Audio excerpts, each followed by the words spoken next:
head, who can control both the underworld and the legitimate world in Jiangqing. I knew long ago that you were no ordinary person, otherwise, you wouldn't have built such a large family business from scratch. However, you've always seen things quite clearly, so why at this moment do you insist on seeking your own death? One family head, how about this? I'll give you a way out. Submit to me, and Jiangchen will still be yours to command. Not only that, I'll help you advance further and make the Wan family even more glorious. How about it?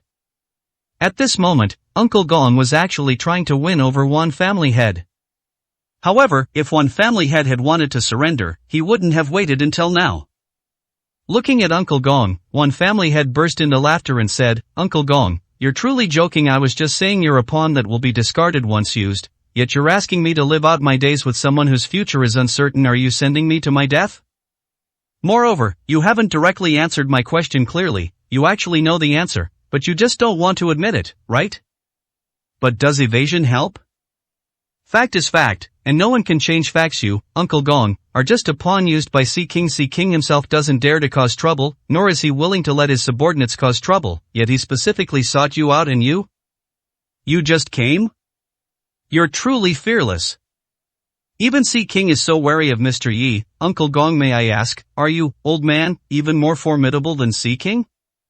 One family head made no secret of his disdain for Uncle Gong, and he made his words very clear. Uncle Gong's expression instantly became somewhat unpleasant. Because he knew that one family head was right. If Sea King didn't come, everything might still be excusable. After all, a big figure like Sea King is very busy, and with the Nine Kings Council being held, he really couldn't get away. But not even letting his subordinates step forward was a bit indefensible, and in fact, one family head's question today was something Uncle Gong had already asked before, but he hadn't received an answer. The truth was, Sea King simply disdained to give him an answer. He, Uncle Gong, had never been taken seriously by Sea King from beginning to end. He knew this perfectly well. Sea King must have concerns, must be wary, but Uncle Gong had no choice. But Uncle Gong naturally couldn't tell one family head these things. Looking at one family head, Uncle Gong sneered, "Clever tongue, but very laughable, because I don't need to explain anything to you at all. You just need to know one fact, that right now, all of your lives are in my hands. Do you dare to deny that?" He was getting anxious, absolutely anxious. One family head smiled, looking at Uncle Gong and saying, "I admit it, that's a fact right now, Uncle Gong. If you just give the order, my life might be taken by you. But are you sure Mr. Yi hasn't left any contingencies? What's more, even if nothing was left behind, Cloud Mist Villa is Mr. Yi's base camp with the remaining guards plus the people Tiger Tooth brought. Uncle Gong, are you sure you can take it just by saying so?" At this point, one family head showed a confident expression, pointed to the fruit on the table, and smiled. "Uncle Gong, calm down. Since we're talking, let's talk properly. Come, first try this fruit. I guarantee it's the most delicious fruit you've ever eaten in your life, because this kind of fruit can only grow in a blessed place like Cloud Mist Villa. Eating it is not only delicious but also greatly beneficial to your body. Come, have a taste." Uncle Gong looked at one family head, then at the fruit on the table, and smiled. "It doesn't look ordinary. Cloud Mist Villa is indeed a blessed place. I'm going to claim this place." After speaking, Uncle Gong glanced at Tai Tu, who then picked up a fruit and handed it to Uncle Gong. Uncle Gong didn't hesitate and took a bite. The taste of the fruit instantly made Uncle Gong's eyes widen. He had thought that the fruit produced in Cloud Mist Villa would be very delicious, but he still hadn't expected it to be so delicious. It was more than just sweet, it was an indescribable sensation. Moreover, the spiritual energy breathed every day seemed to be nurtured within the fruit. Taking a bite made the whole person feel refreshed. This made Uncle Gong even more determined in one belief: he must obtain Cloud Mist Villa. Good, truly excellent. I have indeed never eaten this kind of fruit. Even the fruit eaten by immortals would probably be no more than this.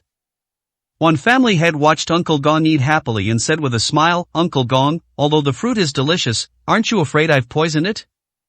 Upon hearing this, Uncle Gong was indeed stunned for a moment, but then he smiled, shook his head, and continued eating. "Poison? One family head, I don't mind you doing such a thing, but after poisoning me, the problem won't be solved. Instead, it will immediately trigger a major war. Unless you want to die immediately, you wouldn't do such a thing." That was the truth. One family head nodded and said, "Uncle Gong makes sense, so feel free to eat, there's no poison. Uncle Gong likes to drink tea, right?" Then, Try the tea leaves grown from the tea trees in Cloud Mist Villa. I guarantee they're no worse than the fruit. After speaking, one family head looked at Tian Lang and said, Tian Lang, arrange for someone to bring out some tea leaves for Uncle Gong to sample. Chapter 996 Mr. Yi cannot be insulted. Tian Lang naturally wished he could quickly kill Uncle Gong. But he also knew that now was not the time to act. Delaying was inevitable since one family head and Uncle Gong had started chatting, then more chatting wouldn't be a bad thing. So very quickly, Tian Lang arranged for his subordinates to fetch some tea leaves. After the tea was brewed, the aroma of the tea, mixed with the scent of nature, made Uncle Gong excited even before he tasted it. Compared to fruit, tea was something Uncle Gong liked even more. Picking up the teacup and taking a sip, Uncle Gong's face showed a look of satisfaction, even enjoyment. Good tea, a rare good tea. No, it should be said, it's the kind of good tea I've never seen before. If I could drink a few cups of this tea every day, it would simply be a life like an immortal's. Just thinking about it makes me excited. One family head heard this, looked at Uncle Gong, and smiled. Uncle Gong, how about this? I can make a decision myself. The fruit and tea at Cloud Mist Villa are of an immortal quality that simply cannot be bought anywhere else. I think, even if I don't say it, Uncle Gong can experience it. But, if Uncle Gong wants it, I can promise to supply you with fruit and tea every day. How about that? Moreover, as long as Uncle Gong is willing to turn over a new leaf, past matters can be forgiven. Even if Mr. Yi returns, I am confident I can persuade Mr. Yi to let bygones be bygones. Uncle Gong, how does this condition sound? Not only that, but I can also guarantee that Uncle Gong won't have to continue leaving his home. He can return to East Continent, or stay in Jiangqing. No matter where, I guarantee you'll live a life of abundance and prosperity. How's that? Can you agree? Such conditions were more than generous. They were good things Uncle Gong had never even dared to imagine. However, now, it was different. Looking at one family head, Uncle Gong took a sip of tea, then spoke indifferently. One family head, is there any meaning in saying these things? Even if you're not lying to me and everything you say is true, so what? In this Cloud Mist Villa, Yi Qing isn't here, so you, one family head, are in charge now. How should I congratulate you?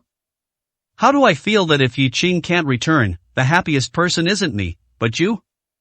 One family head smiled and shook his head. Uncle Gong, you can't joke about this. Mr. Yi cannot possibly be in trouble. Instead of talking to me about these things, you should consider what I said. After all, I think this condition is already very generous, and following the Sea King is actually a dead end. Uncle Gong, there's only one chance.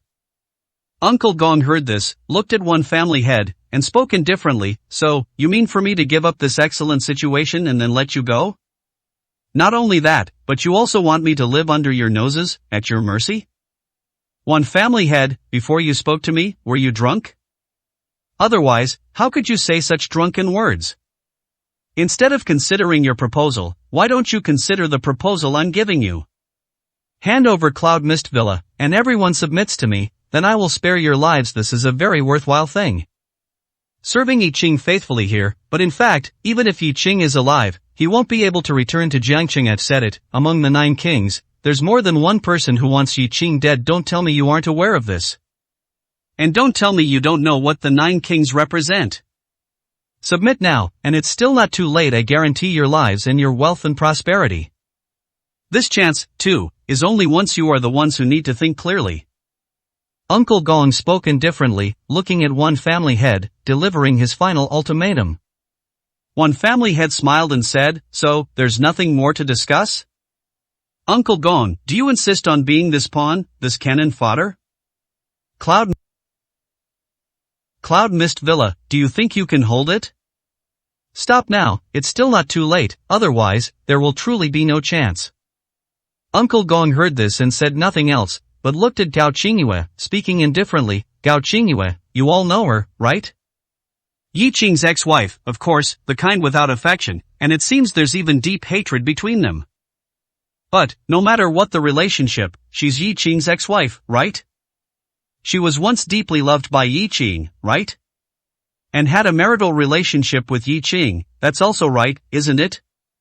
But now, Gao Qingyue is my woman, my slave. I can deal with her however I want, bully her however I want. One family head, why do you think I'm doing this? As he spoke, Uncle Gong directly pulled Gao Qingyue over. The powerful force directly pulled Gao Qingyue to the ground, at Uncle Gong's feet. And Uncle Gong, holding Gao Qingyue's hair like this, said with a sinister look in his eyes, "I am humiliating Yi Qing, understand?" This time, one family head didn't need to say anything. Tianlang couldn't hold back. Directly, drawing the long sword he carried and pointing it at Uncle Gong, he roared, "Presumptuous! This is a crime punishable by death." As Tianlang drew his sword, the 50 Tianlang guards who came with him also drew their weapons, glaring fiercely at Uncle Gong. And Uncle Gong's subordinates naturally wouldn't stand idly by. They all became ready for battle in an instant. A great battle was on the verge of breaking out, and a murderous aura permeated the air. Tianlang and his men were naturally not standing up for Gao Qingyue. They hated this woman who dared to betray and harm Yi Qing. But now, the situation was different. Gao Qingyue was, after all, Yi Qing's ex-wife and had such an intimate relationship with Yi Qing. It was right for Yi Qing to humiliate Gao Qingyue however he wanted, but for anyone else to do so, especially knowing this relationship and doing it deliberately, then it was not Gao Qingyue being humiliated, but Yi Qing. They would never forgive anyone who humiliated Yi Qing. One family head's face also darkened at this moment. Looking at Uncle Gong, he said coldly, "Uncle Gong, having gone this far, it seems you truly want to die. Do you think you've already won? Are all these people in my Cloud Mist Villa so insignificant in your eyes that you can just slaughter them? Uncle Gong, release Gao Qingyue immediately, otherwise, my Cloud Mist Villa will risk everyone's lives to kill you." Uncle Gong looked at one family head and sneered, "Kill me? With just you all? Heh, but I won't argue with you. I'm just curious, is it worth it for a Gao Qingyue? It's not worth fighting me to the death right now, is it?"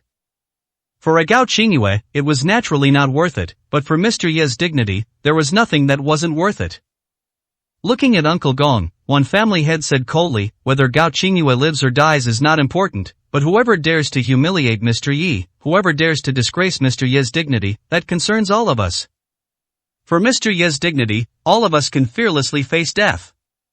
Release Gao Qingyue immediately, otherwise, we will start fighting now, to the death. You, Uncle Gong, can bet whether we can kill you by risking our lives." One family head was not joking. The murderous aura on his face, combined with the grim determination of Tianlang and his men, made Uncle Gong tremble slightly in his heart. A life and death crisis descended upon Uncle Gong. Chapter 997 News from the Secondary Capital. Although Uncle Gong really didn't want to admit it, he had to concede that this time, he truly felt the threat of death. One family head and the others might not be capable of killing him, but if everyone in Cloud Mist Villa disregarded their lives and came at him one after another, would he truly survive? Uncle Gong released his grip on Gao Qingyue's hair, took a deep breath, and said, "One family head, you truly are like a dog to Mr. Yi now. To be a dog with such glory, it truly makes one look at you in a new light. You told me not to humiliate Gao Qingyue, but how do you know that Gao Qingyue didn't beg me to humiliate her? You all can't see the situation clearly and don't want to live, but Gao Qingyue wants to live, and she wants glory and wealth even more. I, Uncle Gong, can give her these." After speaking, Uncle Gong looked at Gao Qingyue and coldly said, "Gao Qingyue, answer them yourself. Did you voluntarily ask to be my maid, and only after you satisfy me as a maid will I give you a chance to be my woman? Tell them, do you want to live, or do you want to die? Remember, think carefully before you speak." Uncle Gong was forcing Gao Qingyue to make a statement, to state in front of one family head and the others that she would become Uncle Gong's maid. This was coercion, and it was coercion using Gao Qingyue's life and death. Gao Qingyue knew that she, in fact, had no choice at all. Uncle Gong was right, the current situation was precisely this, her life was in Uncle Gong's hands. However, seeing how the others, for her sake, or rather, for Mr. Ye's dignity, spared no effort just now, Gao Qingyue became clear-headed. If she dared to do as Uncle Gong said, agree to be Uncle Gong's maid, completely abandon her dignity, and also disgrace Mr. Yi, then she would absolutely not survive. It wouldn't be a question of whether Uncle Gong would kill her, but rather, Mr. Yi's subordinates would be the first to kill her. Even if they didn't kill Uncle Gong, they would thoroughly kill her. Gao Qingyue saw this clearly. Taking a deep breath, Gao Qingyue looked at Uncle Gong and gritted her teeth, saying, "Uncle Gong, what good does do you to persecute a weak woman like me? You just want to use me to humiliate Mr. Yi, but I tell you, I have made many mistakes in the past, but this time, I will not make a mistake again. Even if I die, I will not betray again. If you want to kill, then kill, but if you want to humiliate me, if you want to use me, I tell you, it's impossible. I, Gao Qingyue, am not a person without backbone. I also have my own bottom line." At this moment, Gao Qingyue made her decision. She believed that Mr. Yi was still alive, and even if Mr. Yi was truly dead, she couldn't just betray him. Besides, could Uncle Gong truly survive? When did Gao Qingyue become so resolute? At this moment, Gao Qingyue's performance not only stunned Uncle Gong but also left one family head and the others completely dumbfounded. They all knew how Mr. Yi dealt with Gao Qingyue, and they were also very clear that no matter how much Gao Qingyue changed, at most Mr. Yi wouldn't hate her anymore. Wanting to reconcile with Mr. Yi was absolutely impossible. Gao Qingyue should have been clear about this, even if she had a little bit of sense. However, knowing all this, with such a good opportunity presenting itself today, instead of following Uncle Gong to glory and wealth, she was acting like a chaste and defiant woman. Was she throwing away her life? Uncle Gong gritted his teeth, slammed the table heavily, and then pointed at Gao Qingyue, furiously saying, "You lowly maid, you're seeking death. Immediately kneel down and admit your mistake, and I can still give you a chance to live. Otherwise, I'll slaughter you." Uncle Gong was somewhat enraged out of embarrassment. In his view, this was a good opportunity to humiliate Mr. Yi and his subordinates, but instead, he had become a laughingstock, which greatly displeased Uncle Gong. Just to Gao Qingyue, and she dared to toy with him like this? At this moment, one family head looked at Uncle Gong and calmly said, "Uncle Gong, what's the point of making things difficult for a woman? Not to mention that you, Uncle Gong, are now powerful and extraordinary. Even in the past, you were a famous figure. If this were to spread, wouldn't you be afraid of becoming a joke? Furthermore, everyone knows your intention in targeting Gao Qingyue now. In front of us, if you dare to deal with Gao Qingyue, it will be an endless struggle. Of course, we know you, Uncle Gong, are not afraid of this, but I would like to ask Uncle Gong, have the matters in Paidu been settled? The Nine Kings Council must have concluded, right? Now all signals are blocked, and we can't get any news from Paidu. Uncle Gong, don't you have any news from there either? This is the real business, right? So, Uncle Gong, let's talk about serious matters. What exactly is the situation in Paidu? Has Mr. Yi appeared? What is the outcome of the Nine Kings Council? If Uncle Gong wants to discuss these, you should say something. One family head's words managed to capture Uncle Gong's attention, making him temporarily uninterested in dealing with Gao Qingyue. In fact, Uncle Gong was also completely unaware of the situation in Paidu, and he was even anxious. Of course, compared to the urgency of one family head and the others, Uncle Gong wasn't as pressed after all. He still held the upper hand, and he felt that there was no way the Sea King could fail. The reason the signals were cut off might be to prevent the people of Cloud Mist Villa from knowing and becoming desperate, leading to a desperate fight? Uncle Gong didn't know the exact situation either, but he had already inquired with the confidant sent by the Sea King, and he would know once he received permission. One family head, why are you so anxious? It's fine to tell you the truth. There's already accurate news from Paidu, and I'm the one who cut off the signals here. I cut off the signals for no other reason than for your own good. It saves you from becoming completely desperate once you know some of the situation, and that would be meaningless. One family head naturally didn't believe Uncle Gong's words. The signals might have been cut off by Uncle Gong, but would the situation in Paidu truly make people desperate? Moreover, if it really made them desperate, it wouldn't be bad for Uncle Gong. On the contrary, it would be beneficial. Would Uncle Gong intentionally keep them from knowing? That's simply not true. Uncle Gong, these words might fool others, but if you want to fool me, I don't think there's any need for that, is there? You don't know the news from Paidu either, do you? I feel like you're also being kept in the dark right now. If that's the case, then it's very interesting.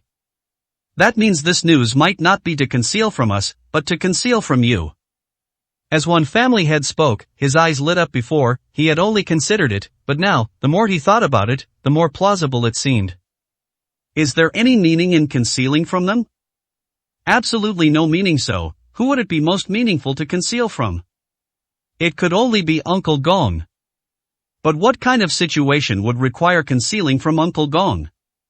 Why conceal from Uncle Gong? Is it out of fear that Uncle Gong would despair? Fear that Uncle Gong would run away? The more one family head thought about it, the more he felt this was possible, and at the same time, a blazing hope began to ignite in his heart. If his guess was correct, it meant that Mr. Yi was truly still alive. And not just alive. Chapter 998 Despairing News. One family head became excited. The speculation that Yi Qing was still alive had always existed. But never before today, never before now, had they been more certain. Of course, all of this was just speculation, not necessarily fact, but the people sent to gather information would soon return, and then everything would be clear. And now, what one family head needed to do was confirm this news, at least, even if it was false, he had to scare Uncle Gong into not acting rashly. Of course, if he could probe out some things, that would be even better. Uncle Gong, I was right, wasn't I?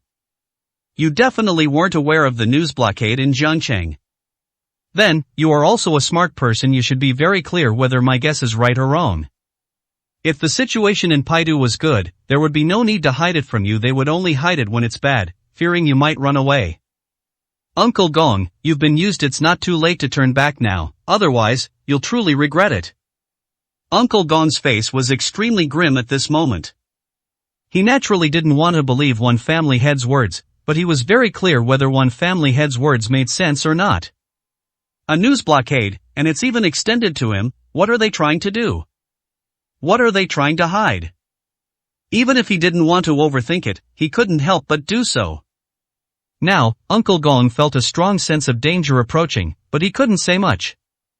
Looking at one family head, Uncle Gong said in a deep voice, "One family head, don't overthink it. You should put away such pipe dreams. Also, your attempt to sow discord in this way is utterly foolish, because the news is only blocked for you, not for me. As for the reason, I just told you, it's nothing more than fearing that you might destroy Cloud Mist Villa out of despair. Of course, now, I don't need to hide anything from you, because you can't do it. Similarly, you only have one chance, all of you only have one chance. Honestly surrender to me, and you can live. Otherwise, there's only a dead end." Uncle Gong was holding on. He had no intelligence from Paidu at all. One family head guessed this from Uncle Gong's tone and expression. "Uncle Gong, if you really have any news, then just tell us. As for fabricating a few lies to deceive me, there's no need to go to such lengths. After all, I'm not entirely brainless. Even without confirmation, I can tell if intelligence is true or false." These words were a bit exaggerated, but if it was truly false intelligence, such as Yi Qing being dead, then no analysis would be needed. Uncle Gong also knew that if he didn't produce some trustworthy evidence at this time, one family head and the others would not take the bait. Of course, whether they took the bait or not, in his opinion, was no longer important. However, since it had come to this, Uncle Gong naturally didn't want to show weakness. Thinking of some intelligence he had received earlier, Uncle Gong smiled and said, "One family head, since you want to know, I'll let you know a little. Of course, it can only be a little. I won't tell you more news for now without authorization. After all, it might disrupt the Sea King's plans. Southwest King, you should be familiar with him, you all should know him. And Queen Ruan Hongxiu, you must have heard of her too. These two have an inseparable relationship with Yi Qing.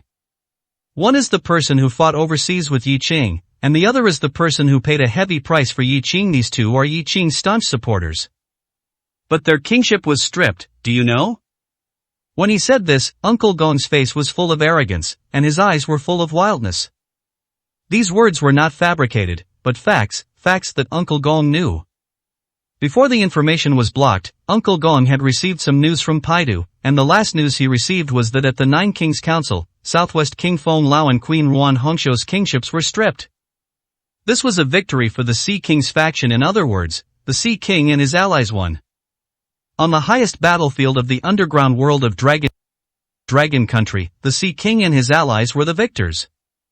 If Yi Qing was included, they directly eliminated the forces of 3 of the 9 kings of the underground world. What a great victory that was. Uncle Gong had never mentioned this news because he thought it was unnecessary, but now, he felt it was necessary to make this news public. Otherwise, he himself would almost be convinced by one family head, almost scared. Sure enough, when Uncle Gong finished speaking, the faces of one family head and the others instantly turned grim. They had no idea about this news. However, they were well aware that Southwest King and Yuan Hongxiu were on Yi Qing's side, supporting him. Is this a major purge now? Although it was anticipated, Feng Lao and Yuan Hongxiu were after all among the 9 kings. Their combined strength would definitely not be weak, and just like that, their kingships were stripped? Is that possible? At this moment, one family head's mind began to race, and yet, looking at Uncle Gong's expression, he knew that it was probably true. However, even if it was true, he couldn't admit it at this time. Uncle Gong, don't you think telling such lies is too meaningless? You were once a prominent figure. When did you stoop to lying to boost your own confidence? He. One family head shook his head, indicating he didn't believe it. And Uncle Gong looked at one family head and said indifferently, "One family head, don't you know in your heart whether what I said is true or not? What's more, do I need to tell such lies? What kind of person is the Sea King? Don't tell me you don't know that the Sea King, Flower King, Mad King, and Central China King have already joined forces." So many kings joining forces, this is a grand occasion rarely seen in the underground world for many years. You wouldn't think they joined forces to play around, would you? Everything I just said is true, which is why I also want to tell you that even if Yi Qing returns alive, there is no hope, because there is more than one king who wants to deal with him. Don't you understand now? Surrender, this is your last chance to live. I'll give you time to discuss, and although the information is temporarily blocked, the alliance of the Sea King and his allies is actually not surprising. You should be able to tell if it's true or false. At this point, Uncle Gong looked at the time and said indifferently, 10 minutes. I don't want to waste any more time with you. You have 10 minutes left. Either surrender, or die. But, whether you resist to the end or not, tonight, I will definitely stay in this Cloud Mist Villa. Even if Cloud Mist Villa is destroyed, even if there's a river of blood and mountains of bones inside Cloud Mist Villa, I will definitely stay. Remember, you only have 10 minutes. Uncle Gong burst into laughter after speaking. His expression was more than just smug, more than just wild. However, at this moment, one family head, Tian Lang, and even Tiger Tooth and Uncle Zhu of Cloud Mist Villa, all looked grim. Because they all saw that Uncle Gong's words were true. The Sea King and his allies had indeed joined forces. And this was what they least wanted to see right now. Chapter 999, Fight to the Death. Watching the Yuan family head still standing there, unmoving, Uncle Gong smiled faintly and said, "What's wrong? Is the news so shocking that you don't know what to do? Don't just stand there. I know you seem to be in charge here, but you can't make many decisions. Go discuss it. I'll allow you to discuss, but you only have 10 minutes. After 10 minutes, if I don't get a satisfactory answer, then Cloud Mist Villa will be a river of blood." After speaking, Uncle Gong waved his hand, not minding at all, telling the Yuan family head to leave quickly. At this moment, the Yuan family head frowned tightly, looked at Red Eyes, and said, "Let's go back and discuss it first." Red Eyes was already burning with rage at this time. He naturally heard Uncle Gong's words, but hearing them couldn't stop his anger. For Red Eyes, the outcome was already decided, and there could be no second outcome. Surrender? Submission? That was absolutely impossible, not even in death. So, from the very beginning, Red Eyes had no choice and didn't want to choose. Ultimately, it was just a desperate fight with Uncle Gong. His life had long been given to Mr. Yi. One family head, what else is there to discuss? Is it necessary to discuss? In my opinion, if we're going to fight, let's fight. We'll have to fight sooner or later, so there's no need to waste time. Killing Uncle Gong directly is better than anything. That's true, but Uncle Gong was right in front of them. The crucial question was, could they kill him? Their combat power here was strong, but how could Uncle Gong's guards be inferior? Moreover, for the Yuan family head and the others, before Mr. Yi returned, the most important thing was to protect Red Eyes and the others as much as possible, to prevent Red Eyes and the others from dying, and to prevent Cloud Mist Villa from being destroyed. As long as Mr. Yi was alive, as long as Mr. Yi returned, even if Red Eyes or Tiger Tooth returned, there would still be hope. The Yuan family head could understand Red Eyes' feelings. Hearing such desperate news made an already hopeless situation even more desperate. However, no matter how desperate, they couldn't just give up, and besides, it wasn't time to give up yet.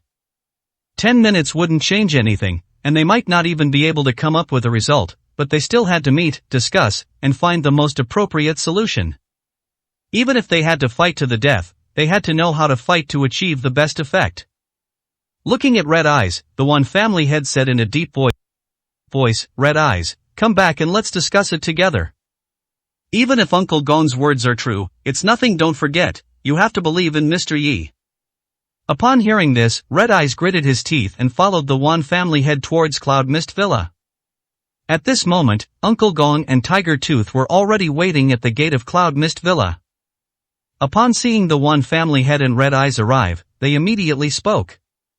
"Are Uncle Gong's words true or false? Were Elder Feng and Ruan Hongqiu really stripped of their kingship? That means the strength of the Sea King's faction has gained an absolute upper hand.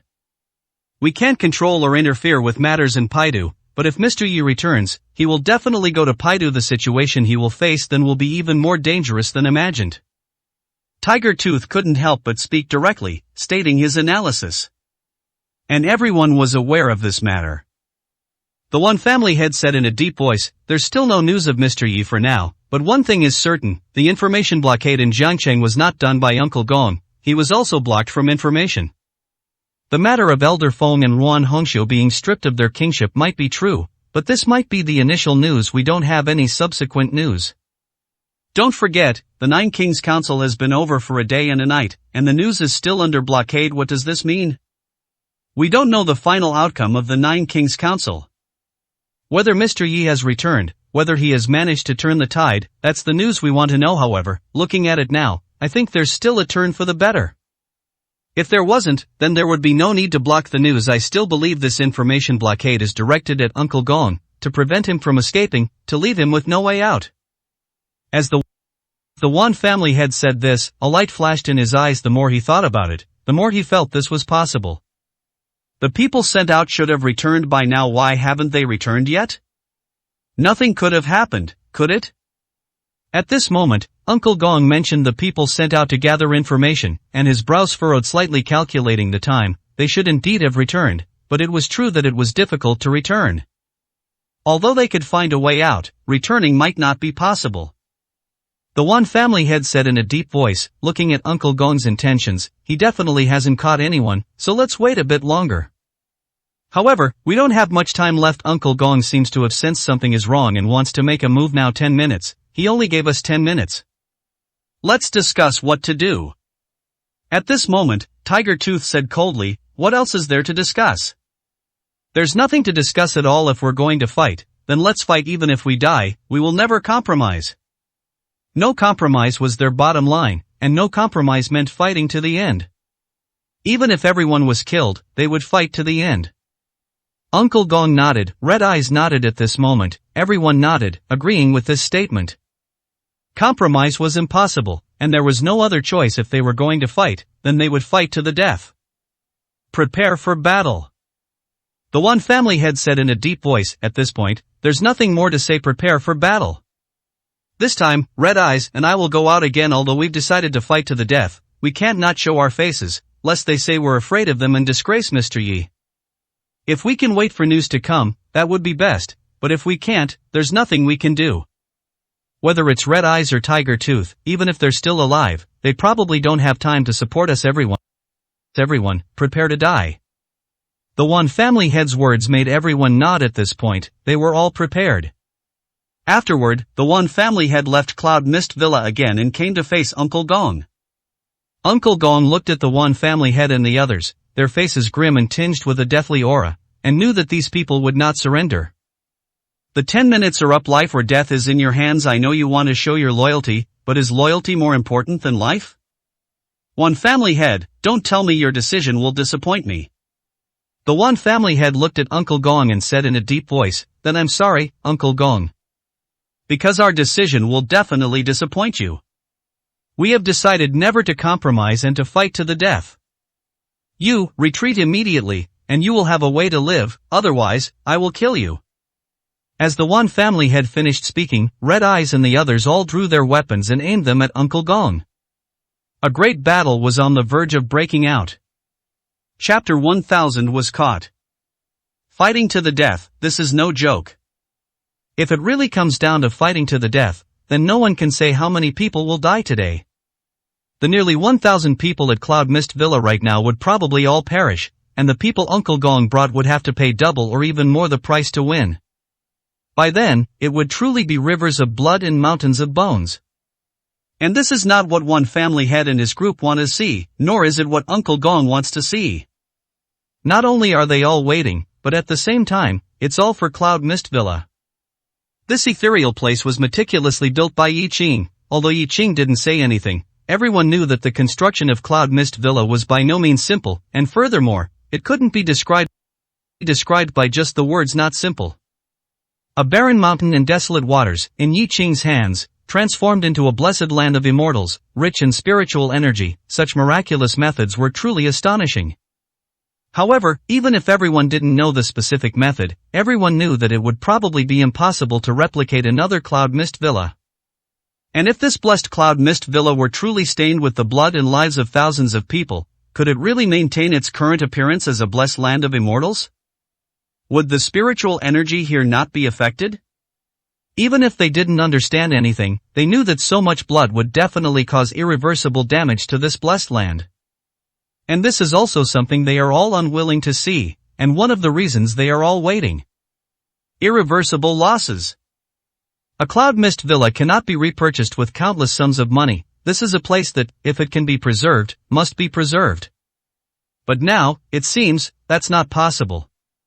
One family head, have you made up your minds? I hope you'll think it through carefully and absolutely avoid doing anything you'll regret. After all, you represent not just yourself, but the lives of many, many people. Upon hearing this, one family head looked at Uncle Gong and said indifferently, Uncle Gong, I must return those words to you. Don't forget, you also represent not just yourself, but the lives of many people. Of course, I know you don't care about these things, but do you want to die? Once the battle begins, we will kill you. To kill him, this was a fact, and a fact they didn't mind letting Uncle Gong know. Uncle Gong looked deeply at one family head, then burst into laughter, saying, all right, it seems you really won't shed tears until you see the coffin. Originally, I planned to start the battle now and beat all of you half to death before seeing how you regret it, but I think I can wait 2 more minutes. If I'm not mistaken, you're waiting for news, aren't you?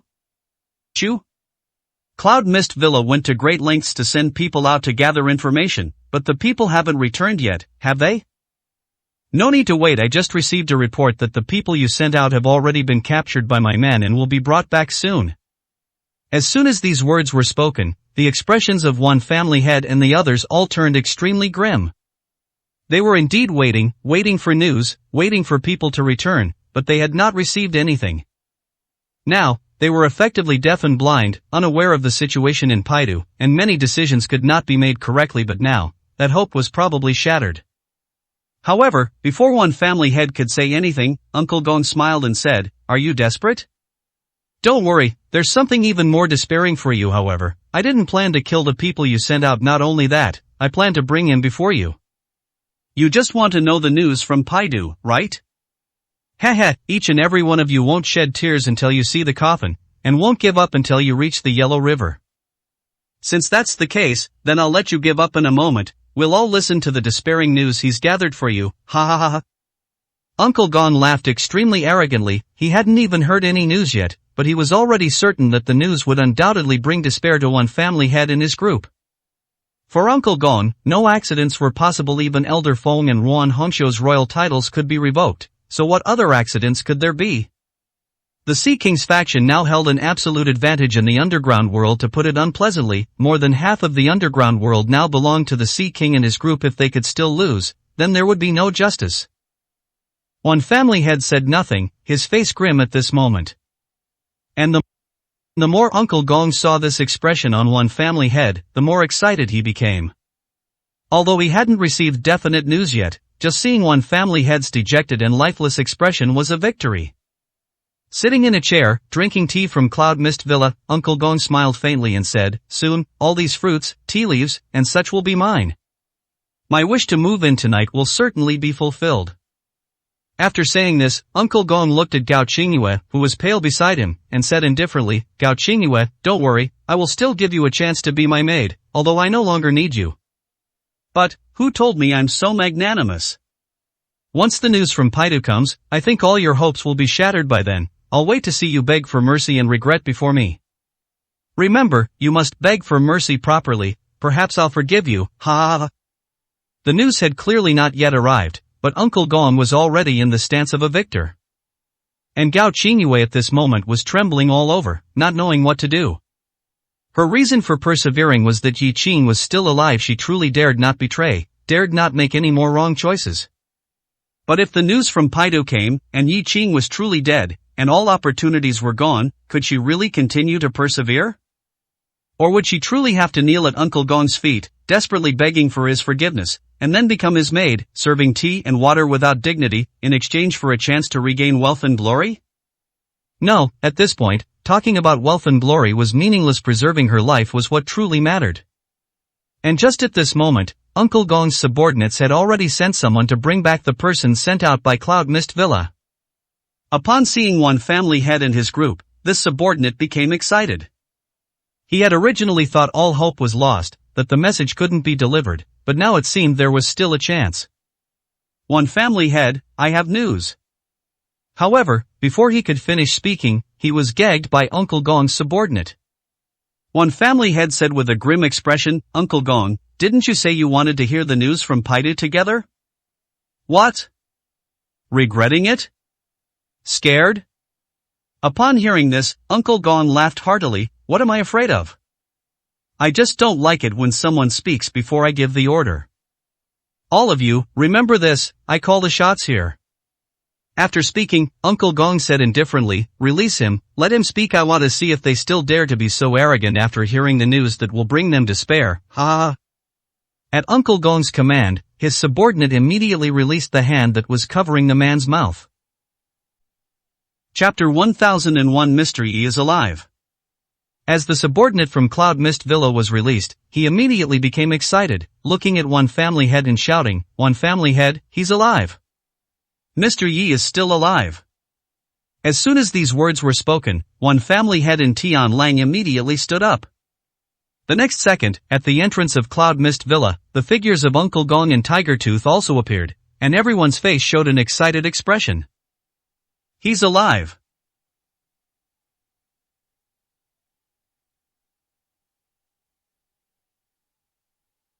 Yi Qing is still alive. They finally received this news. For them, it was the best news. As long as Yi Qing was still alive, there was still hope. As long as Yi Qing was still alive, even if they died, they could all close their eyes in peace. One family head burst into laughter instantly, his whole person filled with vigor. Not only him, but Tianlang, Tiger Tooth, and Uncle Gong were all the same. Not only them, but all the Tianlang guard and the people of Cloud Mist Villa all burst into cheers. Even Gao Qingyue showed a hint of a smile at this moment. This time, she had finally made the right gamble, she had persevered, and something major had almost happened. Only Uncle Gong's body trembled violently at this moment. He was completely consumed by a frenzy. Anger mixed with despair and fear. That's right, it was fear. The moment he learned that Yi Qing was still alive, a deep fear instantly enveloped Uncle Gong's heart, making him feel as if he was about to collapse. Shut up. It's fake, it's all fake. You're doing this on purpose, absolutely on purpose, you scammers, all of you are scammers. This person, you deliberately let him go, then deliberately let him be caught by us, just to let us know this news and believe it. Do you think doing this will make me let you go? Impossible, absolutely impossible. One family head looked at Uncle Gong and sneered, you're scared. Uncle Gong, didn't you say you weren't afraid? But now, you're extremely scared, scared to death, ha ha ha. Mr. Yi is still alive, how can you not be afraid, Uncle Gong? Surrender now and await Mr. Ye's judgment, and maybe you can still keep your life, but if you continue to be stubborn, then you will surely die. Before, it was Uncle Gong who had been threatening one family head and the others, but now, just hearing the news that Yi Qing was still alive, everything had completely turned around.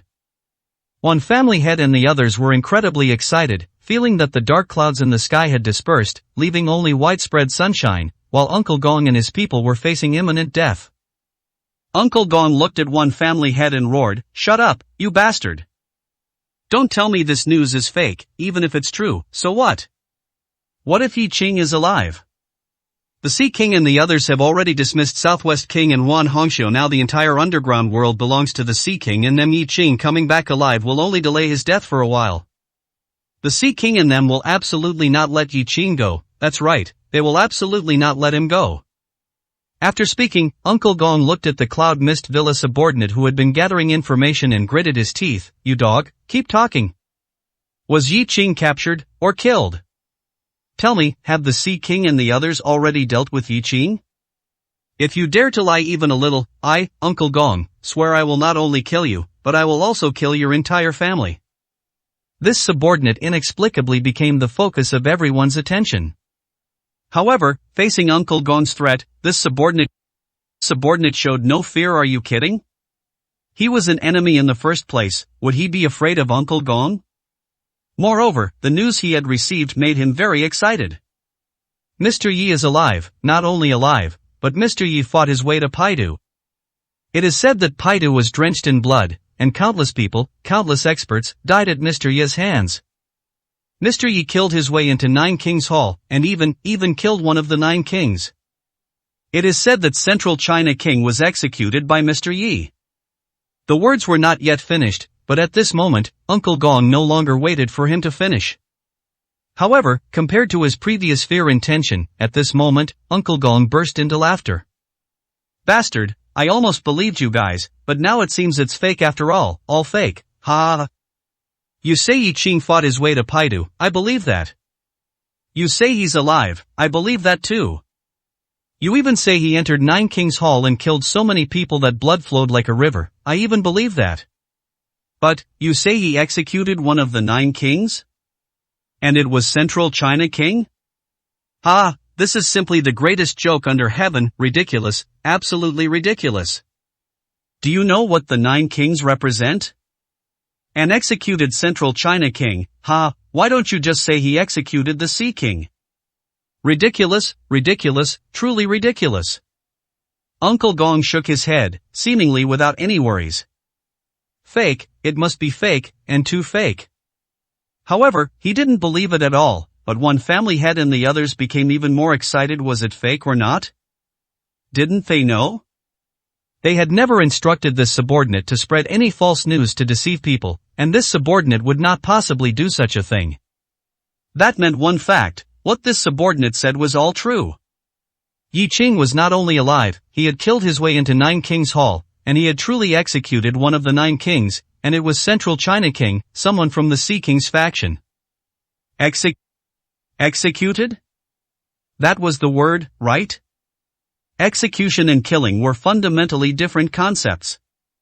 One family head, at this moment, ignored Uncle Gong's attitude and instead looked at this subordinate, took a deep breath, and said, "Everything you just said is true, it's all news from Paidu, right? You said executed? You said Mr. Yi executed Central China King? Are you sure it's executed and not killed? Do you understand what executed means? And are you sure it's Central China King? Not Central China King's subordinate?" Without Uncle Gong needing to question anything, one family head had already begun to constantly confirm the veracity of the news. And this subordinate nodded heavily. "I didn't say it wrong, it's executed, it really is executed, I didn't lie, it's already spread everywhere outside. There are many things I don't understand particularly clearly because there are all sorts of messages, but there are a few messages that are true, that everyone agrees on. That is, Mr. Yi is still alive, and he won. Central China King's death was an execution, Mr. Yi made him die, he had no choice but to die. I'm not lying, these are all true." Uncle Gong saw this person getting more and more excited as he spoke, and immediately roared, "Shut up! You're addicted to lying, aren't you? Getting worse and worse, who are you doing this for? How can a dog like you be worthy of knowing the identity and status of the 9 kings?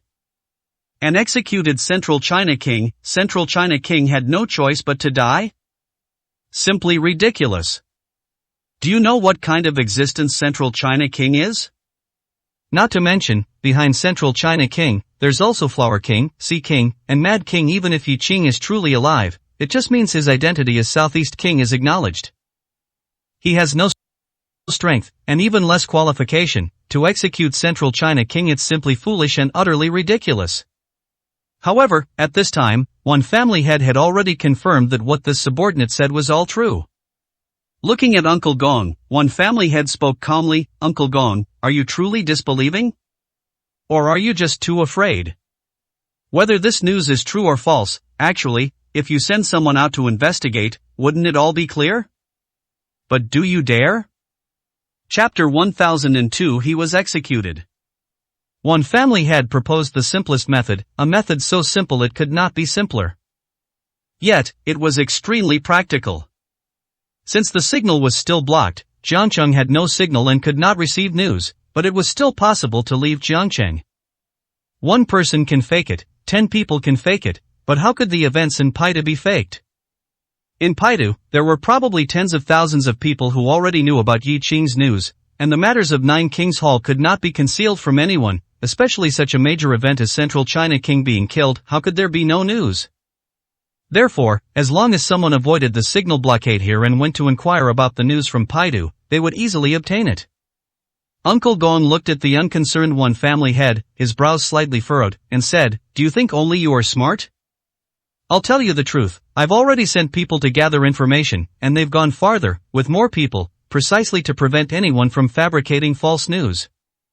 Uncle Gong had indeed done this originally. He didn't want to, but when the Nine Kings Council clearly ended, yet the signal was blocked, he actually had a faint premonition of trouble.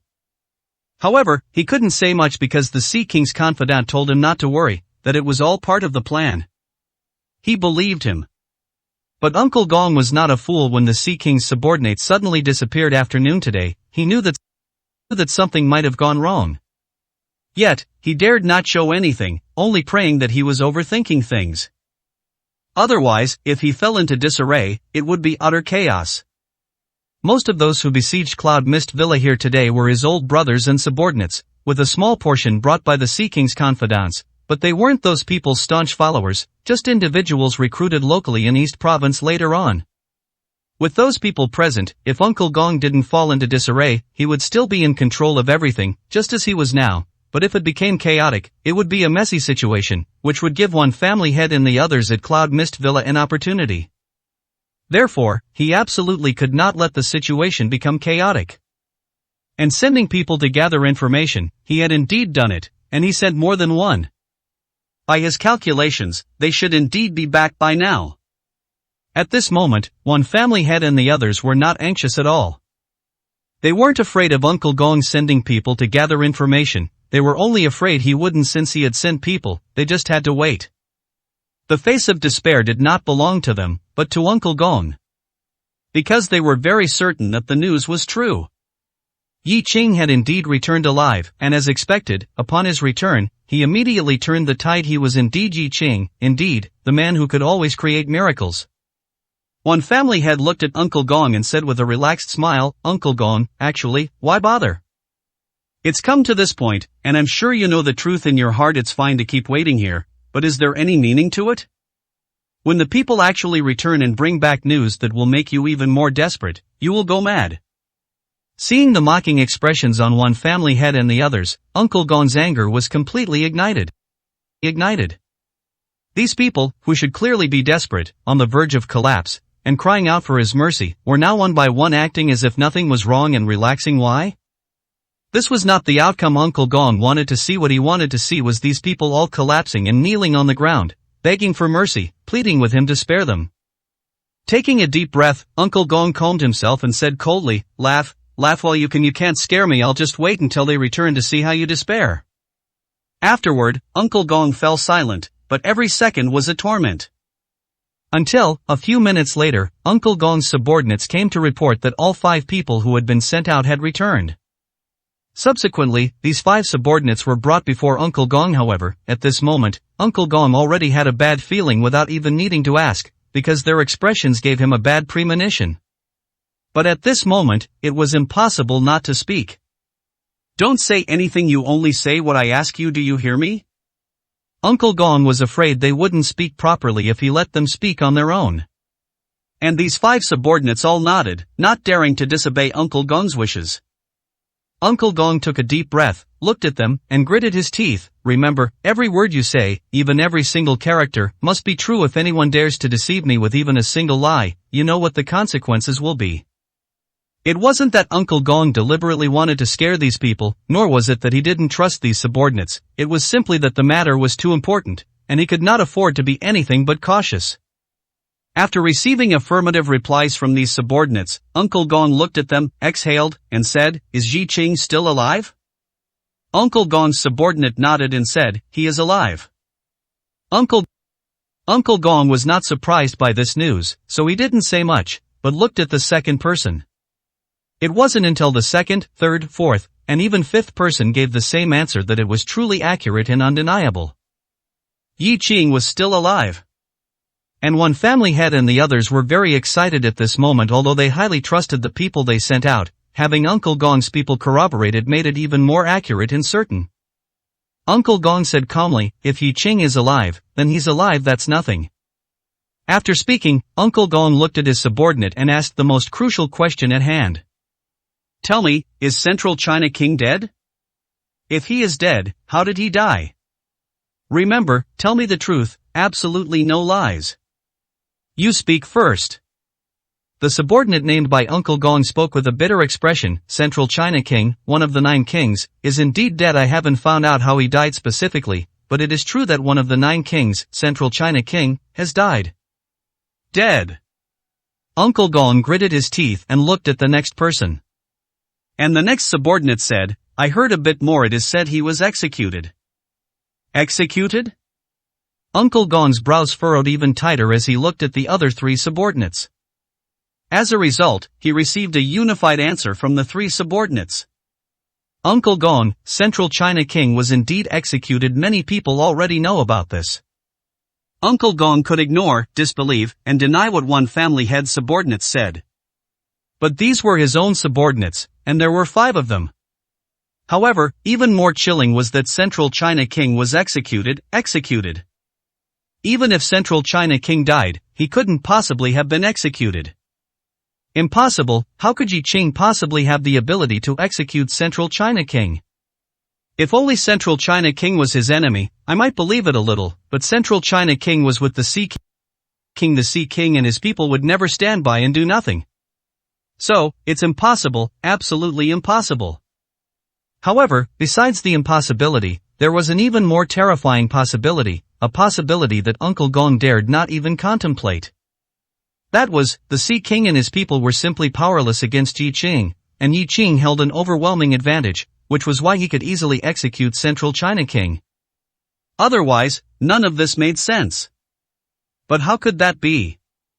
Chapter 1004 Collapse in Despair. Uncle Gong had gone mad, and he couldn't help but go mad. Every piece of news was unacceptable to him, and finally, there was even news that Yi Qing had ascended to the throne? What a joke! He could accept Yi Qing being alive even if Yi Qing saved Elder Feng and Wan Hongxiu and killed Central China King. He could grit his teeth and accept it. However, Yi Qing becoming the Azure Emperor? This was absolutely impossible. These messages were fake, all of them were fake. Just based on this point, he knew the news must be fake. Speak, you bastards, how much good did you receive from the other side to dare fabricate such lies to deceive me? Aren't you afraid of death? Tell me, all of you tell me. Uncle Gong didn't even need to order others to act. He, by himself, beat and cursed at his returning subordinates, wishing he could just kill them directly. And just as Uncle Gong was beating and scolding these people. Updates are not easy, remember to share 101 Kenshokum. One family head and the others also looked at each other, one by one. You look at me, I look at you, their faces still showing residual excitement and joy, but at this moment, they also hesitated. There was no other reason, the matter was truly too big not to mention that Uncle Gong dared not believe it and was unwilling to believe it. They, on the other hand, wanted to believe it but no longer dared to. Taking a deep breath, one family head softly said, "Those people Uncle Gong sent, could they really have been bribed by one of us?" Are you sure you didn't do such a thing? One family head didn't know how to phrase this, so he could only ask cautiously. Moreover, he knew this was impossible. Tiger Tooth was the first to shake his head and say, "One family head, this is impossible. First, let's not talk about whether those people are easy to bribe, just consider that Uncle Gong sent them, and we didn't even know who they were besides. Bribing one or two might work, but bribing all of them, is that possible?" Uncle Joe and Tian Lang both nodded at this moment. Yes, that was the truth. It was impossible, completely impossible. It was precisely because they knew it was impossible that they felt joy in their hearts. Because it was impossible, it meant it had nothing to do with them. If it had nothing to do with them, it meant what these people said was true, it was real. But this news was too astonishing, too terrifying, so terrifying that even though they wanted to believe it, they even dared not believe it. Even if they had absolute faith in Yi Qing and knew that Yi Qing was someone who could create miracles, this news still left them at a loss. So, Mr. Yi really ascended to the throne? This is truly too unexpected. Mr. Yi, he is the Azure Emperor? One family head spoke with a stunned expression, not knowing what kind of mood he was in. At this moment, Tiger Tooth gritted his teeth and said, "Since the news is true, then it must be true. Uncle Gong has gone mad, and Uncle Gong's subordinates cannot all be fabricating things. This would not benefit them in any way. Even if they had some conspiracy or scheme, it should be something detrimental to Mr. Yi, not something that would boost Mr. Yi's prestige and diminish their own morale. So, I'm afraid this news is real." At this point, Tiger Tooth excitedly said, "It's real, that's right. What kind of person is Mr. Yi? If someone else ascended to the throne, I'd find it incredible, but Mr. Yi ascending to the throne is completely normal. Let alone ascending to the throne, even if you told me today that Mr. Yi is an immortal, I would believe it." Tiger Tooth's words made one family head and the others feel a bit helpless. This was Tiger Tooth's blind confidence in Yi Qing, and they could understand that point. Moreover, saying Yi Qing was an immortal was an exaggeration, but in fact, Yi Qing's methods were miraculous. He was not an immortal, but definitely not immortal. Not to mention anything else. Just look at Cloud Mist Villa. Is this something an ordinary person could accomplish? And Life Elixir, these were all methods of immortals. After one family head and the others confirmed that Uncle Gong's people were not bribed by them, they all couldn't hide their excitement. Since the news was true, then Yi Qing had truly ascended to the throne. Beyond imagination, it was simply beyond imagination. At this moment, Taitu pulled Uncle Gong back, because Uncle Gong was indeed a bit mad. If he continued to beat them, it was not impossible to beat these people to death. "Uncle Gong, you can't hit them anymore. These are all our own subordinates, and everyone else is watching." They were all Uncle Gong's subordinates. To put it bluntly, they were all people who would rise and fall together, all in the same boat. If Uncle Gong now unceremoniously beat these people who worked for him, how could others not feel disheartened? Uncle Gong was not unaware of this point, but he just couldn't help himself. "Tai-Tu, get out of my way. Are you also like these people, all bribed? Get lost, get out of here, otherwise, I'll hit you too." Uncle Gong did not stop because of Tai-Tu's obstruction. Instead, he even wanted to hit Tai-Tu as well. But Tai-Tu knew that it couldn't continue like this, and he also knew that these people had not been bribed, so the news they brought back was all true. No matter how unacceptable it was, the truth was the truth. Uncle Gong, they weren't bribed. The news is true, it's true. No matter how unwilling you are to admit it, it's true. Uncle Gong, let's go, let's escape. If we leave now, there's still a chance.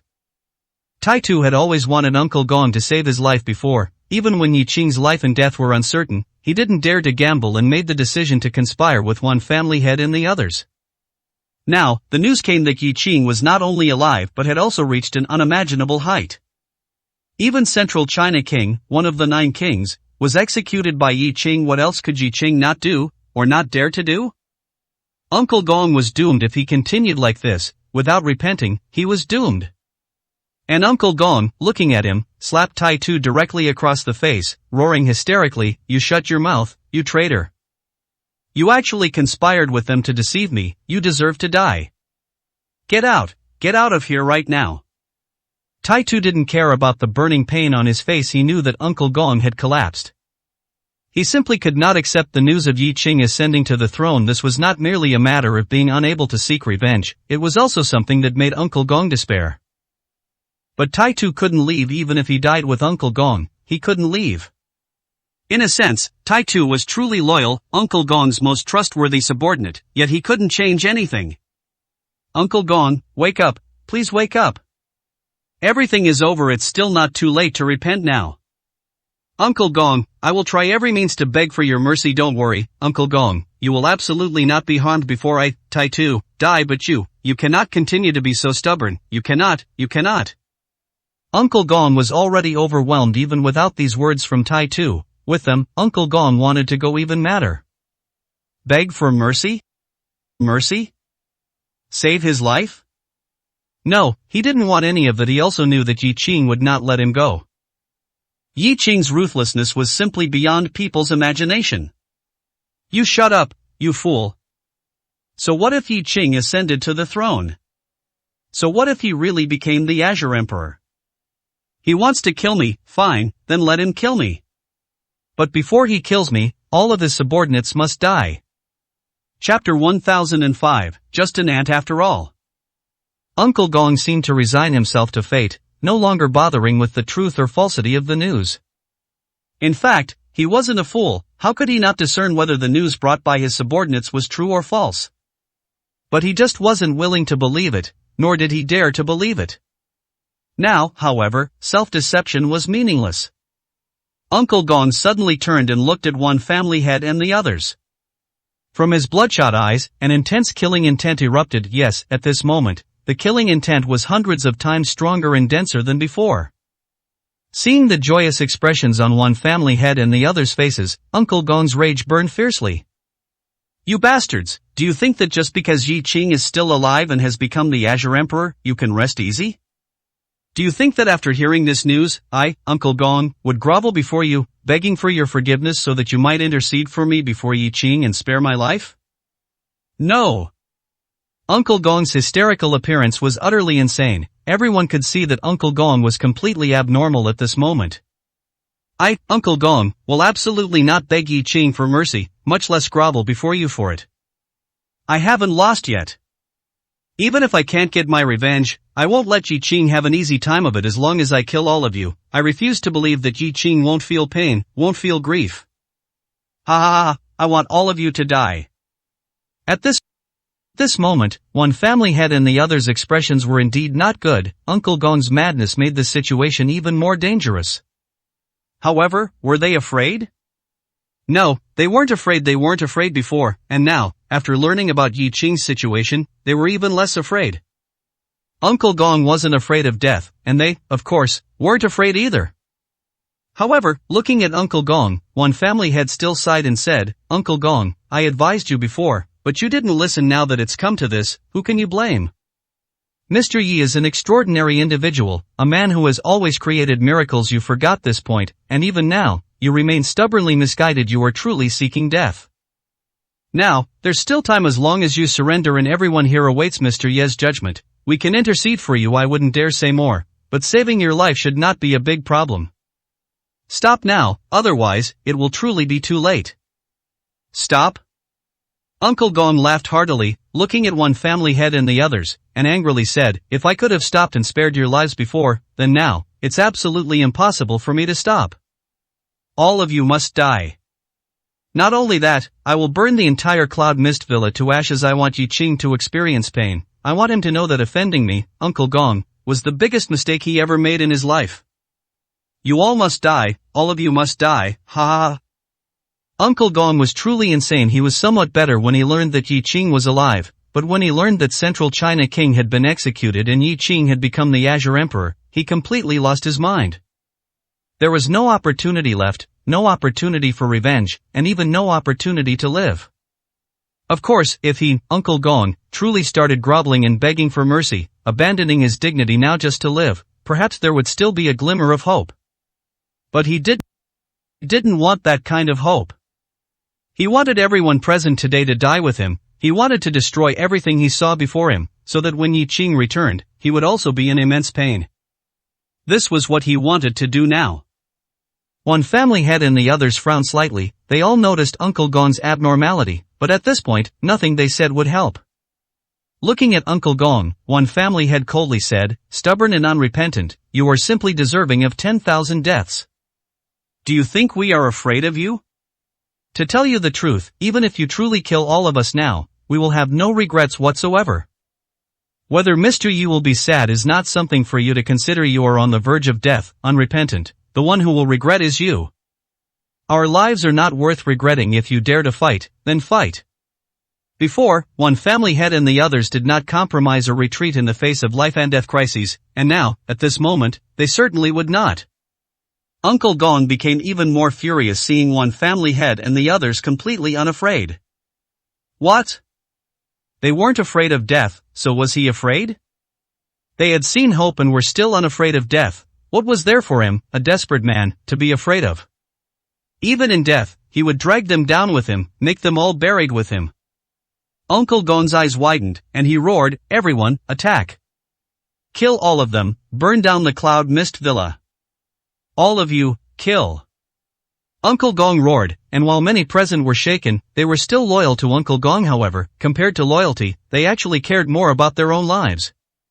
Many people didn't know what becoming an emperor meant, but some understood, and even more people didn't actually know what was happening here. They only saw Uncle Gong's rage. So, at Uncle Gong's command, these people, with the exception of a hesitant few, mostly charged towards one family head and the others. Uncle Gong laughed heartily, tears streaming down his face, as if he could already see rivers of blood and mountains of bones here. At this moment, Taitu could no longer hold back and directly stood up, blocking everyone. "Everyone, stop! All of you, stop!" After speaking, Taitu directly knelt at Uncle Gong's feet, tears uncontrollably flowing from his eyes. "Uncle Gong, I beg you, don't fight anymore. There's still a chance to live. Please, Uncle Gong, stop. I swear, Taitu, will definitely find a way to save your life, Uncle Gong, I beg you." Taitu didn't want things to escalate to a point of no return, because at that point, it would mean Uncle Gong was certain to die. Uncle Gong looked at Taitu, his palm raised high, but this time, the slap did not come down. He knew that Taitu was someone who would live with him and die with him. This time, he was certain to die, and at this point, he didn't want to lay a hand on Taitu anymore. He sighed softly, his gaze seemingly clearing a little. Looking at Taitu, Uncle Gong shook his head and said bitterly, "There's no chance Yi Qing won't let me go. Pity me, Uncle Gong, brilliant my whole life, yet in the end, I made mistake after mistake and lost everything. When I lost an arm, I knew that in this life, I wouldn't be able to get revenge. Even when the Sea King found me and spoke such flowery words, I didn't think of anything else. Even if I was somewhat tempted, I truly never thought of becoming enemies with Yi Qing. Even when the news of Yi Qing's death came, I didn't have that intention, but in the end, I still couldn't help but accept it. From that moment on, I actually understood, either I get my revenge gloriously, or I simply die. It's just that, thinking I'm truly going to die, my heart is unwilling. Ants, we are, after all, just ants, ha ha ha ha. Perhaps it's true that a dying man's words are good at this moment. While Uncle Gong was filled with grief and indignation, he was also full of helplessness and powerlessness. They, from beginning to end, were nothing more than pawns, mere ants. They could not decide their own fate, and they could not even decide their own life or death. Chapter 1006 Surrender. Watching Uncle Gong's despairing and broken state, Taitu knew that Uncle Gong had resolved to die. However, he was simply unwilling. Yes, just an ant, just a chess piece actually. Uncle Gong hadn't planned on seeking revenge, but he couldn't control his own fate. He simply couldn't resist the Sea King. At this moment, Taitu was also already in tears, looking at Uncle Gong and crying, "Uncle Gong, let's go, let's leave here, even leave Longwa, and live in anonymity from now on, okay? Even if we are ants, let's be ants that no one can use, let's just muddle through. Believe me, I can save you. Yi Qing won't kill you. I have an agreement with these people, and they will help plead for you. Uncle Gong, please, don't make any more mistakes, otherwise, it will truly be too late." Hearing Taitu's words, Uncle Gong's body trembled slightly, then he looked at Taitu bitterly and said, "So, you really betrayed me, colluding with them behind my back. At this time, Taitu couldn't worry about anything else. Being discovered was unavoidable. If he wanted to save Uncle Gong, he had no choice. But the word betrayal really hurt, and, to be precise, did he really betray him? No, he did not betray him. He had never betrayed him. He was only trying to find a way out for Uncle Gong by other means, without harming him. He did not regret his choice even now. He was very glad for what he had done before, otherwise, there would truly be no way out at all. Uncle Gong, I didn't betray you. I didn't do anything to let you down. I just didn't believe that Yi Qing was truly dead. So, I found a way to make a deal with one family head and the others, so that when Mr. Yi was truly alive, they would plead for you and give you a way to live. And the price was merely to delay the time you attacked Cloud Mist Villa and began the final decisive battle. Uncle Gong, please believe me, I truly have no intention of betraying you. I, Taitu, am yours in life and yours in death. In this life, in life and death, I am loyal only to you. This loyalty was truly evident. At this moment, Uncle Gong didn't know how he should feel, whether it should be anger or helplessness. Should he act against Taitu, or thank Taitu? Taking a deep breath, Uncle Gong looked at Taitu and gritted his teeth. Taitu, you are truly foolish. They cannot make decisions for Yi Qing, and in fact, we already have too much blood on our hands. Yi Qing will absolutely not let me go. Since you have an agreement with them, and your hands are not stained with their blood, then you should find a way to survive on your own. Go, I can't escape anymore, and I can't turn back, but you can still go, you can still turn back. As Uncle Gong spoke, the killing intent in his eyes intensified once again. At this moment, he still had no intention of giving up. He still wanted to perish together with one family head and the others. Of course, compared to his previous attitude, his current attitude was much better and much calmer, but despair still remained in Uncle Gong's heart.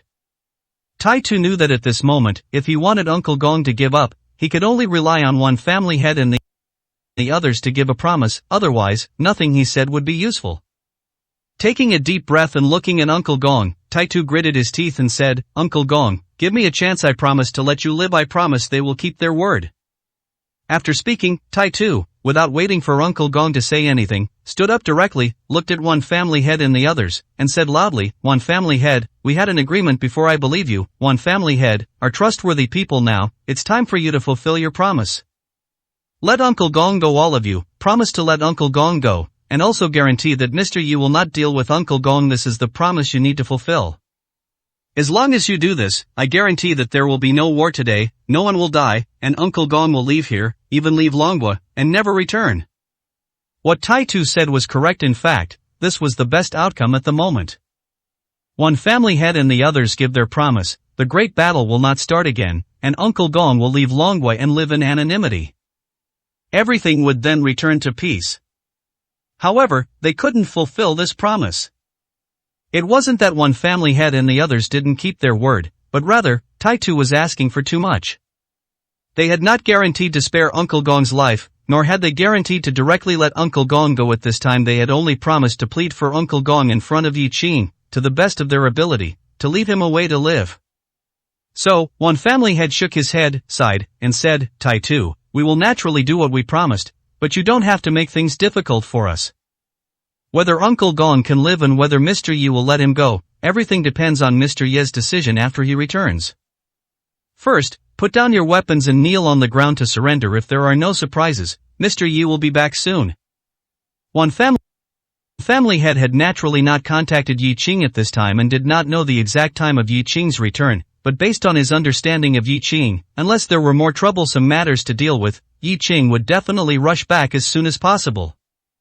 Even if Yi Qing was delayed and couldn't make it back, once he knew about the situation in Jiangcheng, he would send people back to deal with it. Therefore, people would definitely arrive soon. Taitu's eyes flashed with complexity when he heard one family head's reply, and he gritted his teeth and said, One family head, that's not what was said before we cooperated, and my only request was that when Mr. Yi returned, Uncle Gong's life would be spared. For this, I repeatedly stalled for time for you and promised that even if a war eventually broke out, I would find a way to save your lives. Now, you tell me that you don't know if Uncle Gong can live? One family head, Mr. Yi values integrity the most. I suppose those of you who are his people also value integrity very much. I need your guarantee. The way he said it made it sound as if one family head and the others would be untrustworthy villains if Uncle Gong couldn't live. One family head frowned slightly at this point. It was no longer a matter of falling out or not, but things that could not be done still could not be promised. Tai-Tu, we didn't lie to you. We promise that as long as you surrender now and allow yourselves to be captured, then we will definitely plead for him in front of Mr. Yi and do our best to ensure his safety. Think carefully, that's exactly what we said, right? So, stop talking nonsense. The longer this drags on, the more unfavorable it is for Uncle Gong. If a great battle really starts, then there's nothing more to say. Tai-Tu gritted his teeth, knowing that one family head was telling the truth. At this time, the longer it dragged on, the more disadvantageous it would be for Uncle Gong. Turning to look at Uncle Gong, Tai-Tu gritted his teeth and said, Uncle Gong, first order these subordinates to put down their weapons. You will definitely be safe and sound. However, the conversation between Tai-Tu and one family head and the others all fell into Uncle Gong's ears. Would he really be safe and sound? Moreover, Tai-Tu deliberately said put down weapons and did not say the two words surrender. But in fact, wasn't this surrender? Uncle Gong felt his mind constantly assaulted by fury, sorrow, despair, collapse, anger, various emotions sweeping over him. Chapter 1007. I'd rather die standing. Looking at Tai-Tu, Uncle Gong took a deep breath, then suddenly smiled. His smile was very calm. As if everything had already been seen through. Patting Tai-Tu's shoulder, Uncle Gong shook his head with a smile and said, Tai-Tu, I know you mean well, and you are loyal to me, wanting to save my life. But, can I still live? Even if I could live, what kind of humiliation would I suffer in front of Yi Qing? You wouldn't fail to realize that, would you? What meaning is there in a life prolonged by such a lingering existence? Don't say anything more. They cannot guarantee my life or death, they are just stalling for time. While I still have the ability, you leave. It's one life saved. If one can be saved, I'm not leaving, and I don't want to leave. At this moment, Uncle Gong's tone was remarkably calm, as if he had truly seen through life and death, understood his fate, and accepted it. He even said words like letting Tai-Tu leave at this moment. This was to save Tai-Tu's life. However, how could Tai-Tu leave? If he were to leave, then he could only leave with Uncle Gong. Uncle Gong, don't despair. Even if things are truly impossible, we can just retreat first. I believe that if we leave now, no one will be able to stop us. The one family head and the others don't have that ability, and even if they try their best to stop us, Uncle Gong, please rest assured, all of us will carve a bloody path for you. As long as we leave here, the world is so vast I don't believe Yi Qing can truly find you. At that time, you can live out the rest of your life safely and without worry by living incognito and staying out of worldly affairs. Don't worry, I've also made all the arrangements in advance. Once we leave Jiangcheng, there will be people to meet you and disguise you, ensuring you won't be discovered or found. Tai-Tu had truly put a lot of thought into Uncle Gong, probably using all the ability and wisdom he could muster in his entire life. He not only planned what to do after Yi Qing returned, but even cooperated with Uncle Gong and the one family head behind his back for this purpose. He even thought about how to ensure Uncle Gong's safe retreat if there was no way out, including the people to meet them, living incognito, disguising him, and everything else was prepared. If this wasn't loyalty, then it truly wouldn't be known what loyalty was. At this moment, Uncle Gong couldn't help but be moved. However, being moved was one thing, but could he escape? Moreover, he didn't want to escape anymore. Looking at Tai-Tu, Uncle Gong shook his head and said, No, I don't want to escape anymore. My life has been quite eventful, but after encountering Yi Qing, I became like a rat scurrying across the street. I'm tired, very, very tired, so I don't want to escape anymore. Rather than escaping so ignominiously and living a life of hiding and dodging from now on, I'd rather have one glorious moment and also tell Yi Qing that I, Uncle Gong, am not a coward.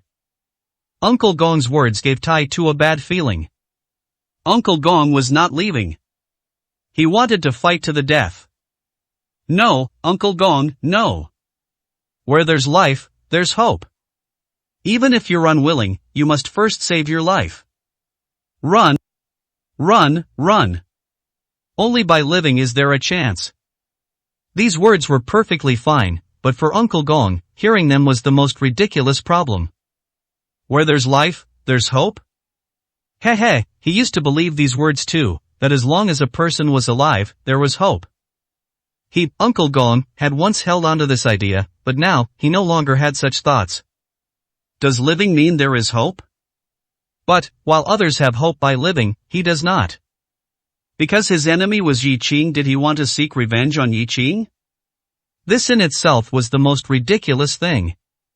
Thinking of this, Uncle Gong revealed a tragic smile.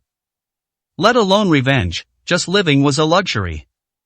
Moreover, if one had to talk about revenge, then Uncle Gong knew very clearly that now, at this very moment, while he could still control these forces, this was the closest he would ever be to revenge. Perhaps he couldn't harm Yi Qing, but by killing these subordinates of Yi Qing in front of him, it would at least cause Yi Qing some pain. This would count as revenge. Uncle Gong's eyes gradually brightened, and the fear and unease in his gaze slowly disappeared, replaced by only determination. Yes, he had nowhere left to go, so what was there for him to hesitate about? He was unwilling to escape. He didn't want to live a life of ignominious escape, hiding like a rat. Besides, the true tragedy was, even if he wanted to escape, could he? Yi Qing had already become an emperor. Even people like the Sea King, who represented half of the underground world's existence, couldn't deal with Yi Qing now. The power and authority Yi Qing commanded were beyond imagination. Where could he flee to? Tai Tu, go. Leave now. You, leave immediately. This is the last thing I can do for you once the great battle begins. You, leave immediately. As soon as these words were spoken, Tai Tu immediately fell into despair. Uncle Gong had no intention of leaving. He even planned to fight to the end, but he was telling Tai Tu to flee. This made it even more impossible for him to leave. Tai Tu looked at Uncle Gong in despair, tears immediately streaming down his face. No, Uncle Gong, I won't go. You go. You must live. I know you're despairing, don't worry, I'll beg them right now. I believe it's definitely possible. Having said that, Tai Tu looked in the direction of the Wan family head at this moment. He couldn't straighten his back at all, nor was he willing to. Tai Tu directly knelt before the Wan family head and the others, shouting in despair. Wan family head, please spare Uncle Gong. Even if you butcher me, please spare Uncle Gong. I beg you. At this moment, the Wan family head and the others did not say anything, nor did they know what to say.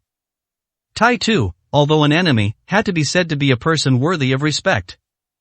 His loyalty to Uncle Gong alone made him worthy of their admiration. And just at this moment, Uncle Gong went mad. After kicking Tai Tu directly, Uncle Gong roared wildly, "Do I need you to beg for me here? Get out. Get far away from me immediately. If Yi Qing wants me to die, then I'll let him see a ground full of corpses when he returns. I want him to regret it for a lifetime. Similarly, I want him to remember me firmly, to remember that I, Uncle Gong, am not someone who fears death. I want him to regret being my enemy. Brothers, kill. Kill for me." Uncle Gong picked up his long blade, raised it high, and loudly ordered everyone to charge with him. At this moment, the great battle was no longer on the verge of breaking out, it had directly erupted. Thousands of Uncle Gong's subordinates began to charge towards the Wan family head and the others. And while the Wan family head and the others did not want to see this scene, since the battle had erupted, they certainly could not fear death or shrink from the fight. However, not far from them, there was actually more than one person watching the battle. Or rather, more than one group. Chapter 1008 Quasi-Emperor, that is, Quasi-Emperor. On a mountaintop far from Cloud Mist Villa, 3 people, 2 men and 1 woman, stood looking in the direction of Cloud Mist Villa. The distance was quite far, and ordinary people wouldn't be able to see anything.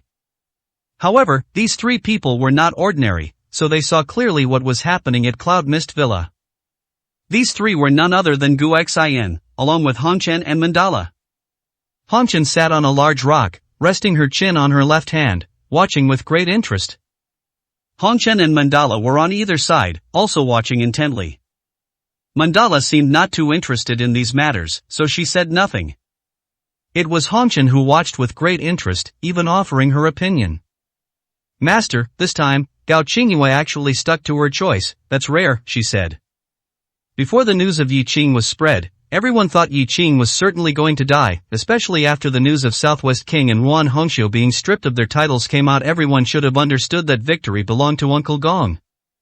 At such a time, according to Gao Qingyue's character, she should have immediately changed her stance and tried to curry favor with Uncle Gong, but this time, she didn't do that. She really was scared out of her wits by Yi Qing.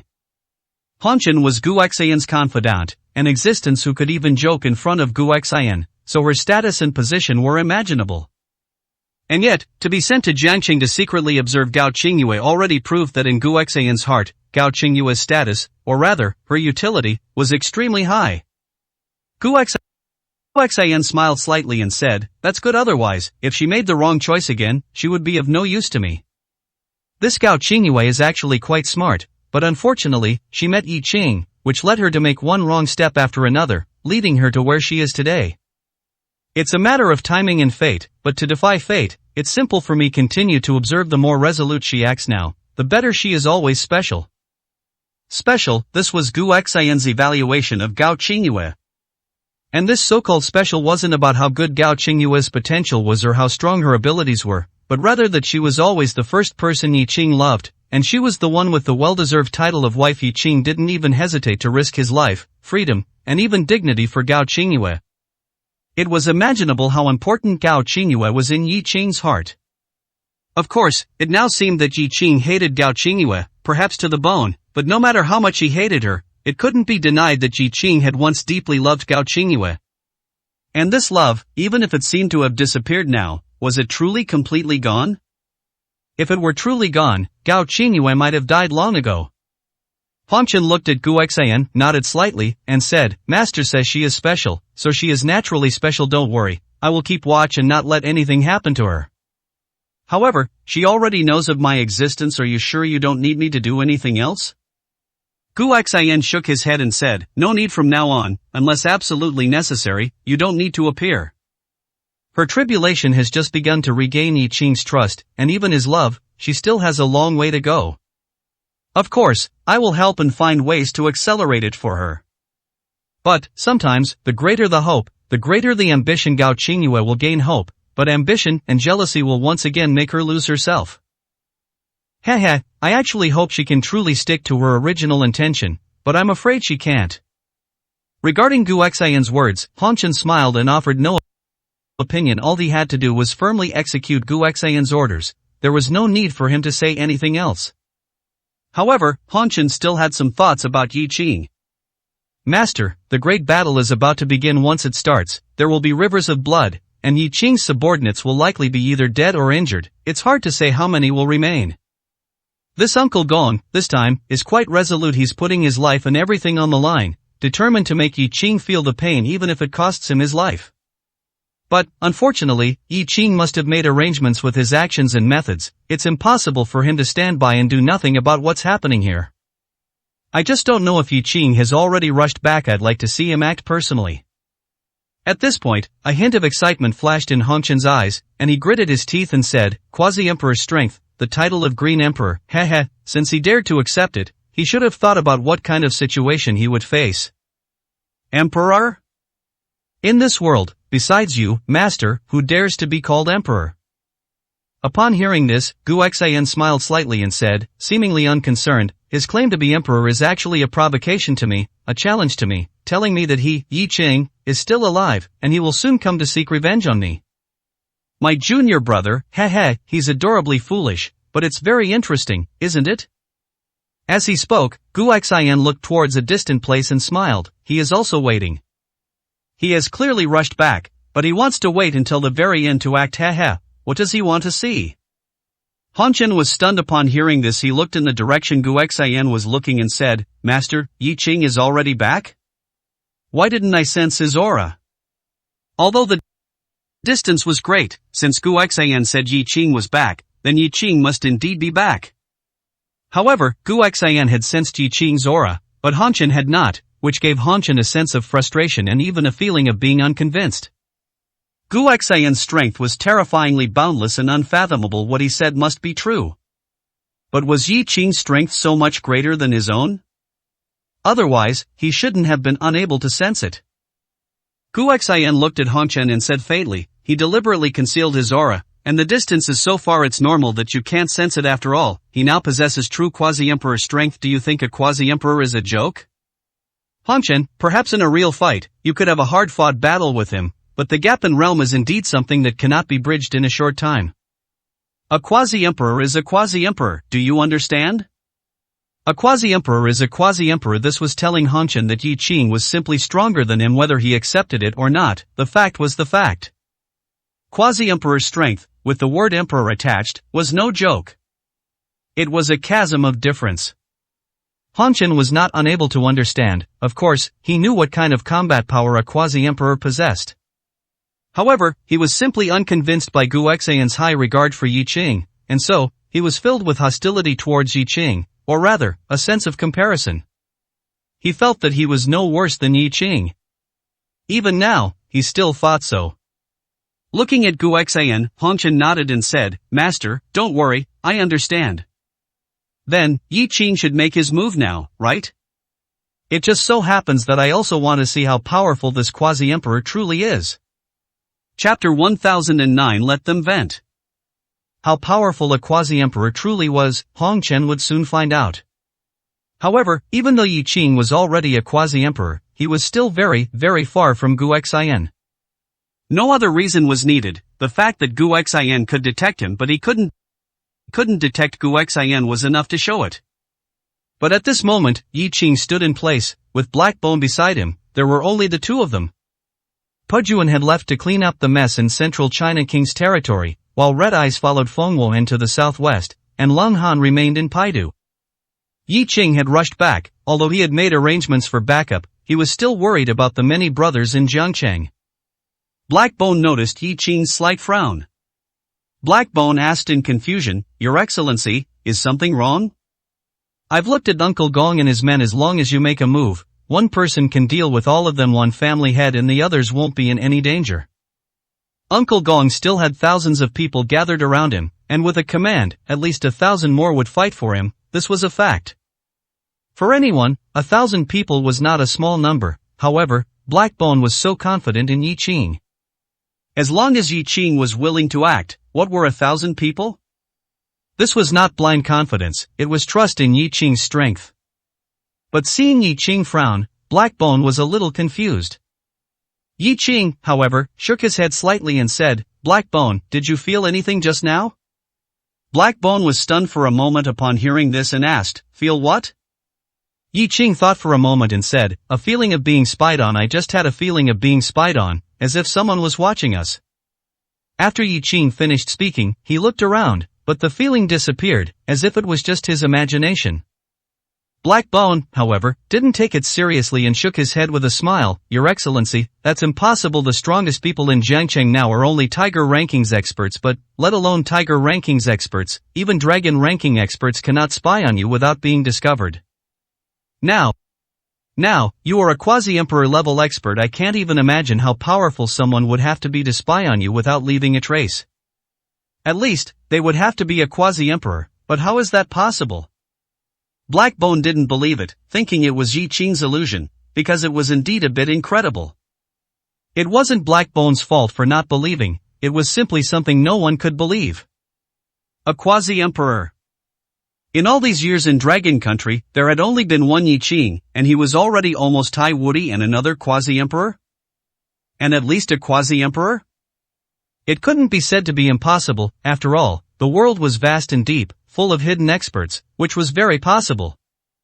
But, a quasi-emperor level expert right here in Jiangcheng? That was highly unlikely. Yi Qing said nothing, just carefully tried to sense it, but the feeling of being spied on was indeed gone. It was as if it really was his own illusion, which made Yi Qing unable to distinguish what was going on for a while. Shaking his head, Yi Qing said, Perhaps, it really was just an illusion.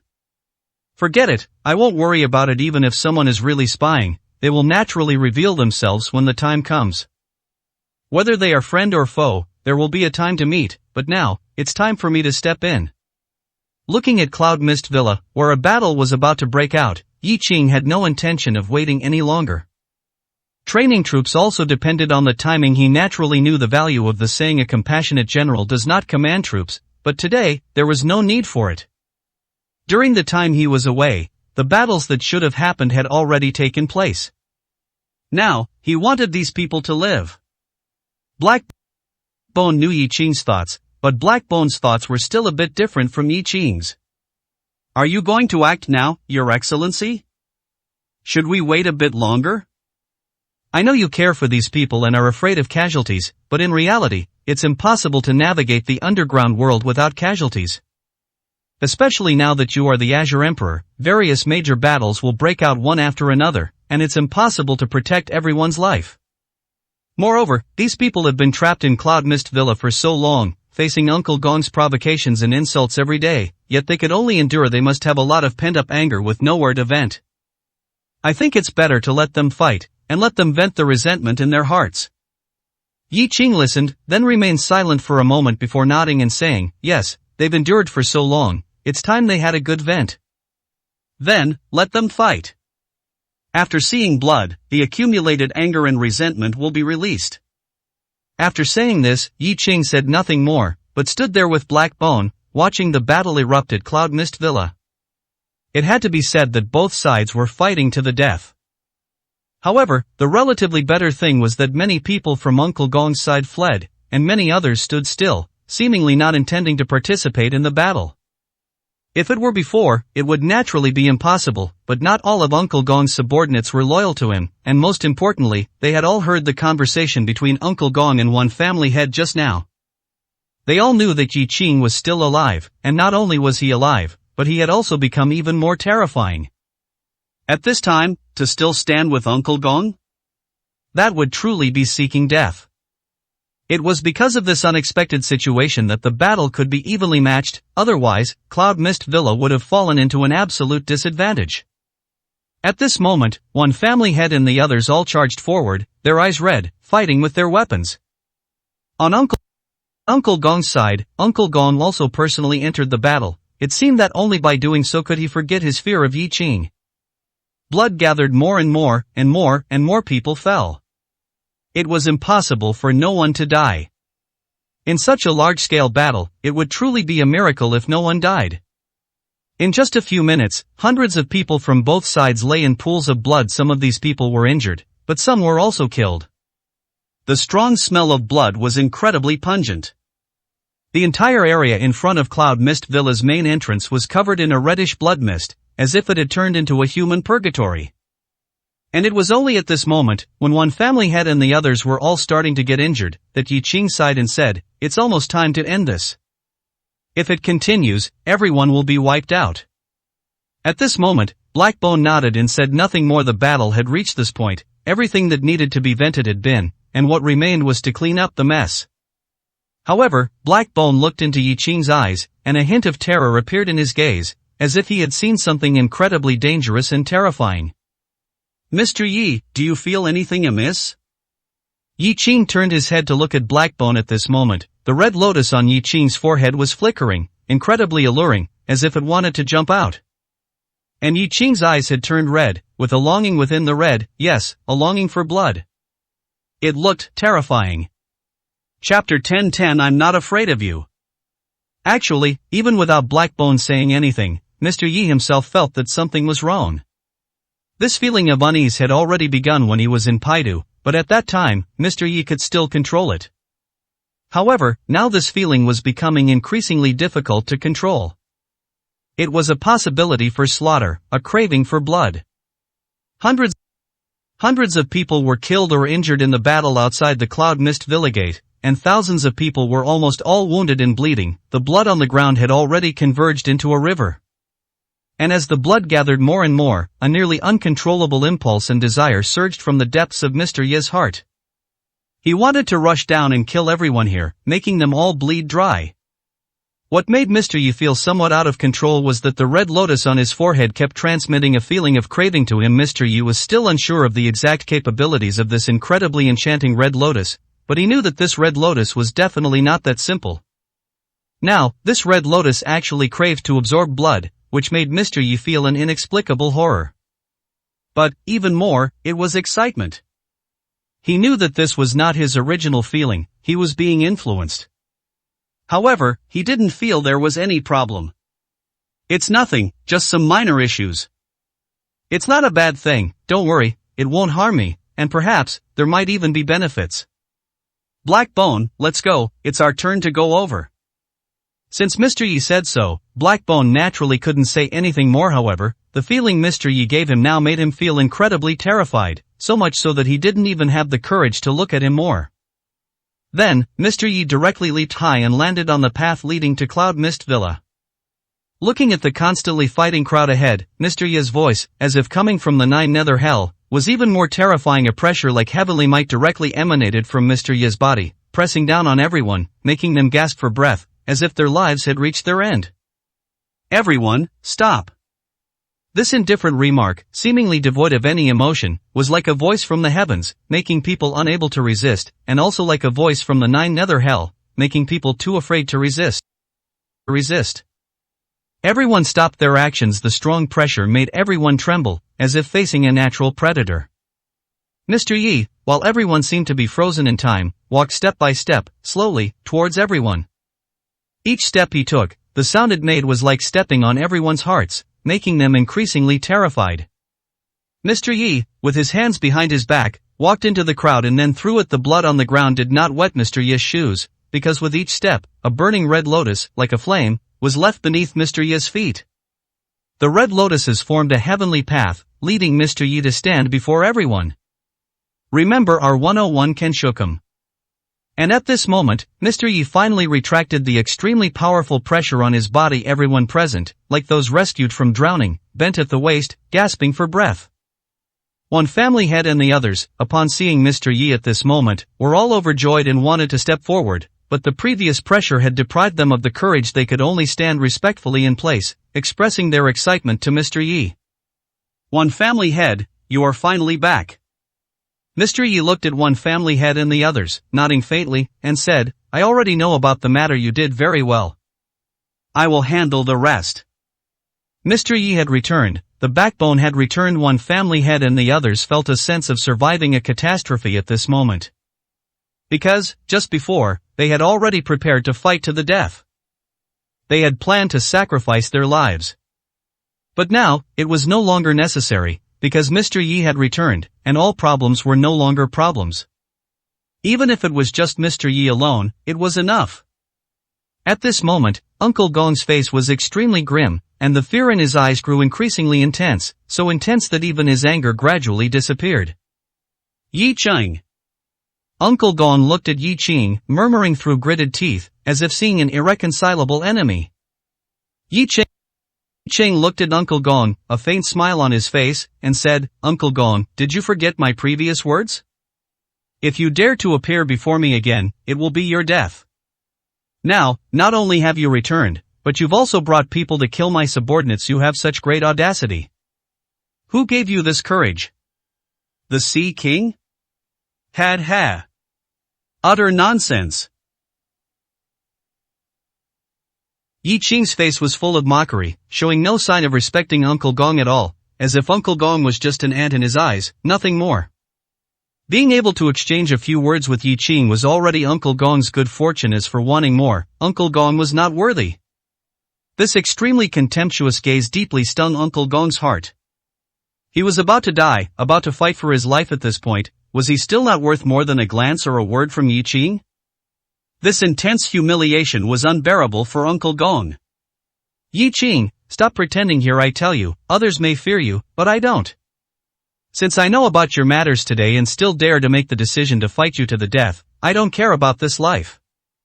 Yi Cheng, you can only kill me, that's all. Now that I am fearless of death, what else can you do to me? Ha, can you kill me a second time? At this moment, Uncle Gong seemed to have truly let go of himself, or perhaps he had truly come to terms with it, so his fear of Yi Cheng actually gradually dissipated. And he felt that what he said was not problematic, and others also felt there was no problem. If you're not afraid of death, what else is there to fear? Of course, in this world, there are many things that make life worse than death, and if Yi Cheng wanted to, he could do them anytime, anywhere. And at this this moment, without Yi Qing needing to answer, Black Bone stepped through the blood-soaked ground, step by step, revealing a ferocious smile, and said, "Your Majesty Qingdi, in my black jail, I particularly like people who are so stubborn. I wonder if he can endure the thousands of tortures in my black jail that make life worse than death. I am very much looking forward to it. Therefore, Black Bone requests Your Majesty Qingdi to hand this person over to me. I guarantee to let him live well, unable to seek life, and unable to seek death." The people present did not know Black Bone. However, just by Black Bone's title, they knew Black Bone was Yi Qing's subordinate. Moreover, he was definitely a very cruel person. The name Black Jail sounded terrifying, plus the mention of thousands of tortures that make life worse than death. Just thinking about it made one shiver. At this moment, even Uncle Gong trembled. He was indeed not afraid of death. But could he truly endure those tortures that made life worse than death? He didn't know. Looking at Yi Qing, a hint of death flashed in Uncle Gong's eyes, and he roared, "Yi Qing, don't even think about tormenting me.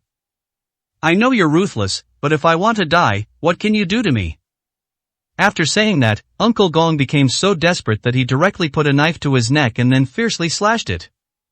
Chapter 10:11 Life and death are up to me, not you. At the end of the day, it was still fear. Otherwise, if there was even a sliver of hope to live, who would want to die? Uncle Gong chose to commit suicide resolutely just by hearing Black Bone's words, which shows that in his heart, fear had already broken him down. However, if one wants to die, can one simply die? Before Mr. Yi, when has life and death ever been up to others? At this moment, Taitu only saw Uncle Gong about to commit suicide and was directly scared, shouting at Uncle Gong, "No, don't." And the next second, the long blade in Uncle Gong's hand only lightly touched his skin, but could not penetrate any further. It wasn't that Uncle Gong heard Taitu's call and suddenly had hope. Nor was it that Uncle Gong changed his mind and suddenly didn't want to die. It was that he simply couldn't move. Uncle Gong's eyes were wide, staring at Yi Qing, and at this moment, he couldn't even speak. Yi Qing, however, looked at Uncle Gong indifferently and said coldly, "Did I tell you to die? Do you think that in front of me, wanting to commit suicide means you can escape? You are wrong in front of me. Your life and death are under my control. If I let you live, you cannot die. If I let you die, you cannot live." As Yi Qing's voice fell, the long blade in Uncle Gong's hand shattered inch by inch, falling all over the ground. And Uncle Gong, finally able to move, looked at Yi Qing and said with a face full of fear, "Devil, you are a devil, Yi Qing, kill me, if you have the guts, kill me." At this moment, Taitu looked at Yi Qing, who was almost like a deity, and despaired. Looking at Uncle Gong, who was constantly provoking Yi Qing and begging Yi Qing to kill him, he felt even more despair mixed with collapse. Uncle Gong, he is truly begging for death. Taitu took a deep breath, directly knelt before Mr. Yi, looked at him, and said in despair, "Mr. Yi, please, spare Uncle Gong. I swear, I will definitely take Uncle Gong out of Dragon Country, and from now on, never step into Dragon Country again. Mr. Yi, I beg you, spare Uncle Gong, spare Uncle Gong." He was forced, he was truly forced. He didn't want to come himself, it was the Sea King who forced him. That was the Sea King. Uncle Gong had no choice, truly no choice. "Mr. Yi, please investigate clearly." After saying these words, Taitu repeatedly kowed out to Yi Qing, begging him to forgive Uncle Gong's sins. Forced? This was indeed the truth. Taitu did not lie. Uncle Gong indeed did not want to participate in this matter before, but was still forced to participate. However, if he participated, he participated. Yi Qing looked at Taitu and said indifferently, "So, being forced, being afraid of death, means you can only come and cause trouble for me and my people. So, that means you are afraid of others, but not afraid of me." At these words, Taitu was at a loss for how to answer. Because Yi Qing's words made sense. You are afraid of death, afraid of others, so you cause trouble for Yi Qing. Does that mean you are not afraid of Yi Qing? But the key issue was that at that time, Yi Qing was rumored to be dead. If Yi Qing was dead, what did they have to fear? But at this moment, was it meaningful to say such things? Before Taitu could speak, Yi Qing looked at everyone inside, saying, "I once said a sentence, and I said the same sentence when I was in Paidu today. I will say it to all of you again. I, Yi Qing, bear the name of a demon, the name of a devil, and even the name of a butcher. I don't care. Even if I become the most evil existence in this world, I don't care.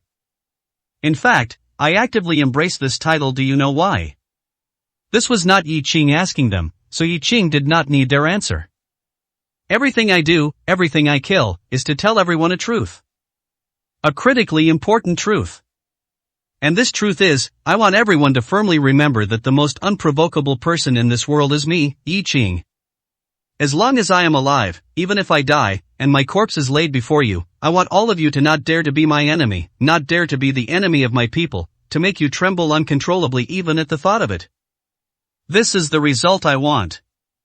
Now it seems it's not enough, far from enough, but it doesn't matter. I will work hard for this. As for how many people will die because of it, I don't care. Yi Qing's declaration moved all those who followed him to tears. But for Yi Qing's enemies, this was a death warrant. Yi Qing is a demon. Now, he is already a demon. Tai Tu knew that from the moment Yi Qing spoke these words, there was no other possibility Uncle Gong might not die, but his fate would definitely not be much better than death. The best way to free Uncle Gong might be to end his life. But now, they couldn't even do that. Looking at one family head and the others, Tai Tu could only place his hope on them. One family head, regarding our previous agreement, please plead for Uncle Gong. You promised. One family head heard this, looked at Tai Tu, and said faintly, Tai Tu, I certainly remember our previous agreement. However, if I recall correctly, I already gave Uncle Gong a chance, didn't I? It was Uncle Gong who didn't take this chance and directly initiated a great battle. I'm not wrong, am I? Tai Tu also knew that this was the truth. But, for Uncle Gong's life, he had no choice. I know, I have nothing to defend myself with. I just ask one family head and the others to please beg Mr. Yi to spare Uncle Gong, considering that I did buy you time before. I know that what Uncle Gong did is unforgivable. For this, I am willing to sacrifice my own life to exchange for Uncle Gong's survival. Please, grant my wish. After saying these words, Tai Tu again kowtowed repeatedly to the ground with loud thuds. For Uncle Gong, he could give up everything, life, dignity, anything. Whether it was foolish loyalty or foolishness, in short, Tai Tu was willing. One family head looked at Tai Tu, sighed, then looked at Yi Qing, and recounted the previous events. Yi Qing heard this, nodded, and looked at Tai Tu, saying, Tai Tu, I knew of your loyalty and righteousness before, but now, is it still worth it? Tai Tu heard this and said bitterly, there's no worth it or not worth it to have Mr. Yi say a word of loyalty and righteousness. I, Tai Tu, will die without regret. I earnestly beg Mr. Yi, grant Uncle Gong a path to life. I, Tai Tu, am willing to use my own life to repay the sins Uncle Gong has committed. Please, Mr. Yi, grant my wish. Tai Tu's face was already covered in blood at this moment. And at this moment, Uncle Gong gritted his teeth and roared. Tai Tu, I don't need you to plead for me. I am right here. I'm not afraid of death, so am I afraid of Yi Qing's torment? Come on, Yi Qing, if you have the guts, just torment me. I've had enough of you. I will never again grovel before you, begging like a dog. Kill me, or don't kill me. If you want to torment me, do as you please anyway. No matter how much you torment me, what can you do? In the end, it's nothing more than death. I tell you, I'm not afraid of you. Chapter 10:12. It's very simple, right? At this moment, Uncle Gong didn't even know what he was saying. He wasn't afraid of death, nor was he afraid of a fate worse than death. But in reality, how could he not be afraid? However, having reached this point, he had nothing left to say and no other choice. Watching Tai Tu continuously beg for his life, the sense of disparity Uncle Gong felt was indescribable. Yi Qing looked at Tai Tu, then at Uncle Gong, and said indifferently, it's easy to let you die, and even easier to make your life worse than death. It's still the same old saying, your life is not yours to control, and your death isn't either. However, for Tai Tu's sake, I'm not entirely unwilling to give you a chance to live. But, do you want it? As soon as these words were spoken, a look of joy immediately appeared on Tai Tu's face. Was it easy for Mr. Yi to relent? Clearly, it wasn't easy. Since he relented, it meant there really was such a chance. Even if this chance, upon careful consideration, was clearly not going to be easy, a chance was still a chance. It was better than nothing. Mr. Yi, Uncle Gong is willing to take this chance. Whatever you say, Uncle Gong will definitely do it. Please be magnanimous and spare Uncle Gong.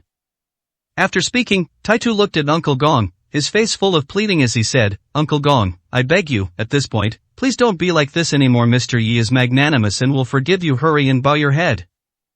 In fact, everyone could see that when Yi Ching said he might give Uncle Gong a chance to live, Uncle Gong, who had been in despair, on the verge of collapse, and even held a belief in certain death, at this moment, his eyes and emotions fluctuated. His original firm resolve to die, at this moment, actually wavered. Yes, if there was a chance to live, who would want to die? And even less would they want a fate worse than death. This wasn't facing others with other hopes, this was facing Yi Ching, someone who could stir up the underground world of Dragon Country and execute the 9 kings as if they were ants. To turn the tables? That was a pipe dream. Uncle Gong didn't speak, still looking sullen, but in reality, his silence already represented his attitude. At this time, the Wan family head and others had already brought over a chair. Yi Ching sat on the chair, looked at Uncle Gong, and said indifferently, Do you want to live? Uncle Gong didn't speak. It seemed his last remaining bit of rationality told him not to speak. If he spoke, he would lose. However, at this point, not speaking meant only one outcome, while speaking, perhaps, truly could lead to a glimmer of hope.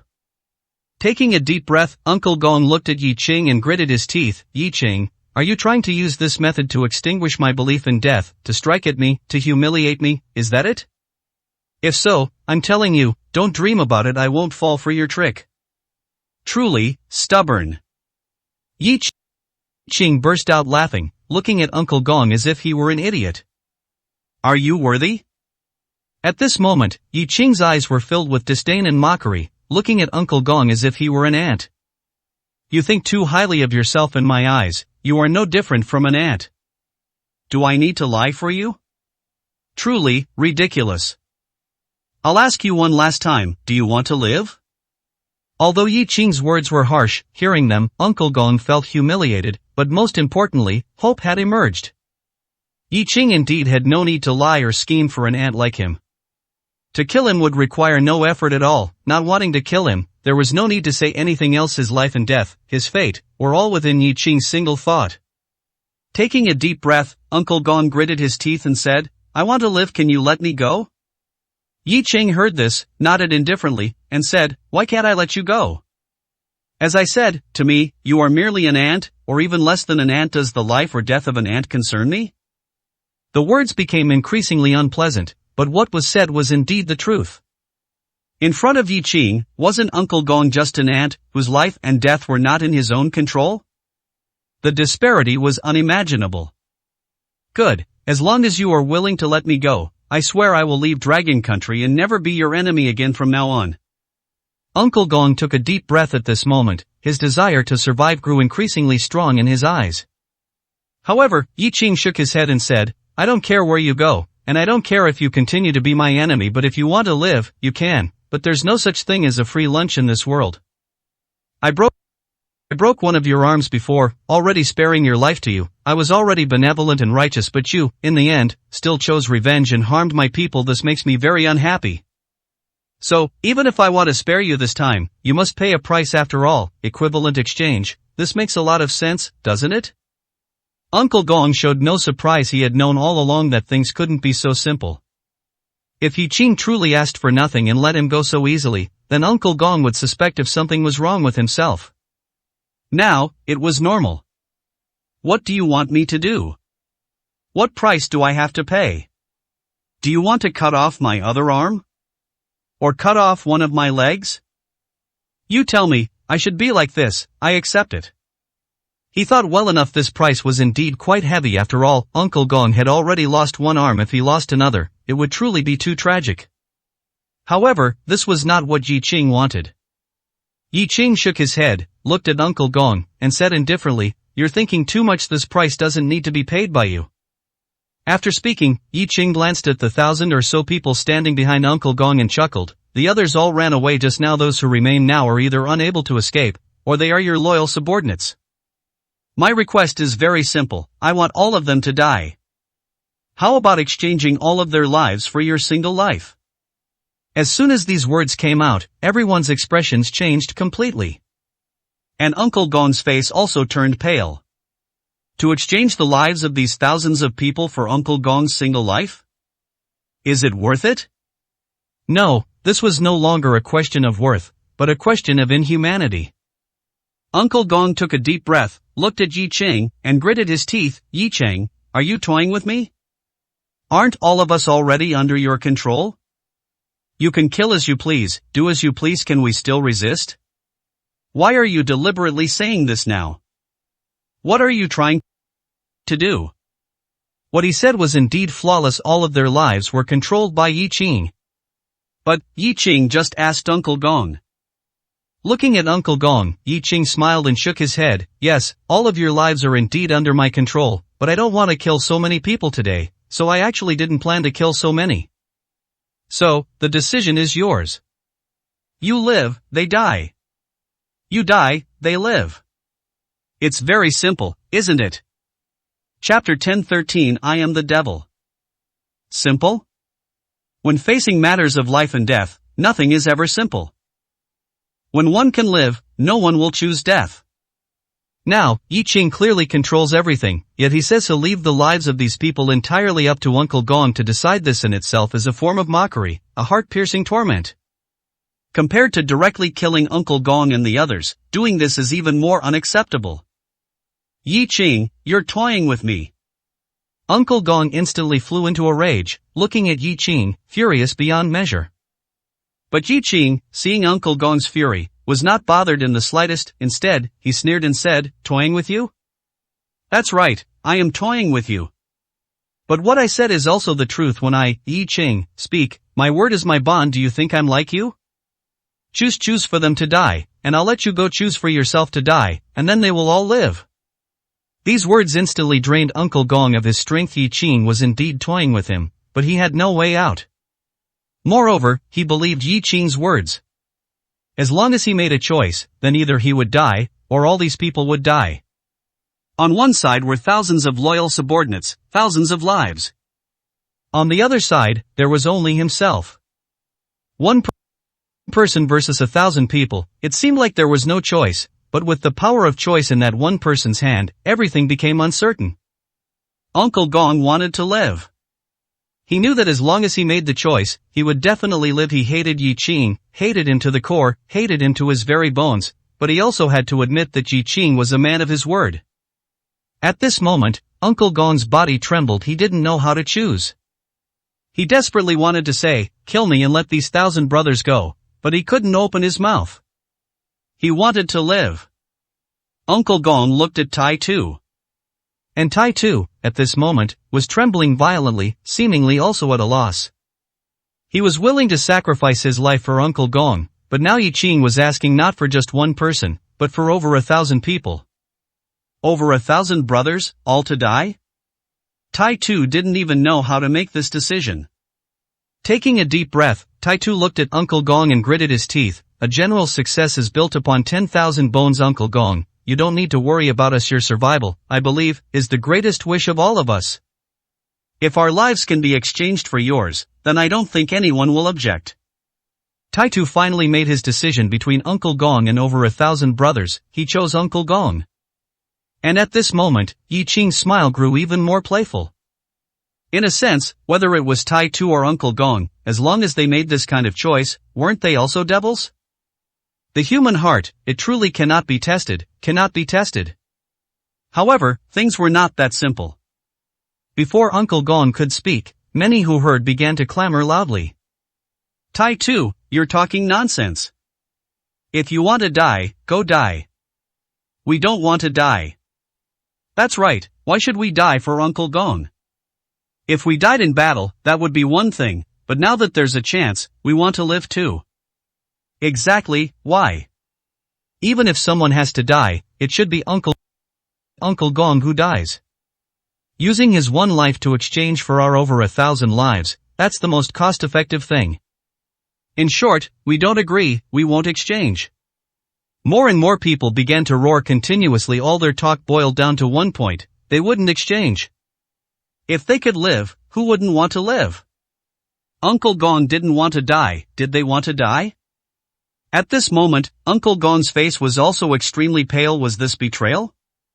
It probably wasn't, but hearing thousands of his own people roaring for him to die, it truly sounded hurtful. But he really had no right to say anything, because he himself wanted to live and let them all die. And Tai too, at this moment, seemed to have made a decision. Gritting his teeth, he said, "All of you, shut up.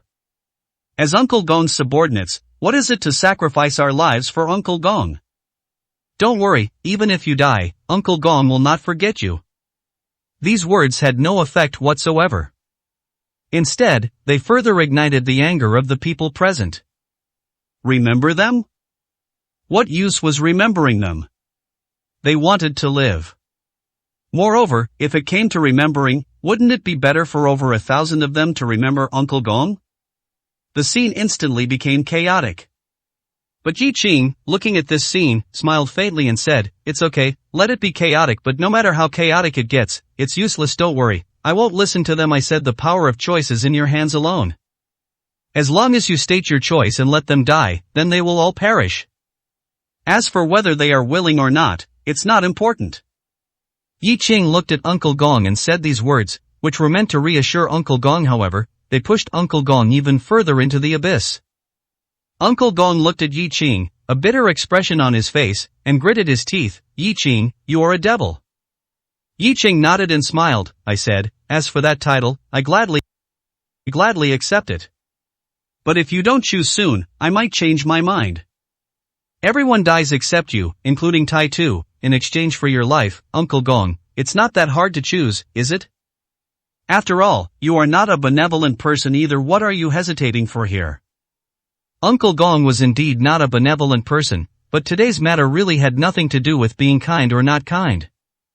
This after all involved the deaths of thousands of people. And these thousands of living people were all Uncle Gong's subordinates. How could he choose?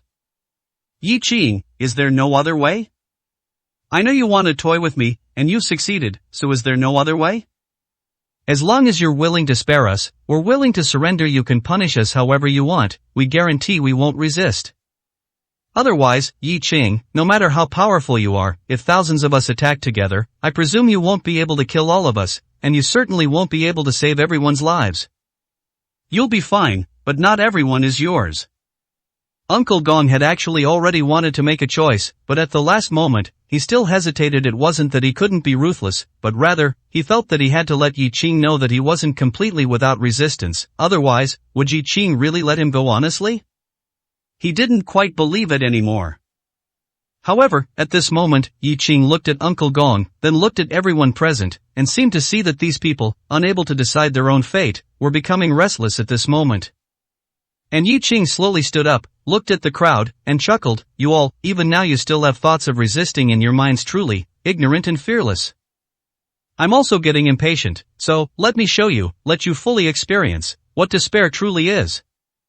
As Yi Qing's voice fell, red light flashed in his eyes, and then the red lotus on his forehead instantly glowed brightly, incredibly demonic. The most terrifying thing was that the red lotus on his forehead actually materialized, as if it had detached from Yi Qing's forehead and floated in the air. Chapter 10:14 Blood-Sucking Red Lotus. This scene stunned everyone. No one expected that the red lotus on Yi Qing's forehead would materialize and appear in the air.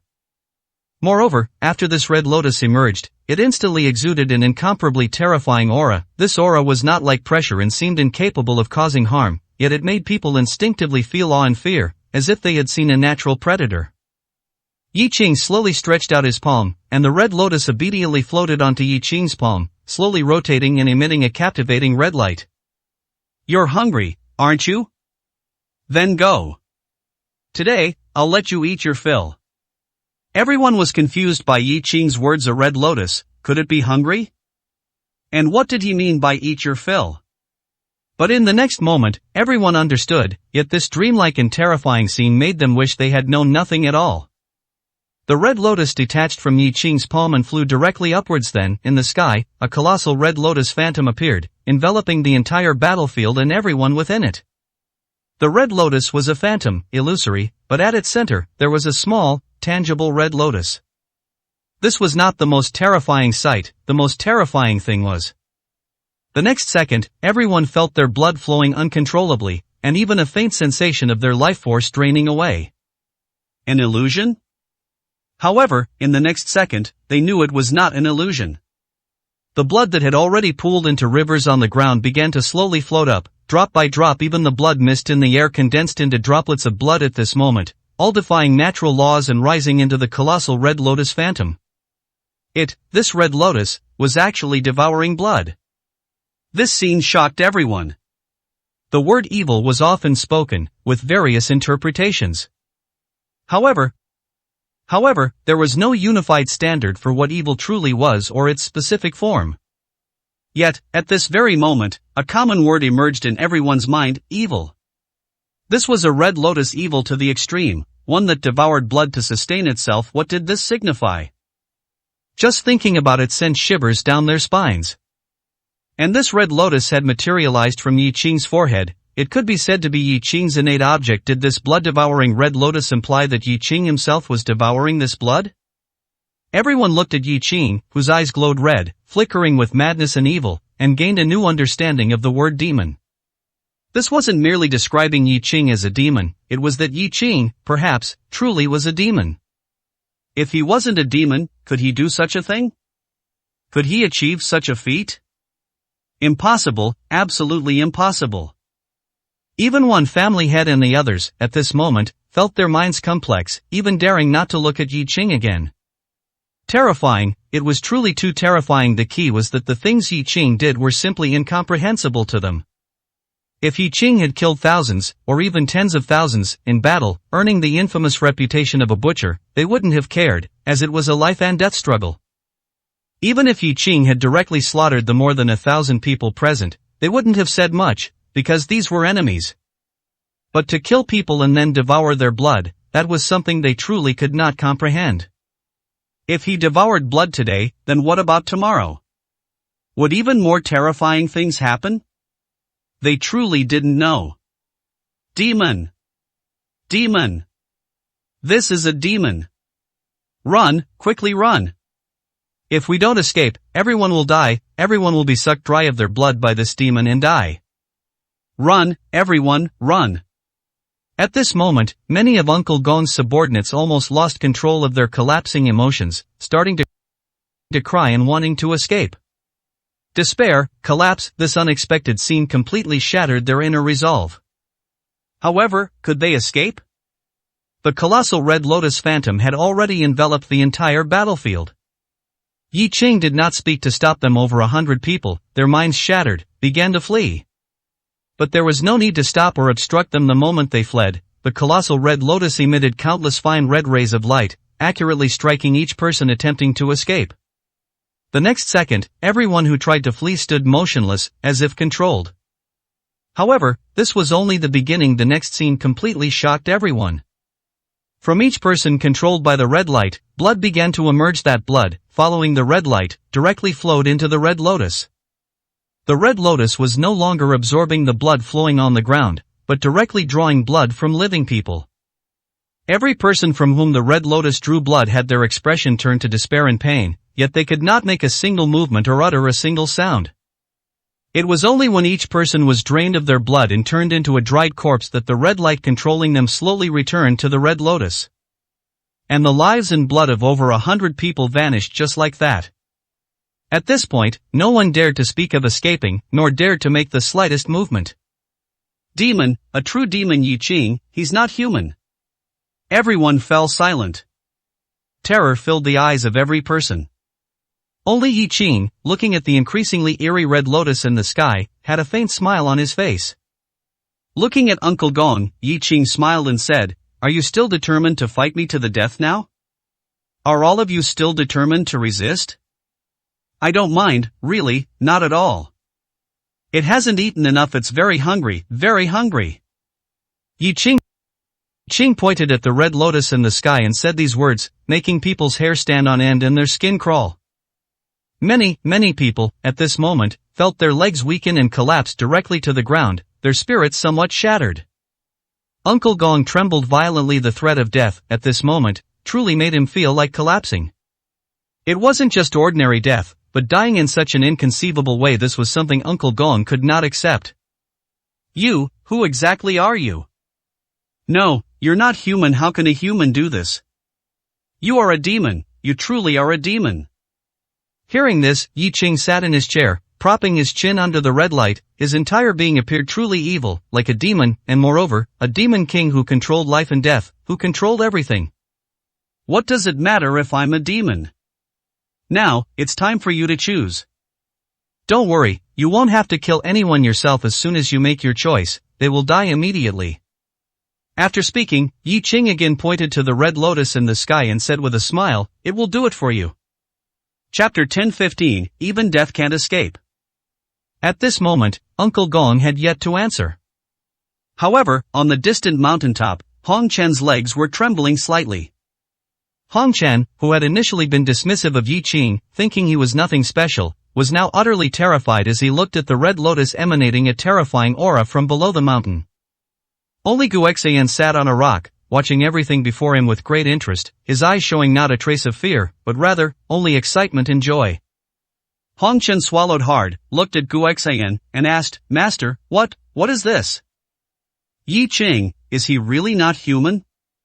Guexayan smiled upon hearing this and said, "Human? What is human? Does it matter if one is human or not? Moreover, Hong Chen, in the eyes of ordinary people, are you considered human? Leaping dozens of meters, shattering a 10-ton boulder with one palm, is that considered human?" What he said was indeed flawless, leaving Hong Chen speechless, because compared to ordinary people, these powerhouses truly weren't considered human. Or rather, they had already transcended the scope of humanity. But, ultimately, they were still human. Yet, what about Yi Qing? A red lotus manifesting, absorbing fresh blood, harvesting lives. This behavior was so evil that it was clearly not human.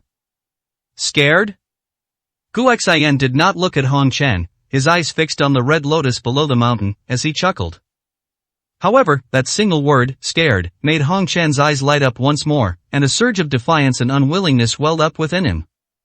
Previously, witnessing this astonishing sight had indeed been unexpected for Hong Chen, but what truly made his heart palpitate was the extremely evil aura emanating from the red lotus, and its manifestation gave him an immense sense of danger.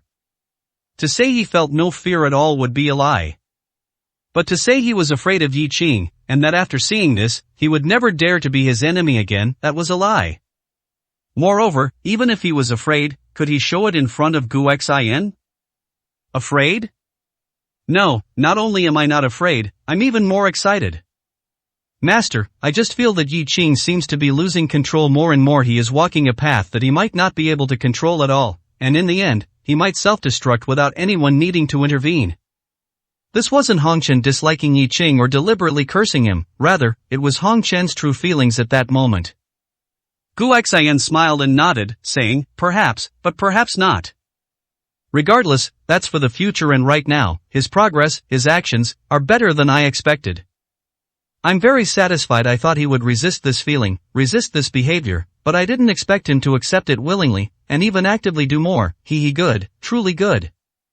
For Guexayan, all these changes were not unexpected.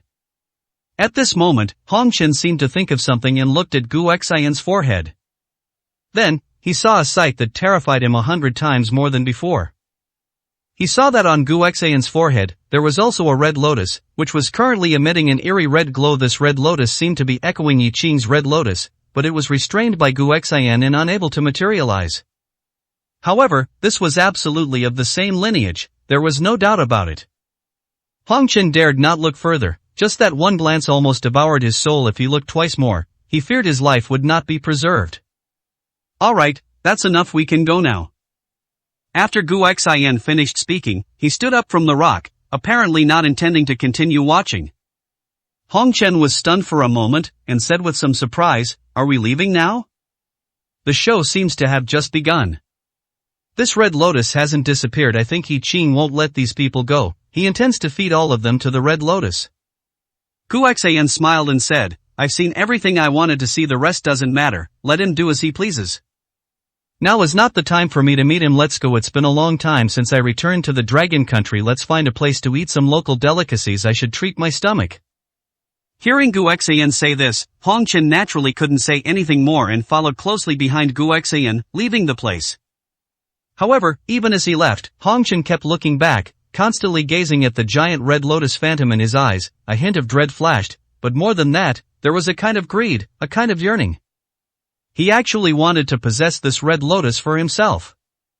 At this moment, Uncle Gong's body trembled to the extreme, and everyone else was also violently shaking. They all knew that Yi Qing was not joking, nor would he joke about such a thing.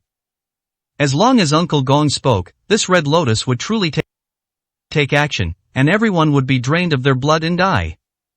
It would be instantaneous. In just a moment, all lives would vanish. This kind of death was too terrifying. No one had ever witnessed such a death. A doomsday-like feeling descended upon everyone. Yi Qing looked at Uncle Gong and said indifferently, "If you don't choose, then you die." Oh, by the way, don't think that dying will free you. Even if you die, you may not be free. Don't believe me? Watch. As Yi Qing's voice fell, the red lotus in the sky flashed with red light, and a blurry figure actually emerged from a corpse in this transparent, soul-like thing. Everyone could see the distorted and pained expression on its face. That transparent figure was connected to the red lotus by a red light, as if even after death, its soul could not escape and was bound by the red lotus. This scene utterly terrified everyone. This wasn't just killing and blood-sucking, was it even refusing to spare their souls? Fear, at this instant, reached its peak, making everyone utterly terrified. Cries of anguish instantly echoed through the heavens and earth. And in Uncle Gong's eyes, an intense fear finally emerged, and the desire to survive, at this moment, reached its limit.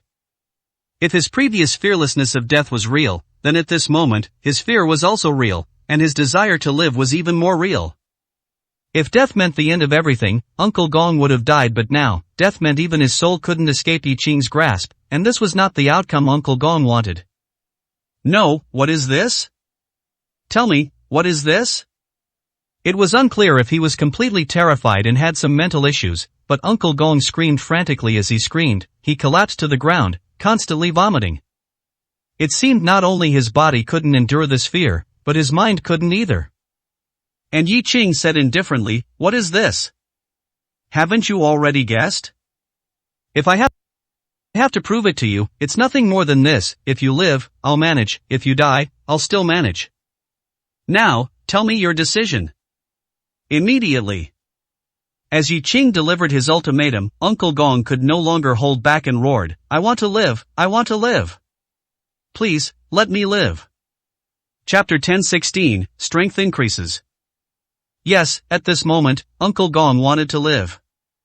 Even if it meant living a life of ignominy, even if he could never hold his head high again, hiding like a mouse, even if he became a beggar.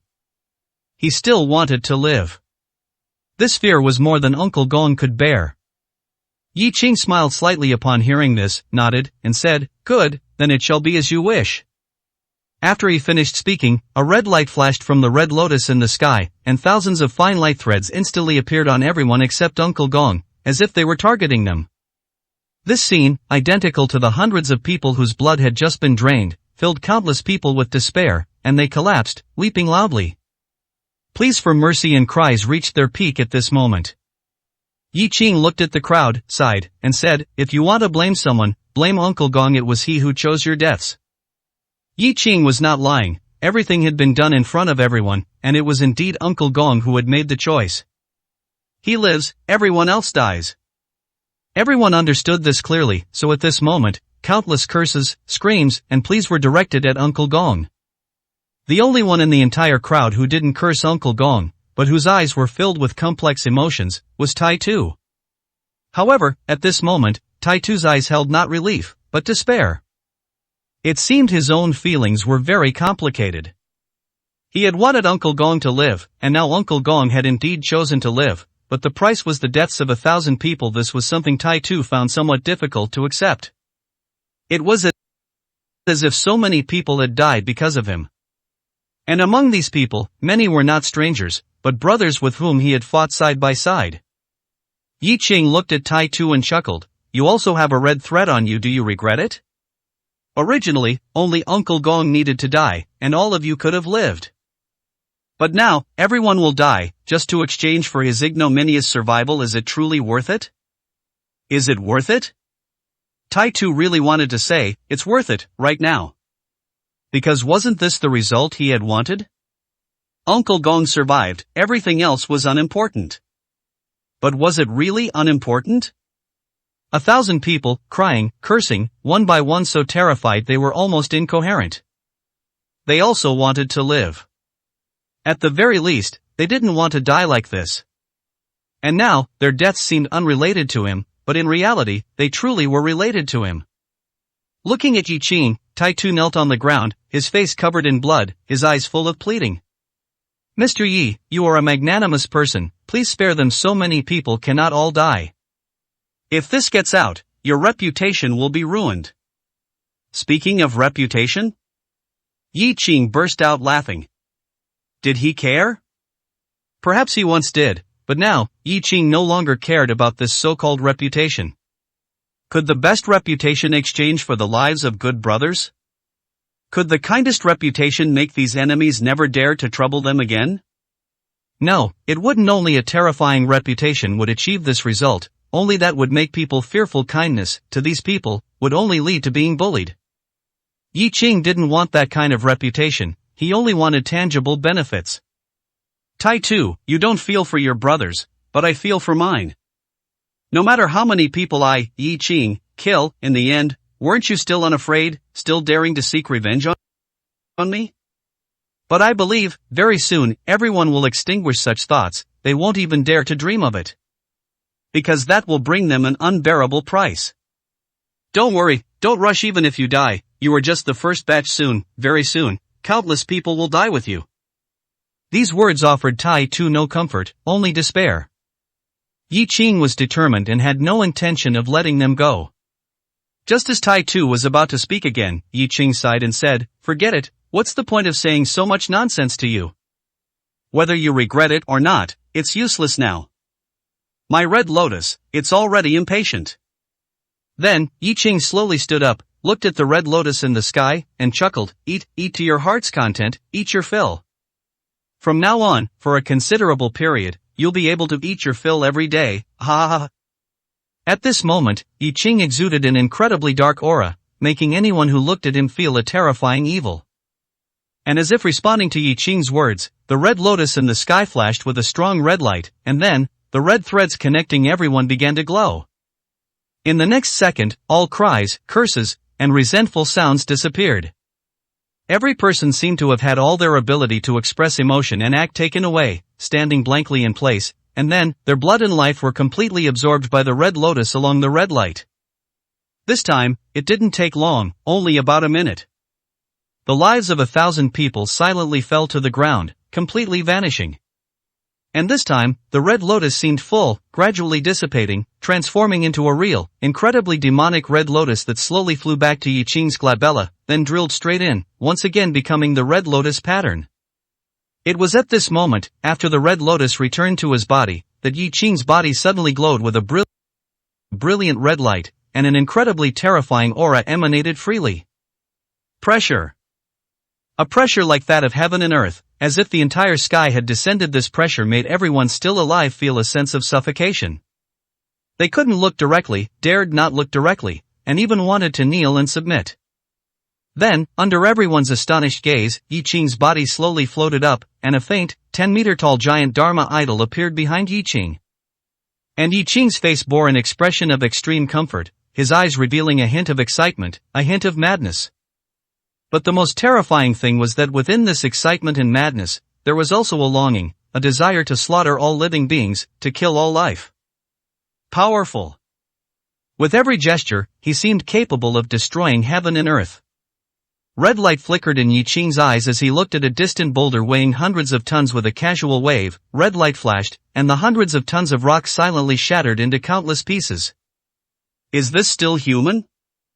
At this moment, everyone looked at Yi Qing as if looking at a god, or a demon god. Seemingly sensing that his pressure made everyone present uncomfortable, Yi Qing slowly floated down, and all other anomalies disappeared. The pressure vanished. Yi Qing returned to his normal appearance. But the excitement in his eyes still remained. Everyone knew that at this moment, Yi Qing was different. As for Uncle Gong, he seemed to have been unable to bear it and had a mental breakdown from the moment the 1,000 people died. At this moment, his eyes were vacant, and he kept muttering a single phrase. Devils, they're all devils, dead, all dead, hee, it's not my fault, they wanted to die, it's not my fault. He went mad. Uncle Gong, at this moment, had gone mad. Chapter 1017 Burning Out. Crazy? Truly crazy, or just pretending? Yi Qing sat in a chair, looking playfully at Uncle Gong, who seemed to have gone mad. At this moment, one family head and the others slowly recovered, their bodies drenched in sweat. If the former Yi Qing, in their eyes, was Tai Woody, unconquerable, a man who could constantly create miracles. Then, after witnessing the current scenes, their feelings towards Yi Qing were reduced to just one point. God. Devil. They didn't know, but he was invincible, absolutely invincible, no one could defeat him. This was their only thought, and at the same time, their reverence for Yi Qing had reached its peak. Taking a deep breath, one family head whispered, looking at him, he seems truly mad. After all, Uncle Gong was already on the verge of collapse before. Now, over 1,000 people died because of him, and your situation made him almost despair, so it's normal for him to go mad, unable to accept or bear it. Of course, if you need, I can immediately arrange the most authoritative psychiatrist to examine him. Yi Qing shook his head directly upon hearing this, saying, there's no need for that. Whether he's truly mad or pretending, it doesn't matter to me. However, if he truly is mad, then it's a release for him. Otherwise, he probably wouldn't have a single moment of peace from now on, every minute, every second. After speaking, Yi Qing walked in front of Uncle Gong, looked down at him, and said indifferently, it doesn't matter if you're truly mad or pretending. I, Yi Qing, keep my word. You may leave. Then, Yi Qing waved his hand, and immediately, someone forcibly dragged Uncle Gong away. Uncle Gong's life was indeed saved. However, what he lost, perhaps only Uncle Gong himself knew clearly. After Uncle Gong left, the sky grew darker. Yi Qing looked at one family head and the others, chuckling, I didn't scare you, did I? Were they scared? It's not easy to update, remember to share 101 Kenshokum. Of course, they were scared. That seemed just now, that terrifying aura, plus there were still over 1,000 corpses. To say they weren't scared would be a lie. But, Yi Qing's ruthlessness was for outsiders, not for them, they all understood this very clearly. Moreover, Yi Qing's words just now couldn't have been clearer. He wanted to become a demon that everyone would denounce, but also fear, a demon that no one would dare to oppose even in their dreams. This wasn't for Yi Qing himself, but for all those who followed Yi Qing. If they were to truly calculate it, it was Yi Qing who was bearing everything for them, and they were too weak, too incompetent. Otherwise, Yi Qing wouldn't have become like this. Looking at Yi Qing, one family head and the others immediately knelt on one knee, saying in a deep voice, Mr. Yi, we are incompetent, causing you trouble. Yi Qing smiled and shook his head upon hearing this, saying, what incompetence?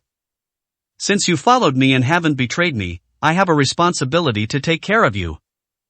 Alright, it's been a while since we last met, and I know about the grievances and hardships you've endured during this time. Don't worry, from now on, they should rarely happen. After speaking, Yi Qing looked at the sky and said, it's getting late, and I imagine none of you have eaten. How about this? Arrange for the kitchen to prepare dinner, good wine and good food, all of it tonight. I'll get drunk with all of you. When these words were spoken, when Yi Qing showed his former self, both one family head and the others felt their fear gradually lessen. Although reverence remained, they felt much more at ease. After all, the person before them was the one they pledged their lives to, and also the one who protected them with his life. They could revere such a person, but not fear him. Otherwise, it would make Yi Qing sad. One family head immediately nodded upon hearing this, saying, good, Mr. Yi, you go back and rest first. Cloud Mist Villa was not damaged, don't worry, everything is fine. I'll arrange for people to deal with these corpses first. They can't just keep piling up here. This, after all, isn't a proper situation. Over 1,000 corpses on the ground, like a human purgatory. Anyone who saw this scene would not feel good. Moreover, these corpses had to be dealt with. Piling them up here, what was that all about? But how to deal with them was truly a headache. After all, these were over 1,000 corpses, not 1 or 2, nor 10 or 8. Yi Qing looked at the ground full of corpses, frowned, and said, "Are there any bodies of our own people?" There truly were. Before Yi Qing made his move, the battle had already erupted at that time. It was a chaotic fight, and people from all sides died. Of course, relatively speaking, many of Yi Qing's people were injured, but very few died. But no matter how few, over a dozen lives were lost. One family head nodded and said, "Over a dozen people died, and the others are all injured."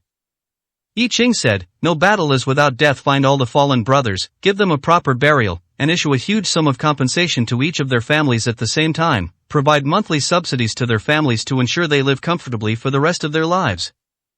Regarding money, Yi Qing had never been stingy. Everyone liked money, but compared to those who risked their lives for him, it was nothing. Upon hearing this, one family head immediately ordered his subordinates to collect the bodies of their own people. After this was done, Yi Qing looked at the ground full of corpses, waved his hand, and said, "Don't worry about these, they are all enemy corpses, there's no need to bury them." Just as everyone wondered what Yi Qing was going to do, a phantom red lotus appeared in Yi Qing's hand, and then he directly threw it among the corpses. The next second, a dazzling flame blazed fiercely, then spread to every single corpse. In just a dozen seconds, over 1,000 corpses were burned to ashes, leaving no trace behind. It was as if these people had never existed. This scene once again shocked everyone. These were over 1,000 corpses, and they just vanished. And the flame released by Yi Qing not only burned precisely, but also felt no heat yet. It could burn a corpse to nothing in a dozen seconds. Its temperature was unimaginably high.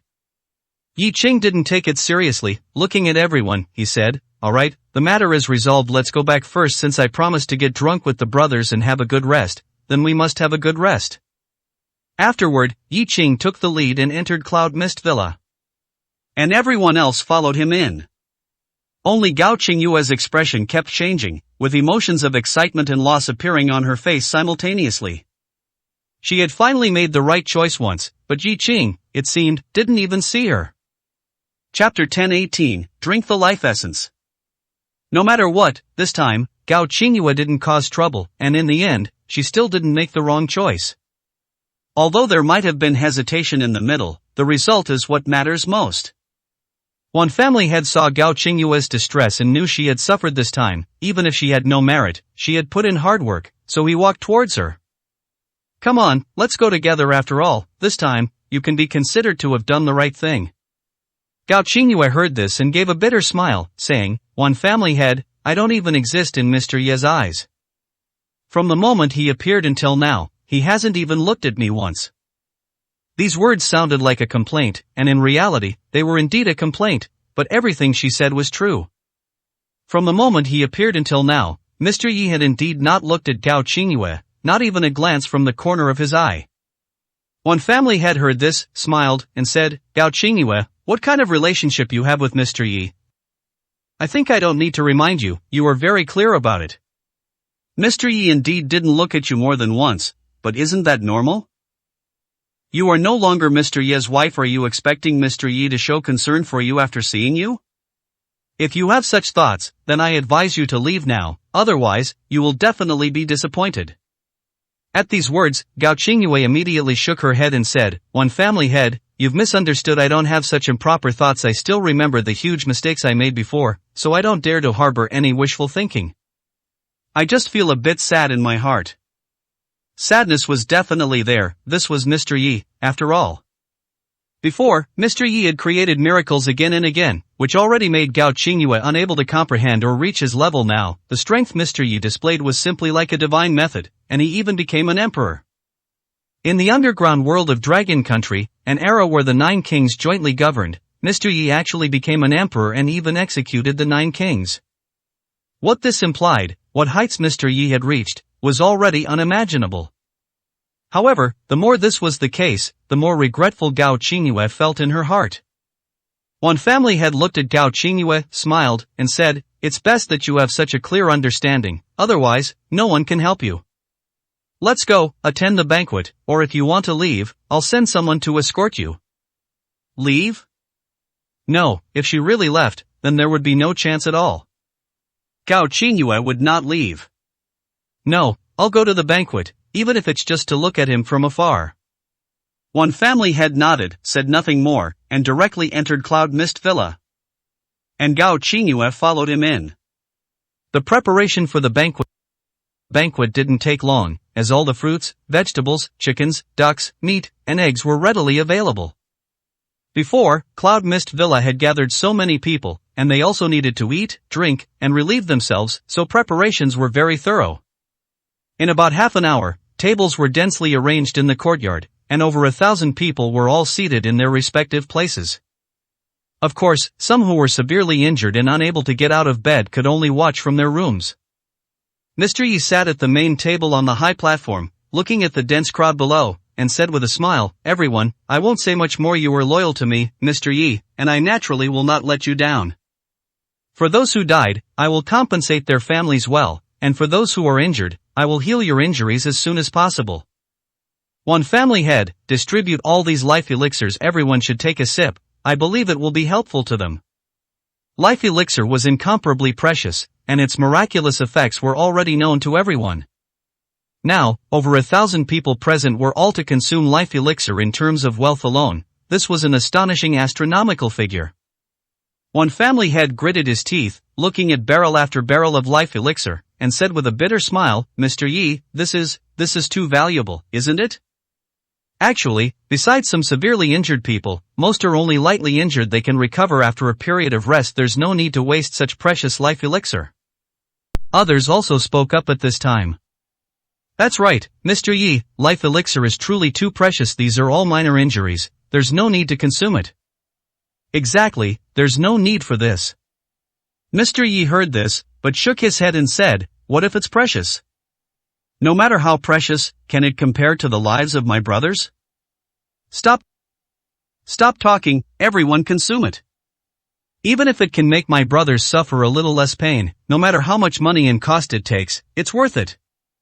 Moreover, this life elixir was originally intended to be supplied in limited quantities to reliable brothers. It can not only heal injuries but also change one's physique after consumption. I believe every brother will make great progress, and their future potential will be limitless. Stop talking, distribute it all. Everyone, drink it on the spot. Mr. Ye's words were incredibly firm. Could more money buy back the loyalty of so many people? Moreover, after consuming life elixir, it can indeed greatly improve one's physical quality and make them stronger. These were all people who had been tested and were loyal to Mr. Yi, people who would sacrifice their lives for him. To do something for them, to spend some resources, Mr. Yi would not hesitate in the slightest. Since Mr. Yi had said so, one family head and the others naturally couldn't stop him. Furthermore, life elixir could indeed greatly enhance human physical quality, which was a good thing for these people. Just as the life elixir was being distributed, Mr. Yi looked at Gao Qingyue, who was sitting in a corner below the stage, her eyes constantly fixed on him. Mr. Yi was already aware of Gao Qingyue's actions during this period. He naturally wouldn't believe Gao Qingyue's sincerity towards him, nor would he believe that she was truly remorseful, but he had to admit that Gao Qingyue had made the right gamble this time. Waving his hand, Mr. Yi gestured for Gao Qingyue to come over. And when Gao Qingyue saw this, her whole body trembled. She quickly stood up, pointed at herself with her finger, as if asking, was he really calling her? After seeing Mr. Yi nod slightly, Gao Qingyue no longer hesitated. She quickly ran onto the stage, walked to Mr. Yi's front, and cautiously stopped. At this moment, Gao Qingyue's body was still trembling, her heart so excited, like a young girl experiencing her first love and seeing her beloved. "Why, Mr. Yi, you called for me?" Mr. Yi looked at Gao Qingyue, nodded faintly, and said, "Just now, at the very end, when Uncle Gong gave you a chance to live, you actually hesitated, didn't you?" Gao Qingyue hadn't expected Mr. Yi to say such words, and how did he know? But now was not the time to think so much. Instead, she absolutely could not admit it. Yes, she had indeed wavered before at the last moment. If she didn't agree, if she didn't compromise, she would die, and she didn't want to die. Fortunately, in the end, things didn't develop to that point. Otherwise, she probably wouldn't even be qualified to stand in front of Mr. Yi now, even if she hadn't been burned to ashes like those corpses. Chapter 1019, Your Reward. No, I really didn't. Yi Qing, believe me, I would never betray you, nor would I dare to betray you, truly, I swear. All Gao Qingyue could do was continuously swear, trying to make Yi Qing believe her, and for this, tears streamed down her face. She was scared, and she was anxious. Yi Qing looked at Gao Qingyue's pitiful appearance, and while no pity rose in his heart, there was a certain sense of emotion. Was this still the high and mighty Gao Qingyue from before? Forget the high and mighty Gao Qingyue, this wasn't even the once strong and independent Gao Qingyue anymore. After experiencing so much, Gao Qingyue had indeed changed. She had changed so much that she was unrecognizable. However, the fact that she could never go back to the past was also true. Gao Qingyue, there's no need for you to be afraid, after all, there's no relationship between you and me anymore, so even if you betray me, it's nothing. Besides, in that situation before, I can understand that you wanted to live. Yi Qing could indeed understand, but understanding was one thing, he wouldn't have sought out Gao Qingyue to talk more with her. Upon hearing this, Gao Qingyue continued to weep, as if she couldn't live if Yi Qing didn't believe her. Yi Qing, I swear, I really didn't betray you. I might have had a fleeting thought, but in the end, I didn't do anything, really, I didn't even dare to think about it. One family head and the others can all testify for me I've truly changed, I'm different now, Yi Qing, please believe me, alright? Gao Qingyue continuously pleaded for Yi Qing to believe her. But what was the point of believing or not believing? Yi Qing shook his head and said, Gao Qingyue, there's no need to cry like this in front of me. Whether I believe you or not isn't important. What's important is what kind of person you want to be, what kind of person you want to do, and what kind of future you want. This time, whether it's true or false, I see that you have indeed changed somewhat. I'm very pleased, but it no longer concerns me. After all, between us, this is all there is. Do you understand?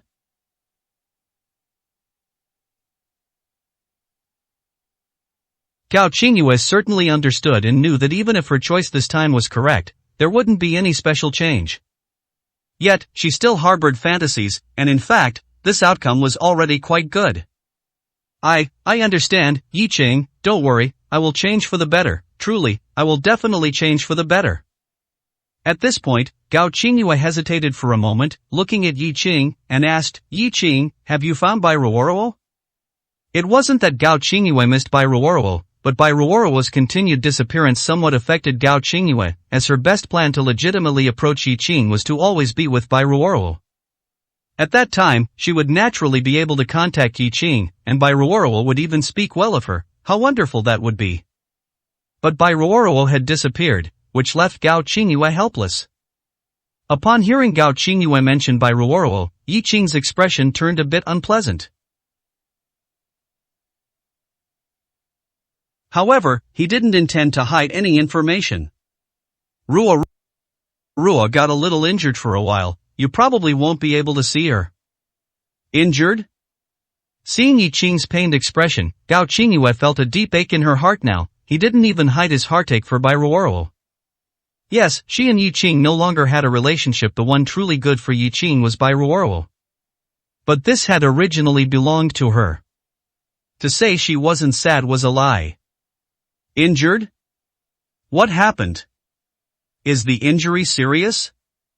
Yi Qing nodded and said, during the overseas battle, Ruoruo went out to save me, so she got injured. I know you think she has no ability and could only be a burden to me. In fact, I didn't intend to explain anything to you, but since you want to know, I'll tell you.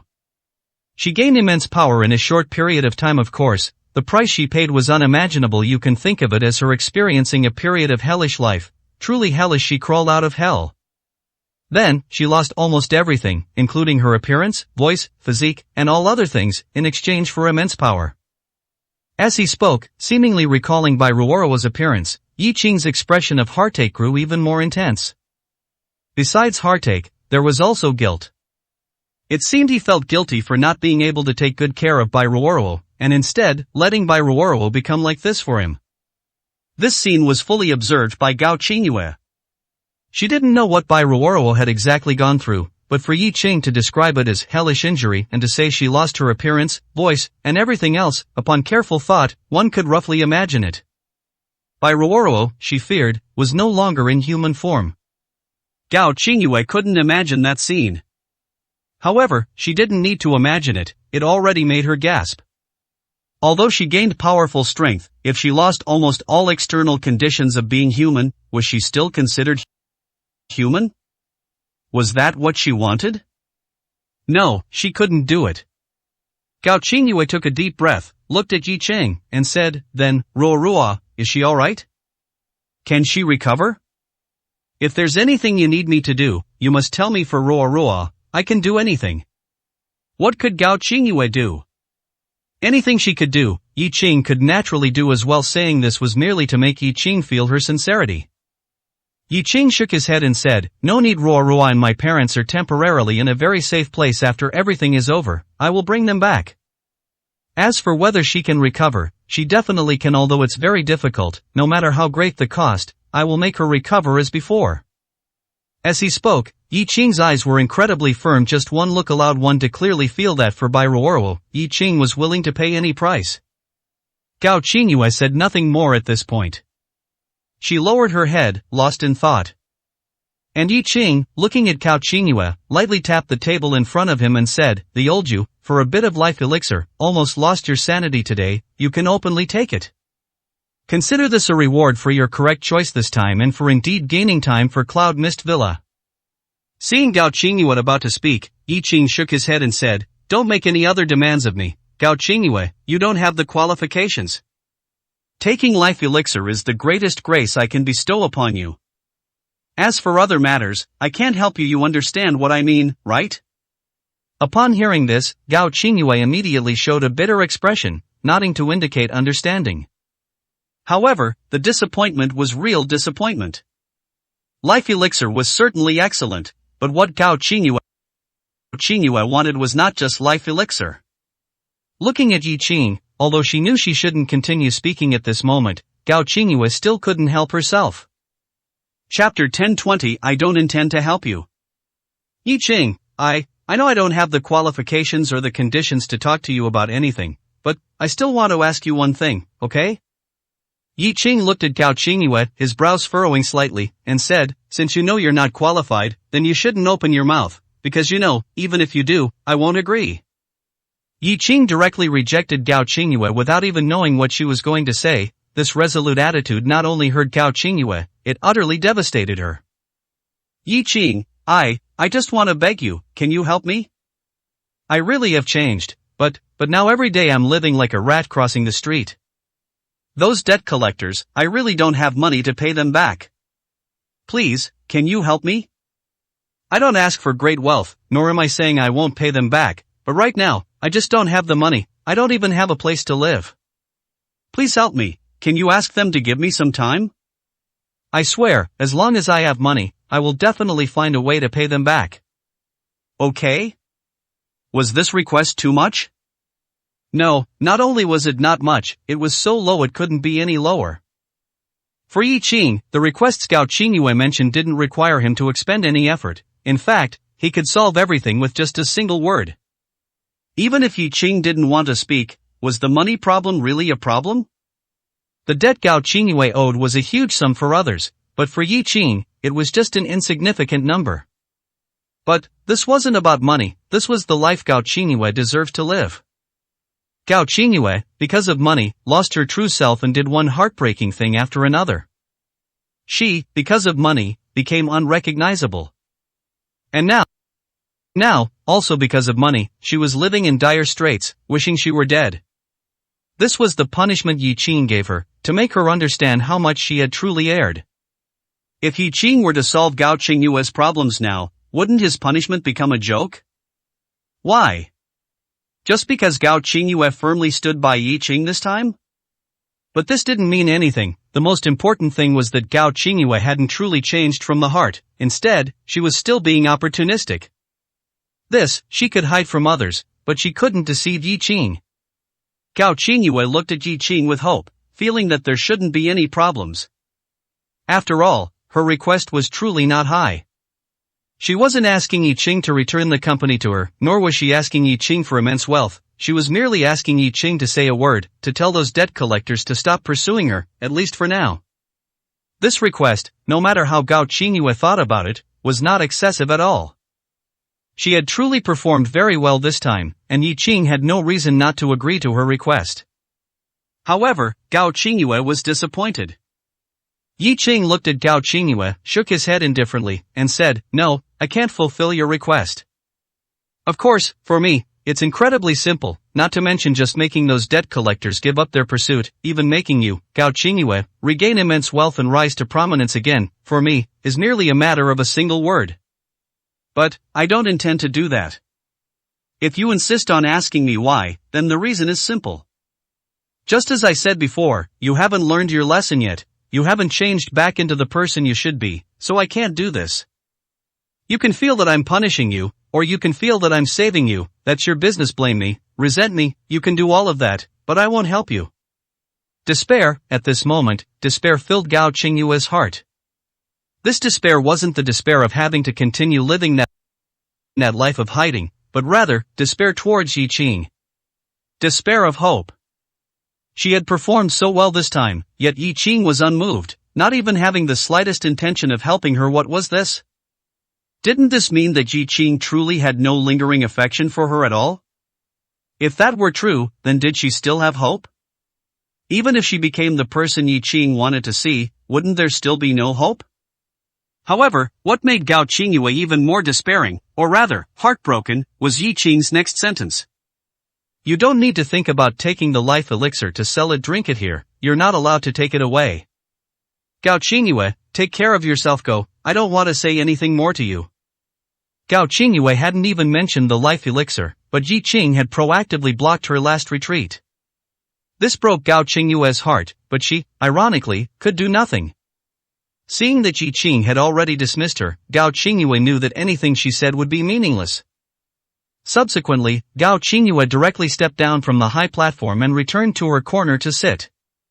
She wanted to leave, but she couldn't, and furthermore, she was unwilling to leave. This gathering for a meal was something she had almost died to obtain. Since she couldn't get anything else, then she absolutely had to drink the life elixir. Moreover, she thought carefully, and actually, it wasn't all bad, at least this time. Yi Qing looked at her directly. This was a huge improvement. Of course, as soon as she thought about how her efforts and rewards were completely disproportionate, and then thought about the gentleness and pity Yi Qing showed when mentioning by Ruoro, the pain was beyond words. At this moment, one family head sat beside Yi Qing and whispered, "Gao Qingyue's performance this time was indeed acceptable. Are you not considering her request? During this period, Gao Qingyue has indeed been living in dire straits, practically like a rat crossing the street, and she has cut ties with her family. It seems she truly intends to repent." One family head knew he shouldn't say these words. After all, this matter was Yi Qing's business, and a private one at that. He had no reason or qualification to say these things. But, he still couldn't help but speak. Yi Qing, however, shook his head and said, I will consider Gao Qingyue's matter as appropriate for her performance. 1 bottle of life elixir is sufficient. As for whether she is truly repentant, that is her own problem. At least, if she wants me to forgive her now, it's not enough." Hearing this, one family head no longer continued the topic. However, one family head still couldn't help but bring up Bai Ruoro's matter. "Mr. Yi, you said that Bai Ruoro was seriously injured for your sake, and your parents are also temporarily being protected by you. Do we need to arrange for people to bring them back? Since you're back, there shouldn't be a better place than Cloud Mist Villa to settle them. If they return here, then, whether it's for care or to aid their recovery, it should be the best choice." Cloud Mist Villa was indeed a blessed land, at least, in everyone's eyes. One family head's consideration was not problematic. But, he only considered this one layer and didn't consider the deeper implications. Yi Qing directly shook his head and said, "I have my own considerations for now, they will recuperate elsewhere." One family head nodded upon hearing this and said nothing more. And at this moment, outside Cloud Mist Villa, Hong Chen and Mandala looked at the brightly lit Cloud Mist Villa, each revealing complex expressions. "Hong Chen, what do you intend to do by coming here behind Master's back?" Chapter 1021 The Road to Heaven. Red Eyes and Mandala stood on the mountain where Guoxian had been earlier, looking at the brightly lit Cloud Mist Villa below, each lost in their own thoughts. Hearing Mandala's question, Red Eye smiled and said, "The master insisted on going to Jiangqing to wander around by himself, and I couldn't stop him. Is it not allowed for me to come out for some fresh air?" What kind of excuse was that? Of course, what Red Eye said was the truth. Mandala believed that. However, thinking of Gu Xian wandering around Jiangqing alone, Mandala felt somewhat uneasy. Aren't you afraid something might happen to the master? Don't forget, this is dragon country here, hidden dragons and crouching tigers abound, and it's full of mysteries. Just because powerful individuals aren't appearing doesn't mean they don't exist. Leave quickly and secretly protect the master. At these words, Red Eyes burst out laughing. But he also knew that what Mandala said was true. How deep the waters of dragon country truly were, perhaps those who hadn't experienced it wouldn't understand. Had all those old monsters truly disappeared? Clearly, that was impossible. Otherwise, could Gu Xian have entered the country secretly? That was Gu Xian, the master of Heart Hall, an existence who had shaken the world and made it tremble many years ago. Even for Gu Xian to enter the country, he had to do so secretly, unable to do so openly. If one were to say he wasn't wary of some existence, who would believe it? Mandala, don't worry, the master will be fine. You underestimate the master too much. Although I don't know what the master is wary of, it's definitely not these mysterious powerful individuals of Dragon Country. To put it bluntly, even if they all came out of their deep mountains and old forests and united to fight the master, who would win or lose is still up in the air. Hurting the master, I think that's possible, but if anyone wants to kill the master, it's not me underestimating them, they truly don't have that ability. Alright, don't worry about the matters between the master and me instead. What are you doing here in the middle of the night instead of sleeping properly? There was no subordinate relationship between Red Eyes and Mandala. If anything, Red Eyes' status was actually much higher than Mandala's, not just in terms of strength, but also in trust and other aspects. This was what Mandala envied the most, but she couldn't do anything about it. Looking at Red Eyes' carefree demeanor, Mandala frowned slightly but couldn't say anything. I came here just to see Yi Qing. Indeed, he's stronger than I imagined. The title of Quasi-Emperor is well deserved. But, he's not worth it. At least, he's not worth Bairuoro sacrificing so much for him. Mandala hadn't been present there before, so she was completely unaware of how Yi Qing had acted or how terrifying the Red Lotus Phantom had been. However, everyone was already gone, the problems were resolved, and combined with the previous news from Paidu, they already knew everything. Therefore, Mandala was very clear that Yi Qing's power was formidable, and she was absolutely no match for him. Listening to Mandala repeatedly mentioned Bairuoro, it was clear she was feeling indignant on Bairuoro's behalf. Red Eyes, with a blade of grass in his mouth, chuckled, "What does it matter if it's worth it or not? If she thinks it's worth it, isn't that enough? What are you complaining about here? Also, don't you think your emotions are a bit off? What? Are you planning to vent Bairuoro's anger or something? Heh, it's not me looking down on you, you don't have that ability." Red Eyes truly wasn't looking down on Mandala. Of course, Red Eyes, with his lofty ambitions, wasn't one to belittle himself either. However, having witnessed the astonishing scene earlier, he now understood that he was no match for Yi Qing. Perhaps he had the strength to exchange blows with Yi Qing, but in the end, it would inevitably be himself who lost. Red Eyes was certain of this. However, Mandala hadn't witnessed the earlier scene, so it was probably inevitable that she had some thoughts. Indeed, upon hearing Red Eyes say this, Mandala's face immediately darkened. Red Eyes, are you looking down on me? Or are you looking down on yourself too? I am indeed no match for you, but when did you start praising others' ambition? If I remember correctly, didn't you always look down on Yi Qing? What? Now you know Yi Qing is powerful, and you can't compare? Facing Mandala's sarcasm, Red Eyes wasn't angry in the slightest. Mandala, you don't need to be upset, I'm just reminding you. Moreover, I'm too lazy to say anything about the matters between you and Bairuoro. However, a chess piece is just a chess piece, and once it's used, it should be discarded. But what's going on with you now?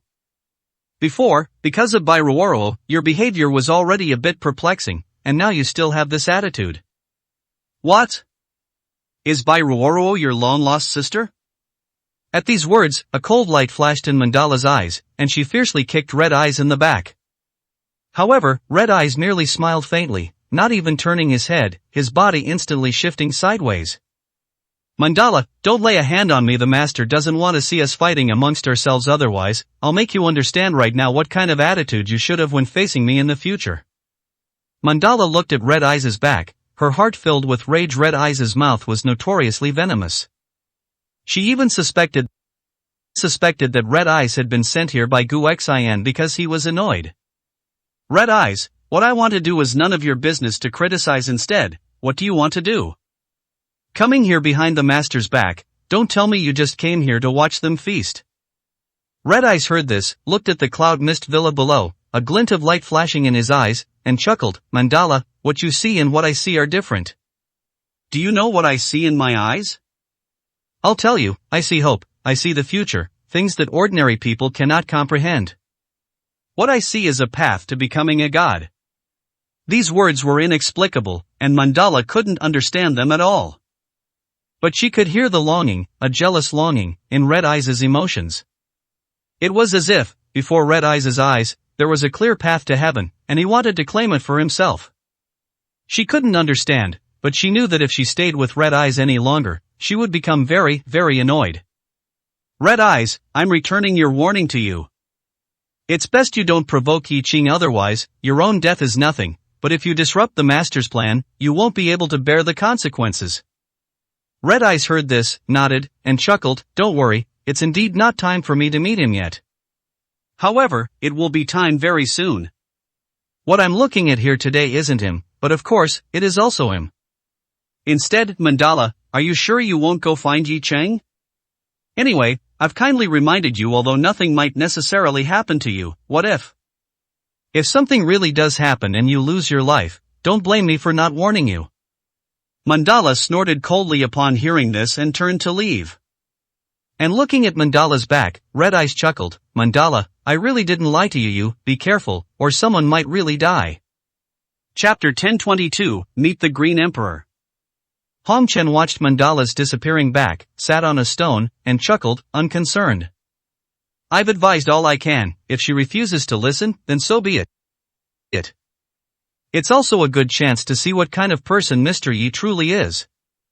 After muttering these words to himself, an expression of extreme longing once again appeared in Hong Chen's eyes. This longing was hard to comprehend, but everyone could see that Hong Chen had an idea. Meanwhile, at Cloud Mist Villa, Yi Qing was drinking with his brothers. However, as he raised his cup, he paused, his eyes looking into the distance, revealing a sharp glint. One family had noticed and cautiously asked, Mr. Yi, what's wrong? Upon hearing this, Yi Qing's expression returned to calm, and he shook his head with a light chuckle, nothing, let's just keep drinking. At this moment, Black Bone stood beside Yi Qing and softly said, One family head, and everyone else, I think your way of addressing His Excellency, the Azure Emperor, should change. Now, Mr. Yi has become the Azure Emperor. This has been recognized by everyone in the entire underground world, so, while Mr. Yi is not wrong, to show respect to His Excellency, the Azure Emperor, and to set an example for everyone, please change your address. Black Bone had wanted to say this from the beginning, but there hadn't been a good opportunity after all. Yi Qing had just returned, and one family head and the others had just gone through a series of battles, so bringing it up then wasn't ideal. But now, all problems had been resolved, and everyone was toasting each other, so it was the perfect time to bring it up. One family head and the others didn't think Black Bone was making a fuss over nothing. A title might seem unimportant, but in reality, it was quite significant. It represented Yi Qing's identity and status. No matter how smooth Mr. Yi sounded, could it compare to the satisfaction and nobility of His Excellency, the Azure Emperor? If even his own people didn't address him that way, how could they expect others to address him that way from the bottom of their hearts? One family head quickly said, yes, Mr. Blackbone is right, it was us who were a bit inconsiderate. Please, His Excellency, the Azure Emperor, do not be angry. Yi Qing smiled and waved his hand, saying, the title itself isn't important if you really want to talk about it, whether you call me Mr. Yi or Yi Qing, I don't care. We are all our own people, there's no need for so many rules. However, what Blackbone said is not wrong after all. My current identity, though seemingly recognized by everyone, is actually just forced upon them. Using a title to prove it and remind others is not a problem. But, again, we are all our own people, so anything goes. Upon hearing this, one family head's expression immediately became serious. Looking at Yi Qing, he respectfully said, His Excellency, the Azure Emperor, we all understand your intentions. But Mr. Blackbone is right. If even we cannot have a clear understanding of your identity as the Azure Emperor, then how will others view it?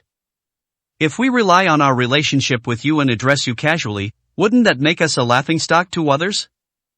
You are now the esteemed Azure Emperor, the only emperor of the underground world of Dragon Country. For many years your identity is beyond imagination in its preciousness. For us to be able to become your subordinates and serve by your side is an immense honor. After saying this, one family head looked at the crowd below and said in a deep voice, Everyone, Mr. Yi is now the emperor of the underground world of Dragon Country. Everyone, join me in congratulating His Excellency, the Azure Emperor, on his ascension. As his words fell, one family head faced Yi Qing, voluntarily knelt on one knee, and loudly proclaimed, We greet His Excellency, the Azure Emperor. Everyone present today, except for Gao Qingyue, was a follower of Yi Qing. Therefore, bowing and shouting to Yi Qing put no pressure on them. Instead, they felt honored. In the blink of an eye, they had become subordinates of the emperor of the underground world of Dragon Country, and their status had risen significantly. We salute His Excellency, the Azure Emperor. Everyone knelt on one knee, shouting in unison, greeting the Azure Emperor. At this moment, Gao Qingyue sat on her chair, at a loss, unsure of what to do. Kneeling before Yi Qing was not a problem for her, she was willing. But at this moment, she sat there blankly, not knowing what to say or do. The Azure Emperor. Gao Qingyue wasn't quite clear about the true meaning of this title. However, she now clearly understood the situation of the underground world of Dragon Country. The 9 kings jointly governed, overseeing the entire underground world of Dragon Country, holding immense power over life and death, which was incomprehensible and unimaginable. Putting everything else aside, Uncle Gong was a ready example. Uncle Gong, who had his arm severed by Yi Qing and was driven away, was able to kill his way back, make a comeback, and rise again simply because he was supported by the Sea King, one of the 9 kings. If Yi Qing hadn't appeared, would anyone present today have survived? And this was not even the Sea King himself, but merely Uncle Gong, whom the Sea King casually supported. The power of the Sea King was already unimaginable. But now, what was Yi Qing's identity? The Azure Emperor. The Emperor of the underground world, an existence above the 9 kings, who even directly executed people from the 9 kings. Gao Qingyue's heart trembled immensely as she witnessed this lofty aura of people kneeling in worship. At this moment, her mind was filled with fantasies. If she could stand by Yi Qing's side, enjoying the admiration and worship of countless people, how glorious and comfortable it would be. But such thoughts, at this moment, Gao Qingyue could only dream of. Even if there really was someone who would accompany Yi Qing and receive the worship of thousands, that person would not be her. Thinking of this, Gao Qingyue's eyes turned crimson, and tears streamed down her cheeks. At this moment, Yi Qing didn't even glance at Gao Qingyue, and as for her thoughts, he was too lazy to guess anything. Everyone, please rise. We are all our own people. There's no need for so many formalities. I'll say it again. Eat well, drink well, and rest well. Everyone has worked hard during this period. As Yi Qing spoke, everyone present immediately stood up. One family head then quietly said, His Excellency, the Azure Emperor, we have already learned most of what there is to know about Paidu Pajun has even been appointed by you as the new Central China King. However, what preparations do you think we need to make? After all, the Sea King and the others are still alive. You didn't kill them before, so I'm afraid they won't be willing to accept this and will surely make a comeback. Things were indeed stable now. With Yi Qing's return, everything had calmed down. However, the current peace was only temporary. Yi Qing, as the Azure Emperor, was indeed recognized by everyone in the underground world, but they all understood how he became the Azure Emperor. This was achieved by Yi Qing using overwhelming force and life and death situations to compel those people to acknowledge him. But did the Sea King and the others, including the capital envoy, truly recognize him? Obviously, it was impossible. Especially since Yi Qing had spared the Sea King and the others, one family head and the others naturally wouldn't question Yi Qing's decision. However, letting the tiger return to the mountains was an undeniable fact. Chapter 1023, No matter how much money you spend for brothers. Letting the tiger return to the mountain. That idiom is absolutely fitting. To say that the Mad King and the Flower King are tigers is an understatement. It's more accurate to say they are tiger kings, commanding countless ferocious beasts. With Yi Qing present, the Wan family head and the others naturally wouldn't worry too much, but it was impossible for them not to worry at all about what they should be concerned about. After all, it's still the same old saying, the Mad King and his group are not to be trifled with. Nor would they simply accept their fate after suffering such a great loss. If they were that kind of people, they wouldn't have become one of the 9 kings, holding such a high position for so many years. At this moment, many people's gazes turned to Yi Qing, all waiting for his reply and decision. Yi Qing smiled and said, "Today is a happy day. Talking about these things, isn't it a bit of a mood killer?" "I know what you're worried about, but actually, there's no need to worry so much since I dared to let them leave. I'm not afraid of them making a comeback. Defeated opponents are always defeated opponents, they're not worth mentioning." When Yi Qing said this, his tone was full of arrogance. Remember the fastest novel site on the whole network 101.com. If it were anyone else, such an attitude would be problematic because being overly pleased with oneself should never appear at any time, as it gives people a sense of arrogance and conceit. How many people have lost great opportunities due to ultimate arrogance, ending up in complete defeat and regretting it afterward? However, this attitude, this expression, appearing on Yi Qing, actually poses no problem. Shouldn't Yi Qing be proud? Shouldn't he be conceited? At a young age, he has already experienced countless battles, created one miracle after another, and now, he has even become an emperor, a title unseen in the underground world for many years, with his strength reaching the level of a quasi-emperor, inspiring awe in others. If Yi Qing isn't proud, is there anyone else in this world who can be proud? The Wan family head and others also smiled. With Yi Qing's attitude, they all felt completely at ease, but while they were relieved, it was still their duty to offer reminders. After all, the Mad King and his group are still alive, and their strength remains. Most importantly, the capital envoy or the celestial giants behind the capital envoy, that is the most troublesome matter. Your Majesty, the Mad King and his group will likely be unconvinced, and there will inevitably be some trouble. Then we still need to make some preparations on our side. Don't worry, everyone is already battle ready at any time. As long as your Majesty gives the order, we can go to war immediately. As the Wan family head spoke, others also chimed in, expressing their loyalty and their fearless attitude towards battle, even towards death. Yi Qing nodded, raised his wineglass, and smiled. Don't worry, I trust you all very much. However, you are also right, a great battle will definitely erupt. Since I left the Mad King and his group alive, I didn't expect them to be grateful to me. Who knows what they're thinking about me in their hearts right now? Moreover, I can be sure that they will quickly conspire together at that time, the Flower King, the Mad King, and probably the Jiangnan King. These 4 will definitely join forces. Of course, although I, Yi Qing, have sufficient confidence, I must also say that their combined strength is still very powerful. I, Yi Qing, cannot deal with everyone, so at that time, I will still have to rely on you. Flowers in a greenhouse, though beautiful, cannot withstand wind and rain. I can protect you, but I also hope that each of you can grow into towering trees. Therefore, this battle is bound to happen, and all of you must participate. In a great battle, no one can guarantee life or death. What I can do is, if anyone doesn't want to participate, or wants to live a peaceful life, tell me in advance, and I will arrange it. And I will absolutely not blame you. Before a great battle, others are afraid of their subordinates being timid in battle and try every means to brainwash them to prevent desertion. But with Yi Qing, it's different. He directly states that those who don't want to fight can opt out and live a peaceful life. Such tolerance is simply unheard of. At this moment, the Wan family head and others felt that Yi Qing shouldn't be like this, but they didn't know how to persuade him. Your Majesty, we all understand your consideration for your subordinates, but please rest assured, no one will desert or be timid in battle. If anyone dares to do so, we won't let them off, even without your word. Yi Qing heard this and smiled, shaking his head. you've misunderstood my meaning. I genuinely hope that those who want to continue moving forward with me, who are not afraid of danger, are naturally welcome.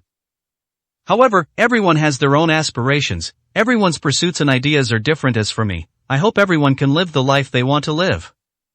Having followed for so long and experienced so much, it's understandable if someone wants to live a peaceful life at this point.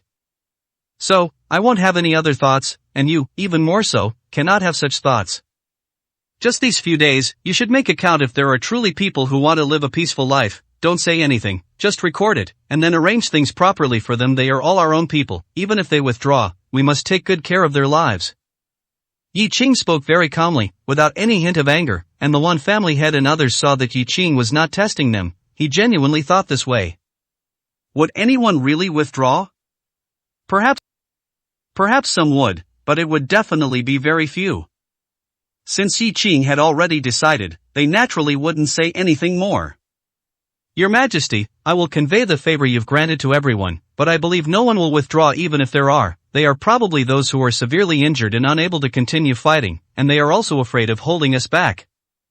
Hearing this, Yi Qing also said with a serious expression, yes, that's right, especially those who are severely injured, or even disabled, must be taken good care of. I, Yi Qing, may not be able to give them anything else, but their lives must be guaranteed. Not only must they live well, but they must also live with dignity and respect. I will personally oversee this matter. It must be handled well. Don't be stingy with money. They are all brothers who risked their lives for me. Any amount of money is worth it. When Yi Qing said this, he was exceptionally serious, and everything he said came from his heart. Others were injured and disabled for him, and their lives were affected. Yi Qing couldn't help but think more and feel moved. He couldn't do more or replace what they lost, but if spending some money and providing some work could make these people live more comfortably, Yi Qing wouldn't care how much it cost. The Wan family head and others nodded heavily upon hearing this, saying, Your Majesty, rest assured, it will be handled well. It was getting darker and darker. Many of the brothers present had already drunk a lot, and some were even sprawled out on the tables, asleep. Yi Qing looked at them, smiled, and said, although the weather isn't too cold yet, sleeping outside will still make you catch a cold. You should arrange something. Today, let's not talk about anything else. I won't drink much more with you. I'll go back to Lake Heart Island to rest first. After speaking, Yi Qing left, not even taking a boat, and directly arrived at Lake Heart Island. Once on Lake Heart Island, a cold smile appeared at the corner of Yi Qing's mouth as he looked at the side, and then he directly sat cross-legged on the ground. Come out. Chapter 1024, Pressure on Mandala. After he called out, still no one came out. Yi Qing smiled and said, to be able to hide from everyone in Cloud Mist Villa and come to Lake Heart Island, it's not just because everyone was drinking, it also means your strength is indeed very strong. But, are you alone? I felt there were two people before. Still not coming out? Yi Qing didn't turn around. He just sat cross-legged on the grass, looking at the calm lake surface, speaking incredibly calm words. It seemed he had already grasped the intruder's presence, but had simply chosen to ignore it until now. And at this moment, in the shadows, Mandala's figure slowly emerged, a hint of shock in her eyes. She knew Yi Qing was very strong. If he wasn't, he wouldn't make Hong Qin so wary, nor would he be Gu Xian's junior brother. That's right, in Mandala's view, Yi Qing's strength was only natural. After all, he was Gu Xian's junior brother, and that alone meant he should be powerful. However, in Mandala's mind, even if Yi Qing was strong, his strength should be limited. What did he mean by he had already discovered them, and there were two people? He must be referring to when she and Hong Chen were watching from the mountaintop earlier. He had discovered them then? Not only was the distance far, but she and Hong Chen were both strong cultivators, capable of concealing their auras, yet even so, they were still discovered. That could only mean Yi Qing was more perceptive than they imagined. Did you really discover us before? Mandala frowned slightly, her entire body on guard, ready to fight Yi Qing at any moment. Yi Qing, meanwhile, nodded, not taking it seriously. I did, when we were drinking.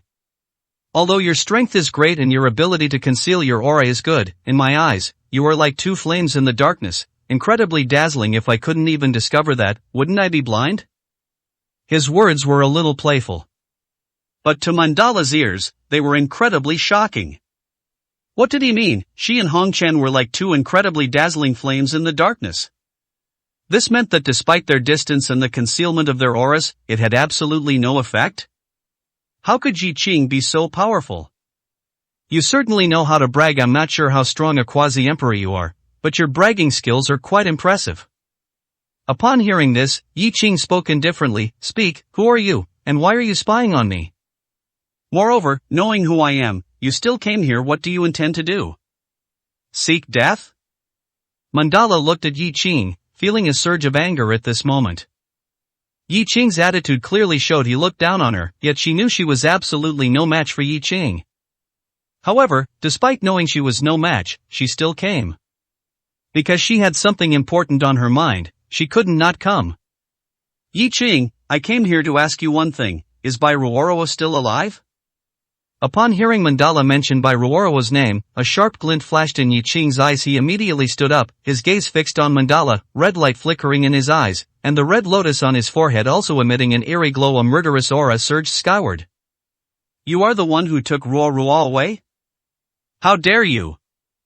I didn't go looking for you, but you came knocking on my door. Truly, you're courting death. As Yi Qing erupted in anger, an overwhelming pressure directly caused Mandala's face to turn crimson, her body trembling violently. At this moment, Mandala felt as if the pressure of heaven and earth was a towering mountain placed on her back, threatening to crush her body and force her to kneel before Yi Qing. But she would not kneel. She would rather die than kneel. Mandala's legs trembled violently, her entire body drenched in sweat, her eyes bloodshot, as she roared, Yi Qing, you won't make me kneel before you. I, Mandala, in this life, will not kneel to heaven, will not kneel to earth, and will only kneel to one person, but that person is definitely not you. As Mandala roared, the overwhelming pressure did not disappear, it continued to suppress her. Yi Qing, his eyes cold, showed no mercy because of this. Blood slowly seeped from Mandala's body, and her legs began to emit the sound of bones breaking. Yi Qing's enraged pressure, directed specifically at one person, was no joke. And at this moment, Mandala finally realized just how vast the gap between herself and Yi Qing truly was. Yi Qing looked at Mandala, red light flickering in his eyes, and the pressure instantly surged.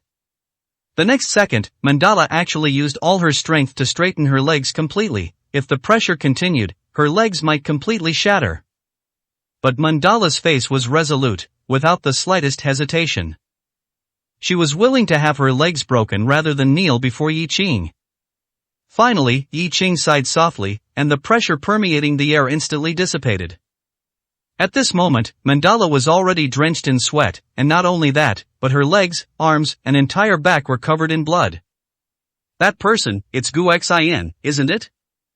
The person Yi Qing referred to was, of course, the one Mandala spoke of, the one she would not kneel to heaven or earth or her parents, but only to him. Gu Xin was the only person Yi Qing could think of. Because, while perhaps others might have such loyal subordinates, very few would have the ability to transform Bai Ruoro in that way. And among those with both the ability and the motivation to do such a thing, there was no one else but Gu Xin. His senior brother was finally starting to slowly emerge. He couldn't say if it was a good thing or a bad thing, but he and Gu Xin were bound to meet sooner or later, that was inevitable. The reason they hadn't met yet was simply because Gu Xin felt that he wasn't qualified enough. Mandala calmed her exhausted body, looked at Yi Qing's back, and gritted her teeth. Is my master's title something you can casually mention? Her words were practically pointing at Yi Qing's nose and scolding him for not being worthy. And this attitude made Yi Qing somewhat speechless. Truly, she hadn't learned her lesson. Did she think he wouldn't kill her? However, Yi Qing had no intention of dwelling on it. There was truly nothing to gain by arguing with a woman, especially one like Mandala, whose mind had been completely brainwashed. If not Gu Xin, what should I call him? Heart Palace Master? Or some other title I don't know? You don't seriously expect me to call him senior brother, do you? Mandala was choked by Yi Qing's words, but he was stating a fact. Gu Xin was Yi Qing's senior brother. Gu Xin acknowledged this, and Yi Qing acknowledged it too. What right did she, Mandala, have to say more? Yi Qing, even if Master is your senior brother, you should still show him respect, not speak so casually. Are you proud of being so rude? Rude? Yi Qing looked at the stubborn Mandala, nodded, and said, yes, I am rude, but what about you? Are you polite? Gu Xian is my senior brother regardless of our relationship, this fact cannot be changed. But what about you? You keep calling him master, which makes you Gu Xian's maid, his servant. You are merely a servant, yet you show such disrespect to your master's junior brother. Is this how Gu Xian teaches you? No manners at all. Is this the result of Gu Xian's teaching of his servants? Chapter 10 Chapter 10:25 No Rules. Yi Qing did not tolerate Mandala at all. The fact that he still allowed Mandala to stand here and speak to him meant Yi Qing had held back. Otherwise, just based on what Mandala had done to Bai Ruoro, Yi Qing could have killed her right then and there. Of course, the reason he held back was not out of consideration for Gu Xian, but because of the worry and heartache that had seeped into Mandala's tone when she first mentioned Bai Ruoro.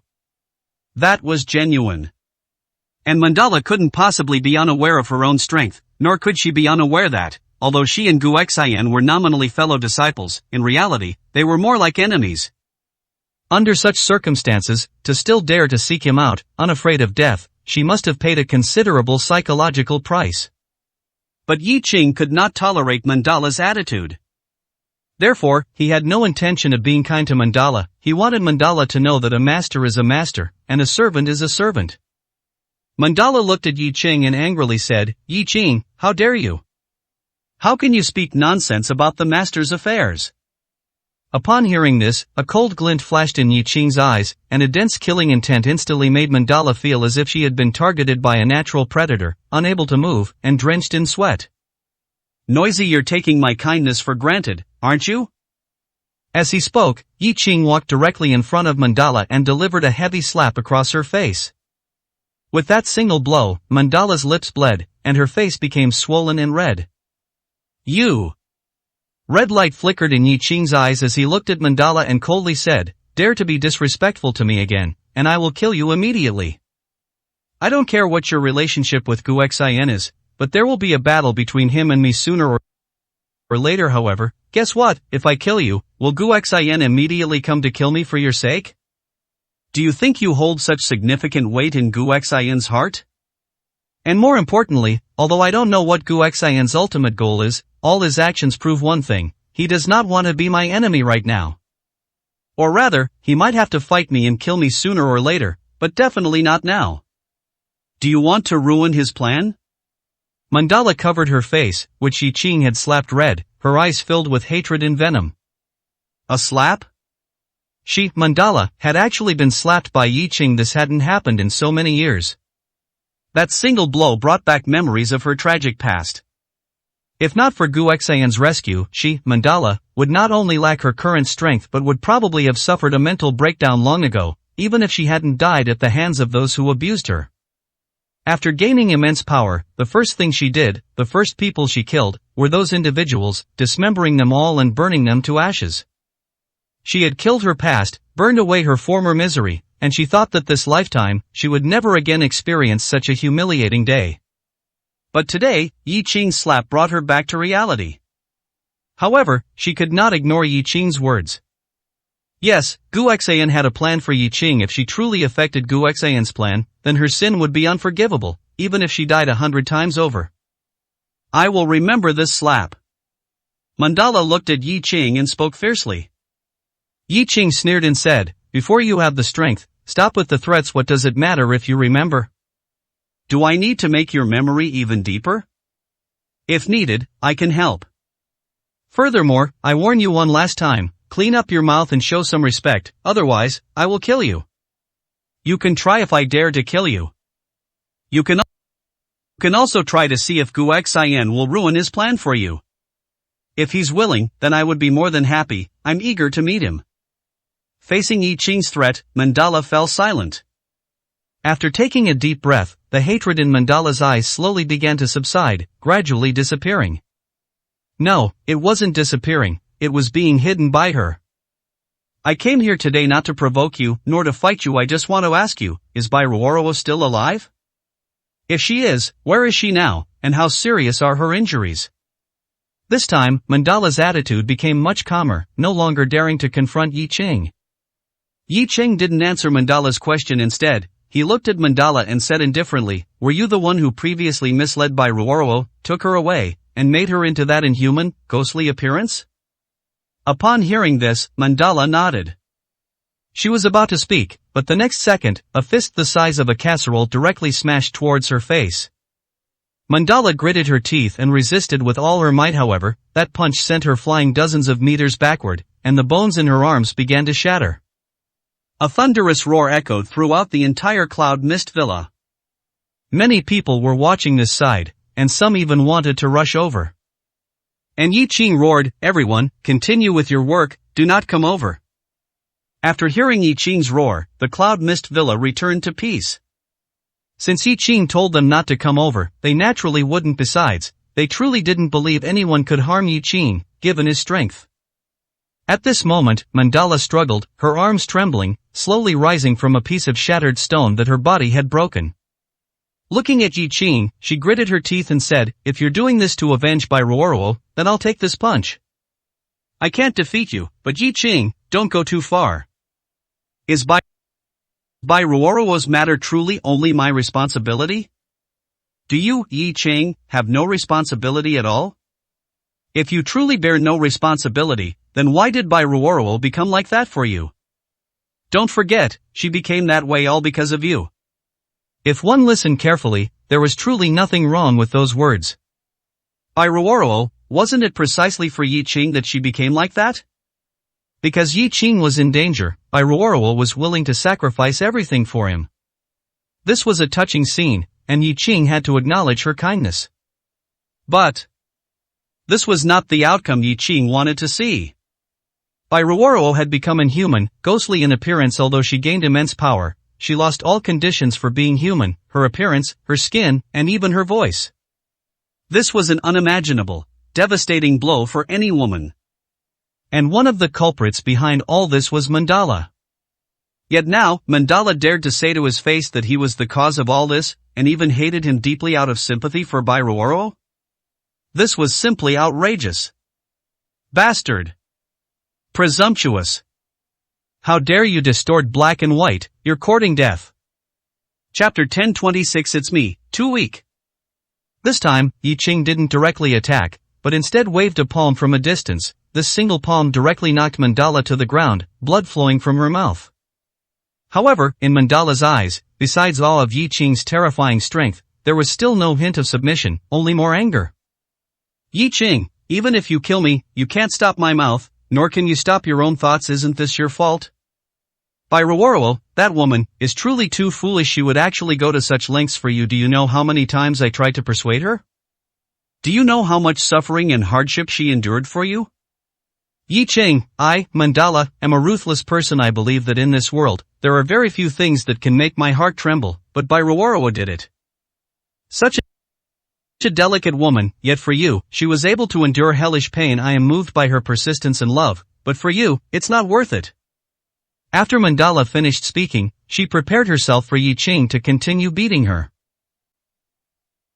However, at this moment, Yi Qing did not continue to attack her. Instead, he said with a somewhat sorrowful expression, "You are right for Bai Ruoro to become like this for me. It truly isn't worth it.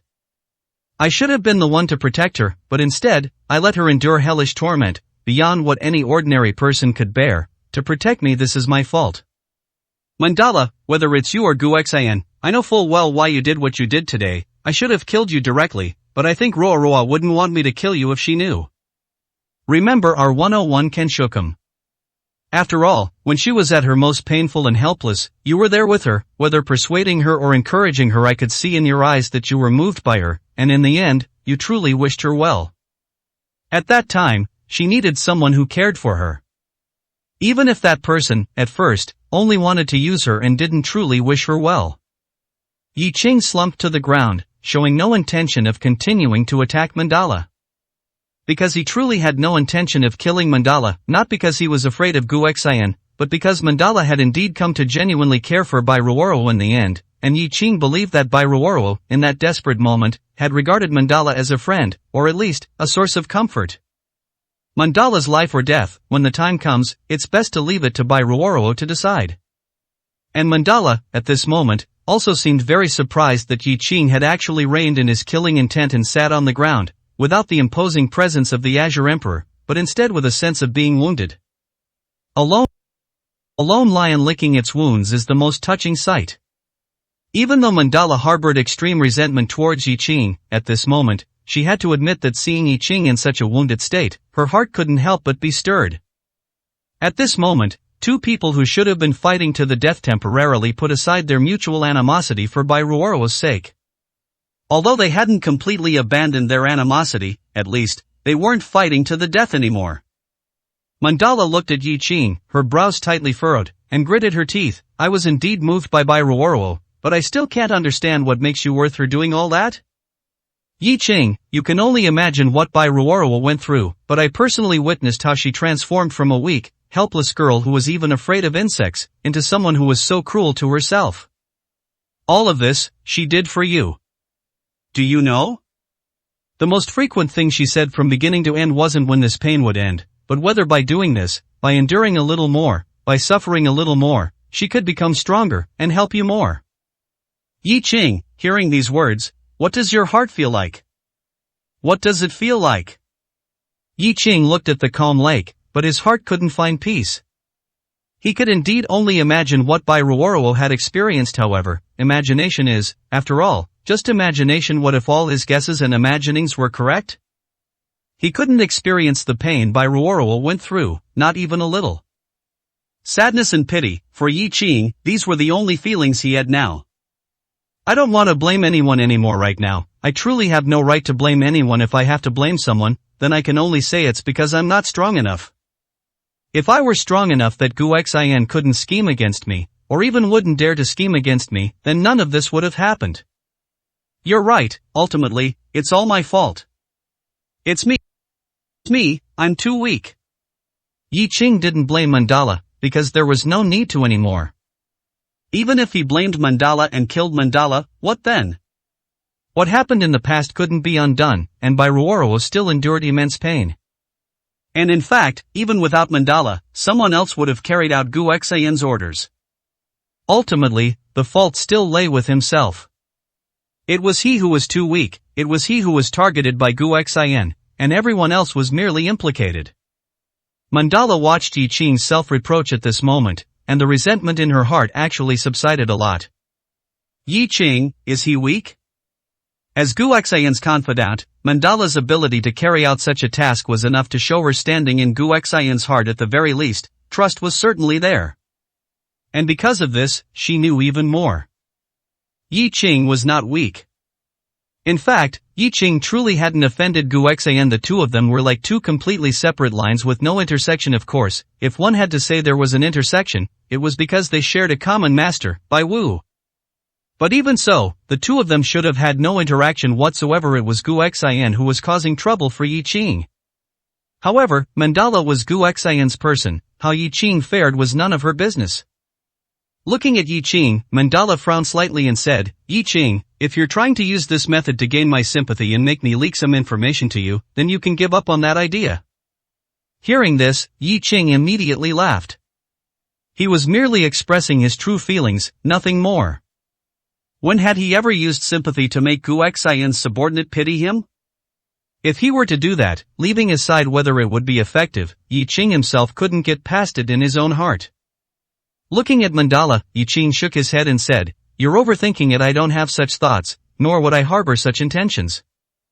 I know even more clearly that you wouldn't do that. If I'm not mistaken, your loyalty to Gu Xian isn't just simple loyalty, is it? You love him? Hearing Yi Qing suddenly utter these words, Mandala was stunned for a moment, and her body couldn't help but tremble. Love? Yes, she loved. Loved him to the bone, loved him enough to give everything for Gu Xian. Mandala truly felt heartache for what Bai Ruoro did for Yi Qing, but if it were her, she actually wished she could do the same for Gu Xian, not expecting Gu Xian to be moved. As long as Gu Xian could remember her, even a tiny bit of emotion, for Mandala, everything would be worth it. Chapter 1027 Irresponsible? Yi Qing, what do you want to do? If you have something to say, just say it. What kind of schemes are you planning? I'm telling you, your goal can never be achieved with me here. Looking at Mandala's wary expression, Yi Qing was a bit speechless. Is it really necessary to be like this? He hadn't said anything, had he? He had only said that he loved her, but wasn't that quite normal? Especially since Mandala's expression and eyes couldn't lie. Sighing softly, Yi Qing said, "You don't need to be so nervous, as if I'm going to do something to you. Don't worry, even if you really reveal some secret, I won't take it seriously. Although I'm completely confused about my relationship with Gu Xian, I'm very clear about one thing, what's between us can only be resolved by us. Others can't help. Mandala, your love for him is no secret. Although I don't understand you too well, I understand your eyes, because I once saw that kind of look in Bairuoro's eyes. So, if it were you, if it were Gu Xian, you would do the same things for Gu Xian as Bairuoro did, right?" At this moment, Mandala's wariness, and even hostility towards Yi Qing truly lessened significantly. Because they talked about feelings, and they talked about Bairuoro. And regarding this point, as Yi Qing said, knowing or not knowing wouldn't change anything. The most crucial, and what made Mandala want to cry but couldn't shed tears, was that even if everything was true, everything was a fact, she still couldn't compare to Bairuoro. Because even if she did the same things as Bairuoro, or even 10 or 100 times more, Gu Xian still wouldn't love her. But when Yi Qing mentioned Bairuoro at this moment, his eyes were full of tenderness and affection. He was truly moved, and he was truly heartbroken. This was why Mandala envied Bairuoro. At least, it seemed now that Bairuoro's efforts were not without results. She had achieved what she wanted. For a woman deeply in love with the man in her heart, isn't that enough? Yes, if Master needs it, I will give everything for Master, including my life. To be honest, I even somewhat envy Bairuoro. She can use this method to make you remember her firmly. Although the cost is very, very high, if she knew your current reaction, she would be happy. As she said this, Mandala's mood became a little low. It was the truth. If Bairuoro knew that Yi Qing was saddened for her, she would definitely be very happy and feel that all the suffering was worth it. Yi Qing nodded upon hearing this and said, "But I'm not happy. I don't want her to be like this, and I don't want her to endure so much for me. This is not what I want to see." Mandala, Ruorua is still alive. Although she can't wake up for now, she is still alive. That's all you wanted to know? Is there anything else? In the end, Yi Qing still told Mandala about Bairuoro's situation. There was nothing to hide, and no need to hide anything. Bairuoro might still have value to Gu Xian after all, as long as he was alive and Gu Xian's goal hadn't been achieved. Who knew what this incredibly strange man would do? Rather than letting others dwell on it, it was better to clarify things himself. Moreover, many things can be hidden from others, but can they truly be hidden from Gu Xian? This monstrous existence, Yi Qing's apprehension towards him had now reached its peak. Mandala sighed in relief upon hearing this, and her whole mood improved, seemingly very happy that Bairuoro was still alive. Alive? It's good that she's alive, it's good. However, just as she was happy for a short while, as if she thought of something, Mandala's mood became a little somber. But is living like this truly good? Living like this, neither human nor ghost, does she truly want that? I think if she were to wake up now, she would wish she had died earlier, so she wouldn't have to face you, or face this world. Yi Qing, perhaps you shouldn't have kept her alive for her. This is a kind of pain, a kind of torment, and one that is unbearable. As a woman, Mandala naturally knew what a woman cared about most. Especially in front of her beloved, to forever be in a state that is neither human nor ghost. That torment for this woman is no different from suffering in hell every single second. Perhaps dying would truly be a release. At least, for Bairuoro's current situation, that was certainly true. And Yi Qing, of course, knew this situation, which was why he had kept Bairuoro in a coma until he found a way to rescue and restore her. Otherwise, he would not let Bairuoro wake up. Because he was also afraid that Bairuoro couldn't bear it, afraid that Bairuoro would do something foolish.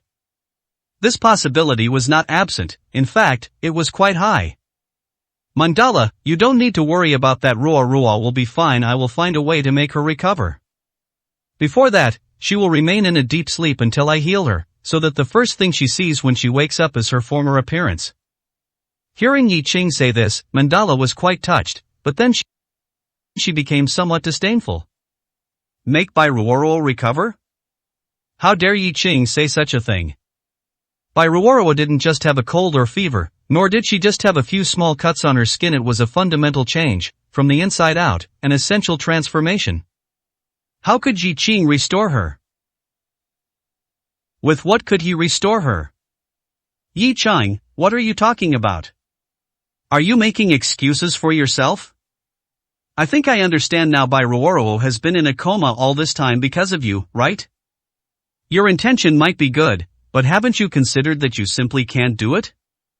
I understand how Bai Ruoro's situation became what it is now better than you do, precisely because I understand. I know that wanting to restore her is impossible. What do you want to do? Keep her in a coma for life if you can't make her recover? At this moment, Mandala suddenly felt a surge of anger. She understood Yi Qing's thoughts and knew that not waking up temporarily was not a bad thing for Bai Ruoro.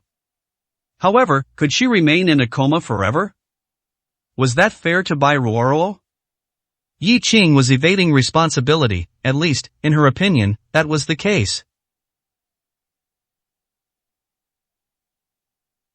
It must be said that Mandala was now at a loss, sometimes feeling that this was good for Bai Ruoro, but also feeling that it was unfair to Bai Ruoro, and even that it was Yi Qing's evasion. And Yi Qing, looking at Mandala, furrowed his brows slightly and said, "Then what do you think I should do? Wake Bai Ruoro up? And then let her see herself in her current state, and then suffer agony every single second?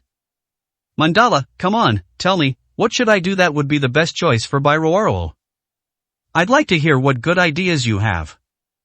Chapter 1028, What on earth has it turned me into? Yi Qing's words left Mandala at a loss for how to respond. She didn't know what the best choice for Bai Ruoro was. But she only knew that no matter what choice was made, it would, in fact, be a kind of harm to Bai Ruoro. Unless, Bai Ruoro could be restored to her former appearance, but that was impossible. "I don't know, don't ask me, that's your business. Bai Ruoro is your woman, you should know what to do." Seeing Mandala's agitated expression, Yi Qing sneered, "Am I being too kind to you? Since you don't have any good ideas, stop talking nonsense here. One moment this isn't good, the next that isn't good. If you're so capable, why don't you suggest a solution? You don't have any ideas, so who are you complaining about here? Useless thing, with you like this, if Guxian could like you, I'd cut off my own head and give it to you." These words were truly hurtful. Guxian was Mandala's bottom line. She loved Guxian to her very core, loved him so much that she was willing to give her life for him. Yet, from Yi Qing's mouth, it was said that Guxian could never like her, and if he did, he would rather cut off his own head and give it to her. This was the greatest humiliation. "Yi Qing, you." Upon hearing this, Yi Qing looked coldly at Mandala and said, "You what, you useless thing? You're good for nothing and only mess things up. If Guxian knew you came to find me today, and behaved like this, believe it or not, even if Guxian wouldn't kill you, he would hang you up from now on and never use you again. Don't doubt my words. Although I haven't met my senior brother, I feel I understand him better than you all do. Also, if you were a bit smarter, you'd know that what I said isn't impossible." Mandala, who had been furious, fell silent at this moment.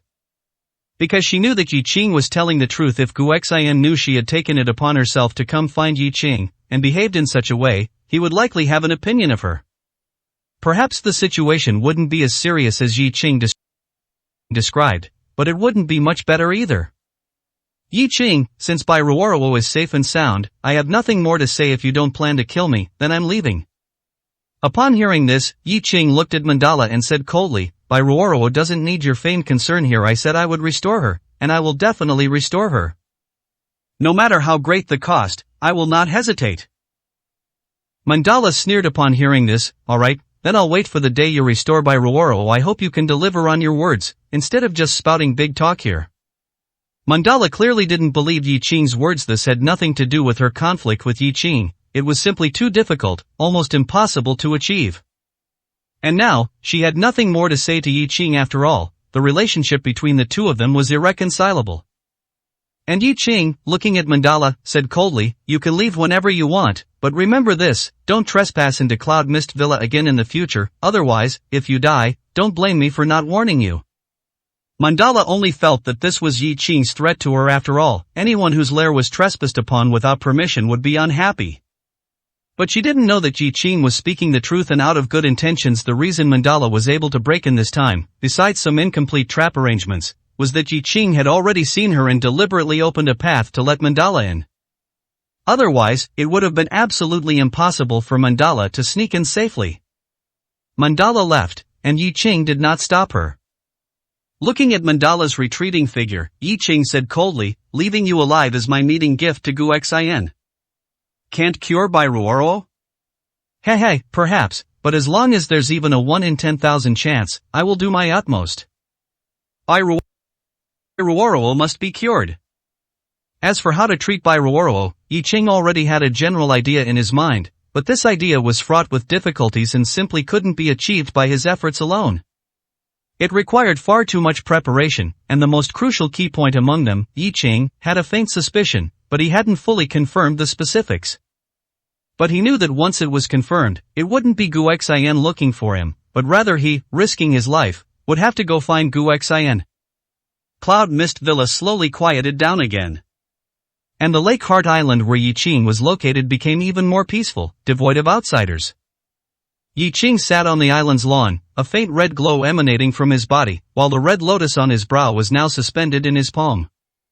Everything this strangely alluring red lotus had done earlier had even astonished Yi Qing himself. He could feel the red lotus's thirst for blood, and its parched state, but he hadn't expected the red lotus to transform like that. Bloodthirsty, terrifying, horrifying, it was simply a demonic existence. However, the benefits it brought were substantial. In this short time, having absorbed the blood of thousands of people and harvested so many lives, the red lotus was not only excessively alluring, but the returns it brought Yi Qing were also beyond imagination.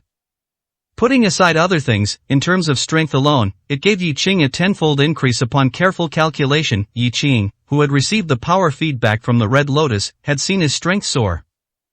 And this was not the end. The red lotus shimmered with an alluring light, as if it could steal one's soul. And the benefits brought by the red lotus were irresistible to anyone. Those who are not strong might not be able to experience the feeling of surging power, but if it were an ordinary person, it would be like you originally earning a few thousand yuan a month, but suddenly, this red lotus could make you earn tens of thousands, or even hundreds of thousands a month. Moreover, as long as you were willing to work, wealth would continuously grow. This feeling, this change, who could refuse? Looking at the red lotus in his hand, Yi Qing's eyes did not show ecstasy, instead, a hint of solemnity appeared. He was well aware that he was being increasingly influenced, even transforming more and more into a demon. This included his disregard for human life and everything else, all of which began to become abnormal. But he had no choice. The rapidly growing power was what he needed. Without it, he couldn't protect anyone he wanted to protect. Just for this reason, he could only accept it. What do you want me to become? A demon? A devil? Or perhaps, an evil being that everyone wants to eradicate? But the power you bring is something I cannot refuse. And since I have already decided to become a demon, I should not have any other thoughts. No matter what you are, no matter what your purpose is, just try me. As his voice fell, the red lotus in Yi Qing's palm returned to his forehead. And Yi Qing also closed his eyes, beginning to continuously refine the immense power the red lotus brought him. Gu Xian, is this your goal? Aren't you afraid you'll end up bursting yourself? A cold smile appeared on Yi Qing's lips, and a murderous intent spread across Lake Heart Island. Chapter 1029 Taunting. At this moment, Mandala had already left Cloud Mist Villa. It couldn't be described as fleeing for her life because Yi Qing never intended to kill her. However, that strong sense of crisis constantly lingered in Mandala's heart. When she was on Lake Heart Island, facing Yi Qing, she seemed fearless, even daring to talk back and go against him, but in reality, the feeling Yi Qing gave her made her extremely terrified. That was the kind of fear she only experienced when facing Gu Xian. Yet, she had indeed felt it from Yi Qing. Especially when the red lotus on Yi Qing's brow flickered with light, she truly felt that Yi Qing was another Gu Xian. Looking back in the direction of Cloud Mist Villa, Mandala gritted her teeth and said, Yi Ching, damn it, no matter how strong you are, you will never surpass Master, never. Mandala gritted her teeth, endured the severe pain in her body, and began to walk step by step towards Jiangcheng. She had come on Gu Xian's behalf, but Mandala wasn't sure if she would be discovered. But she knew that if Gu Xian found out, she would probably be punished, and even if not punished, it would displease Gu Xian. Now, she could only hope that Gu Xian wouldn't see her for the next few days, only then could her injuries heal sufficiently, otherwise, it would be obvious at a glance that she was severely wounded.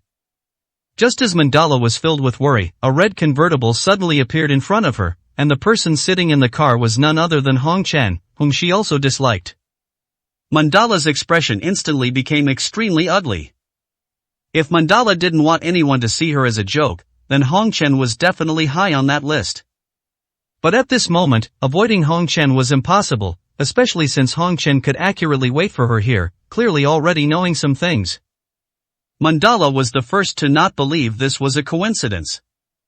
Come, get in. Hong Chen sat in the driver's seat, looking at Mandala with a smile, but no matter how Mandala looked at that smile, she felt it was mocking and humiliating her. Looking at Hong Chen, Mandala said with a gloomy face, "Didn't you leave? Why are you back? Don't tell me you came specifically to wait for me." Hong Chen heard this, smiled, and nodded, "Of course, I came specifically to wait for you, otherwise, what would I be doing here?" After speaking, Hong Chen sized up Mandala, frowned slightly, and said, "Injured? And it seems quite serious, was it, Yi Ching?" Being seen through was normal. If Hong Chen couldn't even see that much, he would be blind. As for who did it, who else could it be? Besides Yi Ching, no one else probably had the ability. Why ask when you know? Hong Chen, if you're deliberately looking for trouble, then hurry up and scram. I'm not in the mood to waste words with you today, but if you dare to provoke me, I will absolutely not let you off. Mandala's attitude towards Hong Chen was extremely poor, but Hong Chen didn't seem angry. He still smiled and said, "Don't be so mad, at least you're still alive, aren't you? It seems that for you to escape, this Yi Ching's strength as a quasi-emperor is truly debatable, otherwise, I should have seen your corpse, shouldn't I?" Hong Chen was all smiles, not taking Mandala's injury seriously, and there was no hint of distress on his face. However, despite his playful demeanor, his eyes were still very serious. After all, Mandala had already engaged in combat with Yi Ching. The information he possessed would be first-hand data. Of course, that wasn't important. What was important was that Mandala could still leave alive after the fight, which surprised him somewhat. Yes, Hong Chen thought Mandala would die. But he had no intention of saving Mandala, although they both served the same person, who said one must save a colleague. He believed that if he himself was almost killed by someone else, Mandala would also not save him. Mandala looked at Hong Chen, her eyes slightly narrowed, and said, "You don't seem too happy that I'm not dead. As for whether Yi Ching possesses the strength of a quasi-emperor, you can go and try it yourself. Hong Chen, if you have the guts, go fight Yi Ching. Stop being so sarcastic here. If you don't have the ability, then shut your stinking mouth." This kind of provocation had no effect on Hong Chen. He did want to fight Yi Ching, he was eager to, without needing anyone to provoke him. However, he had a brain. He knew that he would definitely not be Yi Ching's opponent. Even if Yi Ching couldn't kill him, he probably couldn't do anything to Yi Ching either. He wouldn't get what he wanted and might even suffer severe injuries, which would be a net loss for him. Looking at Mandala, Hong Chen smiled and said, "Don't worry, you don't need to instigate me. I will fight Yi Ching sooner or later, but not now. Because right now, I'm very clear that I'm not Yi Ching's opponent. I'm not like you, foolishly rushing in, that's just asking for humiliation." Mandala looked at Hong Chen, her face gloomy, and said, "Hong Chen, if you insist on provoking me, then let's fight." As she spoke, Mandala seemed unable to hold back, radiating intense battle intent, even with killing intent. She could no longer tolerate the humiliation Hong Chen brought her. And Hong Chen, seeing Mandala like this, smiled and shook his head, "Forget it, there's nothing for me to fight with you if we cause a scene. Wouldn't it be a joke? Moreover, given your current condition, even if I killed you, it wouldn't be a fair victory. Are you getting in? If not, I won't bother with you." Mandala gave Hong Chen a cold glance, gritting her teeth. I don't need you to bother, but if you dare tell master about today's events, I will absolutely not let you off. After saying that, Mandala turned around and left directly, preferring death over getting into Hong Chen's car. After walking a few steps, Mandala didn't look back but spoke. Hong Chen, I advise you not to provoke Yi Qing. His strength is beyond your estimation. If you provoke him, to put it bluntly, you won't even have the qualification to make a move in front of him before you're killed. Also, when the two of us investigated Cloud Mist Villa earlier, Yi Qing had already discovered us, so I advise you to leave quickly now. Otherwise, if Yi Qing has a whim and doesn't let you off, you won't be able to escape. After saying these words, Mandala left directly. However, Hong Chen himself didn't believe there was no intention of provoking him in those words. But whether he believed it or not wasn't important. What was important was that Hong Chen looked at Mandala's retreating figure and sneered, scared out of your wits, huh? But even if what you said is true, so what? I have no intention of leaving. Your business is over, but the person I'm waiting for hasn't arrived yet. Chapter 1030. This place doesn't belong to you. Hong Chen indeed had no intention of leaving. Of course, Hong Chen himself knew his situation, so he also had no intention of provoking Yi Qing. He was very clear that if he provoked Yi Qing, his fate, even if not death, would not be much better than Mandala's. But he had to wait for Qingyue.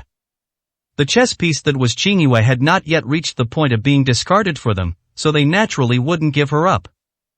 Moreover, Hong Chen even planned to use Qingyue to gain merit.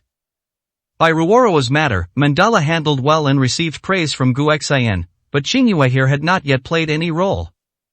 Although Gu Xian had no further instructions, Hong Chen felt that he should have more in-depth contact with Qingyue. Furthermore, he felt that Qingyue now greatly needed to have more in-depth contact with him. He had seen all the previous situations. Whether Qingyue had other intentions, he didn't know and didn't want to guess, but Qingyue's final performance was still acceptable. However, performing acceptably did not mean she would get what she wanted. Given Yi Qing's attitude towards Qingyue would probably not have a very good time, so Hong Chen naturally had to wait here. For a chess piece that might be utilized in the future, it was only right for him to put in some effort. At this moment, Qingyue was still in Cloud Mist Villa, and as for Qingyue's mood, it was indeed much as Hong Chen had guessed. Not good, or rather, very not good.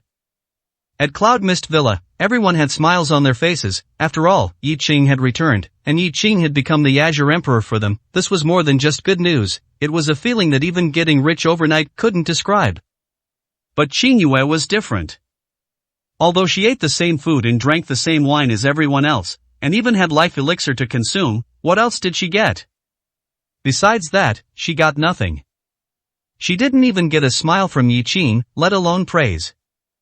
And the request she made, which was a trivial matter for Yi Qing, was also rejected by Yi Qing. To say that Qingyue had no resentment in her heart would be false.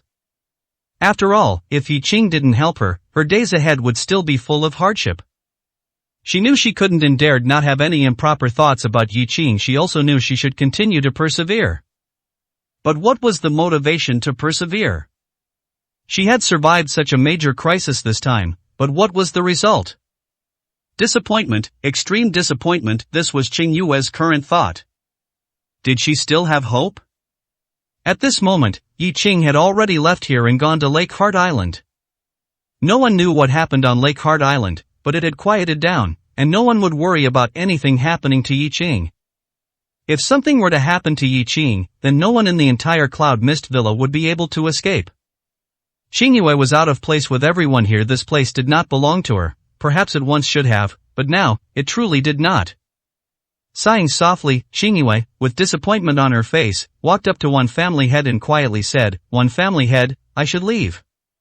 Looking at Qingyue, One Family Head at this moment didn't know what to say. The matter between Yi Qing and Qingyue was a private matter between a man and a woman. None of them could intervene. Moreover, how Qingyue had treated Yi Qing in the past was almost witnessed by everyone. Even if Qingyue had truly changed for the better, so what? Few people would likely be willing to say a few good words for her. Looking at Qingyue, One Family Head nodded and said, General Manager Gao, is the food good? Today is a day worth celebrating. It's fine if you drink a bit more. Of course, this is Cloud Mist Villa. I am not qualified to keep you here for lodging, nor do I dare to, but after you've eaten and drunk your fill, I can arrange a car to send you off. This was indeed true. Even though one family head was now trusted and highly regarded by Yi Qing, he knew very well what to do and what not to do. Allowing anyone else to stay overnight would generally not be a big problem, but allowing Qing Yue to stay overnight, he truly didn't have the guts to make that decision on his own. Qing Yue also understood this situation, so she didn't expect to be able to stay at Cloud Mist Villa. Looking at one family head, Qing Yue smiled bitterly and said, "Thank you for your kindness. One family head, I have already eaten and drunk my fill. Since I have to leave sooner or later, I might as well leave now. As for sending me off, there's no need. Although it's dark, the moonlight is good, and it's fine for me to walk alone." It would certainly be difficult to hail a taxi, but Qing Yue also had no intention of asking one family head to arrange someone to send her. It wasn't that she deliberately sought hardship, but since she was already so miserable, why not be a little more miserable? Since Yi Qing wanted her to change and suffer, then she would suffer for Yi Qing to see. One family head looked at Qing Yue, frowning slightly, and said, "It's dark after all, and the road isn't safe. I should still arrange someone to send you." Qing Yue shook her head and said, "Truly no need. One family head right now is the safest time, don't you think?" What she said was indeed correct. Leaving aside that when Uncle Gong and their army were pressing down, hardly any ruffians dared to come out. Just considering how Yi Qing had wreaked havoc after his return, those who didn't die had fled. Who knows how far? It was simply impossible for anything to happen here. Unless they were tired of living. One family head saw that Qing Yue was insistent and said no more, nodding, "All right, since you've decided, I won't say anything else." "Qing Yue, I know what you're thinking, and I can't help you, but you can help yourself. Your performance this time was quite good. I imagine if you keep persevering, you will eventually reap rewards. Take care of yourself." Hearing one family head's words, Qing Yue merely smiled and said nothing more. Talking more with one family head was meaningless. Moreover, what could she do? She could do nothing but accept her fate. One family head, then I'll take my leave. After speaking, Qing Yue turned and left, but even as she departed, Qing Yue still looked back every few steps, her face full of reluctance. This heavenly blessed land, she was not qualified to stay here. After leaving Cloud Mist Villa, Qing Yue's mood remained low, and she walked further and further, step by step. And when Qing Yue walked out of the forest path near Cloud Mist Villa, a red sports car appeared in front of her. Qing Yue merely glanced at it and continued to walk away. There were many people who drove sports cars, she herself once drove one. Moreover, she didn't think this car was there to pick her up, and at that moment, she actually hadn't looked closely at the person in the driver's seat. Otherwise, she would definitely have recognized that this person was none other than Hong Chen, who had sought her out before. It was just that they had only met once, and the meeting was brief, so she didn't remember clearly. But while she didn't remember Hong Chen clearly, Hong Chen was specifically waiting for her. "Ms. Qing Yue, the night is long and the journey is far. It's not safe to walk alone at night. Let me give you a ride." Chapter 1031. Are you willing? In such a desolate place, suddenly being spoken to like that, no one would consider it to be from a good person. However, Hong Chen calling out Gao Qing Yue's name still made Gao Qing Yue pause. Waiting for her specifically? Was he sent by Yi Qing? However, as soon as this thought appeared, Gao Qing Yue herself dismissed it. Yi Qing wouldn't play such boring tricks. Looking at the person in the car, Gao Qing Yue frowned slightly and asked, "Who are you? Do you know me?"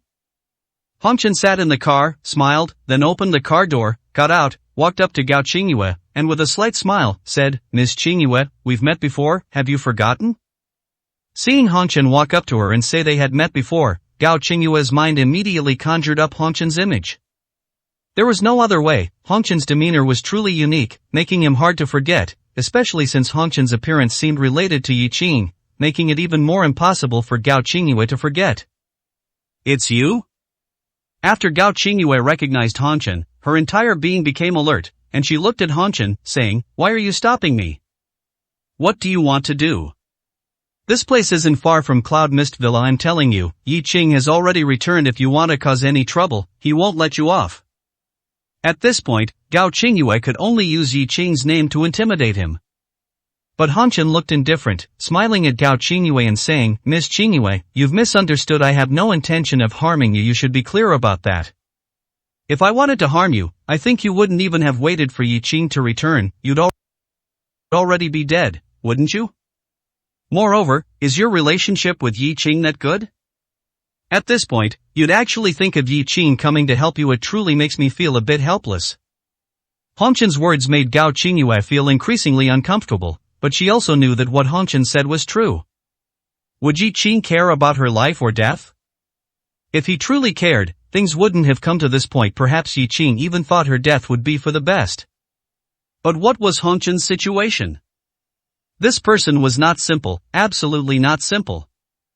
Gao Qingyue looked at Han Chen, gritting her teeth and saying, "Who exactly are you, and what is your purpose in looking for me? I've fallen to this point now, I have no value to you. What do you want to do?" Looking at Gao Qingyue's wary expression, Han Chen smiled and said, "When I looked for you before, it was just to get acquainted, to get to know each other. Coming to you today is the same idea, in case you've forgotten me. Of course, there's also a bit of concern that you might feel despair and do something rash, although that possibility is almost non-existent. I don't want to take any risks. Gao Qingyue, rest assured, we are on the same path, so I will absolutely not harm you. Not only will I not harm you, but I will also help you." Help her? Han Chen was mysterious and unpredictable. Moreover, since he dared to appear here at this time and knew that Yi Qing had returned, he must know what Yi Qing had done. Knowing everything and still showing no fear on his face, this was already very unusual. After all, Yi Qing's current power was something one could easily imagine. Han Chen showing no fear at all was in itself extraordinary. Also, what did he mean by they were on the same path? Hearing this, Gao Qingyue immediately frowned. "How can you help me? I'm in this situation now. No one can help me, unless Yi Qing is willing to forgive me. Also, I don't know you, and I'm certainly not on the same path as you. I don't care what your purpose is. In short, don't come looking for me. Although Gao Qingyue, am nothing. I'm not someone anyone can bully." Seeing Gao Qingyue's defiant, almost chaste and resolute appearance, Han Chen burst into laughter. "You certainly have a temper, but why haven't I seen you show such a temper in front of Yi Qing? Gao Qingyue, tell me honestly, you don't still hold out hope for Yi Qing, do you? I've been watching your behavior during this period, and Yi Qing couldn't possibly not know about these things, but now he's back, and I want to ask you, what have you gained?" Han Chen spoke with a chuckle, completely unconcerned about how much harm his words might inflict on Gao Qingyue. This was like ripping open Gao Qingyue's wound and then pouring salt on it. But he didn't care. He wasn't afraid of Gao Qingyue turning hostile. What he wanted was precisely this effect. "If I'm not mistaken, Yi Qing didn't even look at you directly, and now, there's a large-scale celebration happening at Cloud Mist Villa. Everyone is staying there, so why are you the only one who ran out? Gao Qingyue, don't tell me it's because the environment at Cloud Mist Villa isn't good, so you want to go home to sleep. Others might not know, but how could I not know? The living environment you're in now, let alone Cloud Mist Villa, probably can't even compare to an ordinary rented room. Are you showing your backbone? Or is it that Yi Qing simply disdains you?" Every word of Han Chen's was like a thorn, piercing one's heart so deeply it could bleed. Gao Qingyue bit her lip tightly, her eyes bloodshot, filled with anger, but more so, sadness. Taking a deep breath, Gao Qingyue looked at Han Chen, knowing she wouldn't be a match for him. As for what Han Chen truly meant, she wasn't clear. But she knew that Han Chen was absolutely not someone she could provoke. Moreover, Han Chen had been watching her, and not only that, he even knew what had happened at Cloud Mist Villa before. This was no ordinary person. "Tell me, what do you want to do? Although I, Gao Qingyue, am just an ant in your eyes, you can kill me if you want, but there's no need to humiliate me." Han Chen smiled and shook his head, walked up to Gao Qingyue, patted her shoulder, and said with a smile, "Miss Qingyue, you've misunderstood. I said we're on the same path. There's no animosity between us. You're too wary of me, but in reality, there's no need to be, because we truly are in the same boat. Of course, you can think of it as you having value for utilization, but isn't that a good thing? A person without utilization value loses their purpose, and then completely loses hope, but having this value means infinite possibilities." At this moment, Han Chen's voice was like a devil's, full of temptation. Yi Qing is very powerful now, isn't he? He's become the Azure Emperor, the sole emperor of the underground world. How high and mighty that is, making people look up to him, and originally, it should have been you standing by his side, receiving the admiration of thousands, shouldn't it? Are you willing to accept this? Gao Qingyue, ask your own heart, are you truly willing to accept this? Chapter 1032. Is Bairuoro still alive? Willing? No, it's impossible to be willing. At this moment, Gao Qingyue was also provoked by Hong Chen, igniting the flames of jealousy in her heart. How could she be willing? Anyone in this world could be willing, but she couldn't. Once upon a time, Yi Qing was completely obedient to her, giving her whatever she wanted, even his own purity, reputation, dignity, and even his life. But now? Yi Qing was so dismissive of her, so cold and heartless. All of this had left an unceasing anger and jealousy in Gao Qingyue's heart. Especially as Yi Qing became more and more powerful, went further and further, and climbed higher and higher, Gao Qingyue's heart became more and more restless. Even if she seemed to have truly changed, in reality, was this change truly a change? At least, her heart had never changed. That glory belonged to her, it always had. Taking a deep breath, Gao Qingyue looked at Hong Chen and said coldly, unwilling, but so what? Do you have the ability to make Yi Qing change his mind? If you have that ability, fine, you can use me however you want, and I'll give you whatever you ask for. But, can you do it? If you can't, then don't waste my time talking here. You can't help me, and I have nothing to help you with. If Yi Qing could truly change his mind and take her, Gao Qingyue, back into his embrace, then she truly wouldn't mind sacrificing everything. However, this was clearly impossible. And indeed, when Hong Chen heard Gao Qingyue's words, he just smiled and shook his head. I don't have the ability to change people's hearts. If you want Yi Qing to change his mind, you can only rely on yourself. Of course, it's not to say that there's absolutely no chance to help you, but as I said, I can't, and the existence behind me isn't planning to act yet, they're still observing, so you can only wait. These words made Gao Qingyue scoff directly. After all that talk, he couldn't help her at all, so what good was he to her? Are you done talking? If you stopped me just to tell me these things, then I've heard them all, you can leave. Also, I see you know Yi Qing quite well, even knowing about him being the emperor of the underground world, so you should be careful. Are you his opponent? He's the Azure Emperor now, killing people like ants with a flick of his hand. What about you? What are you? If you really had the ability, wouldn't you just fight Yi Qing directly? Hiding in the dark and bothering me, is that all you've got? Gao Qingyue's attitude was very dismissive. If she said she wasn't looking down on Hong Chen himself wouldn't believe it. To say he was enraged might be an exaggeration, but to say he was displeased was a fact. Yi Qing was indeed powerful, but where did he, Hong Chen, fall short? Especially when he thought of the red lotus on Yi Qing's forehead, Hong Chen's heart now couldn't help but itch with desire. He wanted it. That red lotus held a fatal allure for him, and he knew even more clearly that if he could truly snatch this red lotus from Yi Qing, his strength would experience a rapid and incredible advancement. And most importantly, with this red lotus, he could prove to Gu Xian that he was no worse than Yi Qing, not only not worse, but stronger, much stronger. What Gu Xian wanted to do, what he needed Yi Qing for, he could also accomplish. Is Yi Qing very powerful? Hong Chen looked at Gao Qingyue, a cold smile appearing at the corner of his mouth, and said, "Alright, Yi Qing is indeed very powerful. If I were to say he isn't powerful, I'm afraid everyone in the world would disagree. But no matter how powerful he is, I'm not afraid of him. The strength of a quasi-emperor is indeed great, but so what? How long can he maintain the identity of the Azure Emperor? When he returned from Paidu, when he didn't kill all the other opposing 9 kings, I knew he was still soft-hearted. He's no good. Gao Qingyue, you are all frogs in a well, just ants. You can't truly see the higher sky, but once you do, you will understand how foolish you truly are." Saying these words, for Hong Chen, was more like venting his dissatisfaction. But, after the dissatisfaction, Hong Chen still calmed down. He wasn't here to argue with Gao Qingyue about who was more powerful, nor was he here to cause trouble for no reason. "Alright, there's no point in me telling you all this. In short, remember one thing, if you want to change your destiny, you can only rely on us. Without us, you wouldn't have even a tiny bit of hope, isn't that a fact? At these words, Gao Qingyue fell silent, because it was indeed a fact. With her own efforts, this destiny could not be changed. She had done so much, even almost sacrificing her life for it, but what was the result? Yi Qing had returned, but had he given her any benefits? Had he given her any promises? There was nothing at all. Not only were there no such things, but Yi Qing wouldn't even agree to her small requests. What future could she possibly hope for? Was Bai Ruoruo also taken by you? Gao Qingyue suddenly blurted out this question. Hong Chen nodded directly upon hearing this, with no intention of concealing anything.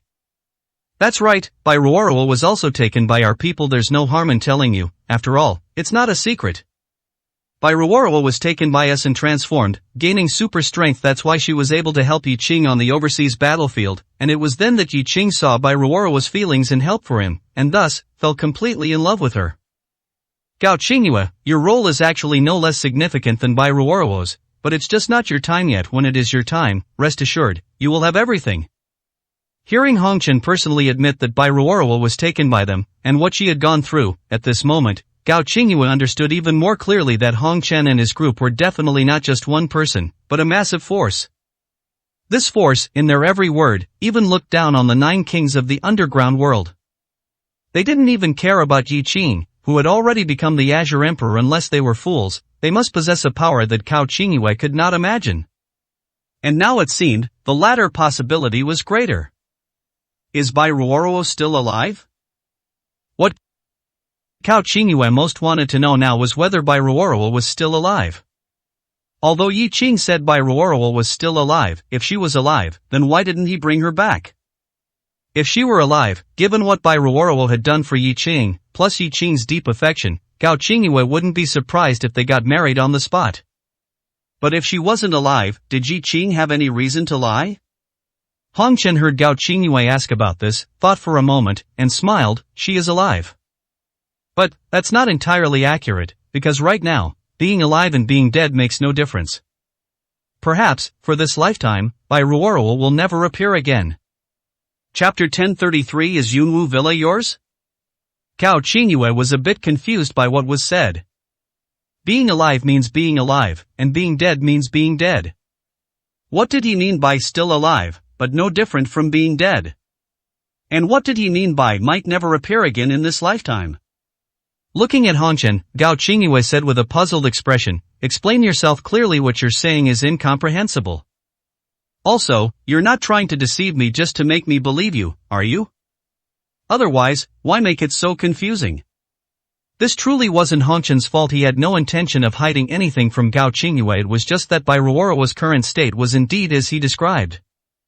After some thought, Hong Chen said, let me explain it this way. Bai Ruoruo is severely injured and currently in a coma. However, it's not that she can't wake up, but rather that Yi Qing won't let her wake up. Based on my understanding of Yi Qing, if he can't heal Bai Ruoruo, then I'm afraid she will remain in a permanent slumber, with no chance of ever waking up. It's not because of her injuries, but because Yi Qing won't let her wake up. Do you understand now? His words were direct enough to be understood immediately. However, it was precisely because she understood that Gao Qingyue became even more bewildered. Hong Chen, are you trying to fool me? You yourself said that Bai Ruoruo's actions deeply moved Yi Qing, even making him fall in love with her. Given Yi Qing's temperament, if Bai Ruoruo were injured, he would surely try every possible way to save her. But how can you say that even if Bai Ruoruo could wake up, Yi Qing wouldn't let her? That's impossible. Yi Qing isn't that kind of person. He must be desperate for Bai Ruoruo to wake up as soon as possible. What she said was not wrong. Gao Qingyue's analysis was flawless. However, normally, this would be the case. But the problem was, Bai Ruoruo's situation couldn't be explained by normal circumstances. Bai Ruoruo had gone to save Yi Qing with the intention of dying. To put it bluntly, Bai Ruoruo never intended to return alive, and even if she did, if she wasn't severely injured and comatose, she wouldn't have planned to see Yi Qing again. A woman who has lost her looks and voice, becoming neither human nor ghost, could not possibly appear before the one she loves. Especially since she knew very well what a loyal and righteous person Yi Qing was, it was even more impossible for her to appear. Honchen looked at Gao Qingyue, sighed softly, and said, "Do you think Bai Ruoro becoming powerful was easy?" To gain extraordinary strength in such a short time, the price paid is unimaginable. Let me tell you this, Bai Ruoro endured unimaginable hardships. You can think of her as someone who walked out of hell. The pain involved cannot be understood by anyone who hasn't experienced it firsthand. Moreover, not only did she endure various tortures, but Bai Ruoro also lost her appearance, voice, and skin, becoming neither human nor ghost. Do you think, if it were you, could you still live like that? Could you still appear before the one you love? Honchen simply summarized the situation in a few sentences. Gao Qingyue still couldn't imagine what Bai Ruoro had become or what she had experienced.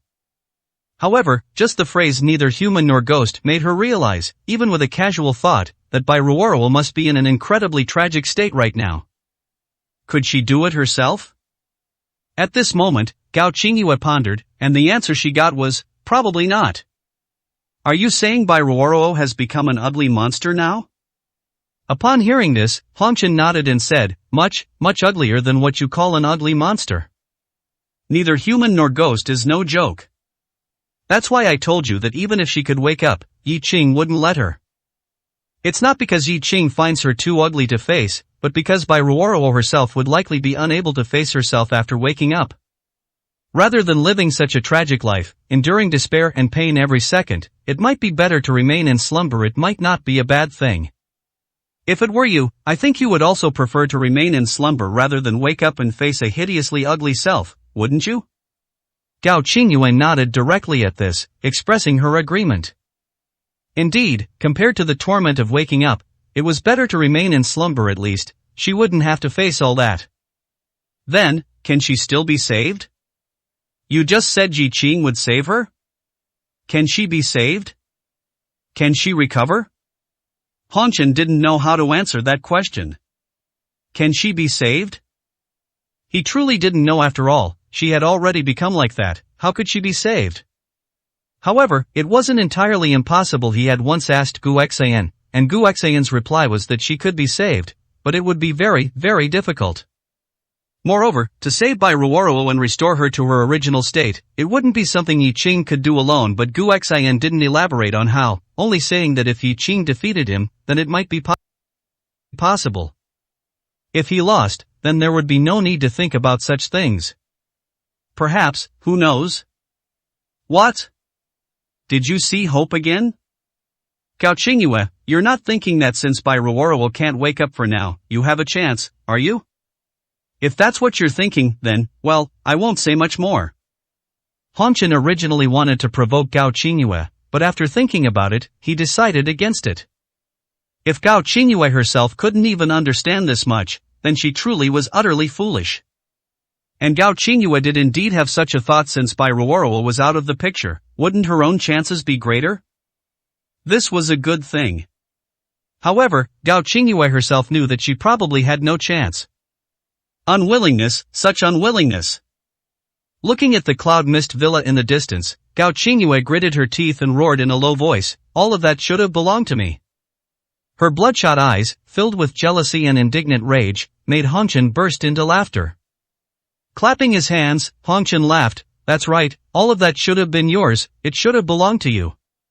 If my information is correct, this cloud mist villa was built before you and Yi Qing divorced, back when he didn't know your true colors, right? They say this was a gift Yi Qing planned to give you after he was released from prison? Is that right? This was truly touching a raw nerve. Honchen's words directly infuriated Gao Qingyue, who was already on the verge of a breakdown and eruption. Or rather, that feeling of unwillingness reached its limit. The Cloud Mist Villa. She had walked out of the Cloud Mist Villa today. She had been to the Cloud Mist Villa more than once. It was a true paradise. The spiritual energy inside was astonishingly abundant, the environment was unimaginably beautiful, and even the fruits, vegetables, chickens, ducks, meat, and eggs grown there were unbelievably delicious. If she could live there every day and become the mistress of the Cloud Mist Villa, what a luxurious and comfortable life that would be. But she couldn't stay in the Cloud Mist Villa. Everyone else could stay, but she, the one who should have been the mistress of the Cloud Mist Villa, couldn't. Who could understand this kind of rage, this kind of unwillingness? Chapter 1034 My Master is God. Since you know everything, why are you deliberately saying so much to provoke me? Yes, Cloud Mist Villa was indeed built when Yi Qing was imprisoned at that time. I was still his wife, and he built it for me. But now, what's the point of saying all this? Are you trying to provoke me? What do you gain from it, or rather, do you have the ability to return Cloud Mist Villa to me? Speaking of this, Gao Qingyue slowly calmed herself down and reined in her anger. But as she looked at Hong Chen, her eyes still held a strong sense of unwillingness. If you can't do it, then don't stand here making irresponsible remarks. It's getting late, and I'm not in the mood to play around with you here. I can also tell that no matter how impressive you claim to be, no matter how much you brag, you're just someone's subordinate, alright. Since you can't make any decisions, then let the one who can make decisions come and talk to me. With that, Gao Qingyue was about to leave. She now truly possessed a fearless spirit. In fact, in these past few days, after experiencing so much, especially today, witnessing firsthand how Yi Qing's single red lotus harvested thousands of lives, the fragility of life had truly become clear to Gao Qingyue.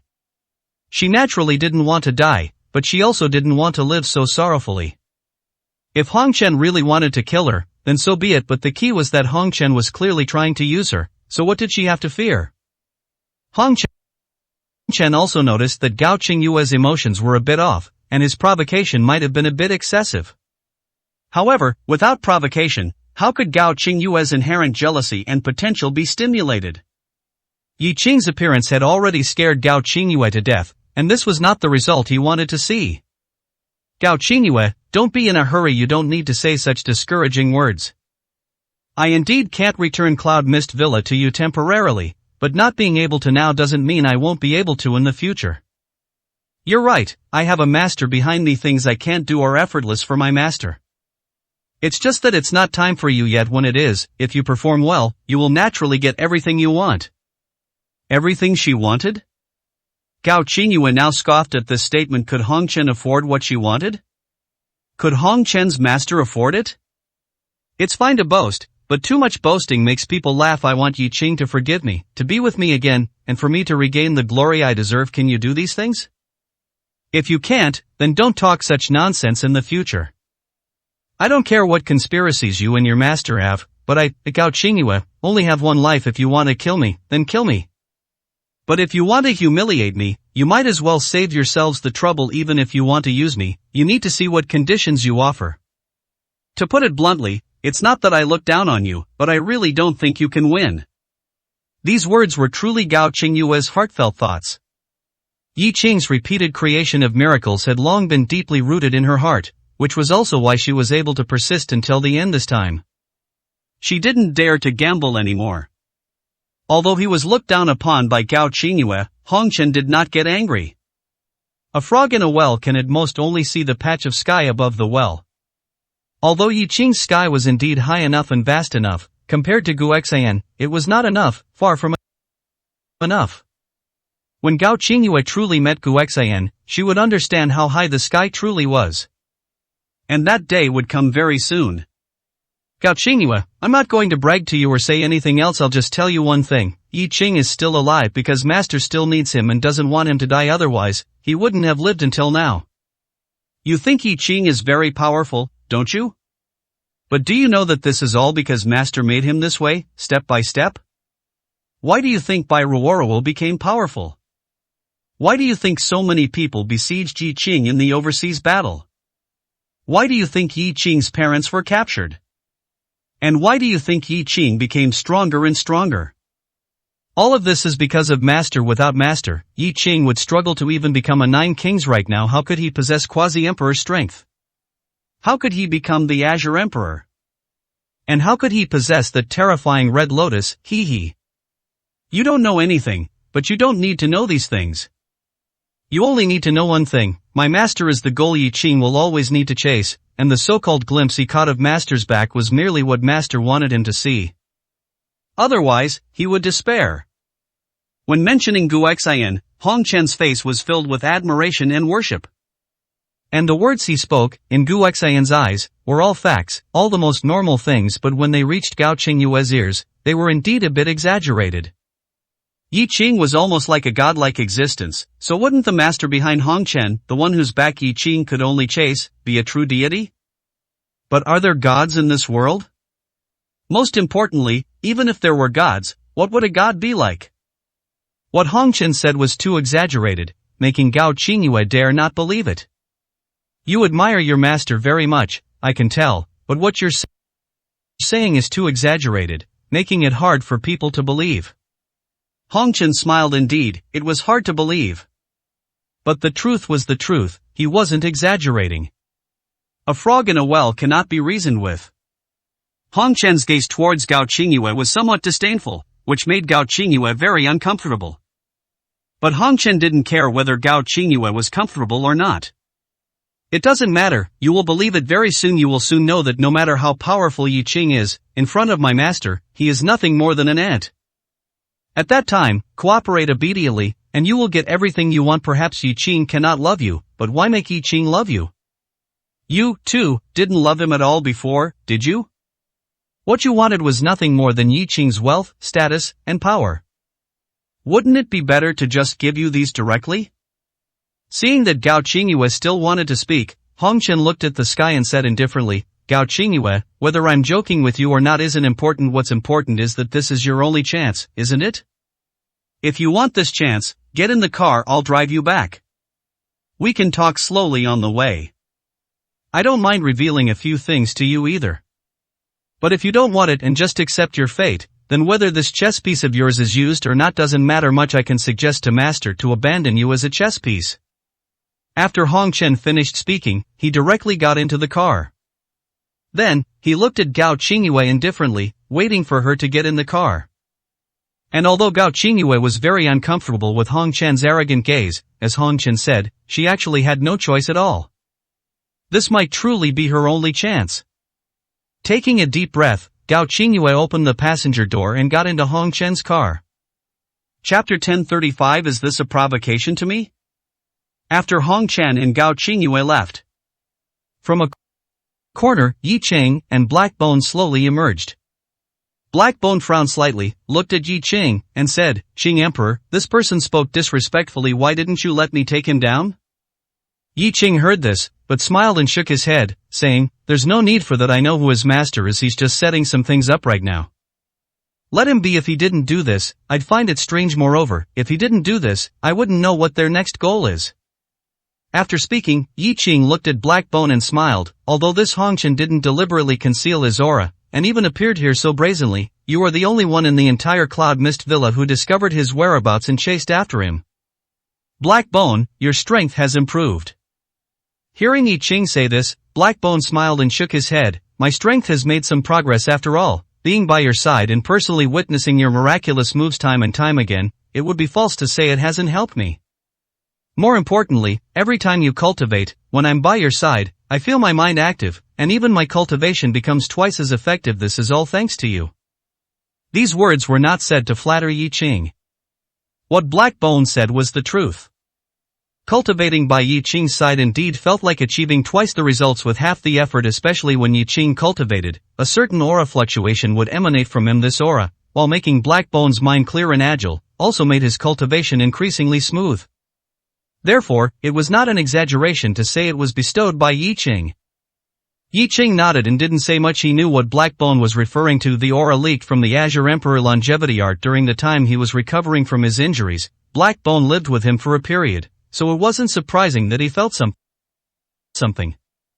Qing Emperor, do we really not need to bother with this person? And what about Gao Qingyue? Do I need to make arrangements to guard against anything? Although Yi Qing said not to bother, since their scheme had come knocking, it would obviously be somewhat inappropriate to not prepare at all. Yi Qing shook his head and said, no need to bother, including Gao Qingyue's side, completely disregard it. Let whatever schemes they have come, I'm actually afraid they won't come.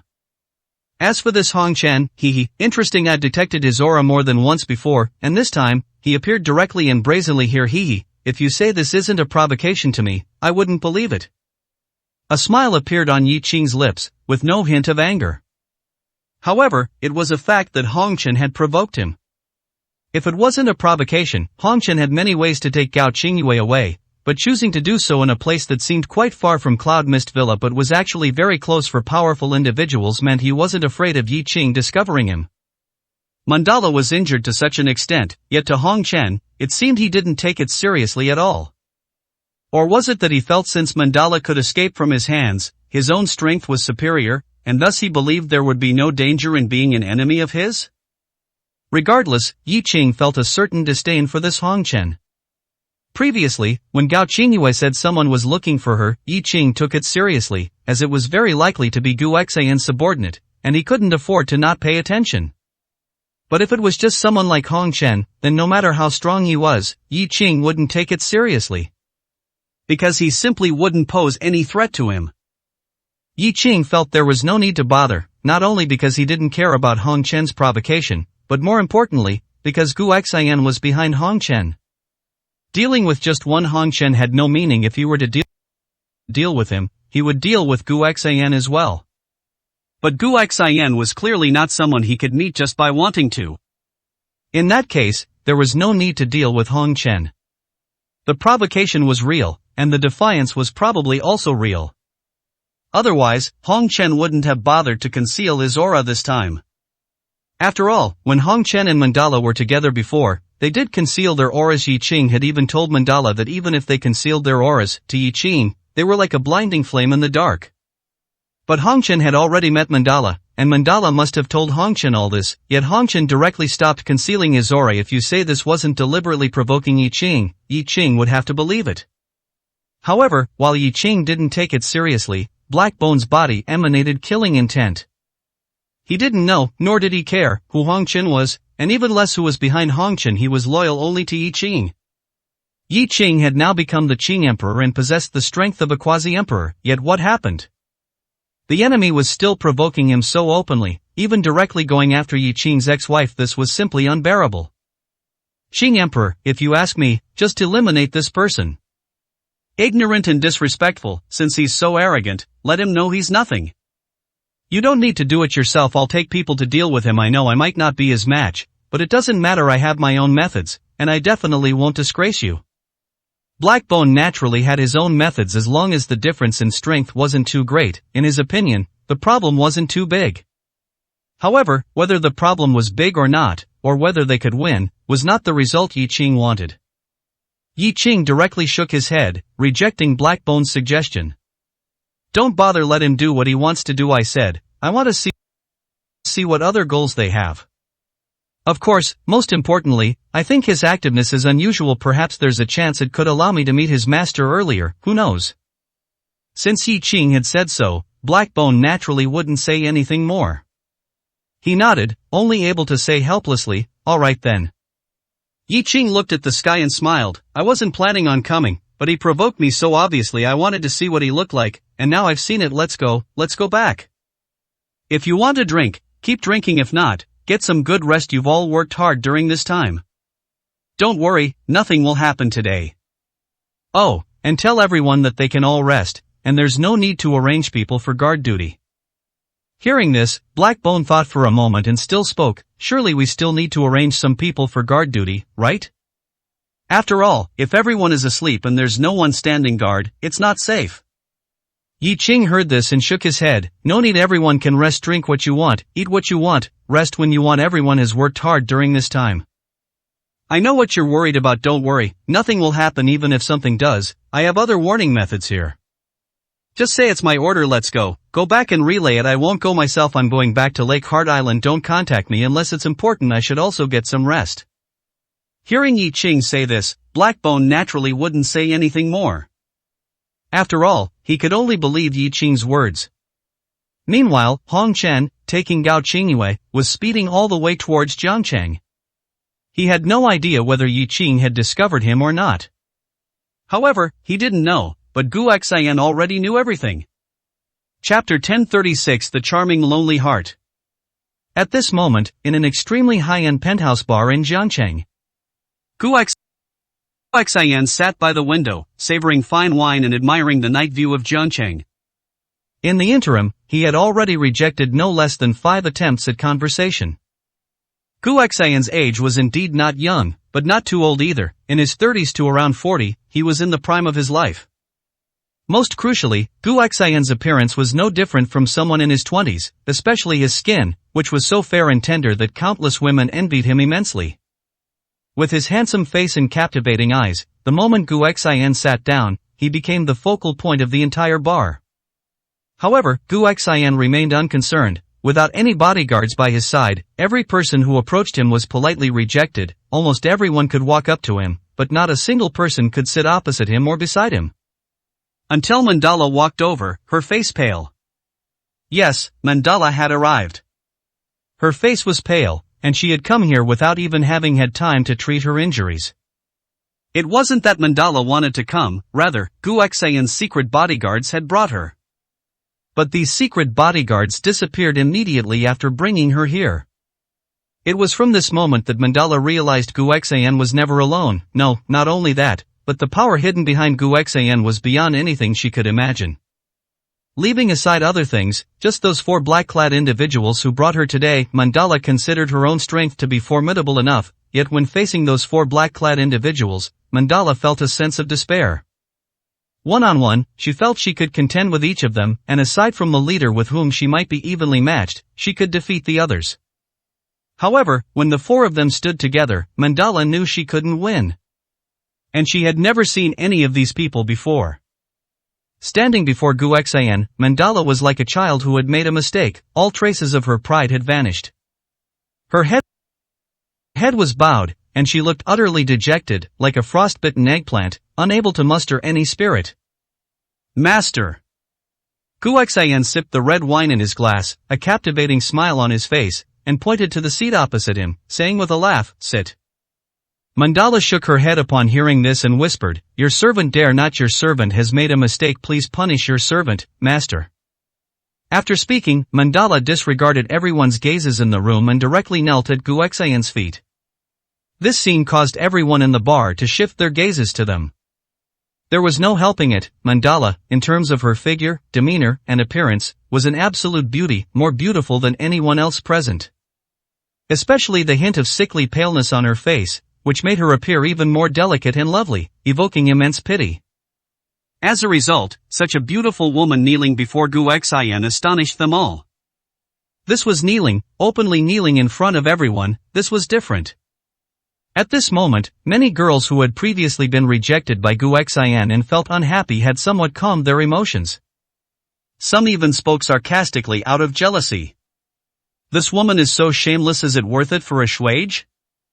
Although this Shuage looks rich and sophisticated, kneeling down to him like this is too humiliating. Yes, we could never do that. We still have our bottom line. This woman is truly shameless. Just wait and see. I don't think her kneeling will make any difference. However, with the next scene, Mandala directly sat opposite Gu Xian, and Gu Xian did not drive her away, which ignited more anger in many girls' hearts. Shameless, utterly shameless. Using such a method to pick up a man is simply too humiliating. That's not right either. Maybe they already knew each other. Maybe this Shuage rejected us precisely because he already had this woman. Do you think we should learn from this girl? Kneeling is kneeling. Kneeling in private isn't so bad, right? Bah, shameless. If you want to kneel, you go kneel. I won't. The girls exchanged words, each with their own ulterior motives. At this moment, Gu Xian looked at Mandala and said indifferently, "Your arrival has made this place the center of attention. I wanted quiet, but I can't have it now." This statement was not an exaggeration. Although Gu Xian had already attracted many gazes before, at least it wasn't as shocking as Mandala's kneeling. Mandala's kneeling indeed made everyone present look over, each wondering what was on their minds. Mandala cautiously sat opposite Gu Xian, lowering her head, and admitted her mistake. "I apologize, master. It was my oversight. Please punish your servant." Gu Xian shook his head upon hearing this and said, "Forget it. There's no talk of punishment or not. I wanted quiet anyway, but couldn't get it, so let everything be as it is. Moreover, you must have been quite frightened today. Haha, there's even less need for me to punish you." Mandala's face turned pale at these words, and she still wanted to get up and kneel before Gu Xian to admit her mistake, but recalling Guexayan's words, she dared not rise. She thought she could hide from Guexayan her visit to Cloud Mist Villa to find Yi Qing. However, from the moment she was brought here by Guexayan's people, she knew she couldn't hide anything. She wasn't actually afraid of any punishment Guexayan might inflict upon her, even if it was flogging, caning, or even breaking her limbs, she could accept it.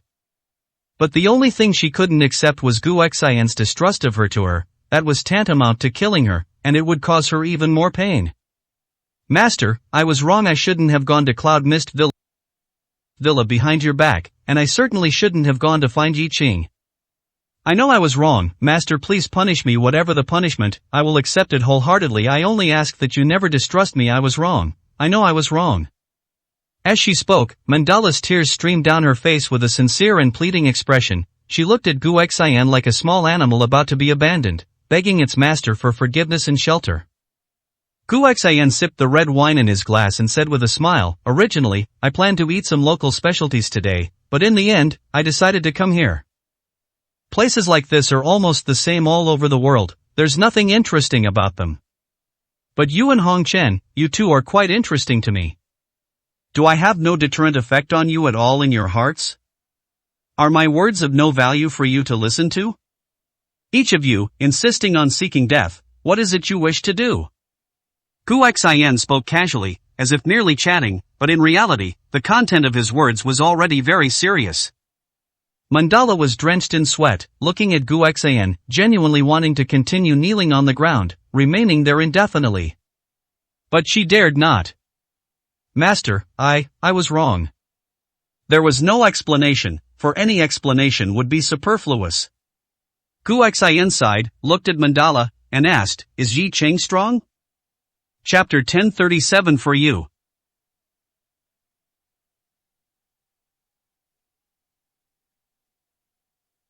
Did Mandala really need to tell Guexayan whether Yi Qing was powerful or not? After all, it could be said that Guexayan single-handedly pushed Yi Qing to where he was today. But since Guexayan asked, Mandala dared not refuse to answer. Moreover, she dared not answer insincerely. Strong, Yi Qing's strength is much more powerful than I imagined. I don't know if it's my illusion or if it's true. It's true, but Yi Qing seems to be even stronger than before. Guexayan heard this and said indifferently, you haven't fought Yi Qing. Personal experience and hearsay are, after all, different. It's true that Yi Qing is strong, and it's not surprising that he's stronger than you imagine. After all, today, that red lotus absorbed the blood and life of over 1,000 people, so the power it could feed back to Yi Qing would naturally be incredibly powerful. It's understandable that he's a bit stronger. Mandala listened to Guexayan's words and dared not say anything more. Looking at your injuries, most of them weren't caused by punches or kicks. They look more like they were caused by excessive pressure that you couldn't resist, right? Guexayan saw at a glance that most of Mandala's injuries were not caused by combat. That could only mean one explanation, and it wasn't surprising that Guexayan understood this. After all, he and Yi Qing shared the same origin, and his pressure was countless times stronger than Yi Qing's. Hadn't he, Guexayan, also frequently subdued enemies by relying on pressure? Mandala nodded and cautiously said, Yi Qing's pressure is very strong. When he targeted me, it felt as if the entire world was pressing down on me, making me unable to resist, only wanting to kneel. But master, please rest assured, I, Mandala, did not kneel to Yi Qing. Even if I fought to the death, even if my bones broke, I did not disgrace you. At this point, Mandala was quite proud. Perhaps this was the only thing she could offer that would make Guexayan happy. After all, if she couldn't withstand the pressure and knelt to Yi Qing, that would probably be a very infuriating matter for Guexayan. After all, if his trusted subordinate bowed and knelt before Yi Qing, that would make Guexayan very displeased. And Guexayan, looking at the stubborn Mandala, who seemed proud of this, took a sip of red wine and softly said, from the moment I saw you, I knew. If you had knelt, you wouldn't have sustained such severe injuries. All your injuries came from resisting the heavenly might. Mandala, this makes me quite relieved. At least, at that moment, you still remembered whose person you were. But if you clearly knew whose person you were, why did you do such a thing behind my back? Do you know that because of you, I almost started a war with Yi Qing prematurely, almost ruining my plan? As he said this, Mandala's body trembled violently, and sweat instantly broke out on her. This accusation was far too grave. How could Mandala not know how much importance Gu Xian placed on Yi Qing? If he truly didn't value Yi Qing, Gu Xian wouldn't have done so many things. Nor would he have personally come to Dragon Country. Everything was for Gu Xian's plan. But now, Gu Xian said that she, Mandala, had almost caused Gu Xian's plan to fail, or even caused a premature war. Mandala dared not even imagine the consequences. Master, I'm sorry, I didn't know, I really didn't know that my meeting with Yi Qing would lead to such serious consequences. I swear, if I had known, you could have killed me, and I wouldn't have gone. I'm sorry, Master, please punish me. At this moment, Mandala could no longer sit still. Although she dared not kneel, she still stood up. And Gu Xian, looking at Mandala, sighed and said, "Sit down." Mandala still dared not sit at this moment, she only felt as if the sky was about to collapse. Gu Xian frowned slightly and said in a deep voice, "Sit down when I tell you to." Hearing Gu Xian's impatient tone, Mandala finally sat down. Gu Xian pointed to the wine glass on the table and said indifferently, "Have a drink to calm your nerves." Mandala dared not say anything more. She quickly poured herself a glass of wine and then drank it in one gulp.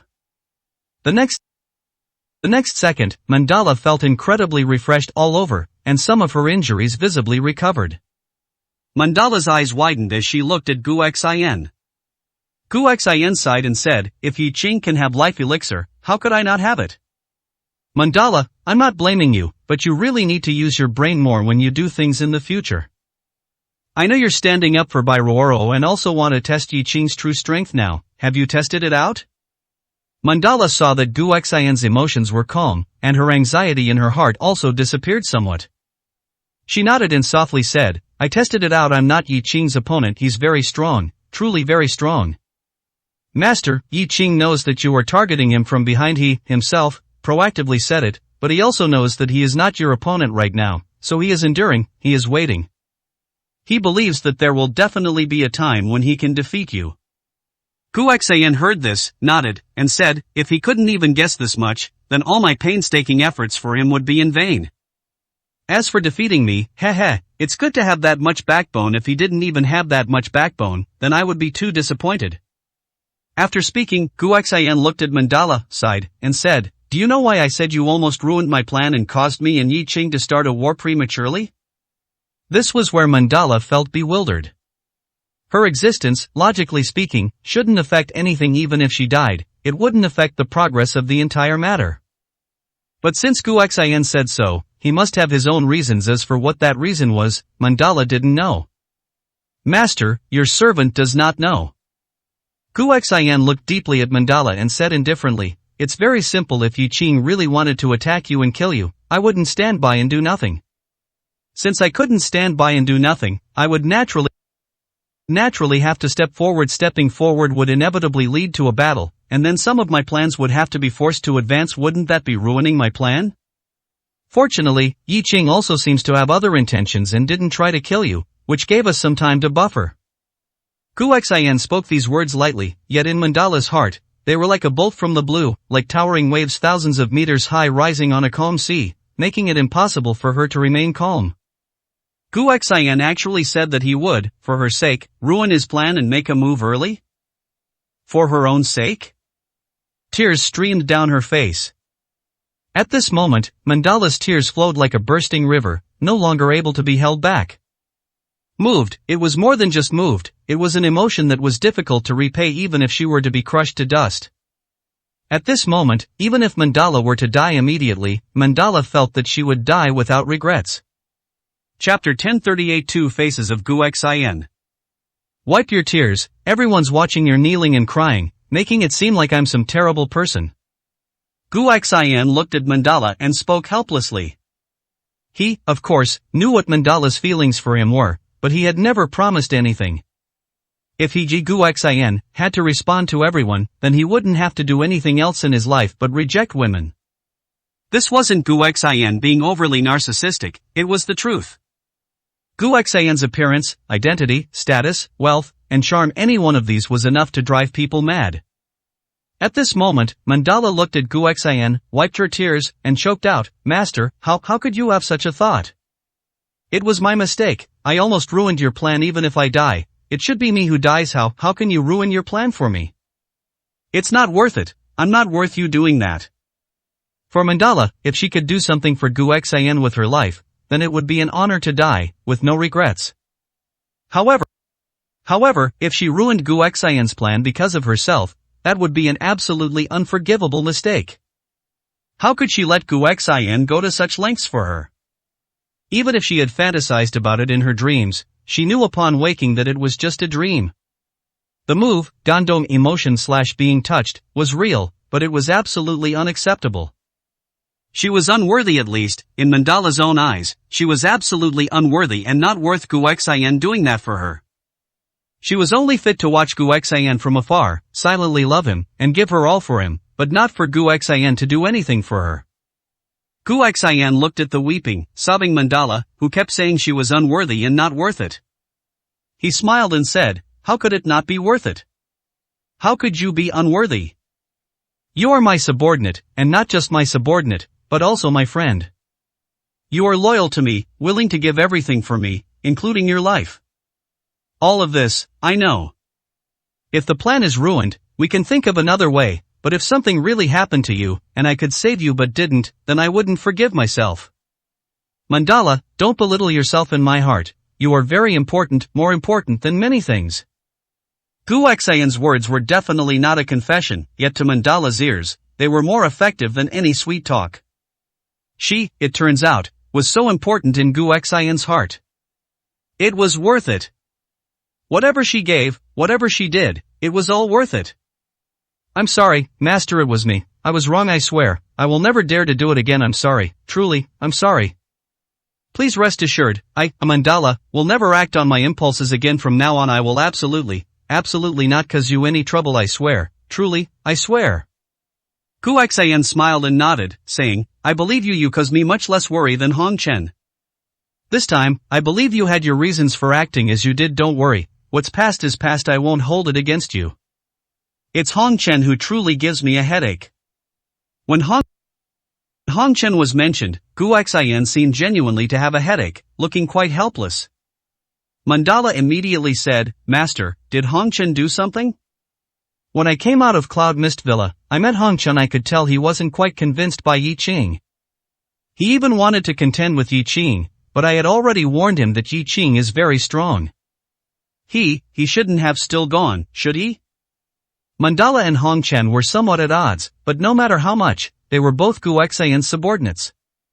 Now that Gu Xian mentioned Hong Chen causing him a headache, Mandala naturally had many complaints about Hong Chen. Gu Xian shook his head and said, "Hong Chen didn't go to Cloud Mist Villa, but whether he went or not, there's actually not much difference after all. He was just loitering around there, which for Yi Qing is no different from a provocation. And Hong Chen himself knows this, but Yi Qing just can't be bothered to argue with him right now. You all, I am truly too lenient with you, otherwise, you wouldn't be so presumptuous." Although he said presumptuous, Gu Xian's tone was not severe. It seemed he was still very tolerant of them. Gu Xian, is his temper really that good? If this were to get out, probably few people who knew Gu Xian's true temper would believe it. This was Gu Xian, the one who was once truly called a demon. Gu Xian's ruthlessness was not only directed at outsiders but also at his own people. Did they truly believe Gu Xian subdued so many subordinates solely through generosity and benevolence? Wrong. Gu Xian was equally ruthless and iron-fisted with his subordinates. Not to mention anything else, the subordinates Gu Xian personally executed numbered no less than 100. Those who were ordered to be executed by Gu Xian for making mistakes, or even just for minor issues, were countless. And among these people, there were many of Gu Xian's trusted confidants and beloved generals. It was only from some unknown point in time that Gu Xian gradually stopped managing affairs, and even his entire personality seemed to change, which allowed the entire Heart Hall to breathe a sigh of relief. Otherwise, it would truly be unpredictable heavenly might and uncertain life and death. "Master, it is our mistake, please, you must punish us. Especially for Hong Chen. It's not that I have an issue with Hong Chen, but rather, Hong Chen is a bit too reckless. If this continues, he will sooner or later ruin your great plan. I know, Master, you are generous and benevolent, and you are reluctant to be harsh on us. However, in the face of important matters, no one is allowed to act recklessly without following orders.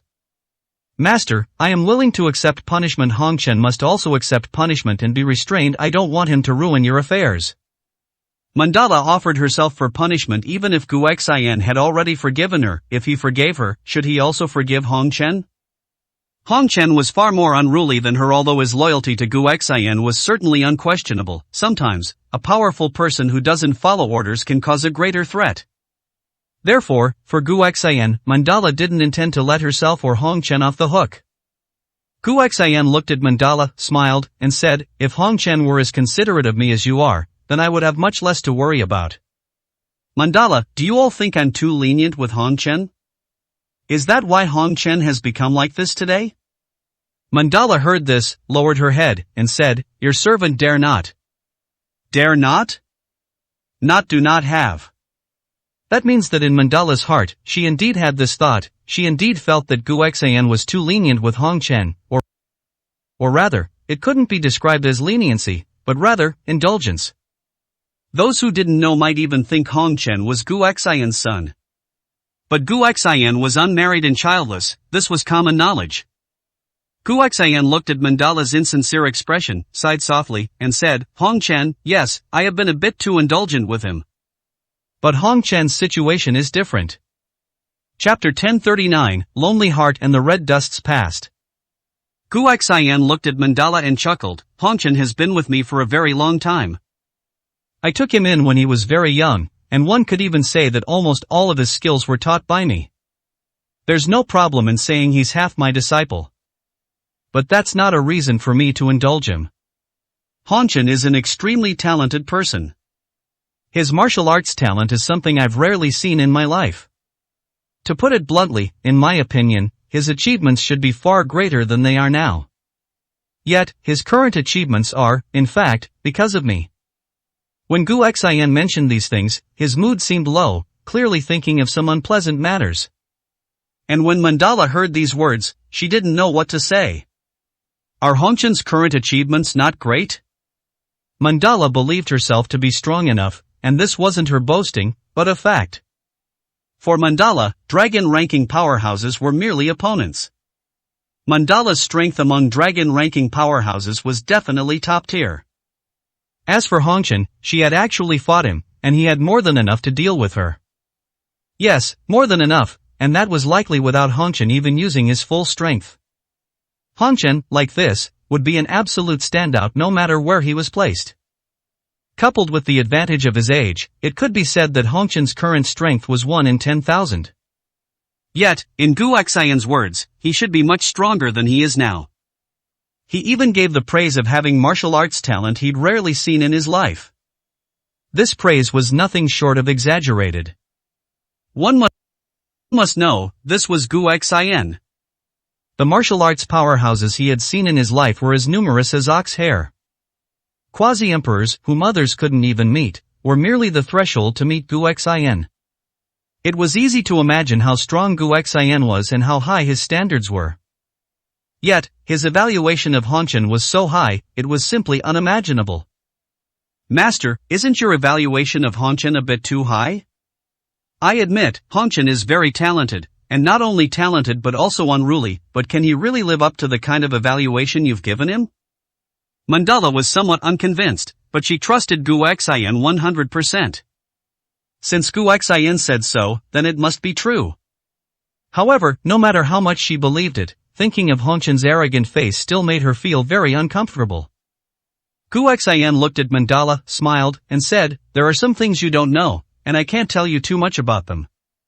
Have something to eat, drink some wine, and wait for Hong Chen here. He'll be here soon. Oh, and later, I might punish him. You don't need to join in the fun. After all, your situations are different. You don't need punishment." These words surprised Mandala and also filled her with emotion. Gu Xian was actually going to punish Hong Chen but planned to let her go without punishment, which left Mandala at a loss for words. "Master, is this appropriate? After all, I also made a mistake. If punishment is to be accepted, then let's accept it together. I don't mind, you don't need to worry about me. Otherwise, Hongchen might feel unconvinced. After all, if we're being honest, the mistake I made should be greater than his. There was nothing wrong with what she said. No matter what, Hongchen at least didn't run to Cloud Mist Villa and fight Yi Qing face to face. Mandala, however, had foolishly gone directly to Cloud Mist Villa and even fought Yi Qing. Being able to return alive was already a surprise. As a result, she, who made a big mistake and went to Cloud Mist Villa, was not punished, but someone who didn't even go was to be punished. This was a bit unreasonable. Guxian, hearing this, smiled and shook his head. Alright, you don't need to worry about it. I have my reasons for doing things this way. Eat, drink, and don't worry about anything else. Since Guxian had said so, Mandala couldn't say much more. Moreover, not punishing her but punishing Hongchen was not a bad thing for her, it was a good thing that made her too happy to even process. Of course, she knew this didn't mean her status in Guxian's heart surpassed Hongchen's. Guxian definitely had his own plans.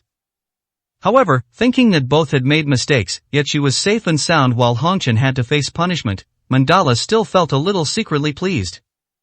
At this moment, Gao Qingyue had already returned to Jiang City in Hongchen's car. In front of Lin Ji's small house, the car stopped. Gao Qingyue had a feeling of being in a different world. Before, she was in Cloud Mist Villa, a place like a paradise, eating delicacies that ordinary people could never taste, drinking incredibly good wine, and even consuming life elixir. Now, she was back to square one. She didn't even have her own house and could only stay in Lin Ji's small house, and the two of them even had to squeeze together to sleep. However, none of this mattered. After dawn, everything would start anew, with no hope, no purpose, no future, living aimlessly and in hardship.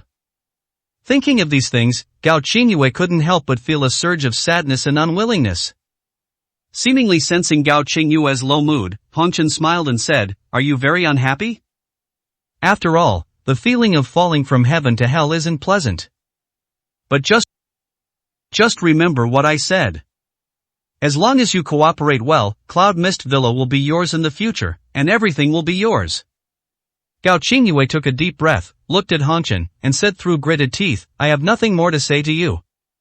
After all, I can't trust you right now." Hongchen nodded upon hearing this and said, "It's alright, we have plenty of time ahead of us.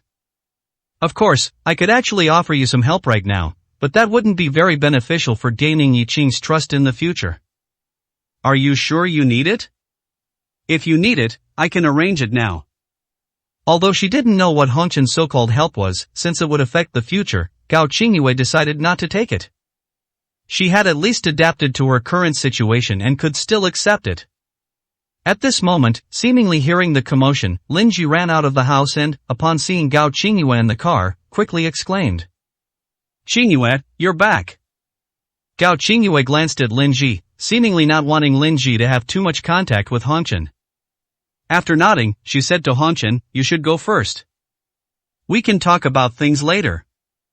With that, Gao Qingyue got out of the car. Lin Ji eagerly came up to Gao Qingyue, looking at her with a nervous expression. "You're back. How are things? How far have things progressed? Those people didn't make things difficult for you, did they? What about Uncle Gong? Did you go with him? This person must be sent by Uncle Gong to bring you back, right?" Lin Ji didn't go with Gao Qingyue to Cloud Mist Villa this time, so Lin Ji was completely unaware of many things. However, Lin Ji knew that Uncle Gong wanted Gao Qingyue to be his woman. And Lin Ji also knew that Uncle Gong was, or at least was before, a big shot who controlled the entire Jiang City. Gao Qingyue looked at Lin Ji, frowned slightly, and said, "Yi Qing is back." Chapter 1040 Hope and Despair. A single sentence, "Yi Qing is back," made Lin Ji's mouth drop open, leaving her speechless. Rumor had it that Yi Qing was dead, otherwise, so many things wouldn't have happened. Of course, many people didn't believe Yi Qing was dead, even including Uncle Gong's trusted confidants. However, even if Yi Qing wasn't dead, could he truly turn the tide after returning? And could he even return? These were all unknowns. But now, Gao Qingyue's direct statement that Yi Qing was back carried many implications. Lin Ji looked at Gao Qingyue, somewhat nervously, and asked, Yi Qing is back? Then, what's the situation now? What's the situation with your return this time? Did Yi Qing win, or did Uncle Gong win? Or, it wouldn't be a mutual defeat, would it? Qingyue, tell me quickly. Gao Qingyue looked at the impatient Lin Ji and said in a deep voice, let's talk in the room besides, Lin Ji, don't you think you're asking too many questions?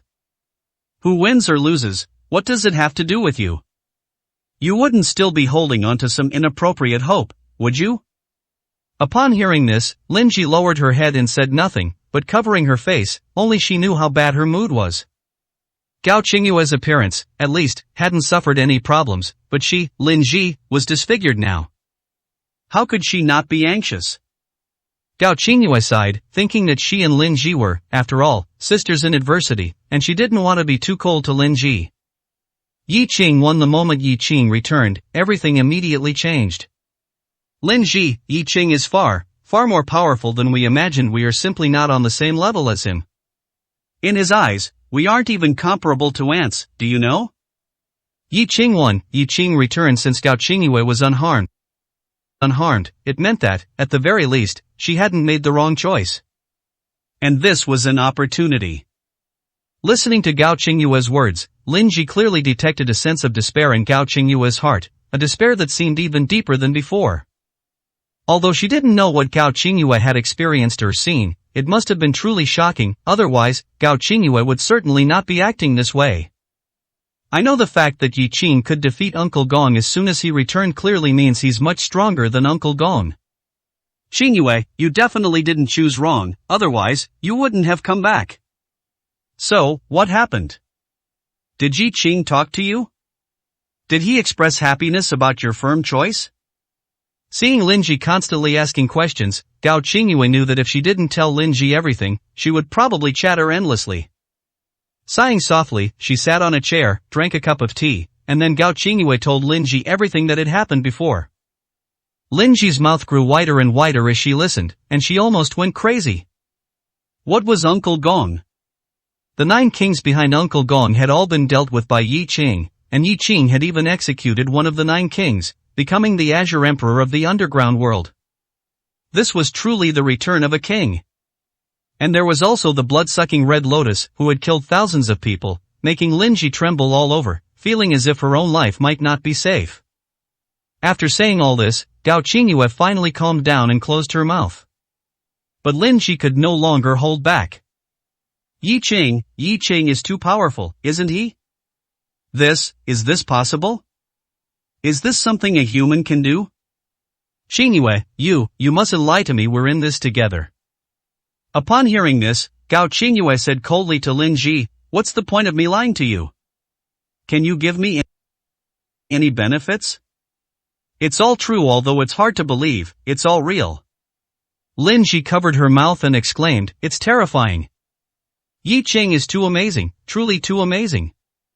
After speaking, Lin Ji looked at Gao Qingyue, a glimmer of light flashing in her eyes, and said, then, did you really take the life elixir? This is good news. This means Yi Qing isn't so hateful towards you after all. It means you have hope. Hope? Lin Ji no longer held any hope for Yi Qing. She knew her own situation clearly, she had missed too many chances. There wasn't such a deep relationship between her and Yi Qing. Yi Qing not killing her was already showing mercy. But Gao Qingyue had hope. What the future held, including her own future, she was actually counting on Gao Qingyue. As long as Gao Qingyue was forgiven by Yi Qing, everything would be easy to talk about. However, what she saw as a sign of hope, for Gao Qingyue, despair had already filled her heart. Hope? Yi Qing's attitude towards her, not even willing to lift a finger, was that considered hope? Especially after knowing what Bai Ruoruo had done for Yi Qing, she understood one thing, no matter how much she did or what she did, she could never replace Bai Ruoruo's position in Yi Qing's heart. Never, ever. Lin Ji, it's getting late, let's go to sleep. Whether there's hope or not, we'll talk about it later. In short, remember one thing, don't go looking for Yi Qing, he truly will kill people. Upon hearing this, Lin Shi quickly nodded. Even if she had 10 times the courage, she wouldn't dare to go looking for Yi Qing. All her hope rested with Gao Qingyue. As long as Gao Qingyue had hope, her own turn would come sooner or later. And Gao Qingyue didn't tell her that she had no hope at all. If she had said that, perhaps this place wouldn't even be livable anymore. Of course, most importantly, Gao Qingyue also had her own self-respect. Besides, she hadn't completely despaired yet. After all, there was still a Red Dust. If everything Red Dust said was true, then she might really have to seriously consider how to proceed in the future. Just as Gao Qingyue was about to wash up and go to sleep, Lin Ji looked at Gao Qingyue and asked, "Who was that person who just drove you back?" "I didn't see their face. Do we know them?" Gao Qingyue paused upon hearing this, then casually said, "It's nothing, just someone arranged by Cloud Mist Villa to drive me back. Alright, let's not talk about this anymore. Hurry up and sleep." She hadn't made a decision about Red Dust yet, so the fewer people who knew, the better. Of course, this had nothing to do with whether she trusted Lin Ji, but if she had to say, she indeed didn't trust Lin Ji. It was a matter of great importance, and she didn't want to entrust her future, perhaps her only hope, into Lin Ji's hands. At this moment, Red Dust's car had just driven a short distance when, on a small road, 2 men in black blocked Red Dust's path.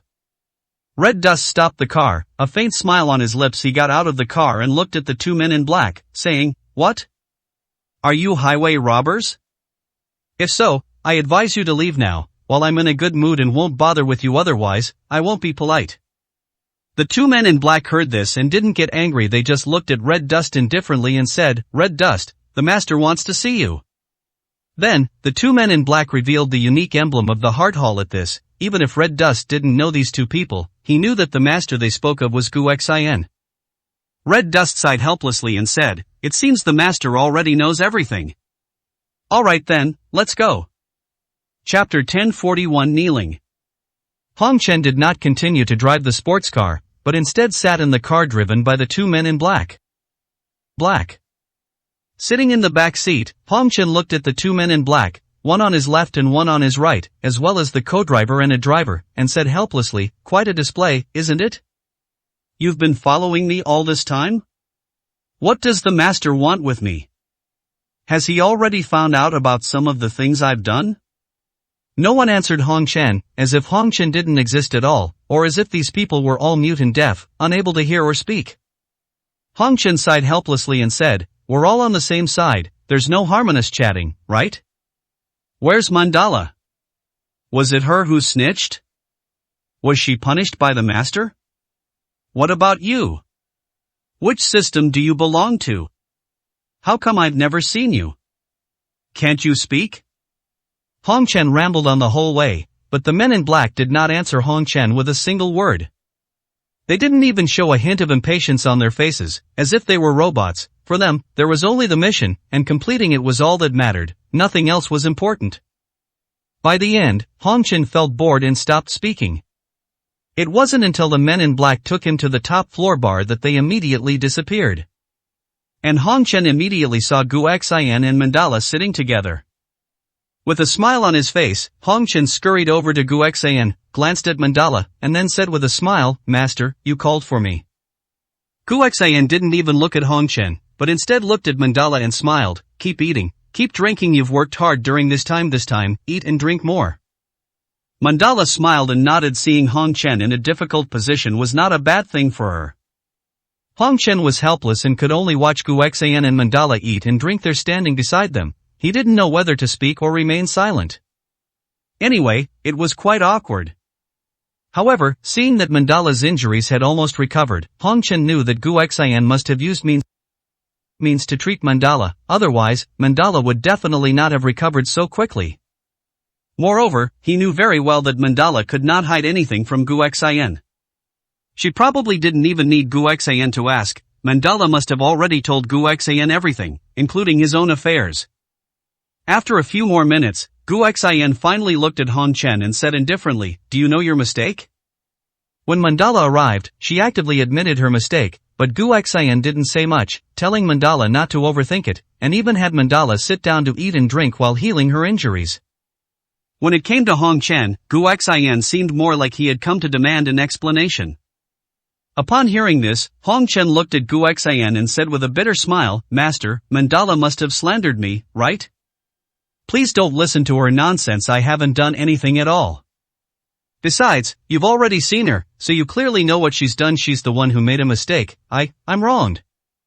There were only a few people in the entire Heart Hall who could joke around with Gu Xian like this, even being a bit disrespectful, and Hong Chen was definitely one of them. Gu Xian looked at Hong Chen and said indifferently, Mandala didn't slander you. What kind of person you are, what thoughts you have, do I need others to tell me? I told you to leave, why didn't you leave? Are you in such a hurry to die? Upon hearing this, Hong Chen smiled and said, Master, you're wronging me there. Although I didn't leave, I really didn't do anything, and I didn't leave for a reason. I was there to rendezvous with Mandala. At that time, I could tell that Mandala was unwilling and would definitely do something, so I was afraid something would happen to her and waited outside to rendezvous with her. Mandala can testify to this. When she came back, I went to pick her up. Moreover, she really did go to Cloud Mist Villa and even fought with Yi Qing. Hong Chen was grinning mischievously, seemingly not taking it seriously. What he said was indeed true, but the biggest truth was that although he didn't go to Cloud Mist Villa and didn't directly seek out Yi Qing, not going and going were the same thing. Gu Xian looked at Hong Chen, his expression indifferent, and said calmly, Kneel. Upon hearing this, Hong Chen was stunned for a moment, but then he dared not disobey Gu Xian's command and immediately knelt before Gu Xian. At this moment, it didn't matter to Gu Xian who in the bar was discussing this matter. What was important was that Hong Chen had made a mistake, and he had to kneel. After Hong Chen knelt down, Gu Xian raised his glass and clinked it with Mandala, saying, Come, ignore him, let's drink ours. Upon hearing this, Mandala didn't say much. She knew that Gu Xian was clearly going to teach Hong Chen a lesson. Besides, she had no intention of pleading for Hong Chen. Hong Chen was so foul-mouthed. She was too happy to see him get what he deserved. 1 minute passed, 2 minutes passed, until 5 minutes passed. Gu Xian still had no intention of telling Hong Chen to get up, nor did he have any intention of speaking to Hong Chen. Although Hong Chen felt aggrieved, he knew Gu Xian was displeased, and he dared not show any dissatisfaction. It was indeed embarrassing, but being embarrassed in front of others was nothing. However, being so utterly embarrassed in front of Mandala made him extremely uncomfortable. But no matter how uncomfortable he was, Hong Chen dared not say anything more. However, if he didn't speak, someone else did. This was, after all, a very high-end place, and if someone was forced to kneel here, someone would naturally come forward. The bar manager, a man in his 30s, stood not far away at this moment, looking at the scene with a slight frown. Although this wasn't causing trouble in the bar, it certainly had an impact. Brother Sun, what's their background? Is being handsome a big deal? When that beautiful woman knelt to him earlier, it was for a short time, so we let it go, but now, he's made someone kneel for so long, are we still not going to do anything? The manager, referred to as Brother Sun, frowned slightly and said in a deep voice, This person seems unusual. It's fine whether we intervene or not, but since it's already affecting our business, we should still do something. Lest others think that there's no sense of security in our bar at all. That wouldn't be good. Come on, you guys, follow me. Let's first test this person's strength. After speaking, Brother Sun led several of his subordinates towards Gu Xian and his group. Soon, arriving in front of Gu Xian, Manager Sun smiled and said, Hello, sir. Upon hearing this, Gu Xian looked up at Manager Sun and said, Is there something you need? Manager Sun smiled and said, It's nothing really. It's just that this is a public place after all. What is the relationship between this gentleman and you? He's been kneeling here for a while, and it's already attracted everyone's attention. It's not quite appropriate, is it? Upon hearing this, Gu Xian smiled but hadn't spoken yet. Hong Chen's face turned extremely cold, and he looked at Manager Sun, saying coldly, Get lost. Chapter 1042 Send them to hell. Get out. Manager Sun had expected that meddling here would displease Gu Xian. But he never imagined that it would be the kneeling Hong Chen who told him to get out. What was this supposed to be? His good intentions were being taken as ill will? Manager Sun's face instantly turned ugly, and the few subordinates behind Manager Sun immediately became furious.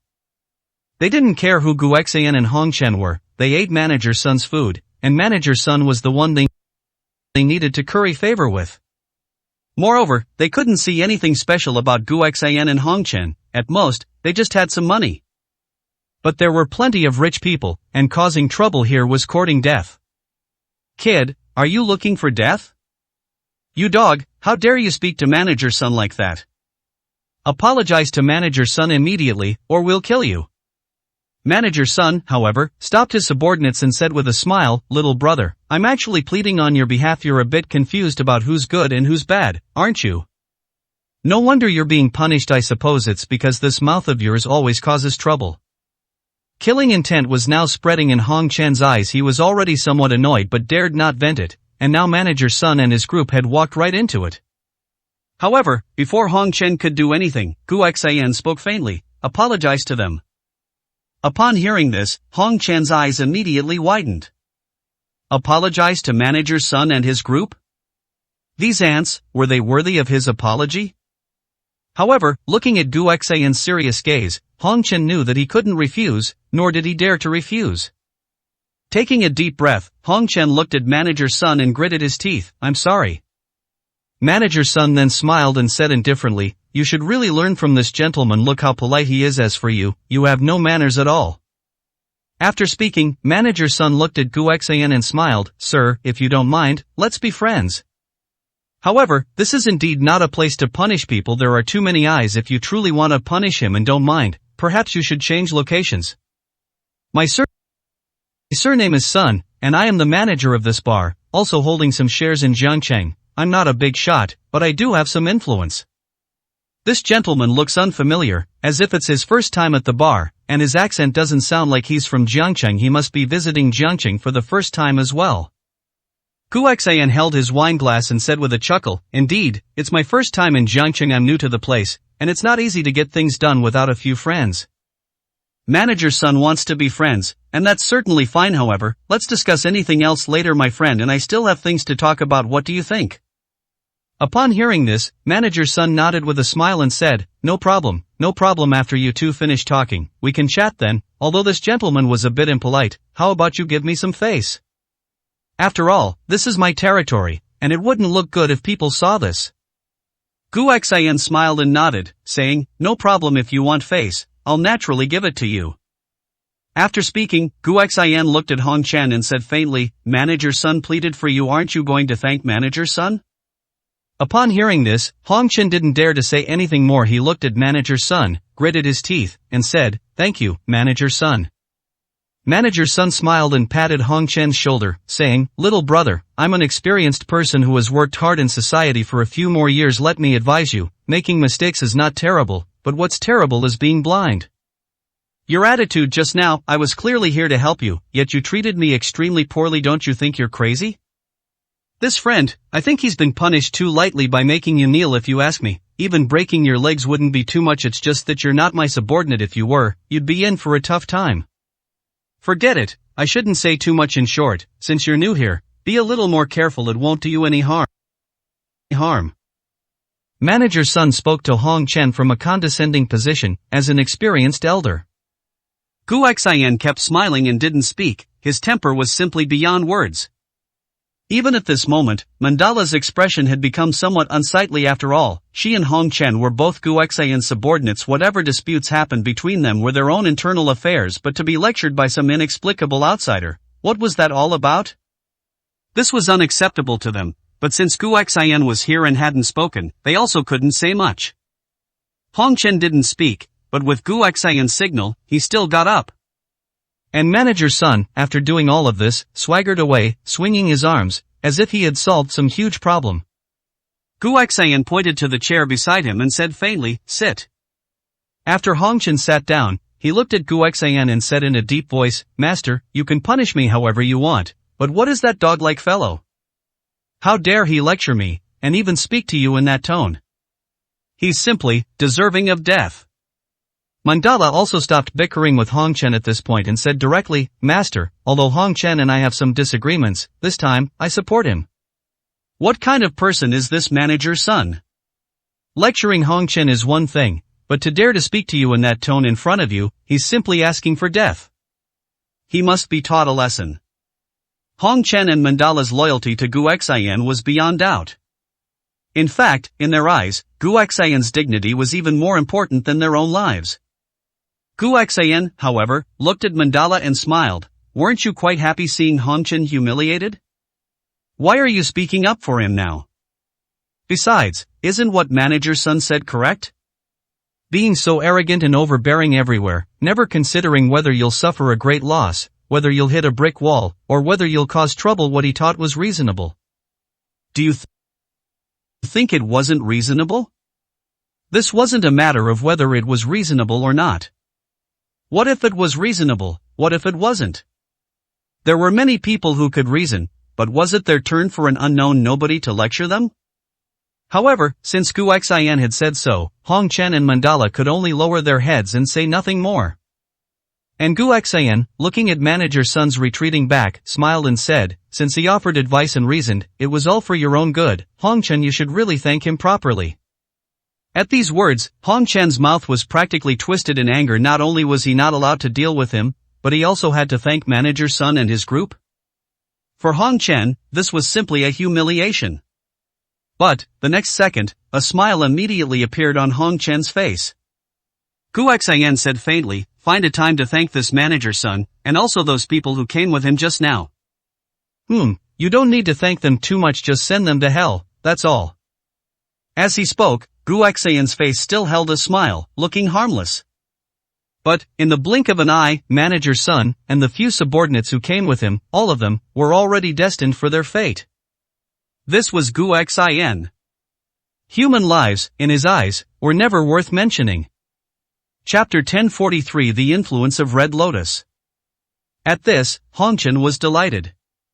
He looked at Gu Xian and smiled, Master, don't worry, I guarantee I'll complete the mission. At this moment, Gu Xian looked at Hong Chen and said indifferently, can I trust your guarantee? Hong Chen, I'm very disappointed in you right now. This is the first time Mandala has acted like this, not following orders, and there's a justifiable reason, so I can forgive her, but for you, it's not the first time, is it? Lately, you seem very arrogant, and it seems my words no longer matter to you. Is it that I should pass the position of Heart Palace Master to you? If you want it, just say so, it doesn't matter to me whether I'm the Heart Palace Master or not. At these words, Hong Chen's face instantly turned pale. Becoming the Heart Palace Master and seizing Gu Xian's position? He wouldn't dare to even think of such a thing, even if it meant his death. Master, I was wrong. I know I was wrong, please, you must not say such things. I am absolutely loyal to you, Master, and the sun and moon can bear witness I would sacrifice my life for you. You can't misunderstand me like this. I deserve to die. I did something wrong and bothered you, Master, please, Master, give me another chance, I beg you. After saying this, Hong Chen was about to kneel again. There was no other way, this accusation was truly significant, and he couldn't bear it. However, before he could kneel, Gu Xian said indifferently, alright, stop kneeling, or else someone might come back and lecture me. You don't want to be the Heart Palace Master? I think you want it very much. Hong Chen, don't say I don't give you opportunities, but opportunities are earned by oneself, and you must seize them yourself, otherwise, even if I give you a chance, you'll be useless. At this point, Gu Xian sighed and looked at Hong Chen, saying, I know that because I care about Yi Qing, you're somewhat dissatisfied. After all, in your opinion, you're not much worse than Yi Qing. In fact, you are much stronger than Yi Qing. The only difference between you is the cultivation method, and you, Hong Chen, are a rare genius, seen only once in a century. Your talent is stronger than anyone's, not weaker. Having such thoughts and such arrogance is not a bad thing. But, you are indeed no match for Yi Qing right now. I don't want to see you die, do you understand? Although he was unconvinced, since Gu Xian had advised him so earnestly, Hong Chen naturally had no complaints. Master, I understand, don't worry, I won't bother Yi Qing. Remember our 101 Kenshokum. This time, I actually didn't go to bother Yi Qing. I just stayed far away and met Gao Qingyue. He didn't conceal the matter of Gao Qingyue, because from the moment those black-clad men brought him here, Hong Chen already knew that he couldn't hide anything from Gu Xian. Gu Xian looked at Hong Chen and said indifferently, since the matter of Gao Qingyue has been entrusted to you, you can handle it yourself for now, I don't need her. But, although you didn't go to find Yi Qing, in reality, you were already provoking Yi Qing. Do you think Yi Qing wouldn't notice? Haha, do you think Mandala was lying to you? No, she wasn't lying to you. In Yi Qing's eyes, you and Mandala are indeed as dazzling as flames in the darkness, making it hard not to be seen. Isn't this a provocation? After finishing the wine in his cup, Gu Xian sighed and said, Hong Chen, I told you, you underestimate Yi Qing too much. Of course, I can understand your obsession. You were probably lost in your mind by that red lotus. Don't think about it anymore, don't look at it anymore. That red lotus is not something you can think about right now. You cannot take it back. You were affected by the red lotus. Actually, when you first saw the red lotus, I knew it, but I thought you should be able to control yourself. The fact proves that although you controlled it, you didn't control it while you were still affected. Affected? Gu Xian's words made Hong Chen fall into confusion. He was affected by the red lotus that Yi Qing had materialized? How could this be? He didn't feel anything. But, since Gu Xian said so, it meant it was true, not false.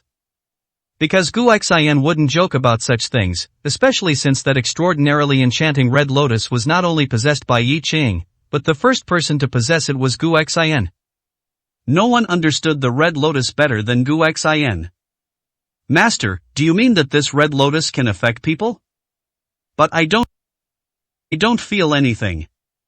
Gu Xian heard this and smiled. It's just not deeply affected, but there's still some influence. The person most deeply affected by that red lotus is naturally Yi Qing, but it will also affect everyone who sees the true form of the red lotus. That day, the huge red lotus phantom in the sky was actually the true form of the red lotus. You saw it, and others saw it, so they would naturally be affected. This influence is subtle, of course, some people will not be affected, but that requires unwavering loyalty to Yi Qing. Apart from that, everyone who sees it wants to possess it. You already have this idea, and being influenced by the red lotus makes this idea even more obvious. This is very normal. Hearing Gu Xian say this, Hong Chen understood Gu Xian's meaning. The red lotus truly seemed to be able to bring about some influence.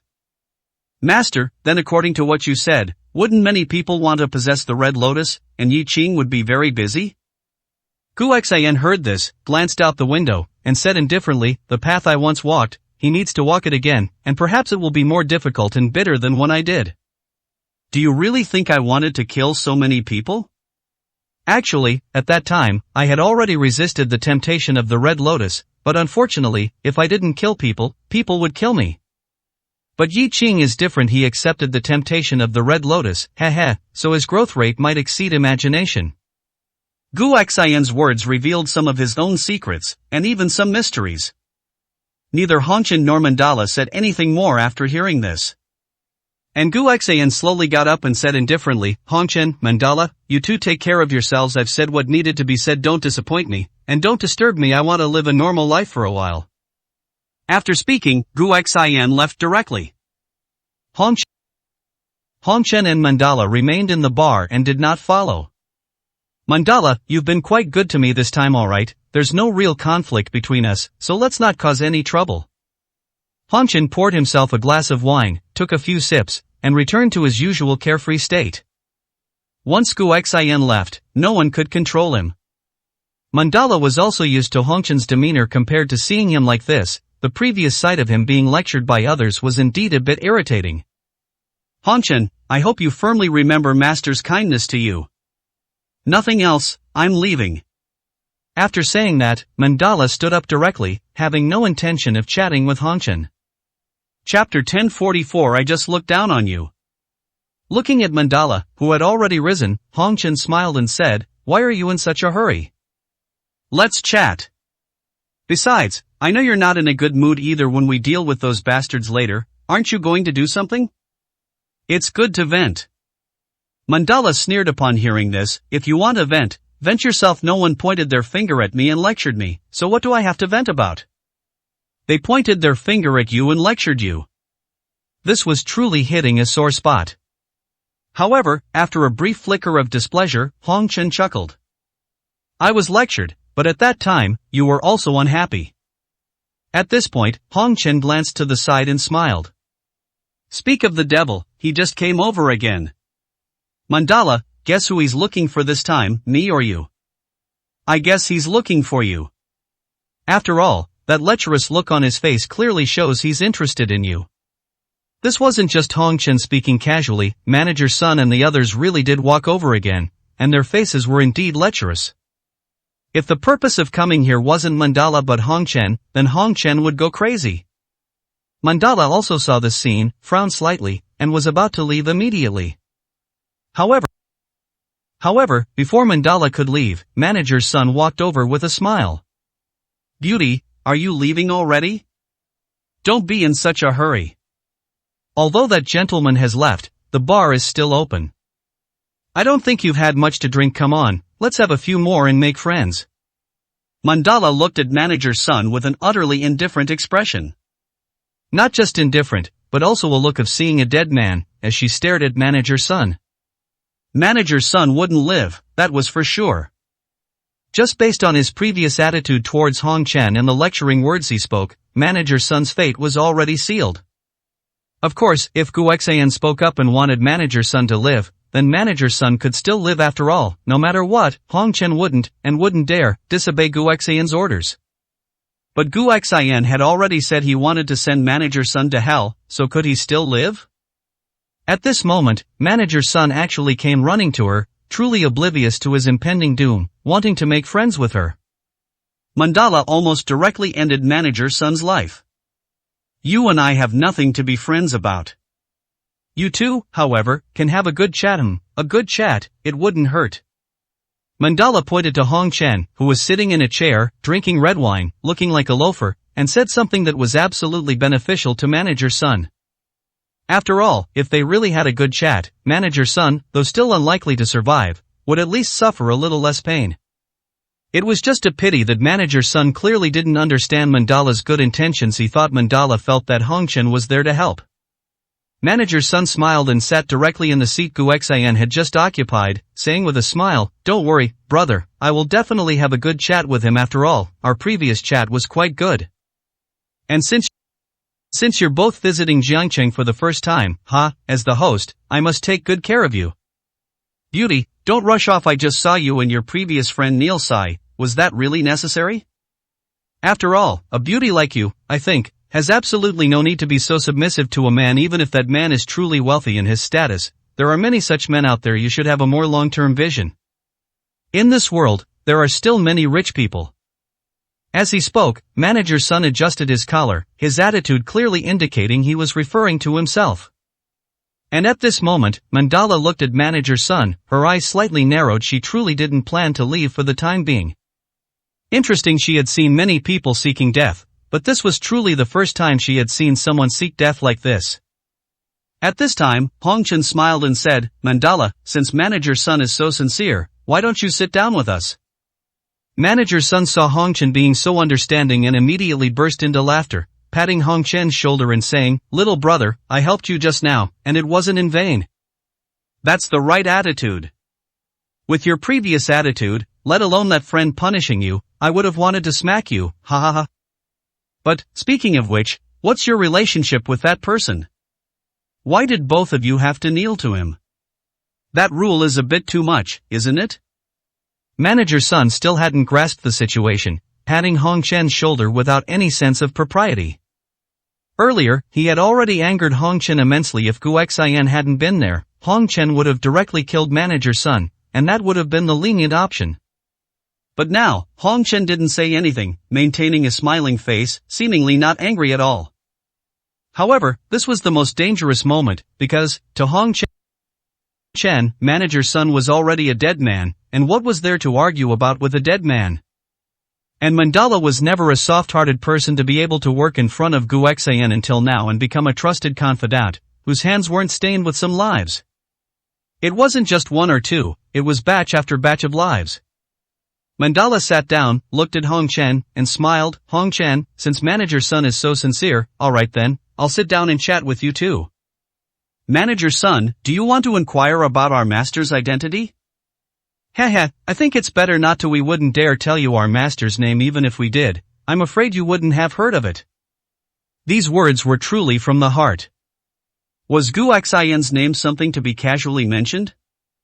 Of course, if it was mentioned, no big deal. But the crucial point was, even if it was mentioned, could someone of Manager Sun's caliber have heard of it? Was he even worthy? Manager Sun's eyes narrowed slightly upon hearing this. Master? This title was not ordinary. In ancient times, it might have been a common title, but in today's society, this title was not so common. Master? Manager Sun had originally felt that Gu Xian might truly be somewhat extraordinary. After all, Hong Chen and Mandala also seemed somewhat unlike ordinary people. And now, with the two of them using such a title for Gu Xian, it was even more extraordinary. You call that brother, Master? Ha, this title is really quite rare these days. Are you sure it's not boss? Big brother? Or some CEO type of title? But Master?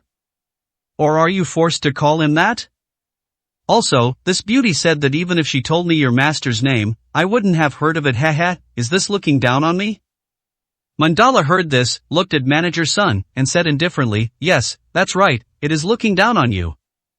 At this moment, Hong Chen had already seen the displeased expression on Manager Sun's face, but he still smiled and said, Manager Sun, don't be angry, she's a beauty, she has a bit of a temper. However, she wasn't wrong in what she said, she is looking down on you. Chapter 1045 Let's go to the rooftop. Mandala's single phrase, looking down on him, had already made Manager Sun feel very unpleasant. However, Mandala was a beautiful woman after all, so Manager Sun could still tolerate it, as he had his own intentions. But when Red Dust also uttered such a remark, Manager Sun found it somewhat unbearable. In front of his subordinates, in front of a beautiful woman, to be stared at and told directly that he was looked down upon, what was this? Manager Sun had not been without such grievances, but it had been a very long time since anyone dared to treat him this way. He took a deep breath, and the smile on Manager Sun's face lessened. Looking at Mandala and Red Dust, Manager Sun spoke faintly, you two speak very directly. Aren't you afraid of offending people? Mandala heard this but acted as if she hadn't, saying nothing. Red Dust, however, looked at Manager Sun and smiled, offending people? Offend whom? Offend you? Ha, if that's the case, then we truly aren't afraid. After all, what are you? Do you really think you're someone just because we've exchanged a few words with you? You're nothing but garbage, not even dog shit. Get lost as soon as possible, and you might live a few more minutes otherwise, believe it or not, I'll kill you right now. Red Dust's words gave Manager Sun no face whatsoever. Not only that, but he directly cursed Manager Sun as dog shit. Anyone would find this intolerable, let alone Manager Sun, who had a bit of minor ability. Manager Sun took a deep breath, and before he could lose his temper, his subordinates behind him were about to explode. However, Manager Sun stopped his subordinates, smiled, and said, don't rush, it's not your time to act yet. You two, you seem like powerful figures from out of town. How about you state your names and backgrounds, so I know who you are. After all, it wouldn't be good if we accidentally offended each other. Also, kid, I don't care who you are, you'd best apologize to me right now, otherwise, I'll let you know what the consequences are. Manager Sun could still hold back his anger at this point, not just because this was his bar, but more importantly, because he really couldn't figure out Red Dust's background. Earlier, when he was kneeling before Gu Xian, he was utterly deferential, not daring to even breathe loudly. Of course, that was towards Gu Xian, but could someone who could kneel before others like that have much ability? He didn't think so. Red Dust, looking at Manager Sun, sighed and said, is this interesting? Is this all you've got? I've cursed you like a dog, yet you don't even dare to fart, and you're still trying to figure out our background here? You really have ambition, I must say. To be humiliated like this, even if there was some connection between us, you shouldn't continue to endure it. Alright, stop the nonsense, don't worry, we've just arrived in Jiangcheng, and even if we know a few people, it's absolutely no concern of yours. Tell me, how do you want to die? Seeing how adorably foolish you are, how about I let you choose your own method of death? Manager Sun smiled, looking at Red Dust, who wouldn't listen to reason. He really had no other choice. Seeking death? Alright, then let's see who's seeking death. Manager Sun looked at Red Dust and smiled, there are too many eyes and ears here, and I still have business to run. How about this? Do you dare to come out with me? We don't need to go far, the rooftop will do. Do you dare to come? Red Dust heard this, immediately stood up, stretched his neck, and said faintly, "Sure, let's go now, I'm already a bit impatient."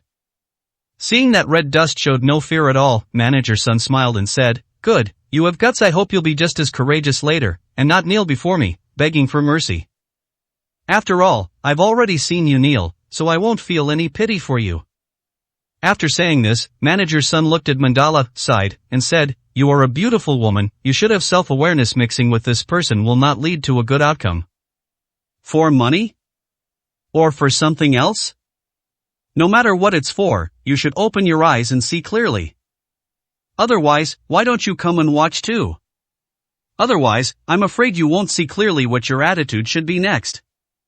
Mandala heard this and looked at Manager Sun, speaking faintly, "Don't worry, even if you don't let me go, I'm going to watch. After all, you're so useless, watching you die is quite interesting to me. Perhaps, if I'm in a good mood, I'll personally send you off." With that, Mandala also stood up, ready to follow them to the rooftop.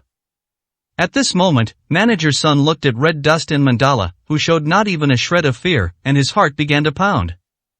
Who exactly were these two people? If it were anyone else, they should be trembling more or less by now.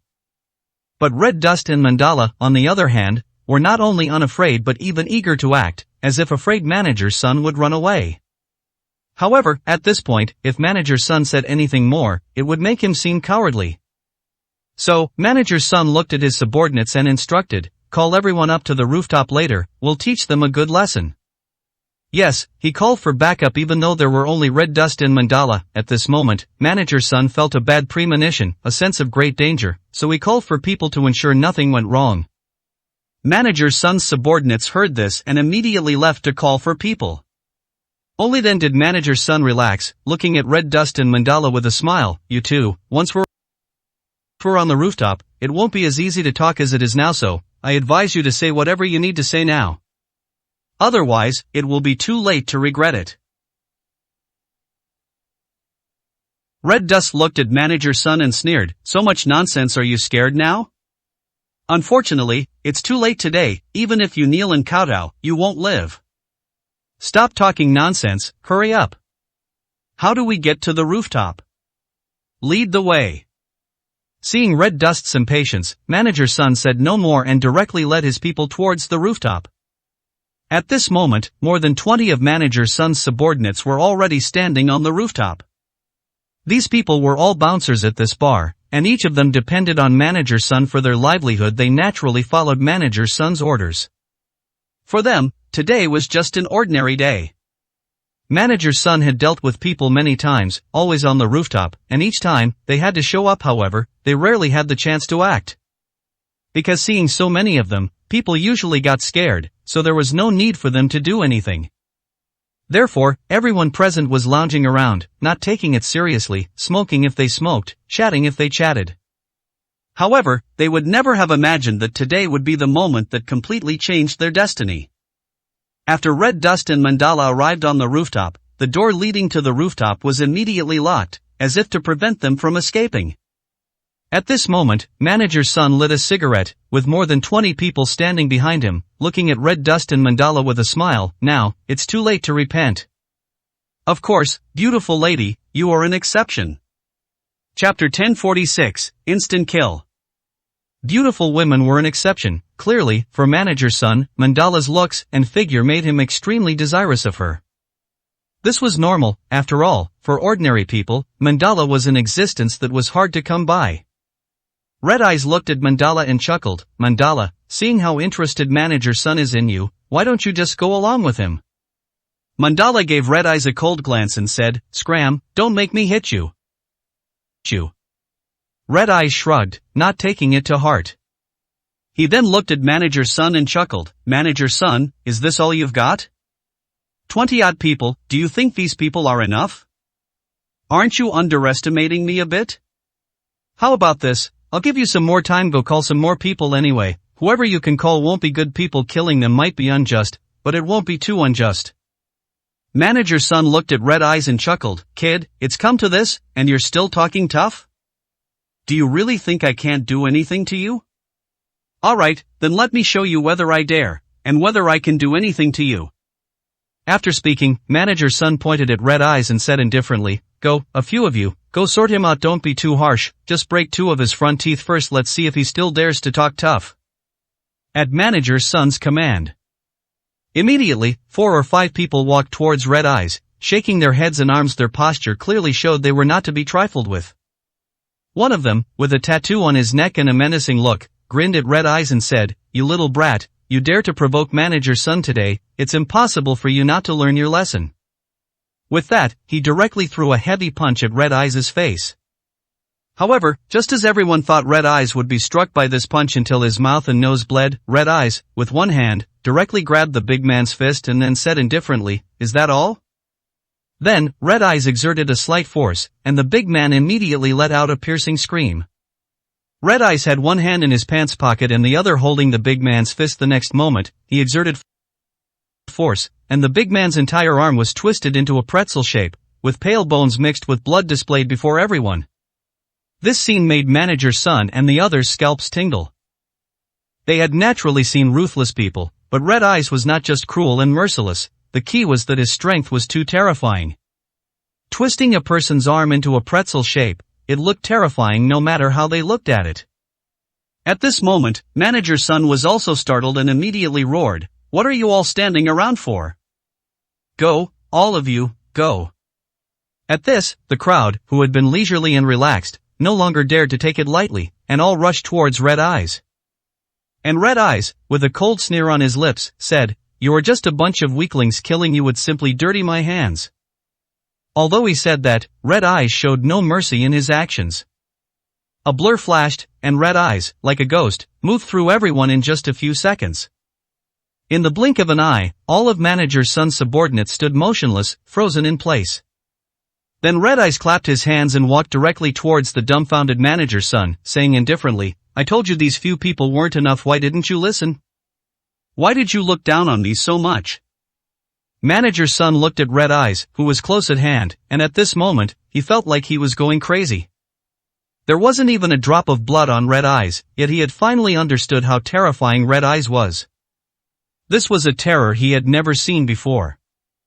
He now truly regretted not calling more people earlier. However, would calling more people have made a difference? What do you want to do? I'm telling you, you can't do this to me, I'm Manager Sun, I have backing. After saying this, Manager Sun looked at his subordinates, who were standing still, and immediately roared. What are you doing? What are you all standing around for? Come here, all of you, come here. Even now, Manager Sun didn't know that his subordinates weren't just not coming over, but that they could never come over, and could no longer hear anything he said. Red Eyes looked at Manager Sun and chuckled, No need to call them, they'll never hear you again. Because, they are already dead. Dead? Impossible. These people were clearly still standing, and Manager Sun hadn't seen Red Eyes do anything, how could they be dead? But the next second, Manager Sun, unwilling, directly ran to one of his subordinates, and then, just as he reached out and poked the subordinate, he saw the person fall directly to the ground, eyes vacant, with no breath at all. He was indeed, already dead. And as this subordinate fell to the ground, it seemed to cause a chain reaction, and all the subordinates fell one after another. Dead, yes, all dead. At this moment, no matter how foolish Manager Sun was, he could see that these people no longer had any signs of life. Incomprehensible, Manager Sun simply could not comprehend everything that was happening before his eyes. He had come this far, seen many things, but such a bizarre scene was something he had never seen before. But, the facts were right before him, whether he had seen it or not, it no longer mattered. Devil, you are a devil. Manager Sun was instantly so scared that he lost control of his bladder and bowels. There was no way around it, 20-odd people dying right before his eyes, and in such a bizarre way. If Manager Sun wasn't scared, that would be fake. Red Eyes looked at Manager Sun, who was slumped on the ground, a hint of disgust flashing in his eyes. Is this all you're capable of? Weren't you very formidable? Devil? I'm not a devil, this is just my counterattack. Manager's son, don't be afraid, you're still alive, aren't you? Of course, you won't live much longer, that much is true. At this moment, Manager's son looked at Red Eyes, and his eyes became clear. Yes, he was still alive, but the crucial problem was that he indeed seemed like he wouldn't live much longer. How could Red Eyes, who killed without batting an eye, possibly let him go? I'm sorry, it was all my fault for being blind. I deserve to die 10,000 times. Please, spare me, please, spare me. Manager's son no longer hesitated, directly kneeling before Red Eyes, constantly kowtowing and begging. His head hit the ground with loud thuds, and in a few moments, his forehead was covered in blood. And Red Eyes, looking at Manager's son, said indifferently, "Why beg me? It's useless to beg me. Who told you to seek death from the very beginning? Alright, do you have any last words? If so, say them. We won't help you with anything anyway, but it's good to say a few words. At least, you can live a few more seconds." Upon hearing this, Manager's son's face was already filled with terror and tears. Looking at Red Eyes, Manager's son seemed to remember something, like grasping at a life-saving straw, and said urgently, "Spare me, please spare me. You, don't forget, that gentleman just punished you. It was I who interceded for you. If it weren't for me, you would still be suffering punishment. Moreover, that gentleman seems very benevolent and kind. If he knew about these things you've done, he definitely wouldn't let you off." At this moment, Manager's son actually placed all his hope on Gu Xin. This made Red Eyes and Mandala feel a mix of amusement and exasperation. Chapter 1047. I know Mr. Yi. Hong Chen looked at Manager's son and chuckled, "You're supposed to be saying your last words. Why are you dragging our master into this?" Manager's son, you don't actually think that if you mention our master, we'll let you go, do you?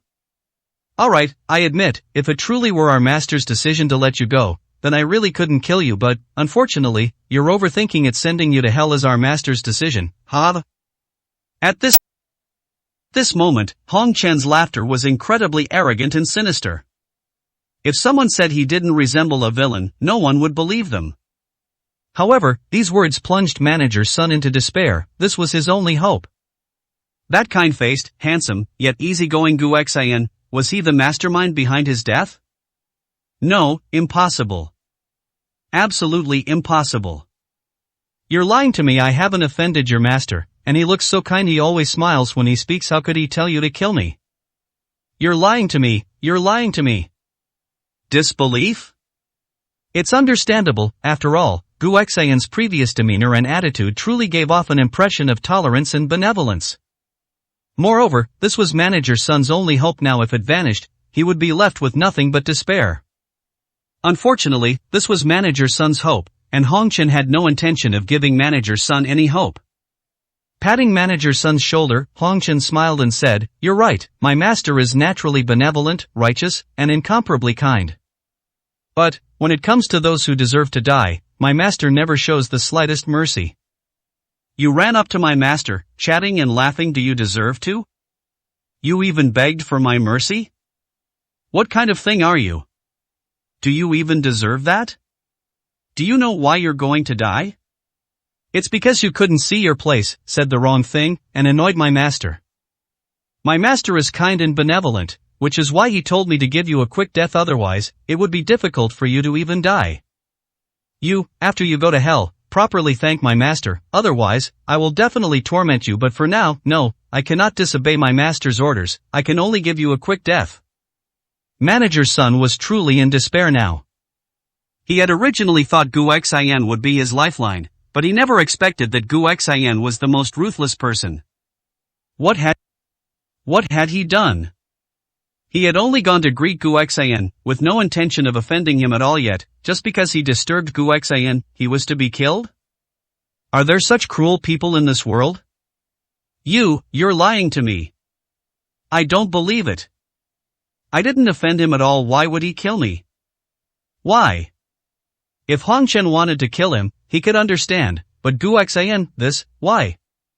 Hong Chen's next words made Manager's son completely understand why, but he became even more confused. Why? Because you don't deserve to. Was what I said not clear enough, not plain enough? A mere ant, What right do you have to speak to my master? Mortals who offend heavenly might will die. Do you not understand such a simple principle? Then you truly deserve to die. What was this all about? Offending heavenly might? Unfathomable heavenly might? Whether it was Gu Xin or Hong Chen, did they both consider themselves immortals? An offending heavenly might manager's son simply couldn't accept this reason. But he knew that accepting it or not didn't matter anymore, because his thoughts simply didn't matter to anyone.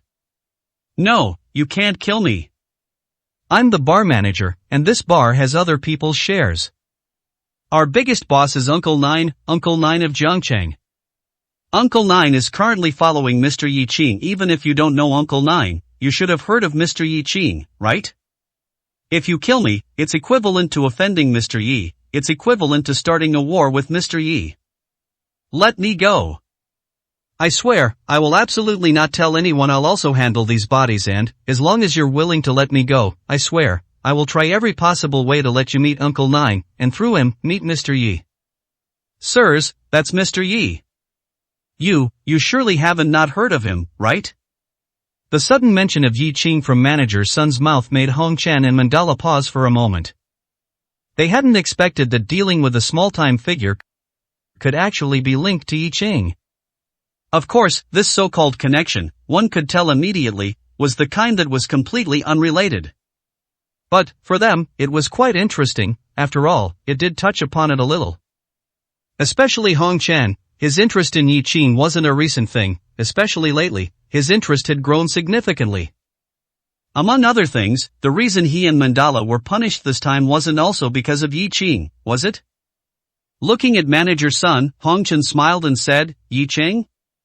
Don't tell me, I actually do know him, and it's not just simple knowledge. However, manager's son, do you know as much news as I do? It was rumored that Yi Qing had died before, didn't you know that? Manager's son naturally knew this news, but the rumor had already been confirmed false from the moment Yi Qing returned. Many people knew that Yi Qing was still alive. It was a rumor. Mr. Yi is still alive and has returned. This is true, I'm not lying to you. Manager's son saw that Hong Chen and Mandala had indeed heard of Yi Qing, and immediately, as if seeing hope, he quickly spoke. Hong Chen smiled and said, Yi Qing, I probably know more news than you, seeing as you're treating Yi Qing as your hope. I don't mind telling you a bit more. Yi Qing is even more formidable than you say, do you know that? One of the 9 kings of the underworld was executed by him, and several others were beaten severely. He has become the emperor of the underground world. You didn't know this, did you? At these words, manager's son's eyes immediately widened. This, he truly didn't know. To be precise, manager's son wasn't even a part of the underground world. But, he still had some understanding of the underground world. After all, he had come into contact with quite a few people from there. What was the concept of the 9 kings? To him, they were supreme rulers whom he wasn't even qualified to look at yet. Hong Chen said that Yi Qing had become the emperor of the underground world, and the 9 kings had been killed or beaten. This was too exaggerated.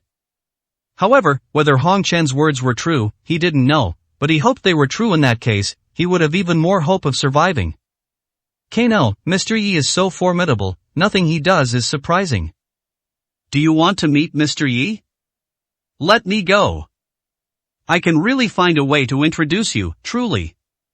Although I'm not familiar with Mr. Yi, Uncle Nine is familiar with him. I don't know what your purpose is for coming to Jiangcheng, but I imagine you didn't just come for no reason, and seeing that you're not ordinary people, you must want to get to know Mr. Yi, or even join his ranks, right? Truly, I can help. I can really help. Give me a chance, I promise, I won't disappoint you. Manager's son had now spoken so much in one breath, even drawing his relationship with Uncle Nine closer, all to make Hong Chen spare him. And he did indeed see Hong Chen's interested expression. Chapter 1048 I will be your undercover. Hong Chen looked at manager's son, smiled, and then looked at Mandala. Mandala, look, we can't just kill him directly now. After all, he's already mentioned Yi Qing and even wants to introduce us to Yi Qing. It would be too much of a pity to just kill him, wouldn't it? Of course, do you believe what he says? Mandala sneered, what does it matter if I believe him or not? He's just a useless ant, let's just kill him. Why are you wasting words with him here? Hong Chen nodded, looking at Manager Sun with a smile. Sorry, we're not interested in what you have to say. However, I can tell you one thing, you weren't wrong about one thing, we are indeed here for Yi Qing. But we're not here to join him. We're here to cause him trouble. Haha, you didn't expect that, did you? Manager Sun was truly stunned by these words, his face a blank. Yi Qing was already so powerful. According to Hong Chen, he had become the emperor of the underground world, and yet, they still came to cause him trouble? Wasn't that seeking death? A joke, it must be a joke. However, he saw no hint of a joke on Hong Chen's face. Only seriousness.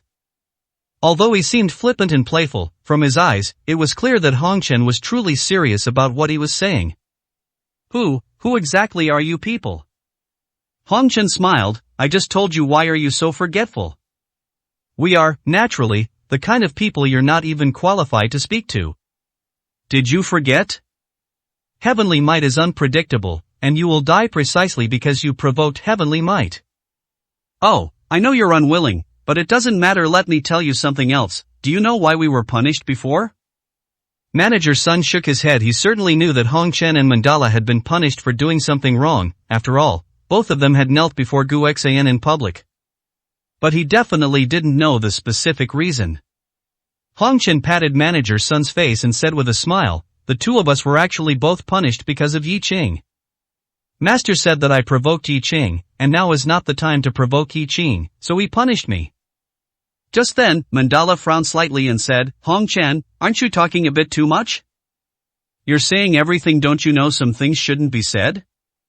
Hong Chen smiled and nodded. Of course I know, it's just that I believe Manager Sun will absolutely not leak our conversation, and even if he wanted to, he wouldn't have the chance. At first, Manager Sun thought Hong Chen was trusting him, but upon closer thought, he immediately realized the true meaning. This wasn't trust at all. It was clearly an assertion that he had no possibility of leaking secrets. And what kind of person would have no possibility of leaking secrets? Naturally, only a dead person. Instantly, Manager Sun's face became even more despairing. He had thought that Hong Chen speaking to him nicely meant he intended to let him go, but it turned out that he had no such intention at all. Moreover, the things Hong Chen said left Manager Sun speechless. He could only say that the content was too exaggerated, making it difficult to believe or disbelieve. Hong Chen, however, paid no attention to Manager Sun's emotions and continued, look at this beautiful woman in front of you. Didn't you have some inappropriate thoughts about her earlier? Haha, you're really bold. Although I provoked Yi Qing, at least I didn't confront him directly. But do you know how she got all her injuries before? That was from confronting Yi Qing face to face and personally fighting him. Manager Sun, a person who dares to question Yi Qing, fight him, and still survive, and you dare to have other thoughts about her? You're truly amazing. Truly amazing, he was indeed truly amazing. If what he said was true, then it would be impossible not to be amazing. And since he was already in their hands, with his death being a matter of their whim, did they need to deceive him? Manager Sun thought long and hard but couldn't find such a reason. And if all of this was true, he indeed understood a little why Hong Chen would say he had offended heavenly might. Hong Chen and Mandala, two of Gu Xian's subordinates, could cause trouble for Yi Qing, though it seemed they didn't dare too much, but with such an attitude, they clearly didn't take Yi Qing seriously. At the very least, they felt they were qualified to contend with Yi Qing. For him, such people were indeed unfathomable heavenly might.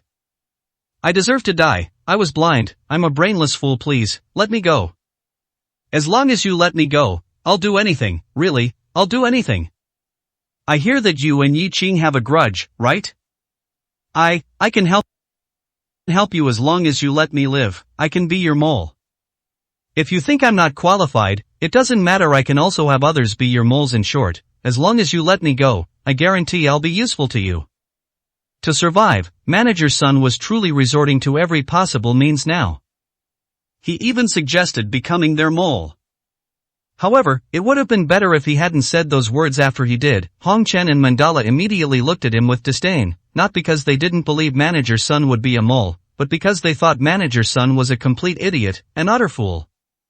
Manager Sun, are you sure you want to be a mole? That's Yi Qing. He's the true devil. Do you know what he did the first thing when he returned to Jiangcheng today? Killing. He killed over 1,000 people. And the word he put out was that he didn't care about being called evil, or a devil. Not only did he not care, but he insisted on doing it for only one reason. That is to make sure no one dares to target him or his subordinates from now on. Are you sure you want to be a mole? If Yi Qing finds out, I guarantee you'll die 1,000 times more miserably than you would now. These words were not Hong Chen deliberately trying to scare Manager Sun.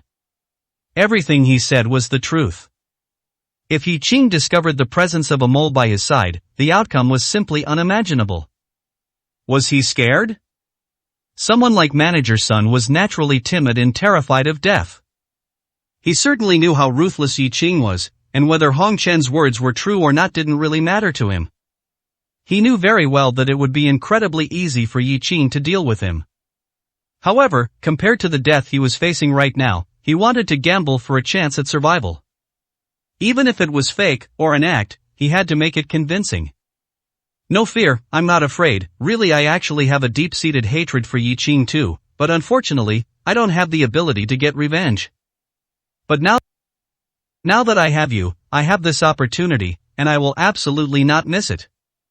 Please, give me this chance, please. He was truly saying anything to survive. Hong Chen sighed, grabbed Manager Sun's hair, and said indifferently, how boring. I shouldn't have wasted words with an ant like you. You, of all people, are worthy of having a grudge against Yi Qing? You have once again offended heavenly might. Die. As Hong Chen's words fell, Manager Sun's neck was cleanly twisted. Mandala looked at Hong Chen, frowning slightly, and said, shouldn't you be happy that he's talking about Yi Qing? Chapter 1049 Missing. Red Dust had many complaints about Yi Qing. He even secretly compared himself to Yi Qing, believing he was no worse than him. And he had more than once wanted to provoke Yi Qing, even to seize what belonged to Yi Qing. Logically, Red Dust should have been happy when someone spoke ill of Yi Qing. But just now, Red Dust had heard Manager Sun speak disrespectfully to Yi Qing, which was why he had decisively twisted Manager Sun's neck. Mandala was indeed a bit strange, feeling that Red Dust had no idea what was going on in his head. Red Dust, meanwhile, kicked Manager Sun's corpse and chuckled, the conflict between Yi Qing and me is our business. But what is this Manager Sun? He's just an ant. Does he even deserve to speak of Yi Qing? For him, the Master's divine might cannot be offended, and Yi Qing is actually quite similar. He offended divine might repeatedly. If he doesn't die, what's he good for? What he said was truly flawless, and Mandala found it difficult to say much more. Looking at the corpses scattered on the ground, Mandala spoke indifferently, alright, since they're all going to be killed anyway, how you kill them is your business, but what do you plan to do with these corpses? After all, there are over 20 corpses here. If they're not handled properly, it will inevitably cause some trouble. Red Dust heard this, looked at the corpses on the ground, and sneered, what trouble could there be? They're just a bunch of ants. Yi Qing directly killed over 1,000 people and wasn't afraid of trouble, so why should I be afraid of this little bit of trouble? Alright, don't worry about it. If this can be traced back to us and give Yi Qing a heads up, I actually think that would be a good outcome. Mandala frowned directly upon hearing this, looking at Red Dust, and said coldly, Red Dust, don't forget, the Master has already warned you. If you continue to be so stubborn, be careful of the Master's punishment for you. The only one who could control Red Dust was Gu Xin. Red Dust looked at Mandala, sighed, and said, Mandala, you're quite long-winded now. Alright, don't worry about it, let's go. Have you had enough to drink? If you haven't eaten and drunk your fill, I'll find a place to have a drink with you. It can also be considered to calm your nerves. Mandala snorted coldly upon hearing this and turned to leave. If you want to drink, go drink by yourself. I'm too lazy to go with you. Everything that needed to be said has been said. As for the rest, do as you please. Looking at Mandala's back, Red Dust smiled and said nothing. As for the corpses all over the ground, he truly didn't take them seriously. Handle them? I'm too lazy to handle them. If Yi Qing finds out, that's fine too. After speaking, Red Dust also hummed a little tune and left, as if killing over 20 people caused him no psychological pressure whatsoever. And after Red Dust and Mandala had both left, Jiangqing finally completely quieted down. In Cloud Mist Villa, the group of people following Yi Qing had almost all passed out from drinking, while Yi Qing sat on Lake Heart Island, looking at the starlight in the sky, without the slightest hint of sleepiness. Were the problems solved? No, not only were they not solved, but in fact, there would be many, many more things to come, and each one would be very tricky. The underground world, from the moment Yi Qing proclaimed himself emperor, could no longer be peaceful. Either Yi Qing would be dealt with by others, and from then on, the title of Azure Emperor would become a legend. Or, Yi Qing would completely sweep through the underground world and become the true Azure Emperor. But this was very, very difficult, because the underground world was not just the underground world, it also had absolute ties to some celestial giants. Aside from anything else, those celestial giants would never allow Yi Qing to become the emperor of the underground world, its sole master. This was something they absolutely could not tolerate. Of course, if Yi Qing submitted to them, that would be a different situation. They might not be unable to grant Yi Qing the title of Azure Emperor and the power that came with it, but could Yi Qing possibly submit to them? Having such a thought, it would be easier to think about how to deal with Yi Qing instead. And time flew by, quickly arriving at the morning of the next day. The moment the sunlight shone on Cloud Mist Villa, it was as if the long-accumulated gloom finally completely disappeared. Those who were drunk all slowly began to sober up. Although they were drunk, they drank the special wine of Cloud Mist Villa, and each of them had also taken life elixir, so even if they were drunk, they would not have headaches or similar issues after waking up the next day.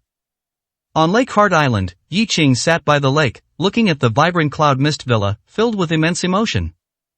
He hadn't slept, just sat quietly for a night, but he didn't feel tired. After all, the power feedback Red Lotus brought him was truly immense. Black Bone came to Lake Heart Island in a small boat and, upon seeing Yi Qing, softly said, "Your Majesty the Azure Emperor, where would you like to have your breakfast? Here, or over there?" Yi Qing did not turn his head and said indifferently, "One family head and the others must be awake by now. Let's eat together over there." Yesterday was a celebration party, allowing everyone to relax, but today, a new day has arrived, and a new beginning must also commence. After speaking, Yi Qing slowly got up and got into the small boat with Blackbone. The small boat slowly sailed towards the opposite bank. Blackbone then said, "Your Majesty the Azure Emperor, your elder brother and sister have also been found previously, because something happened and we feared they might be implicated. One family head and the others sent people to hide them. They are now on their way back. You will soon be reunited with them." Yi Qing's parents were also severely injured and unconscious, hidden by Yi Qing along with Bai Ruoro. As for Yi Qing's elder brother and sister, they were not captured. Fortunately, everything was safe now, which also allowed Yi Qing to fulfill a wish and put a worry to rest. Nodding lightly, Yi Qing looked at the exquisitely beautiful Cloud Mist Villa, a place everyone desired to live in, but he couldn't feel happy. This place had changed, with familiar things but unfamiliar people. The original purpose of building Cloud Mist Villa was to provide Gao Qingyue and his family a perfect place to live. However, as of today, his parents were absent, Gao Qingyue no longer had the right to live here, and everything had completely deviated from his original intentions. It's good that they're back, but now might not be a good time for their return. Yi Qing naturally missed his elder brother and sister. This was not just a longing for family, but also a sense of security. Yi Qing had reached this point, becoming the pillar for many people. He had to be responsible for many, many people, not just their future and destiny, but even their lives. However, Yi Qing was only a young man under 30, and he hadn't been in this cruel world for very long. He had only just entered it not long ago. Yi Qing was very strong, and no one could see his weakness. But in reality, Yi Qing also felt tired and exhausted. Yet, he had no one to confide in about these feelings. Seeing his parents and family might be his only comfort, but now was indeed not the time. Blackbone heard this, thought for a moment, and said, "Do you think it's unsafe?" Yi Qing nodded and said, "The enemies we will face next are unprecedentedly terrifying. It is definitely unsafe." Chapter 1050, Saving Life is the most important. Blackbone frowned slightly, having also considered this aspect. Previously, he had only thought that Yi Qing would surely miss his family, so he had sent people to bring them back. Moreover, Blackbone was certain that being by Yi Qing's side was the safest place. However, he hadn't anticipated that the safest place could often also be the most dangerous in the current situation. It was indeed not very suitable. Your Majesty, the Azure Emperor, should I instruct them now not to bring your elder siblings back for the time being, and let them remain hidden? It's just that you might not be able to see them for a short period. Perhaps you could speak with them? Yi Qing shook his head upon hearing this, saying, no need since they've already been picked up. Bring them back after all. Their location is no longer a secret. It's fine, there won't be any problems for now. I miss them too, and it would be good to reunite with them. When it's time to send them away, I'll make arrangements then. Also, although my parents are still in a coma, their situation is different from Bairuoro's. They will wake up sooner or later with my elder siblings accompanying them. They won't be too lonely or too worried. Bring them back, we'll discuss other matters later. Once Yi Qing made his decision, Blackbone naturally complied immediately. Alright, I'll make the arrangements right away. Rest assured, there will be no accidents. As he spoke, the small boat had already reached the shore. At this moment, everyone else had also seen Yi Qing and Blackbone. One family head, Tiger Tooth, Uncle Gong, Tian Lang, and others had all gathered at the small pier, respectfully awaiting Yi Qing. We pay our respects to Your Majesty, the Azure Emperor. As soon as the boat docked, one family head and the others immediately bowed to Yi Qing. The title Your Majesty, the Azure Emperor had become a habit for them, one they had to get used to, whether they liked it or not. Moreover, addressing Yi Qing as Your Majesty, the Azure Emperor not only carried no psychological burden for them but also filled them with pride. To become a subordinate of the Azure Emperor and have such close contact with the Emperor of the Underground World was something they had never dared to imagine. But now, everything had become a reality. If there were to be legends in the Underground World in the future, then Yi Qing would undoubtedly be the sole protagonist of those legends. And they, as those who followed Yi Qing from the beginning, would surely have their names preserved in the legends. What an honor that was! Yi Qing looked at one family head and the others, smiling as he said, between us, we are not outsiders, so there's no need for so many formalities. Let's go, let's dine together. Subsequently, one family head and the others followed Yi Qing to the dining room. Along the way, everyone who saw Yi Qing greeted him sincerely and respectfully. While Yi Qing couldn't respond to everyone, he smiled and nodded to each person. Yi Qing naturally carried himself with authority. Having reached this point, his status and position were evident. Even if he wished to be approachable, others would still revere him like a tiger. Seated at the dining table, savoring the specialty dishes of Cloud Mist Villa, Yi Qing looked at everyone and smiled, Gentlemen, we are all our own people, so I won't say any other unnecessary words. Of course, I won't say many polite words either. Everyone has a general understanding of the situation, so the problems ahead are still very serious. It's far from the time for you to relax.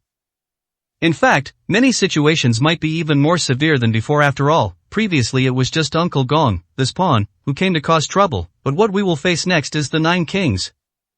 The direct descendants of the 9 kings, even the 9 kings themselves, and even the existence behind the 9 kings. I hope you are all prepared. Yi Qing had no intention of scaring anyone, everything he said was factual. In the upcoming situation, the 9 kings would personally take action, and various dangerous battles could erupt at any time.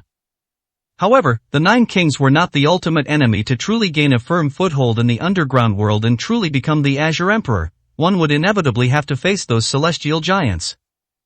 And those people were the truly formidable figures. Of course, Yi Qing did not elaborate on the ultimate goal or what else they would face.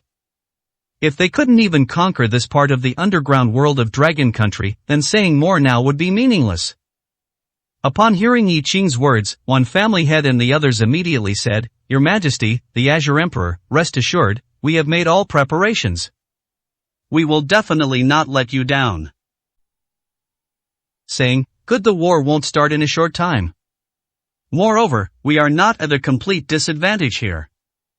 Within the underground world, we also hold half the strength, so there's no need to worry too much, but we must not relax our vigilance either. After dinner, one family head, you can arrange the matters here in Jiangcheng with Uncle Gong. The enemies are gone, and order should be restored. One family head nodded upon hearing this, saying, "Yes, Your Majesty, the Azure Emperor, arrangements have been made after dinner, Uncle Gon and I will leave." Everyone wanted to stay at Cloud Mist Villa, but this was not a headquarters, it was Yi Qing's home. They could come at any time to report, and eating was not an issue, Yi Qing had already made arrangements. However, staying here permanently, while not impossible, was ultimately somewhat inappropriate. Home is home. It was best for this place to always maintain a relatively quiet environment, which was also what Yi Qing wanted. After Yi Qing finished speaking, he looked at Tiger Tooth and said, "You can contact your old subordinates in East Province and rebuild at the same time. When it's time to train elite soldiers, you must train them. There will be many major battles ahead. Of course, the main battlefield might not be here with you, but some battles are unavoidable. You must learn from your lessons, understand?" Tiger Tooth had lost his territory in East Province, having been driven to Cloud Mist Villa by Uncle Gong, and he had never quite gotten over it. Although Yi Qing didn't blame him, as Uncle Gong's influence at the time was something ordinary people couldn't resist, he was sent by the Sea King, with a powerful expert guarding him. Tiger Tooth had actually done quite well to reach that point. However, a defeat was a defeat, and no amount of reasons or excuses could hide that fact. "Your Majesty, the Azure Emperor, rest assured, I will not fail again. If I disappoint you again, I, Tiger Tooth, am willing to offer my head." These words were exaggerated, but they represented Tiger Tooth's true feelings. The previous failure was indeed an unbearable past for Tiger Tooth. Although it wasn't his fault, he couldn't forgive himself. Yi Qing shook his head, saying, "No need to say such things, just do your best in everything compared to failure. Preserving your life is the most important thing." At this point, Yi Qing sighed, saying, "That's right, preserving your life is the most important thing. I hope all of you can remember this." Upon hearing this, everyone understood that Yi Qing still cared for them. Otherwise, if it were anyone else, under such a major war, the demand would certainly not be to preserve life, but to achieve victory. Chapter 1051 Big Brother and Big Sister are back. Today, many people will leave Cloud Mist Villa, but Tian Lang will not. As the guard commander of Cloud Mist Villa, his duty is to stay at Cloud Mist Villa, and he is only responsible for Cloud Mist Villa. Looking at Tian Lang, Yi Qing said, "Tian Lang, your work here has been quite good, and you haven't disappointed me. I know you've always wanted to prove yourself on the battlefield. Don't worry, this time, you'll have the chance." Tian Lang's eyes flashed with surprise when he heard that. Yi Qing had spoken exactly what was on his mind. However, Cloud Mist Villa couldn't be left unguarded. If he really left, and even took everyone with him, what would happen to Cloud Mist Villa? Looking at Yi Qing, Tian Lang took a deep breath and said, "Your Majesty Qingdi, whether I go to battle or not doesn't really matter much compared to fighting. I should guard this place more. Please rest assured, I will not have any dissatisfaction in my heart. This is your home, and it is my honor to be able to protect it." In fact, Tian Lang himself knew very well that guarding Cloud Mist Villa, while seemingly an easier task with no opportunities for merit, was very important. This was the base camp, and everyone guarding it were Yi Qing's most trusted confidants. He definitely wouldn't suffer any losses, it was just that he couldn't fight as he pleased.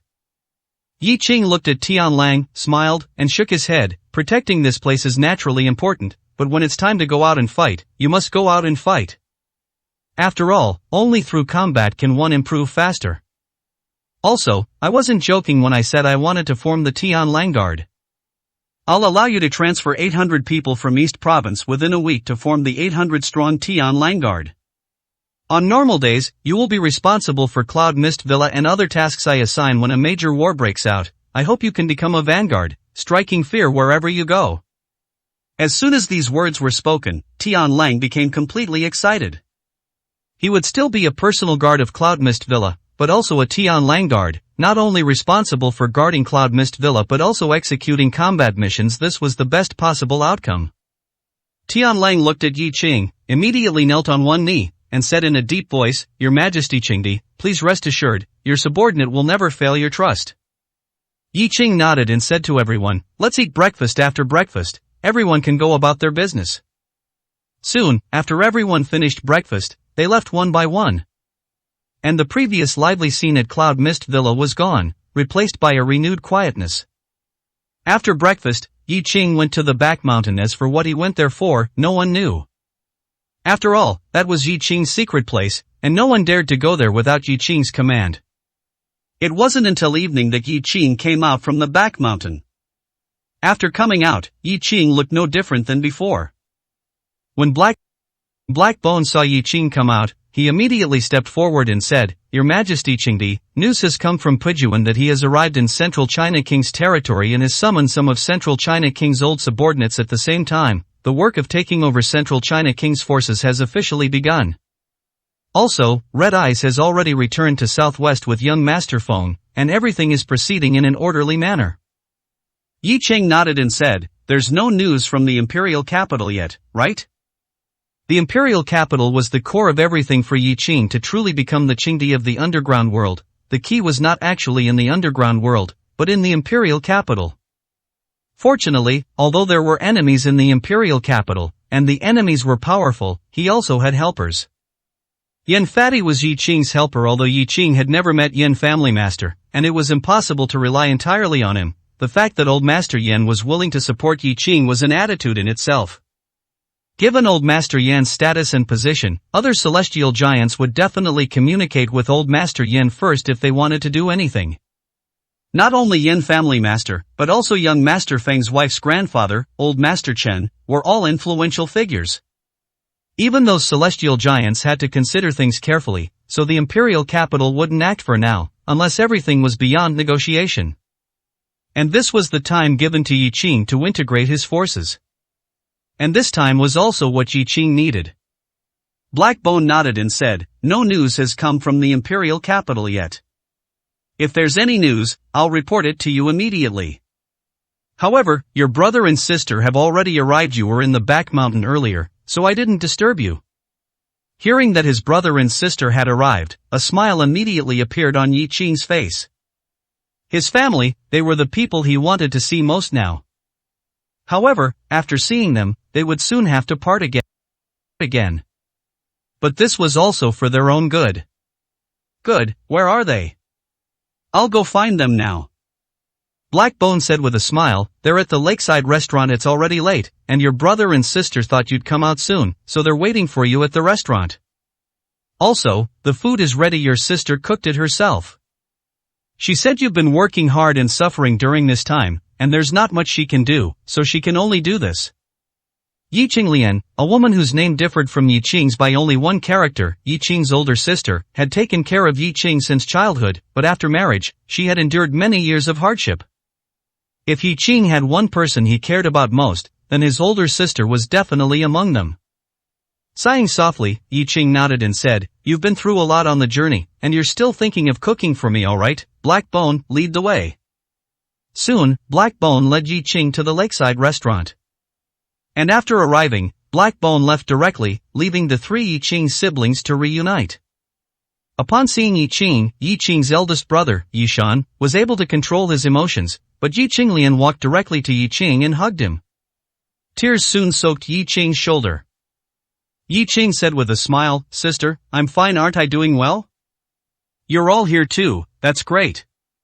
Don't cry anymore, I'm hungry. Let's eat first." Hearing Yi Qing say he was hungry, Yi Qinglian wiped away her tears and then quickly urged him to sit down and eat.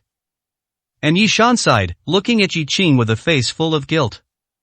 "Yi Qing, you've worked hard. Although I don't know much about your affairs, I know you've had a difficult life, and you carry a lot of burdens. As your elder brother, I'm incompetent and can't help you much. Come, let's drink." Yi Qing raised his glass, looked at Yi Shan, and shook his head. "Big brother, don't say that. You're being able to stand behind me and take care of the family is already the greatest help to me. I'll finish this drink. Let's not talk about these unpleasant things." With that, Yi Qing drained the wine in his hand. Afterward, Yi Shan and Yi Qinglian still couldn't help but speak. "Yi Qing, how are mom and dad?" Chapter 1052 Separation Again. Yi Shan and Yi Qinglian couldn't be blamed for their impatience. After all, those were their parents. They were here today, eating and drinking, but where were their parents? After arriving at Cloud Mist Villa, Yi Shan and Yi Qinglian had asked Black Bone more than once, only to be told that their parents were safe, but Black Bone had not disclosed their exact whereabouts. Now that Yi Qing was right in front of them, this was the most crucial question, and it was impossible not to ask. Yi Qing looked at Yi Shan and Yi Qinglian, smiled, and said, "Don't worry, our parents are very safe. I've hidden them in a place no one can find." Brother, sister, don't blame me for not telling you earlier the situation back then. You probably understand a little, and I could only keep it a secret. Moreover, it was somewhat out of necessity. But now, everything will get better. Even if you didn't ask, I would have told you. Not only that, but I also hope you can go and stay with our parents, take care of them, and then return after I've resolved everything. After saying this, Yi Qing briefly explained the past situation to Yi Shan and Yi Qinglian. Although many dangerous details were omitted, the fact that Yi Qing's parents were indeed kidnapped and taken overseas to threaten Yi Qing was not something that could or should be hidden. So, Yi Qing told them everything. Although Yi Qing spoke lightly, as if there wasn't much danger, going overseas, with so many people dead, and being used to threaten Yi Qing, how could it be a trivial matter? Yi Shan and Yi Qinglian listened, their eyes red, feeling both anxious and angry. Yi Qing, so you're saying our parents are currently in a coma but not in life-threatening danger, and you have a way to wake them up, right? Yi Shan couldn't help but ask. Yi Qing nodded and said, "Our parents' injuries have healed. The reason they are temporarily still in a coma is that I'm afraid they would worry about me if they woke up. Of course, there are some other factors, but once you go there, they will wake up very soon." Yi Qing would not lie to them about such matters, so when they heard Yi Qing say that their parents' injuries had healed and that they would awaken from their temporary coma, Yi Shan and Yi Qinglian felt relieved. As for them going to take care of their parents, they felt it was their bounden duty. Moreover, they actually knew that this was not merely about taking care of their parents, it was also to ensure they were in a safe environment. But since Yi Qing didn't say it, they didn't feel it was appropriate to say much either. "Yi Qing, don't worry, we will take good care of our parents. We know you're doing this because you're worried about our safety. We can't help you with much, but ensuring you have no worries is within our capabilities, and we will definitely do it well. You just focus on what you need to do, leave the rest to us." After hearing Yi Shan say this, Yi Qinglian also nodded, her eyes red, looking at Yi Qing, and said, "Yi Qing, you don't need to worry about us, but you must be careful." Yi Qing smiled and nodded, saying, "Don't worry, I'll protect myself and be fine. Let's eat first after dinner, you two rest well for a few days. In a few days, I'll arrange for someone to take you there." Yi Shan and Yi Qinglian exchanged glances upon hearing this, then said, "Yi Qing, after dinner, just send us over. No need to rest. We can't help you much here, it's better to go sooner. That way, we can still do something for you." Hearing Yi Shan and Yi Qinglian say this, Yi Qing frowned slightly and said, "Brother, sister, there's no need to rush. Besides, traveling back and forth like this is too tiring. It's better to rest well here for a few days." However, no matter what Yi Qing said, Yi Shan and Yi Qinglian still shook their heads, refusing Yi Qing's suggestion. For them, being there wouldn't help Yi Qing at all, instead, it would distract him. It was better to go to their parents' side sooner. Firstly, they could take care of their parents, and secondly, they could put Yi Qing at ease. This was the only thing they could do for Yi Qing. Seeing that Yi Shan and Yi Qinglian were determined, Yi Qing said no more. He nodded and said, "All right, since you've decided, I won't say anything further. Don't worry, although the conditions there might not be as good as Cloud Mist Villa, they won't be bad, and it's very secluded, with guaranteed safety. You can rest well after you arrive." After speaking, Yi Qing signaled to Black Bone, who was standing in the distance. Black Bone immediately walked over. "Black Bone, arrange for someone to take my brother and sister there later. Don't make the journey too arduous, and arrange for good care once they arrive." Black Bone was momentarily stunned upon hearing this.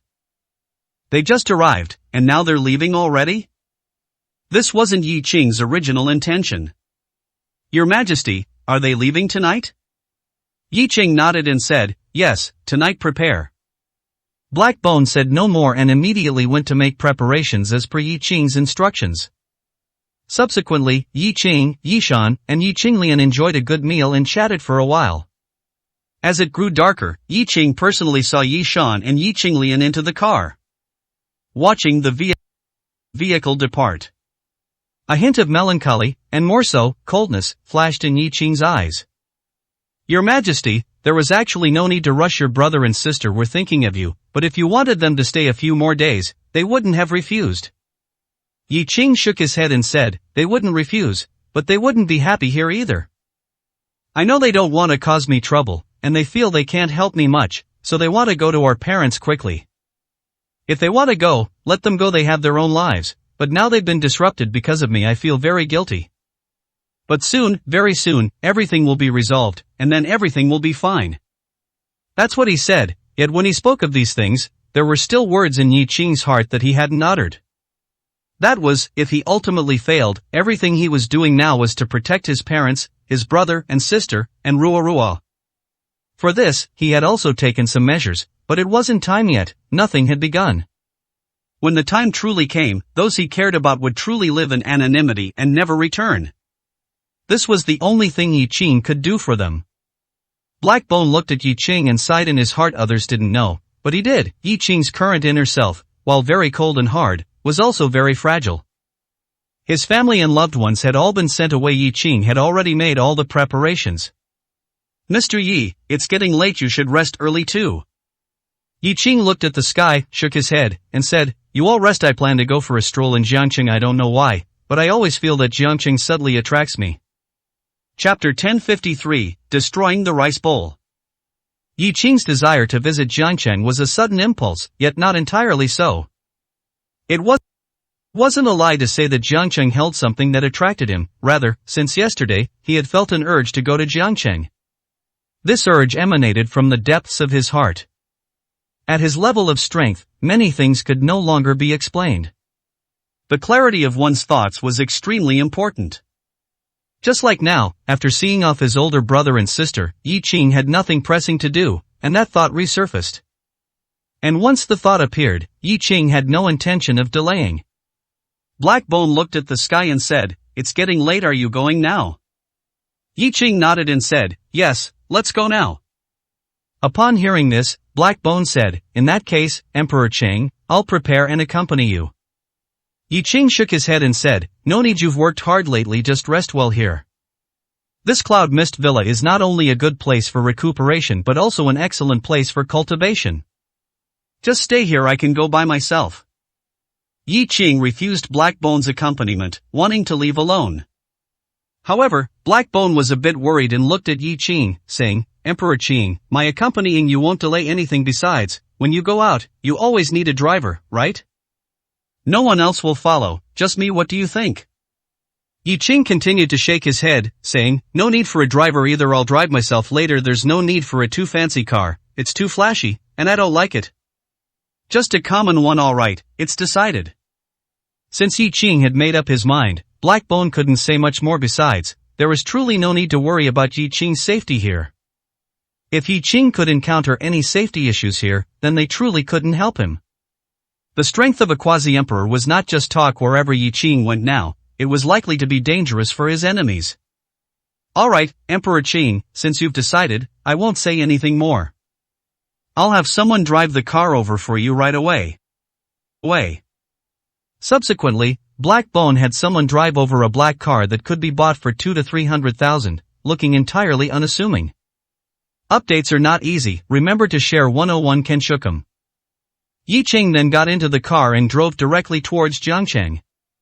Black Bone naturally didn't dare to follow casually, but even though he didn't follow, he still called one family head. It wasn't out of worry for anything else, but rather the fear that if Yi Qing needed something, he wouldn't be able to arrive in time. However, one family head was in Jiangqing, which would be much more convenient.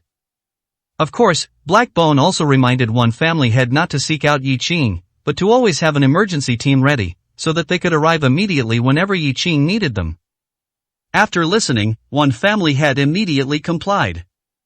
At this moment, Tian Lang walked up to Black Bone and sighed slightly, saying, Mr. Black Bone, Emperor Qing's status and position are different now. This is not a long-term solution. I think, when he returns, you should still find an opportunity to persuade him. Regardless, whether Emperor Cheng needs it or not, there must always be a visible guard and a hidden guard accompanying him at all times. Even if they don't appear or disturb him, it's fine, but they must be there. Black Bone nodded and said, Emperor Qing should have his own guards, but Red Eyes is not here now. I'll try to talk to him after he returns. You're right, whether it's a visible guard or a hidden guard, they must be there. They can avoid disturbing him, but they must be ready to act at any moment. This is not only for Emperor Qing's safety but also for other important tasks. Alright, Tianlang, I understand this matter. You should also go and rest. Your task ahead is very heavy. However, it's clear that Emperor Qing values you greatly. You must also seize the time to improve your strength. Your dragon ranking strength must at least be in the forefront, otherwise, the Tianlang Guard will be somewhat unworthy of its name. These words were not Blackbone intentionally putting pressure on Tianlang. Rather, it was the truth.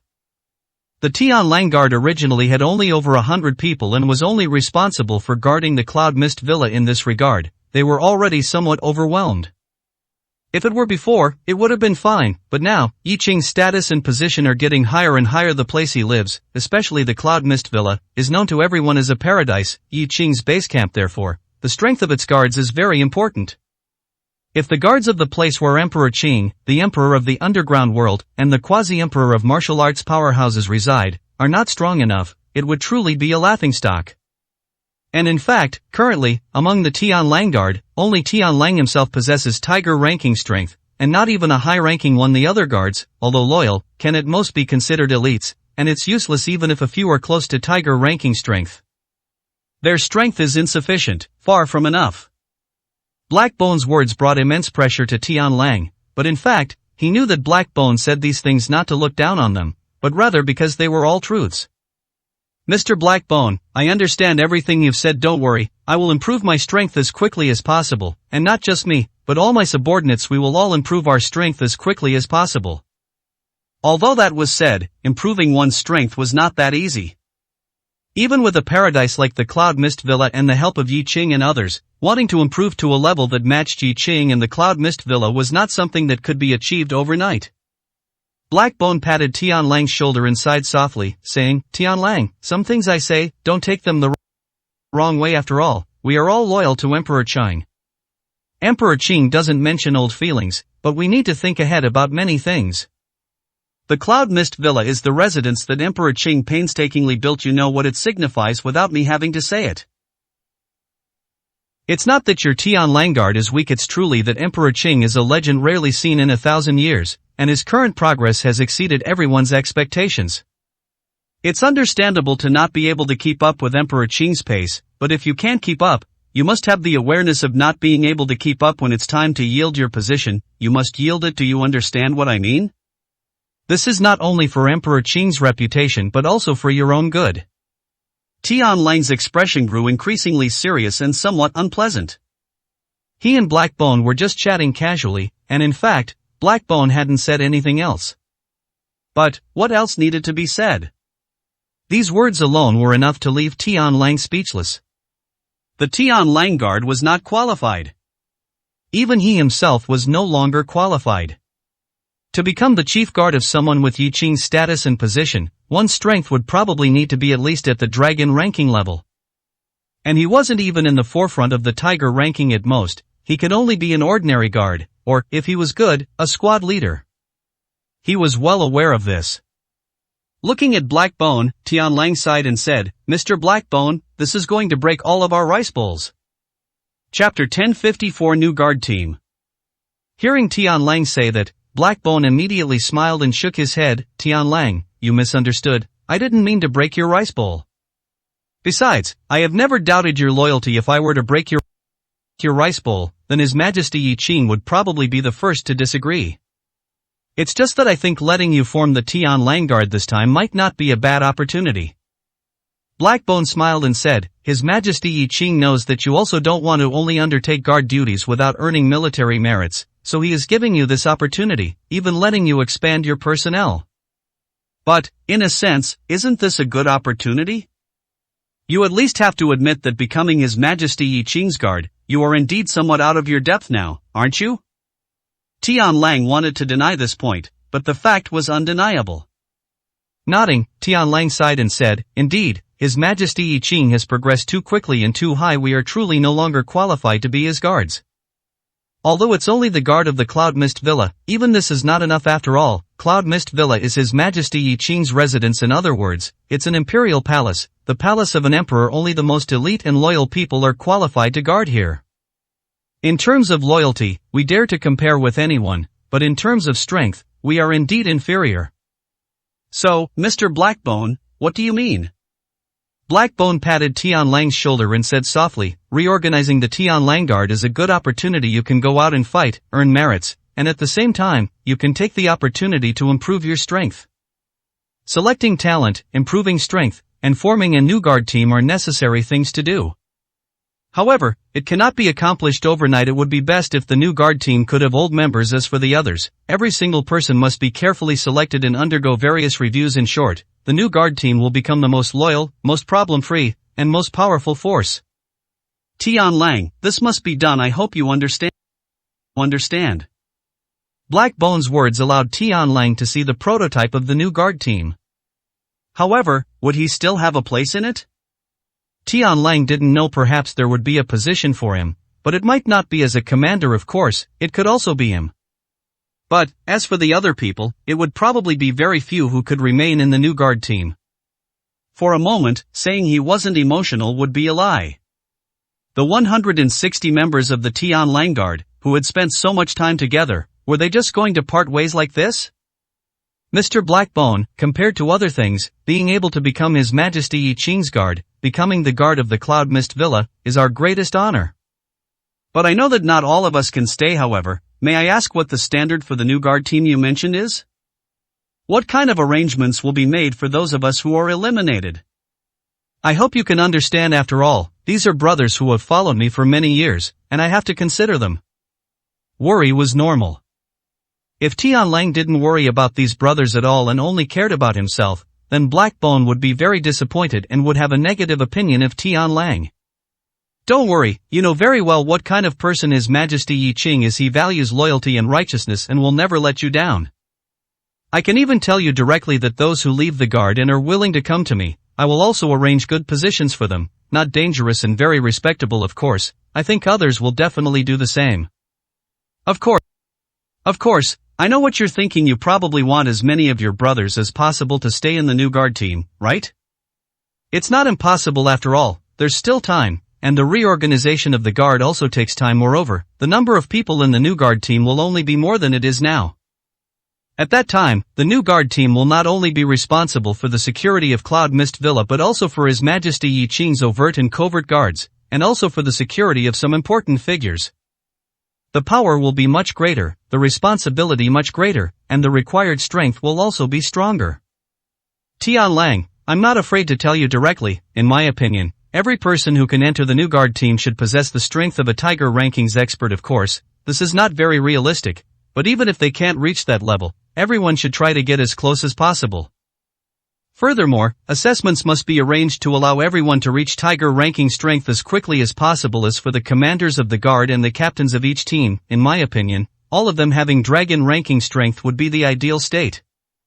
However, just as it's impossible for everyone to reach Tiger ranking strength, it's probably impossible to have so many dragon ranking experts. But the 3 chief and deputy commanders of the guard team must possess dragon ranking strength. At this point, Blackbone sighed and said, I know, perhaps what I'm thinking is a bit taken for granted, but this is the most suitable and satisfactory state.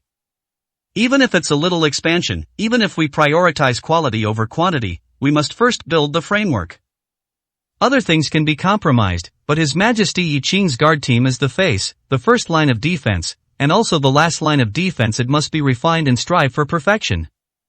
Tian Lang, all of you have advantages after some battles. I think you will all make great progress quickly. I hope that all of you can enter the new guard team, and at the same time, I also hope that you will have a place among the 3 commanders of the guard team. Work hard. The new guard team that Blackbone described and envisioned made Tian Lang's blood boil just thinking about it. That new guard team and their current duties were almost completely different. They were currently only responsible for the security of Cloud Mist Villa, but the new guard team would not only be responsible for the security of Cloud Mist Villa. At the same time, they would also be responsible for Yi Qing's guard duties. The guard team would also be divided into overt and covert guards, and they would also be responsible for the security of other important figures. The power would be much, much greater, but the responsibility would also be much, much greater. A guard team composed entirely of Tiger ranking experts, or at least close to Tiger ranking experts, how elite would that be? Tian Lang now found it somewhat unimaginable. But he knew that from the moment Blackbone spoke, He wanted to join the new guard team at that time. He definitely wouldn't be the chief commander, but he wasn't entirely without hope of striving for a deputy commander position. Mr. Blackbone, thank you. I will talk to my brothers. I hope we can all join the new guard team, but if we can't, then it's fate. Blackbone smiled, patted Tian Lang's shoulder, and left. A hint of determination flashed in Tian Lang's eyes, and he immediately went back to gather his men for a meeting. For the new guard team, they would give it their all. Chapter 1055 Robbery? Jiangcheng, city center. Although it was late, it was still very lively. The weather wasn't too cold, and Jiangcheng itself was prosperous with a rich and colorful nightlife. After Yi Qing casually found a parking spot and parked his car, he began to wander the streets. He didn't deliberately look for a specific place. Instead, he walked wherever his feet took him, completely relying on his feelings to stroll freely. Neon lights flickered on the road, cars flowed like water, and people of all sorts came and went. And Yi Qing, walking among the crowd, blended in, yet also seemed out of place. In the past, he was like the diverse people on the street, an ordinary person living a life that was almost entirely predictable. But now, he was no longer the man he used to be. Things had changed, and people were different. After walking for more than half an hour, Yi Qing found himself on a small path and heard faint cries for help coming from an alley. Yi Qing frowned slightly, walked into the small alley, and saw two young men holding daggers, forcing a young woman. This was robbery. Of course, for now, it seemed like robbery for money. Whether it would turn into sexual assault was a matter for later. However, since Yi Qing encountered such a situation, he had no intention of standing by idly, so, regardless of whether sexual assault was involved, it wouldn't happen now. Yi Qing, with his hands in his pockets, sighed, looked at the two men who were robbing, and said faintly, "Put down the daggers in your hands. Don't hurt anyone. If you do, I'll be unhappy." Hearing Yi Qing's voice, the two young men seemed startled and quickly turned to look at Yi Qing, doing their best to appear fierce and menacing. "Shut up!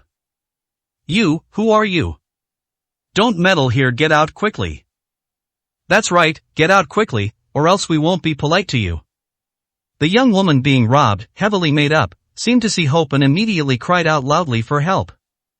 "Sir, save me, please save me. I have money, I can repay you, I can give you money, please save me." What she said made Yi Qing frown slightly, as if his good deed was being done because he was hired for money. This woman wasn't very good at speaking. At least, after hearing her, Yi Qing felt no goodwill, only disgust. Yi Qing ignored the woman and simply walked calmly in front of the two young men, frowning slightly, and said, "Do you know Uncle Jiu?" "It's not easy to update. Remember to share 101 Kenshukum." As soon as he said this, the two young men holding knives, who were robbing, were stunned. Wasn't he here to be a hero and save the beauty? Why was he here chatting with them about family matters? And asking if they knew Uncle Jiu? Who was Uncle Jiu? Should they know him? What Uncle Jiu? "We don't know him. You don't meddle. Get out quickly, or else we really won't be polite to you." Yi Qing sighed upon hearing this. He could tell from the expressions of the two young men that they weren't lying. They really didn't know Uncle Jiu. That meant one thing: these two young men were either not involved in the underground world, or they weren't from Jiangcheng. Otherwise, anyone who had even a little experience in Jiangcheng would have heard of Uncle Jiu's name. These two must be doing this for the first time. They didn't know Uncle Jiu, their accent was from Jiangcheng, and they were so nervous. It would be strange if this wasn't their first time. "You two have hands and feet, young and strong. What can't you do to earn money, yet you choose to do something like this?" "I see this is your first time doing something like this. I won't make things difficult for you. Leave now, and live an honest life from now on. Go." Yi Qing spoke, directly telling the two to leave, not intending to use force.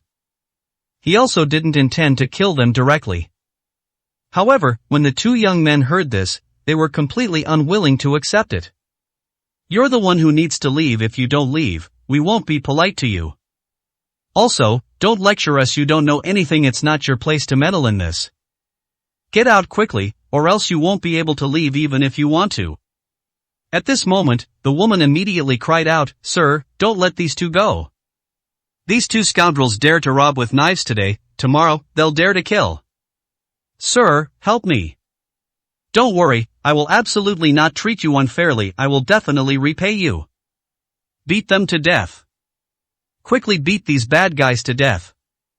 When the two young men heard the woman shouting, their faces immediately turned ugly, and their eyes became somewhat fierce. One man walked directly in front of the woman, then put the knife to her neck, and said through gritted teeth, "Shut up, you scoundrel." "Who's the bad guy?" "You're the bad guy. You're a heartless scoundrel. You even dare to distort black and white, confuse right and wrong. Shut up. If you don't shut up, I'll kill you." The other man, seeing that his companion was somewhat out of control, immediately said, "Second brother, don't do anything foolish, calm down, we only want money, not to kill." The man called second brother, at this moment, had bloodshot eyes and gritted his teeth, saying, "Big brother, I know, but she deserves to die, she deserves to die. Give us the money, now. Otherwise, I'll kill you, I must kill you." Second brother's emotions were somewhat agitated. His hand holding the knife was trembling, and his eyes were bloodshot clearly. He wasn't just playing around, it was as if he had some deep-seated hatred for this woman. Moreover, the dagger had already touched the woman's neck, and a bloodstain appeared. Although it hadn't caused any fatal injury yet, blood had already started to flow. At this point, Yi Qing sighed and said nothing more, speaking faintly, "It seems you won't listen to reason in that case, there's nothing more to say." As Yi Qing's words fell, an incredibly powerful pressure directly erupted from his body. The next second, the two men and the woman were all drenched in sweat and unable to move. And their hands holding the knives involuntarily loosened, and the daggers instantly fell to the ground. The next second, Yi Qing walked in front of the two men, and without using much force, he threw them directly against the opposite wall. The intense pain made the two men extremely miserable. And the woman was finally saved. Yi Qing looked at the woman and said faintly, "You can go." The woman heard this and thanked Yi Qing repeatedly. However, at this moment, the woman did not leave immediately. Instead, she walked in front of the two men and kicked them hard several times. High heels kicking someone really hurt. "You two little bastards, just you wait. I know who you are, see how I deal with you later. I promise, I'll make your lives worse than death, make you wish you were dead." After saying these words, the woman then walked in front of Yi Qing, looked at him and smiled, "Sir, may I ask your name and where you are making your fortune? If you don't mind, how about we find a place for a drink? I can properly thank you for saving my life." As she spoke, the woman even playfully tossed her hair with that demeanor. Yi Qing himself wouldn't believe it if she said she wasn't trying to hook up with him. Chapter 1056, Meeting of Brothers. Yi Qing looked at the woman who was trying to flirt with him, his brows slightly furrowed, and said, "There's no need for drinks. Since you're fine, you can leave. If you feel unwell, go to the hospital for a checkup yourself." Seeing that Yi Qing wasn't taking the bait, the woman still didn't give up and said with a smile, "Sir, you are my savior after all, how can I not thank you at all? How about this, it's fine if we don't eat. Could you leave your name and address? I'll visit another day to thank you properly, how does that sound? Also, I have a small company. Although it's small, the profits are quite good. You're so skilled, if you were to work with me, I guarantee you'd make a lot of money." At this moment, Yi Qing's brows furrowed even tighter, and he felt increasingly repulsed. "Leave. If you don't leave, then you can stay with them." As soon as he said this, the woman's expression changed. She looked at Yi Qing and said, "Okay, I'll go right now, but, brother, are you just going to let them off? These two little ruffians, you definitely can't let them go, at least break their legs." She was already telling Yi Qing what to do. Yi Qing's expression had already started to turn somewhat unpleasant. When the woman saw this, she suddenly felt a bit of danger and didn't dare to say anything more. She immediately left. But before leaving, the woman shot a fierce glare at the two brothers slumped against the wall. That look was extremely vicious, completely different from when she was being threatened. If anyone else had seen it at that moment, they might not have been able to tell who the victim really was. And just after the woman left, Yi Qing looked at the two people by the wall, his hands clasped behind his back, still unsure how to deal with them. Breaking their legs was naturally not something he considered, but should he just let them go? Especially since the way these two looked at him was like looking at a mortal enemy. They were clearly the bad guys, yet they looked like victims, and Yi Qing looked like the bad guy who was bullying them. This left Yi Qing a bit speechless. "You two, you've already committed armed robbery now, what's with that look you're giving me? Planning revenge? Or do you still think you're innocent?" The two young men endured the pain in their bodies, gritting their teeth as they looked at Yi Qing, and said, "I wouldn't dare, how could I dare to take revenge on you? How powerful you are. But aren't you the bad guy? Why do you think we're the bad guys and that woman is the good guy? Do you know why we robbed her with a knife? You don't know anything. What are you pretending to be a good person for?" Upon hearing these words, Yi Qing laughed directly. During this time, some people called him a devil, some said he was a demon, but no one had ever called him a good person. Yi Qing admitted that he was not a good person, but a bad person, especially in the eyes of some enemies. He could no longer be described as just a bad person, even describing him as a demon was insufficient.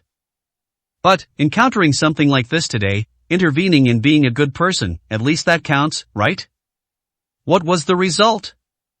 Yi Qing shook his head, looked at the two young men, sighed, and said, "I won't hit you, nor will I do anything to you. It looks like this is your first time doing something like this from now on, just be honest people. Take care of yourselves, otherwise, if we meet again next time, no one will be able to save you."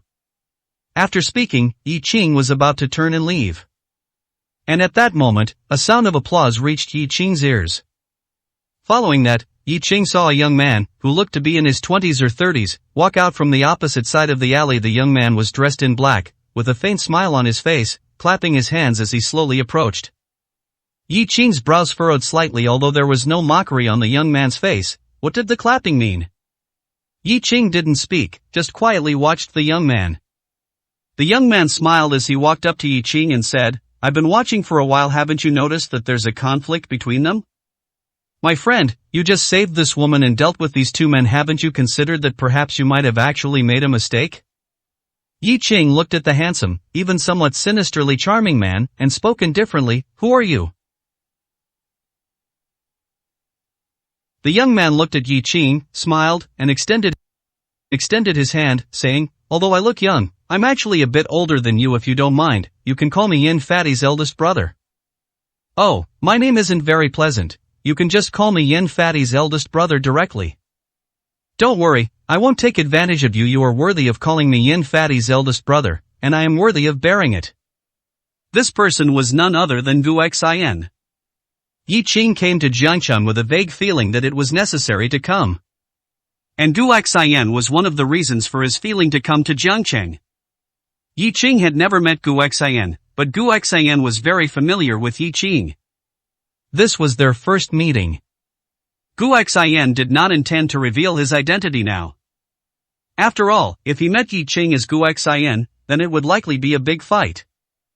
Especially since Gu Xian's strength was actually much stronger than Yi Qing's, and if he wanted to conceal his aura, Yi Qing would not be able to detect it. Therefore, to Yi Qing, the Gu Xian in front of him was just an ordinary person, nothing more. But, he was a somewhat arrogant ordinary person. Yin Fatty's eldest brother? Yi Qing smiled. "There are many who want to be my Yin Fatty's eldest brother, but few are qualified." "My friend, you are quite presumptuous." These words were absolutely true given Yi Qing's current status and position. Those who could make him call them Yin Fatty's eldest brother were extremely rare. Of course, this was without considering age. Gu Xian heard this, looked at Yi Qing, and smiled, leaving aside qualifications. "Just based on today's matter, I still think there's no problem with me being your Yin Fatty's eldest brother. Young man, it's okay to be proud, but being too proud is not good. I know you're not simple, you don't look simple. You have your arrogance, you have your reasons, but have you forgotten something?" Yi Qing heard this, looked at Gu Xian, and said, "Forgotten what?"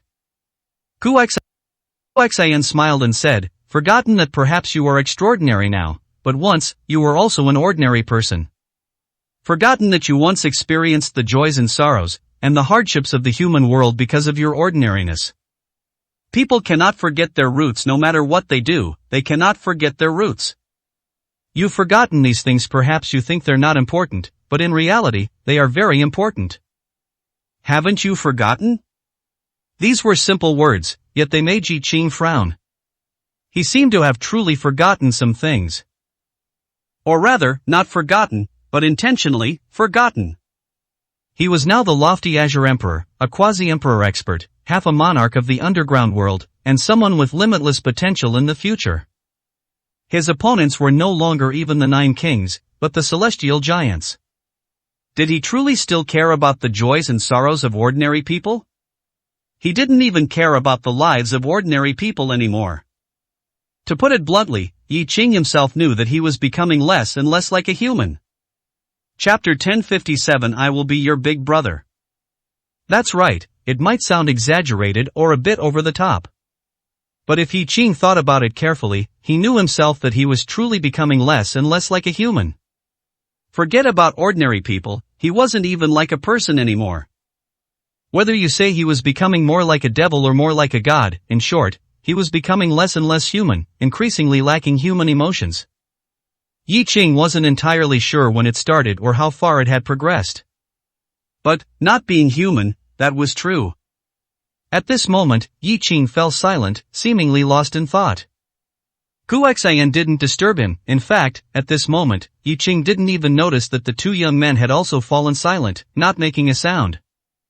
There was only silence, only his own thoughts. The influence of the Azure Emperor longevity art? The influence after Honglian appeared? Or even earlier? Or was it just starting recently? Yi Qing didn't know. He watched his parents in a coma, using the so-called reason of protection, not allowing them to wake up. He watched Bai Ruoro in a coma, even planning to keep Ruo in a coma for life if he couldn't accomplish everything he said he would. He watched Honglian suck blood, directly killing over 1,000 people, turning all their lives into his own power. Yet, he felt no sadness, he truly seemed to be losing human emotions more and more. Outwardly, there seemed to be no difference in his treatment of his brothers and his own people, but was there truly no difference? The title Qing Emperor, others could use it, and he readily accepted it from his own people, feeling it was only natural. Had he truly not changed? Many things passed through Yi Qing's mind at this moment. There were various influences, and he even guessed some of the reasons, but he didn't plan to change. In fact, he couldn't change.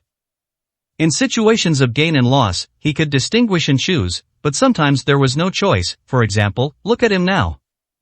Slowly, Yi Qing's eyes cleared, and he looked at Gu Xian, frowning slightly, and asked, "Who are you?" Gu Xian smiled and said, "Fought a lot? But it might not be useful. It doesn't matter. I still have many things to say, and many things I can teach you. As long as you call me Yin Fatty's eldest brother, everything will be fine." Gu Xian seemed to have a deep obsession with the title Yin Fatty's eldest brother. This left Yi Qing a bit bewildered. He wasn't foolish. Although Gu Xian looked like an ordinary person with no power at all, Gu Xian was definitely not ordinary. Yi Qing looked at Gu Xian and said in a deep voice, "To call you Yin Fatty's eldest brother, I need to know who you really are. If you don't even dare to say your name, how can you be Yin Fatty's eldest brother?" Gu Xian smiled, took a cigarette from his pocket, and handed it to Yi Qing, saying, "Have a smoke." Yi Qing didn't refuse, he took it and lit it directly. Gu Xian walked to the wall, looked at the 2 brothers, and smiled, "You two also look like smokers. Have one. Don't worry, no one will hit you again, and you don't need to resent my little brother. After all, he just wanted to do good deeds, but unfortunately, he misjudged the situation. But it doesn't matter, as long as he knows the truth, he will help you get justice." The 2 young men said nothing. They weren't fools. Although they didn't know who Gu Xian and Yi Qing really were, they could sense that they were not to be trifled with. After taking the cigarettes, the 2 of them didn't stand up, they just sat by the wall and lit them directly. In the dim alley, the 4 of them just sat there, spewing smoke from their cigarettes.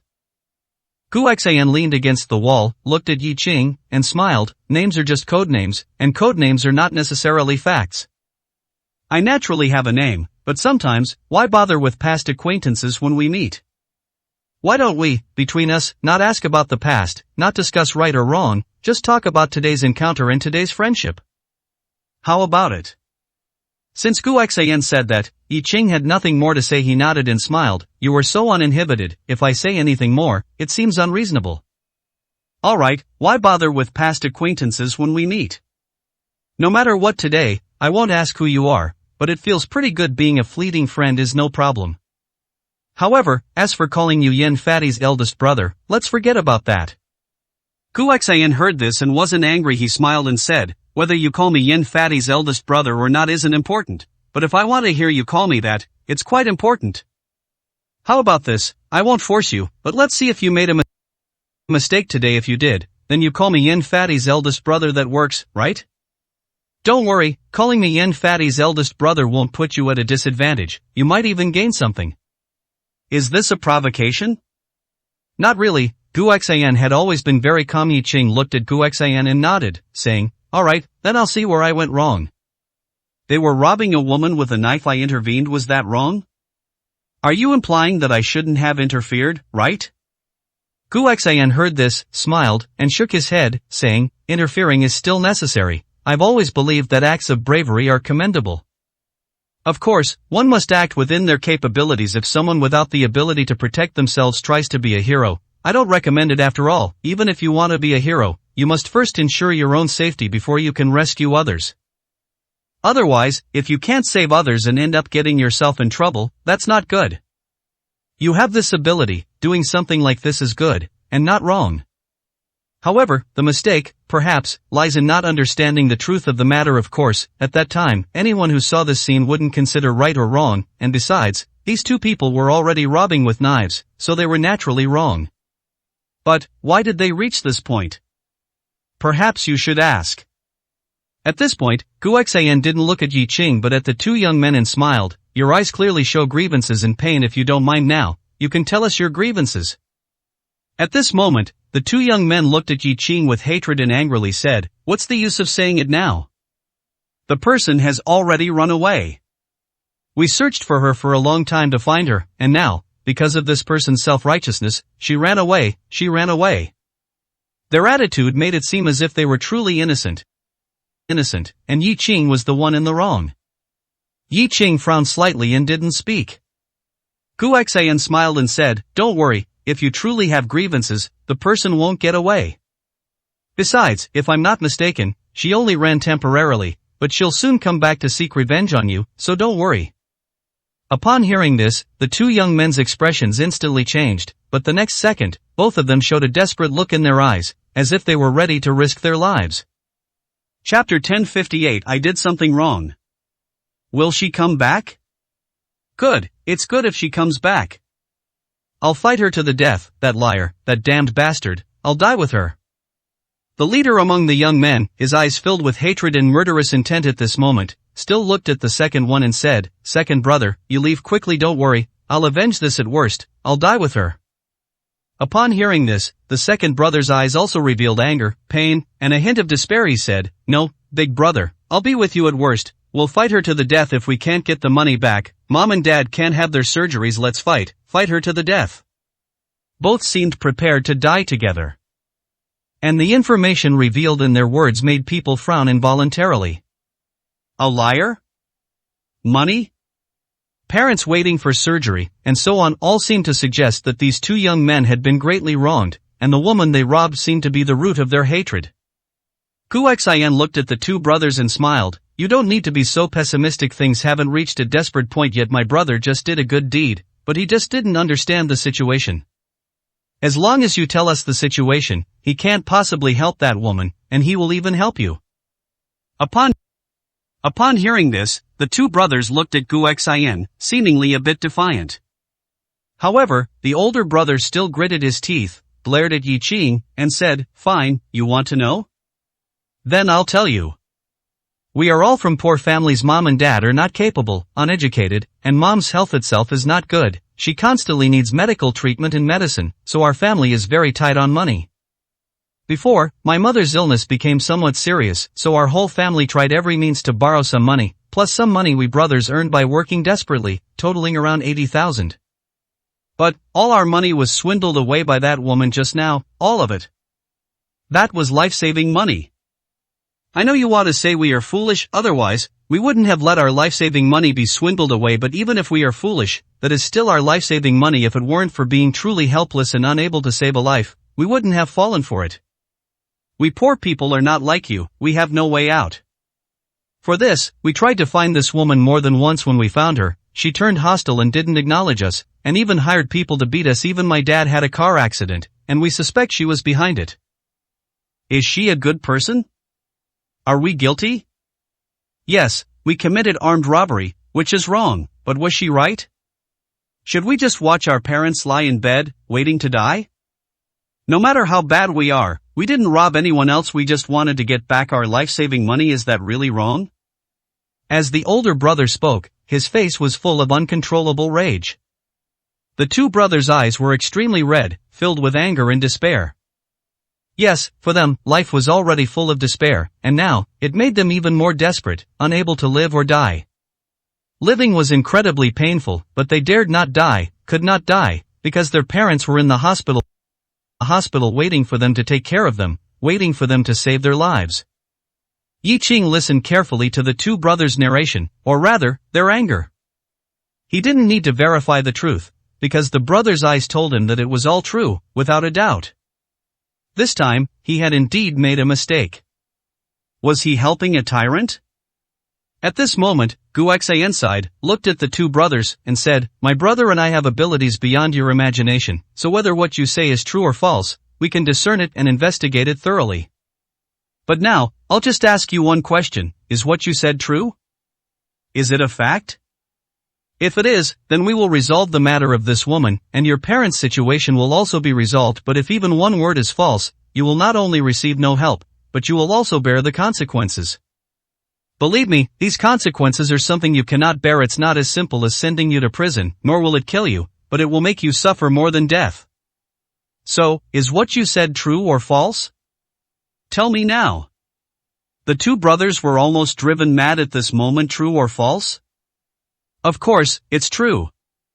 However, they didn't lose their temper, because Guoxian said that if it was true, they would help solve the problem. If it was false, the consequences would be severe, but they had not spoken a single lie. The older brother of the two looked at Guoxian, gritting his teeth, and said, "We don't expect you to help much, but we haven't spoken a single false word. My parents are in the hospital. If you don't believe it, go investigate." Guoxian nodded, looked at Yi Qing, and said, "What they said is true. I think there's no problem. Of course, if you're not at ease, you can arrange for someone to investigate." Yi Qing frowned slightly upon hearing this, and said in a deep voice, "No need to investigate. I can tell whether it's true or false. Moreover, there's a better way to verify whether it's true or false." After speaking, Yi Qing looked at the two brothers, sighed, and said, "I don't think I did anything wrong in the previous matter. After all, your armed robbery, no matter who looks at it, would react the same way I did. However, I believe your words, and I understand the situation you described in that case. It means I didn't consider things thoroughly enough. Don't worry, I will help you get justice. I will help you deal with this woman, I will help you get your money back, and your parents, including the injuries you sustained because of me, will receive the best treatment. This can also be considered my apology to you." Upon hearing this, the two brothers were clearly full of distrust towards Yi Qing, and this so-called distrust was not only because of other things, but also because they had a strong opinion of Yi Qing now. After all, it was Yi Qing who let the person go, and it was Yi Qing who beat them into their current state. "You don't need to apologize. If you can really help us get our money back, we'll thank you. As for beating us, we're not angry as long as the money comes back. You don't need to worry about us, we'll be your oxen and horses if you wish." Yi Qing shook his head and said in a deep voice, "One thing at a time. If I made a mistake, then I made a mistake. I will not shirk responsibility. I let the person escape, and I will bring her back for you. Other things are not important. Tell me, what are your parents' names, and which hospital are they in?" Upon hearing this, the two brothers immediately looked at Yi Qing warily and said, "What do you want to do? We already said you don't need to worry about it. As long as you can help us get our money back, we'll handle the rest ourselves." Clearly, the two brothers still didn't trust Yi Qing, seemingly afraid that Yi Qing wasn't a good person and would not only bully them but also bully their parents. Chapter 1059. She is back again. Guoxian looked at the two brothers and chuckled, "There's no need to be wary. If I truly intended to harm you, would I bother with pretense? Rest assured, once you explain the situation, he will definitely help you resolve the problem. Besides, you might be able to wait, but can your parents afford to wait? Tell him about your parents' condition, and he will arrange the best ward and the best doctors for them, ensuring surgery as soon as possible." After Guoxian finished speaking, he looked at Yi Qing and smiled, "I'm right, aren't I?" Yi Qing nodded and said, "You are right, however, I can understand if they don't want to speak now. How about this? I won't relay messages, I'll have someone come over now, and you can tell them yourselves. As for finding that woman for you, don't worry what I say, I will certainly do."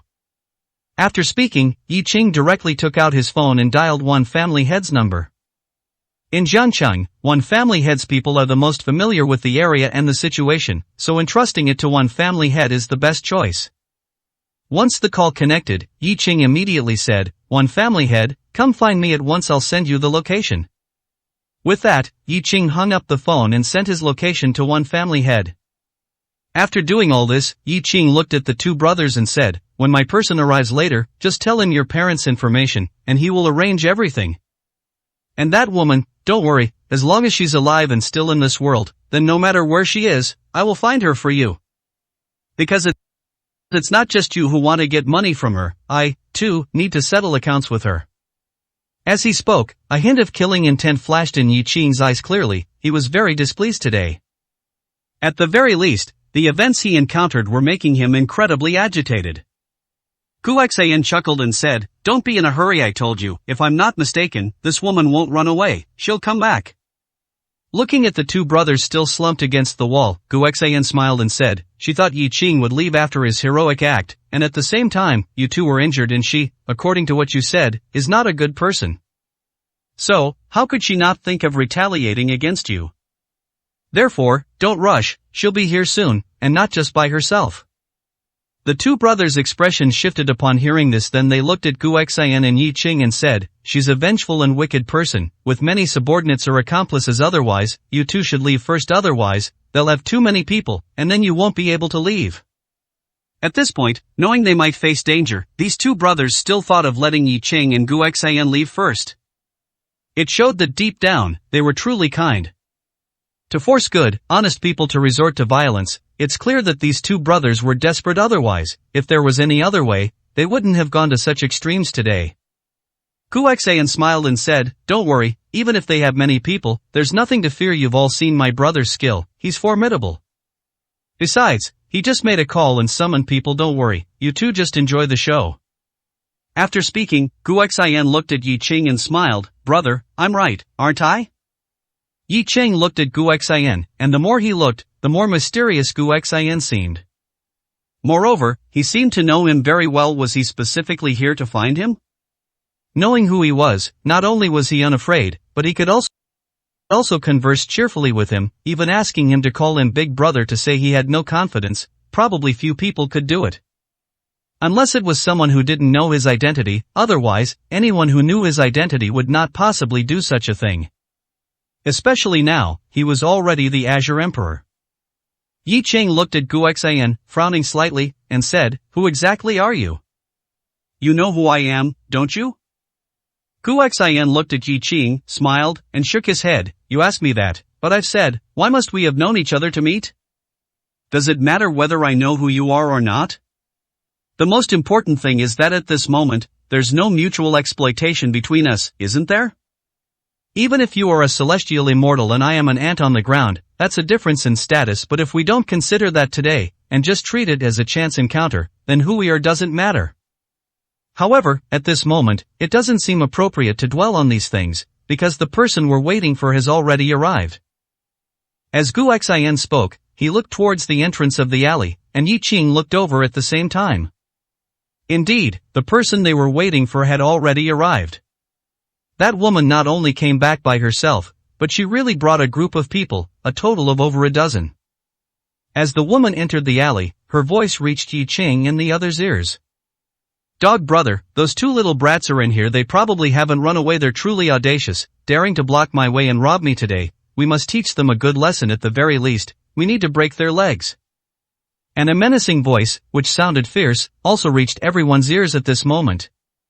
"Don't worry, little sister, we're family. Bullying you is bullying me. Tricking them out of their money is giving them face. Not killing that old geezer with the car before was already giving them a way out, but they didn't cherish it and even dared to come trouble you.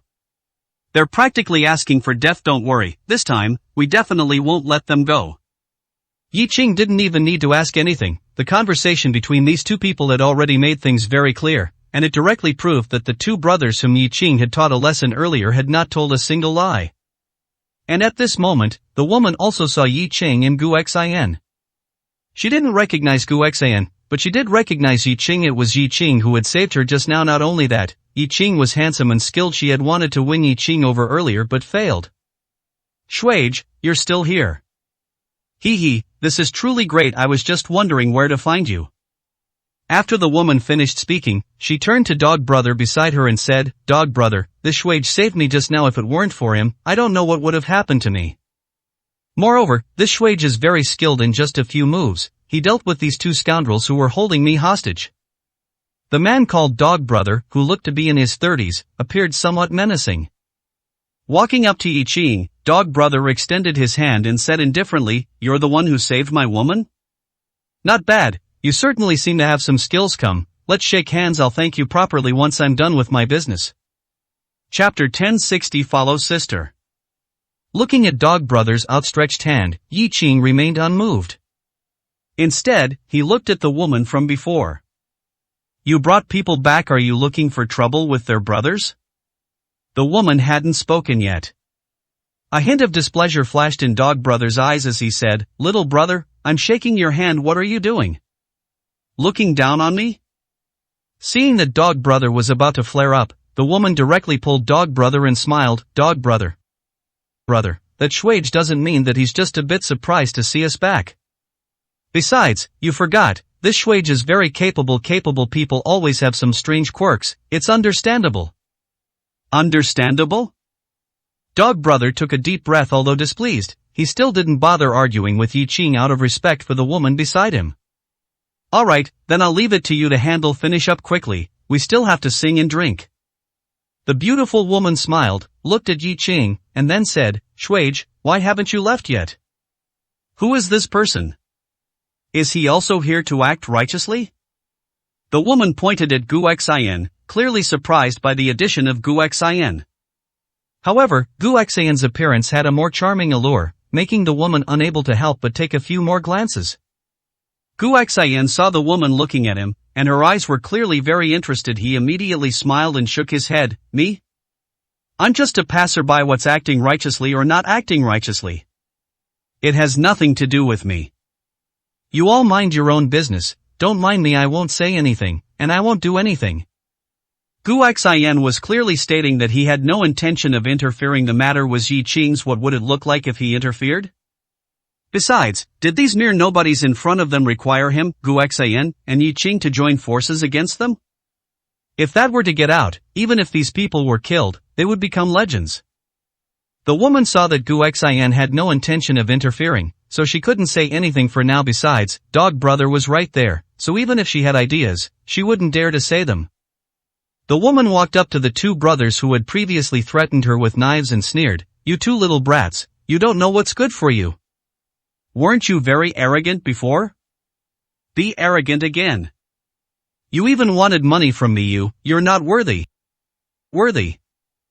I'd rather throw the money into the water than give it to you. Now, immediately kneel and apologize, and later only one of your legs might be broken. Otherwise, both your legs will be broken, believe it or not. When facing these two brothers, the woman not only showed no guilt or remorse, but instead, she looked fierce and began to threaten them. And these two brothers, looking at the woman and Dog Brother, had fire practically blazing in their eyes.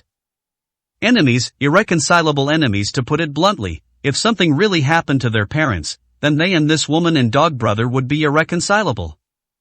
Just now I heard you say that it was you who hit my dad with a car? Is that right? Was it you? Was it really you? When Dog Brother came earlier and chatted with the woman, he let that slip. It was even very possible that Dog Brother himself drove and did such a thing. These two brothers had only guessed before, with no evidence to prove their guess was true. But now, what more evidence was needed? The people who did such a thing had admitted it themselves. What more damn evidence was needed? The woman hadn't spoken yet when Dog Brother directly sneered, What are you yelling about? There's nothing to hide, we did it. What are you going to do about it?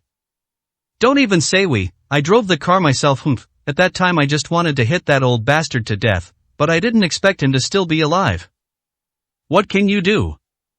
What do you dare to do? Dog Brother directly admitted that he was the one who drove the car, and not only did he drive, but he also wanted to hit the person to death, but he just didn't succeed. This was intentional murder. These two brothers immediately went crazy, enduring the pain in their bodies to stand up and fight Dog Brother to the death. But at this moment, without Dog Brother even needing to act, Dog Brother's subordinates each kicked the two brothers back into the corner. And when Dog Brother was about to say something, the beautiful woman smiled and said, "Dog Brother, calm down anyway, they're dead for sure at this time, don't get angry." And it was at this moment that Yi Qing directly walked past everyone, went to the two brothers, squatted down, and said to them, "Before, I was wrong. I already know what happened, don't worry, I will help you get justice back, consider it my compensation to you." The two brothers were originally extremely resentful towards Yi Qing. After all, Yi Qing had previously disrupted their actions and let the woman go.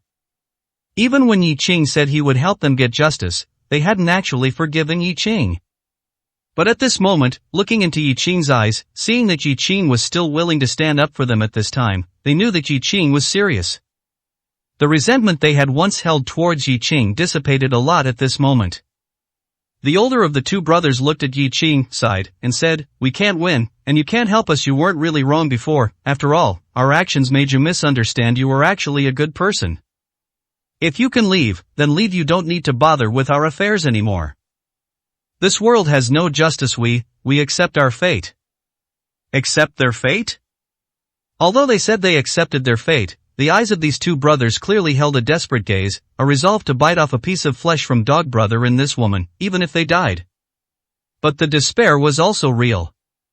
Despair towards life, despair towards themselves, despair towards everything, it seemed. If he had no opportunity in the past, wouldn't he also have to accept his fate like these two?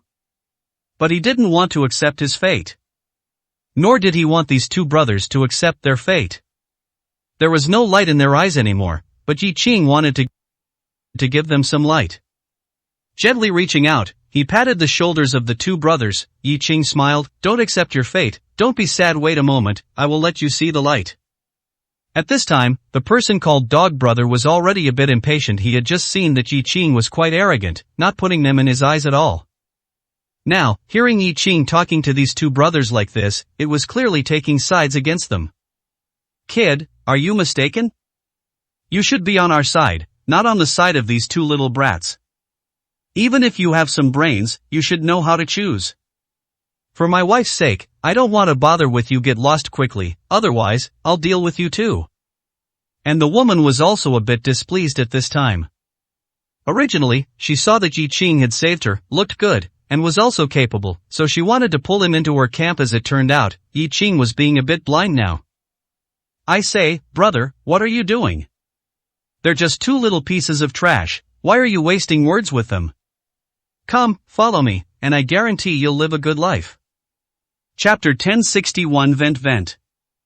Follow this older sister? Eat well, drink well? Those words made one want to laugh. But Yi Qing couldn't laugh. Yi Qing slowly stood up, looked at the woman and brother dog, and said indifferently, "I made a mistake before because of my own subjective judgment. I almost caused innocent good people to suffer a lot because of me. I almost became an accomplice to evil. So now, do you have anything to say? Do you have anything to explain? Don't say I'm not giving you a chance, I'm giving you a chance to speak, but remember, this is your only chance." Yi Qing's expression was indifferent originally, he didn't want to say so much, but since some mistakes had already been made, they couldn't be made again. He hadn't given these two brothers a chance to speak before, judging the situation and making a choice on his own. This time, although he was already certain, he still wanted to hear what else this couple, Brother Dog and his wife, had to say in their defense. And Brother Dog and the woman looked at Yi Qing's appearance and immediately laughed. This look, this stance, if one were to say it didn't resemble them being put on trial, it would truly be a bit unbelievable. But, put them on trial? By what right? Just by Yi Qing? Just because Yi Qing was skilled? Brother Dog immediately became angry, looking at Yi Qing and gritting his teeth. "You little brat, you're taking advantage of my kindness, aren't you? You're even talking to us in this judgmental tone. Who do you think you are? Damn it, believe it or not, I'll kill you too. At this moment, Yi Qing's expression was utterly indifferent. He seemed not angry, but in reality, he no longer needed to be angry. Because any emotion expressed towards the dead was superfluous. And the woman at this moment also looked at Yi Qing, earnestly persuading him, I say, little brother, why are you doing this? Does it matter whether they are innocent, or whether they are right or wrong? Don't you understand what's important? Alright, I see you're tired today and not thinking clearly. Otherwise, don't get involved in these messy affairs. You either stand aside and watch carefully, or you can leave first. Otherwise, if you insist on standing with them, then don't blame me, your older sister, for not warning you. You will die a very miserable death. Brother Dog was a bit annoyed at this moment. He looked at the woman and shot her a cold glare, saying coldly, why are you talking so much nonsense with him? Damn it, you stinking woman, you've taken a liking to this little brat, haven't you? Believe it or not, I'll break your leg too. The couple, at this moment, started arguing amongst themselves first. And Yi Qing, watching them argue, said in a deep voice, if you want to argue, you'll have plenty of time to argue in hell, but for now, you'd better all shut up. Also, I just asked you if you wanted to explain. You gave up, so that means you admit it, right? Brother Dog looked at Yi Qing somewhat irritably and said coldly, yes, we admit it. What can you do? Still judging us? Just you? Alright, I'll tell you now, everything they said is true. The things we've done are much more serious than what they said. What do you want to do? What can you do? Today, you're not leaving either. After speaking, Brother Dog directly punched Yi Qing. And Yi Qing, looking at the fist Brother Dog threw, his expression was icy cold. He didn't dodge at all, letting the punch land on his face. Yi Qing didn't move a muscle. In his opinion, he deserved this punch. But Brother Dog and his group deserved death even more. Therefore, after Brother Dog's punch landed on his face, Yi Qing directly grabbed Brother Dog's wrist and said indifferently, are you done hitting? Then, it's my turn now. After speaking, Yi Qing directly twisted Brother Dog's wrist with force. The next second, Brother Dog immediately knelt on the ground, and a piercing scream instantly echoed through the alley. Yi Qing was quite ruthless in his actions. With that one twist, Brother Dog's arm was directly twisted off by Yi Qing, with bones exposed. This kind of pain was simply unbearable for ordinary people. Brother Dog was just an ordinary person. He looked fierce, but in reality, he was truly just an ordinary person. Damn it, let go, hurry up and let go. Brother Dog screamed, constantly telling Yi Qing to let go. And the others were also startled by this scene. They never expected Yi Qing to suddenly attack, and to attack so ferociously. Brother Dog's woman was also frightened at this moment. She looked at Yi Qing and directly stepped forward to pull at Yi Qing. You little brat, I've been speaking up for you because of our past acquaintance, and I even wanted to win you over. Is this how you repay me? Let go. If you don't let go, I won't be polite to you. Yi Qing looked at the woman and said indifferently, repay you? Before, letting you go was my mistake, but now, I won't make a mistake. As Yi Qing's words fell, he directly slapped the woman hard across the face, sending her flying backward with a single slap, and shattered teeth and blood flowed from the corner of her mouth. At this moment, Brother Dog roared, damn it, you're courting death, I won't let you off. What are you all standing around for? Get him, all of you, go. With Brother Dog's roar, the dozen or so subordinates he brought all charged towards Yi Qing. Yi Qing had injured their Brother Dog like this. If they didn't teach him a good lesson, then they would have to bear Brother Dog's wrath. At this moment, a hint of killing intent flashed in Yi Qing's eyes. Looking at the dozen or so people charging at him, he said coldly, perfect, I still have a belly full of anger that hasn't been vented yet, so I'll vent it on you. After speaking, Yi Qing directly let go of Brother Dog, and then, swinging his fists, he charged towards these dozen or so people. These dozen or so fierce-looking thugs, to ordinary people, possessed a strong deterrent force. But to Yi Qing, they were nothing more than ants, nothing more than weaklings. To put it bluntly, if Yi Qing truly wanted their lives, he wouldn't even need to do it himself. However, just as Yi Qing said, he was currently holding back a surge of anger, and this anger needed to be released. Fists meeting flesh was the best way to vent. Therefore, very quickly, all dozen or so people were beaten by Yi Qing until they lay on the ground, unable to stand up, each of them groaning in pain, every single one of them having at least several broken bones.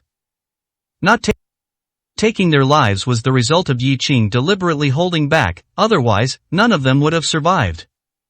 And this scene also left Brother Dog and his woman dumbfounded. Not only them, but even the two brothers sitting in the corner were stunned at this moment. They knew Yi Qing had some strength, but they never expected his strength to be so formidable. And Gu Xian leaned against the wall, standing next to the two brothers, looking at Yi Qing with an admiring expression. "How about it, my brother, pretty amazing, right?" With these words, the two brothers didn't know what to say and could only nod in agreement. He was indeed very powerful, more powerful than the people they saw in movies. Gu Xian smiled and said, "Don't worry, next, there will be even more amazing things." Chapter 1062, So Scary. At this moment, Brother Go looked at Yi Qing with a face full of terror. He had seen powerful people before, but he had never seen anyone as powerful as Yi Qing.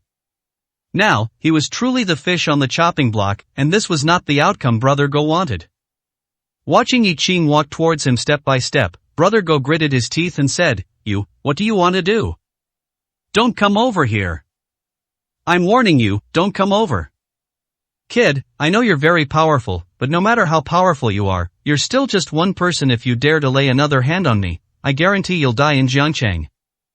Brother Go was very scared now, but he didn't say anything soft. Instead, he continued to threaten Yi Qing.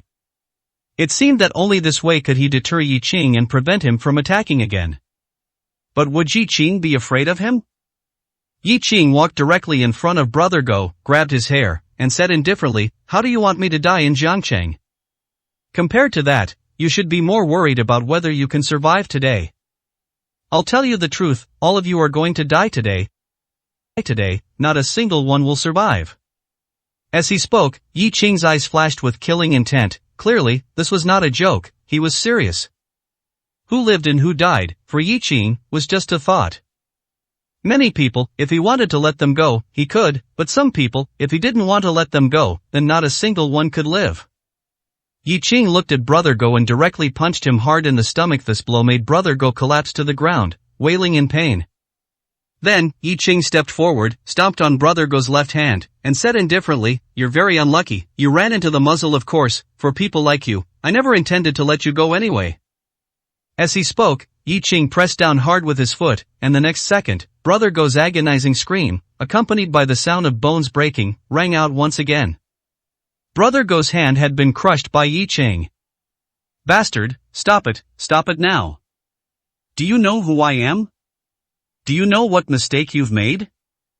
How dare you treat me like this? No one can save you, you will die, you will definitely die." However, Brother Go's threats failed to shake Yi Qing in the slightest. He disliked Brother Go, so Brother Go had to endure the torment. At this moment, Brother Go's woman was also terrified, but she couldn't help but speak up. "You, hurry and let Brother Go go. Do you know who Brother Go is? Do you know who stands behind Brother Go? Xiao Shizong is behind Brother Go. No matter who you are, as long as you're in Jiangcheng, you can't offend Xiao Shizong. Let Brother Go go now, and we'll plead for you. Otherwise, it will truly be too late for everything." What Xiao Shizong? Yi Qing had never heard of him, and even if he had, what then? Weren't the most powerful in Jiangcheng the Wan family head and Uncle Jiao? And the Wan family head and Uncle Jiao also had to obey his orders. Moreover, Yi Qing was now too lazy to bother with such childish tricks. Is that so? Then I'll give you a chance to make a call and summon people. Call as many as you can. I want to see if you can ultimately scare me. By the way, a reminder, if the people you summon can't make me give face and let you go, then the people you summoned will also have to stay. After all, those who aid and abet evil should also be punished. Yi Qing spoke indifferently, as if he didn't care about anything and wasn't afraid of anything. But to Brother Go and the others, it sounded incredibly arrogant. Brother Go looked at the woman, gritting his teeth and saying, "Call people. Since he's not afraid, then call people. I want to see if he's the one who calls the shots in Jiangcheng." The woman now had no good feelings for Yi Qing either. After all, she had been beaten by Yi Qing to the point of almost being disfigured. This was a monstrous grudge. So, being able to call people for revenge was naturally the best thing.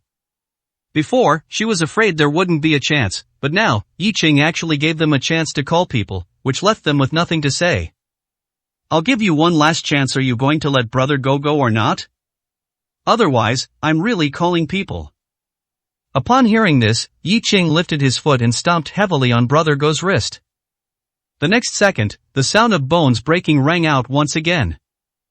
And Yi Qing, amid Brother Go's piercing screams, said indifferently, another word, and you won't even need to call anyone, I'll just kill you all. Seeing Yi Qing's unyielding demeanor, the woman grew anxious. She immediately picked up her phone and dialed the number of the so-called Xiao Shizong. After connecting, she immediately exaggeratedly recounted the situation there. In fact, there was no need to exaggerate, because the scene was indeed very tragic, and also because Yi Qing truly did not think much of this so-called Xiao Shizong. At this moment, the woman who had finished the call seemed to breathe a sigh of relief, as if, as long as Xiao Shizong was willing to come, all problems would no longer be problems. Looking at Yi Qing, the woman gritted her teeth and said, "You're from Jiangcheng, you can't possibly not have heard of Xiao Shizong. Xiao Shizong is a well-known figure in the underground world. It's still not too late to admit your mistake now." However, looking at Yi Qing's indifferent eyes, the woman's words became increasingly hesitant. Gu Xian, however, leaned against the wall, looking leisurely, and chuckled indifferently, "Miss, looking at you, you seem to trust this Xiao Shizong very much. May I ask, what is the background of this Xiao Shizong? Is he very powerful?" The woman was worried that Yi Qing didn't want to listen, and she didn't dare to speak anymore, but now that Gu Xian asked, she seemed to have a perfect opportunity to talk about how powerful Xiao Shizong was, and immediately began to speak volubly. Of course Xiao Shizong is very powerful. In Jiangcheng's underground world, Xiao Shizong is definitely one of the top-ranked figures, with hundreds of subordinates. Most importantly, Xiao Shizong once saved Uncle Joe's life. Just based on that, Uncle Joe has to give Xiao Shizong face now, you know, right? At this point, the woman looked at Gu Xian and Yi Qing and said, "Don't tell me you haven't even heard of Uncle Joe. He's the biggest boss in Jiangcheng's underground world right now, a man who kills without batting an eye." The phrase "kills without batting an eye" made Gu Xian laugh. It also made Yi Qing sigh. He had actually guessed long ago that any matter involving the Jiangcheng underground world would likely involve the Wan family head and Uncle Joe. After all, they were truly dominant in Jiangcheng now. But, no relationship mattered. What mattered was that Yi Qing was very annoyed right now. The black sheep must die. Yi Qing would not give face to anyone. Gu Xian smiled and said, "He's really powerful, kills without batting an eye, how scary." These understated words made the woman feel belittled. She felt as if she was being played like a monkey. She was afraid of Yi Qing, but what was Gu Xian? At least, she hadn't seen Gu Xian make a move, nor did she know who Gu Xian was. She just saw Gu Xian being sarcastic here. Could she tolerate that? "You, what kind of attitude is that? Do you think I'm lying to you? You, do you believe that after Xiao Shizong arrives, you won't be able to escape either?" Chapter 1063. Are you sure you are awesome? Upon hearing the woman's threat, Gu Xian burst into laughter. How many years had it been since someone dared to threaten him? If this were to spread, just this one act would make this woman famous in the underground world. However, Gu Xian wasn't angry at all. Instead, he found it quite interesting. This was how it should be. He was just an ordinary person now. He didn't need to do anything. He just needed to watch Yi Qing work. Looking at the woman, Gu Xian smiled and pointed at Yi Qing, saying, "Threatening me is useless. There's no problem if you want to kill me, but first, you have to kill my brother. If my brother doesn't die, he won't let you lay a hand on me. After all, I'm his big brother." Gu Xian had been calling him big brother ever since he met Yi Qing, and now, it was as if he really were Yi Qing's big brother. Even Yi Qing hadn't addressed him as such yet. When the woman heard this, she immediately held her breath. There was nothing wrong with what he said. Without dealing with Yi Qing, she really couldn't deal with Gu Xian. But, from another perspective, it might not necessarily be a bad thing. Since he was Yi Qing's big brother, then, if necessary, taking down Gu Xian, wouldn't that also be a bargaining chip to threaten Yi Qing? Thinking of this, the woman said nothing more. Yi Qing ignored Gu Xian. He truly couldn't see through Gu Xian, but he clearly knew that Gu Xian was definitely not simple. It just seemed that he posed no threat to himself, but the more so, the more Yi Qing dared not let down his guard. Yi Qing, on the other hand, looked at the sky and said indifferently, although I have a lot of time today, my time is very precious. When will your Xiao Shizong arrive? Yi Qing truly didn't want to wait for Xiao Shizong after all. For him, as long as he knew who it was, they definitely couldn't escape. One word was enough to capture someone. But these words, heard by the woman and Brother Go, sounded as if Yi Qing had regretted it and wanted to escape. He was scared, but he was finding reasons and excuses for himself. Brother Go immediately looked at Yi Qing and said, "You're scared, aren't you? If you're scared, then run quickly, otherwise, when Xiao Shizong arrives, it'll be too late for you to run. Don't worry, if you run now, I absolutely won't chase you." Brother Go said this as if he had gained a great advantage, but even if he were allowed to chase, would he dare to chase? Even if he dared to chase? The next second, he wouldn't be able to chase anymore. Yi Qing directly placed one foot on Brother Go's ankle and said indifferently, "You're courting death. Did I tell you to talk nonsense? You want to chase me, huh? Alright, I'll give you a chance." As soon as he finished speaking, Yi Qing lifted his right foot high and then stomped down heavily, directly breaking Brother Go's ankle. At this, Brother Go screamed and fainted. The successive severe pains had become unbearable for him. Brother Go's woman was also greatly frightened to see Yi Qing so brutal. She really wanted to scold Yi Qing and say a few words for Brother Go, but she didn't have the guts. Looking at Yi Qing, and then at the miserable Brother Go, the woman's face was filled with terror. What exactly do you want to do? Do you want to kill him?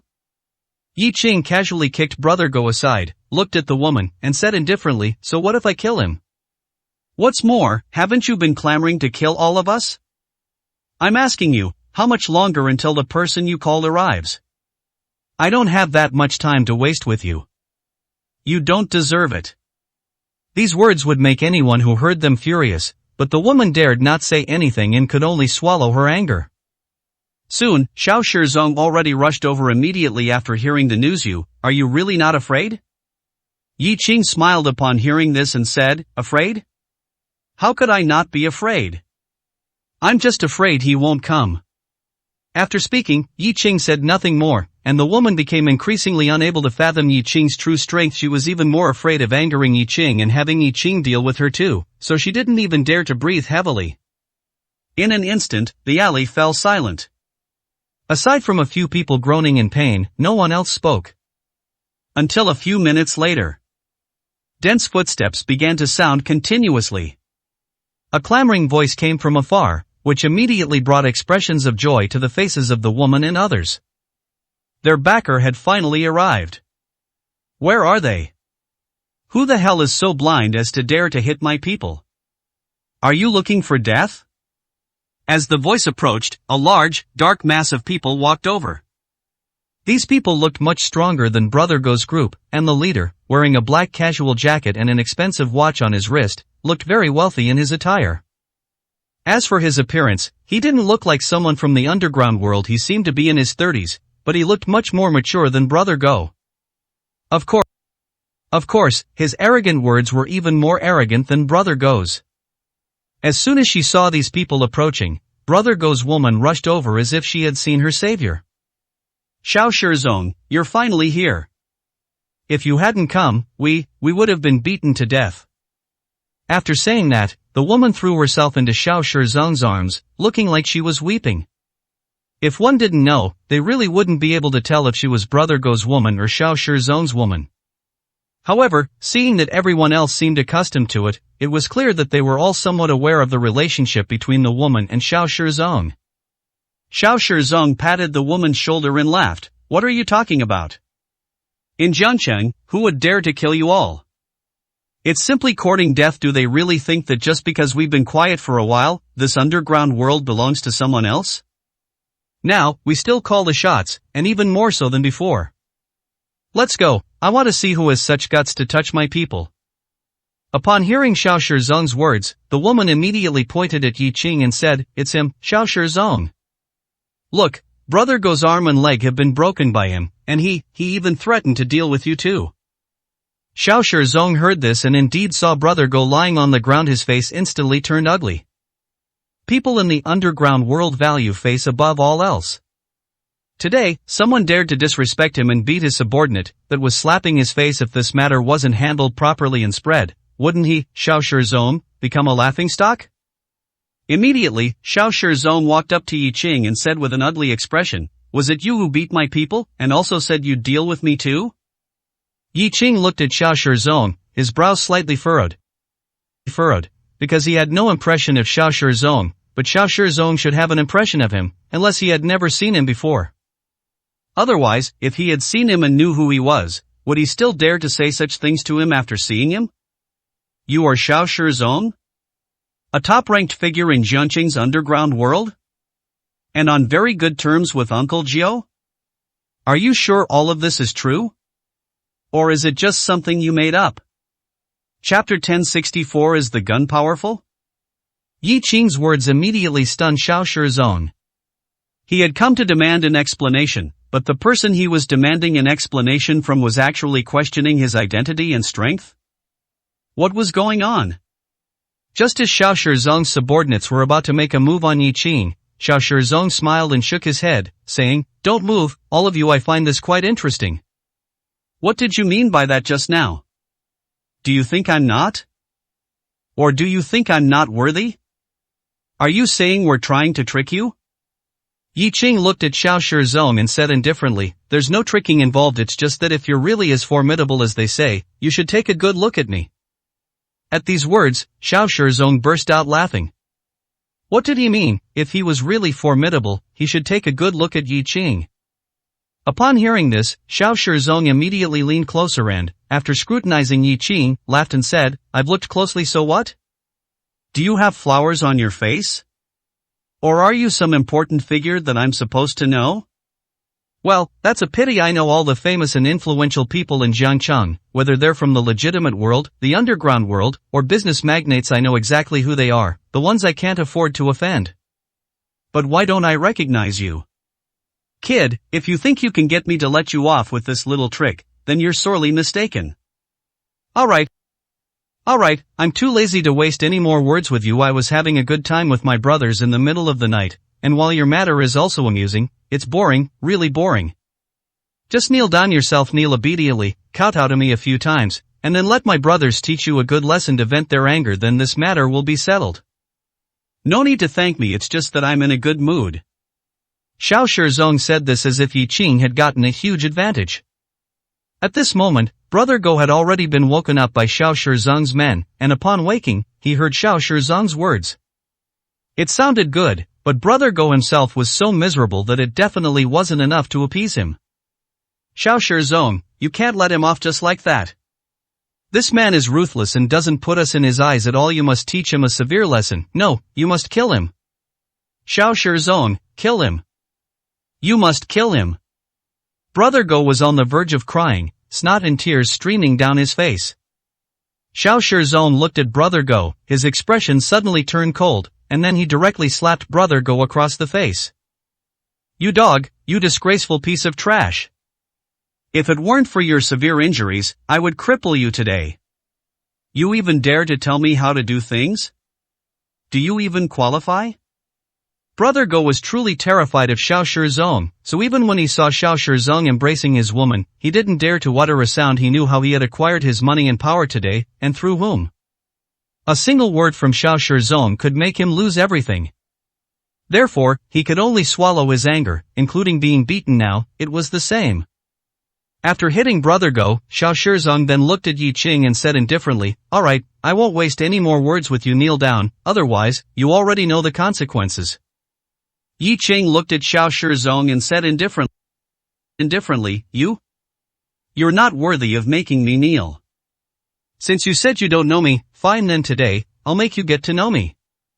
Upon hearing this, Xiao Shizong immediately laughed in anger, pointing at Yi Qing and saying coldly, "You brat, I'll tell you today, no matter who you are, no matter your status, as long as you're in Jiangcheng, even if you're the king of heaven, you have to listen to me. I'll tell you one last time, kneel down, otherwise, I will immediately be impolite to you. Yi Qing heard this, and without any unnecessary words, he directly slapped Xiao Shizong across the face. This slap was just like the one Xiao Shizong had given Brother Go just now. Xiao Shizong was stunned by this slap, and everyone else who saw the scene was also stunned. They hadn't expected Yi Qing to actually dare to make a move. And Xiao Shizong immediately became furious, pointing at Yi Qing and roaring, "Bastard, you actually dared to hit me. You're dead, I swear, you're dead. No one can save you. Men, attack him. Today, I'm going to beat him to death here." As Xiao Shizong gave the order, his subordinates immediately all rushed towards Yi Qing, the scene just like before. It was then that Brother Go's woman spoke up to warn Xiao Shizong, "This person is very strong, he alone just now beat all of Brother Go's subordinates down." Sure enough, as the woman's words fell, several of the subordinates Xiao Shizong had sent to deal with Yi Qing were already lying on the ground. This was only a matter of seconds, which was enough to show how powerful Yi Qing was. And Xiao Shizong was also startled by Yi Qing's strength, but then, a hint of ruthlessness flashed in Xiao Shizong's eyes, and he roared, "You can fight, huh? Fine, today I want to see how much you can fight, which is faster, your fists and feet, or bullets." As he spoke, Xiao Shizong directly pulled out a pistol from his body, then pointed it at Yi Qing's head, and roared, "Fight, you bastard! Go on, keep fighting for me to see." No one was unfamiliar with guns, so everyone knew how much deterrent power a gun held. Taking out a pistol was enough to deter everything. At least, for Xiao Shizong and the people present, that was how things were. However, a gun, whether for Yi Qing or for Gu Xian, was nothing more than a negligible weapon. Sometimes, a gun, to them, was even less of a threat than a sharp knife. Xiao Shizong held the gun, pointing it at Yi Qing, and at this moment, he seemed to control the whole world. "Everyone else, stop. I want to see if he still dares to be arrogant." Xiao Shizong looked at Yi Qing and said coldly, "Kid, I can see you're quite a fighter, but no matter how good you are at fighting, can you be stronger than a bullet? Try to make a move again, and I'll shoot you dead immediately." Yi Qing looked at Xiao Shizong's arrogant expression and said nothing, merely casually tossing one of Xiao Shizong's subordinates aside. Looking at Xiao Shizong, Yi Qing said indifferently, "This is your confidence? Shoot, come on, shoot." Xiao Shizong was furious that Yi Qing dared to provoke him at this moment. He was so angry that he almost really shot Yi Qing dead. However, directly killing Yi Qing seemed a bit too easy. Looking at Yi Qing, Xiao Shizong said coldly, "Kid, you want to die, don't you? Don't worry, if you don't obey, I'll grant your wish. But if you think I don't dare to shoot you, then you are greatly mistaken. Killing people is not my first time. Someone like you, if I kill you and bury you somewhere, no one will ever know. So, you'd best put away your arrogance and remember firmly that right now, your life is in my hands." After speaking, Xiao Shizong pointed at the two brothers sitting by the wall and said indifferently, "Kid, I see your strength is indeed good. I really am a bit reluctant to kill you. But if I don't kill you, how will I vent my anger? Don't say I'm not giving you a chance now. Break the limbs of these two, and I will spare your life. Not only that, but I'll also give you a chance to follow me. How about it? Isn't that a good deal?" Chapter 1065. The person I am waiting for is here. Xiao Shizong didn't know what he was thinking, actually saying he wanted to give Yi Qing a chance. Hearing this, Go immediately became anxious. If Yi Qing lived and followed Xiao Shizong, how would he get his revenge? Xiao Shizong, no, this person is utterly despicable, he cannot be let go. Xiao Shizong glared at Go upon hearing this and said coldly, "Shut up, you fool, it's not your place to tell me how to do things." After speaking, Xiao Shizong looked at Yi Qing and smiled, "Kid, it's rare for me to admire someone. Don't miss this opportunity. As long as you follow me, not only will you live, but you'll live well and live gloriously. However, these two people are your initiation fee. If you don't act, it means you insist on being my enemy, and there's only one outcome for those who are my enemy. That is, to take a bullet. Kid, choose for yourself." Xiao Shizong looked at Yi Qing with a playful expression. Giving Yi Qing a chance was real, but using this method to toy with Yi Qing was also real. At this moment, the two brothers by the wall looked extremely pale. They couldn't even deal with a Go, and now someone even more formidable than a Go had arrived. Moreover, he had pulled out a gun, which, in their eyes, meant there was no solution. After all, a single bullet was enough to solve all problems, and no matter how powerful Yi Qing was, he couldn't be stronger than a bullet. Yi Qing looked at Xiao Shizong and said indifferently, "You mean, as long as I break the limbs of those two people, you won't deal with me, right? Then, what about this Go? I want him dead, is that possible?" Xiao Shizong saw that Yi Qing was actually starting to negotiate with him, seemingly genuinely considering it, and immediately burst out laughing. "Good. I'm not afraid of you making demands as long as you make them and satisfy my conditions, then I can naturally satisfy yours. I admire your strength. Even that punch you landed on me, I can let bygones be bygones, let alone other matters. It's just this Go, right? Alright, as long as you do as I say and break the limbs of these two people, then Go's life is yours. If you want to kill him, then kill him." Go had already been restrained by Xiao Shizong's men at this point, unable to even speak. Meanwhile, the two brothers by the wall looked at Yi Qing, their eyes filled with a hint of despair. There was no hope. Xiao Shizong had too many people. Even if Yi Qing was powerful, they didn't believe he could truly take care of everyone. Moreover, from the moment Xiao Shizong pulled out the gun, all hope was gone. Xiao Shizong would not let them go. This whole situation was their doing. Just based on that, they wouldn't have a good outcome. But Yi Qing was a good person, they already knew that, and now, it seemed to be the only way. The elder of the two brothers looked at Yi Qing and said bitterly, "Do it. Even if you don't act against us, they won't let us go. Rather than letting them do it, it's better if you do. Besides, if what he says is true, and acting against us can make this Go pay with his life, then we will have been worth it. Do it." They had clearly despaired, given up on this world, yet at this crucial moment, they were willing to entrust everything to Yi Qing. This already showed their trust in Yi Qing and proved that they had forgiven Yi Qing. If they could get revenge and kill Go, then, it seemed to be a way out of no way, revenge and despair. But their world was still despair. If not for despair, why would they make such a choice? Xiao Shizong looked at Yi Qing and smiled. "The parties involved are willing to have their limbs broken by you, so what are you still hesitating for? Don't worry, I keep my word. As long as you break their limbs, then Go's life is yours. And I will definitely let you follow me and live a good life from now on." Yi Qing didn't look at Xiao Shizong, but rather at the two brothers and smiled. "I told you to trust me, and you should trust me. Don't worry, if I said I would avenge you, then I will definitely avenge you. If I said I would give you hope, then I will definitely give you hope." Xiao Shizong burst out laughing when he heard Yi Qing's words. "Kid, what do you mean by that? Do you still want to continue opposing me? I think you're crazy. I've given you such good terms, why aren't you hurrying to satisfy me? Do you want to make me unhappy? If that's truly the case, then I won't be polite to you. I'll only give you 5 seconds. If you don't act against them, then just wait to die." After saying this, Xiao Shizong immediately began counting down. The two brothers, seeing Xiao Shizong's dark gun barrel, also became anxious, constantly urging Yi Qing to quickly act against them. They even shouted at Gu Xin. "Didn't you want to be his elder brother? Are you, as his elder brother, just going to watch your brother die? Quickly persuade him, otherwise it will be too late. These people can do anything." Gu Xin said he wouldn't interfere and truly didn't, standing by the wall and watching the entire time, showing no signs of worry.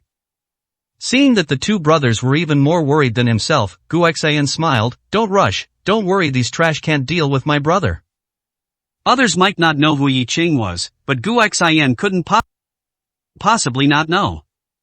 If Yi Qing truly suffered a loss at the hands of these people, then Gu Xin would probably be very disappointed. So disappointed that he would immediately kill Yi Qing. Just as Xiao Shizong was counting down, dazzling lights directly shone into the alley. Then, car brakes screeched one after another, followed by dense footsteps. One of Xiao Shizong's subordinates immediately ran in from the alley entrance, looking at Xiao Shizong with a panicked expression and saying, "Xiao Shizong, one family head and Uncle Jiao are here." "One family head and Uncle Jiao are here?" Xiao Shizong was immediately startled. "What did you say? One family head and Uncle Jiao are here?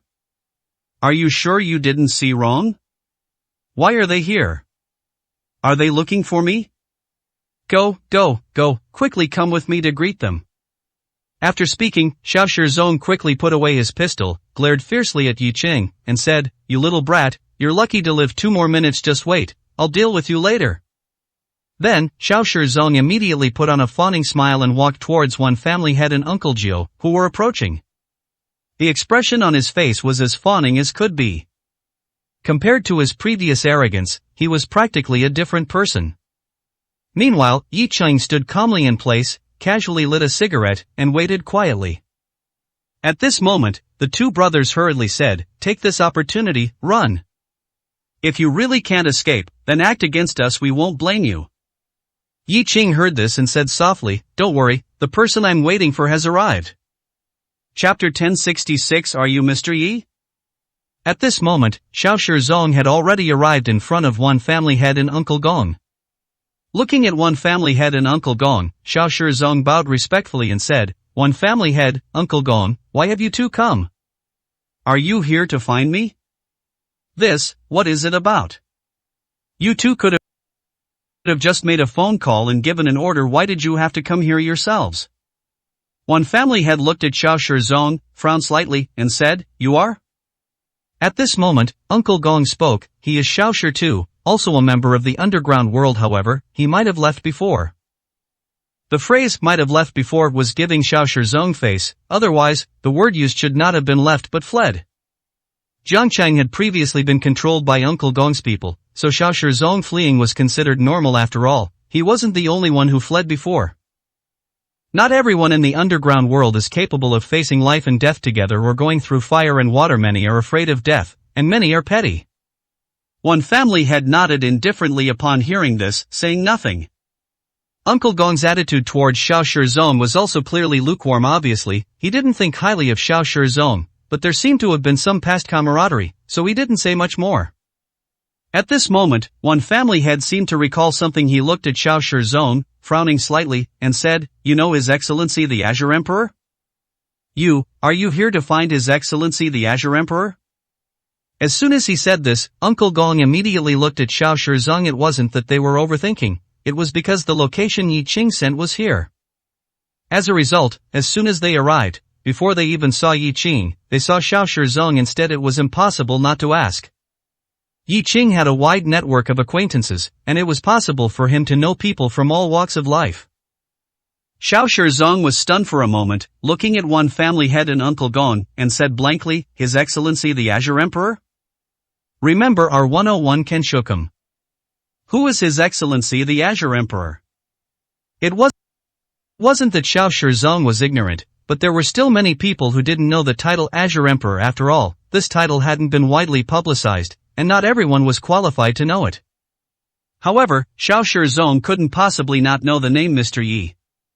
One Family Head frowned slightly and said in a deep voice, "It's Mr. Yi. Mr. Yi is His Excellency the Azure Emperor Xiao Shizong. Do you know Mr. Yi?" Mr. Yi? Hearing that name, Xiao Shizong was directly stunned, his eyes shining with longing. Who doesn't know Mr. Yi? Although the time his reputation rose was very short, he was a legend now. Everyone knows how powerful Mr. Yi is. To put it bluntly, others might not dare to say much, but in Jiangcheng, Mr. Yi calls the shots. This is a fact. If anyone could hitch a ride with Mr. Yi and gain his appreciation, their future prospects would be immeasurable. Xiao Shizong had longed to meet Mr. Yi for a long time, but he never had the chance to get acquainted. Now, could Mr. Yi be here? Otherwise, One Family Head and Uncle Gong wouldn't have run here late at night to say these things. One Family Head, Uncle Gong, how could Mr. Yi be here?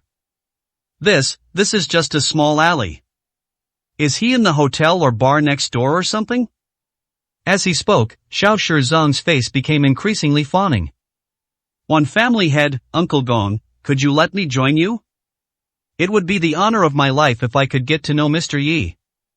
When Xiao Shizong said Mr. Yi wasn't here, One Family Head immediately frowned.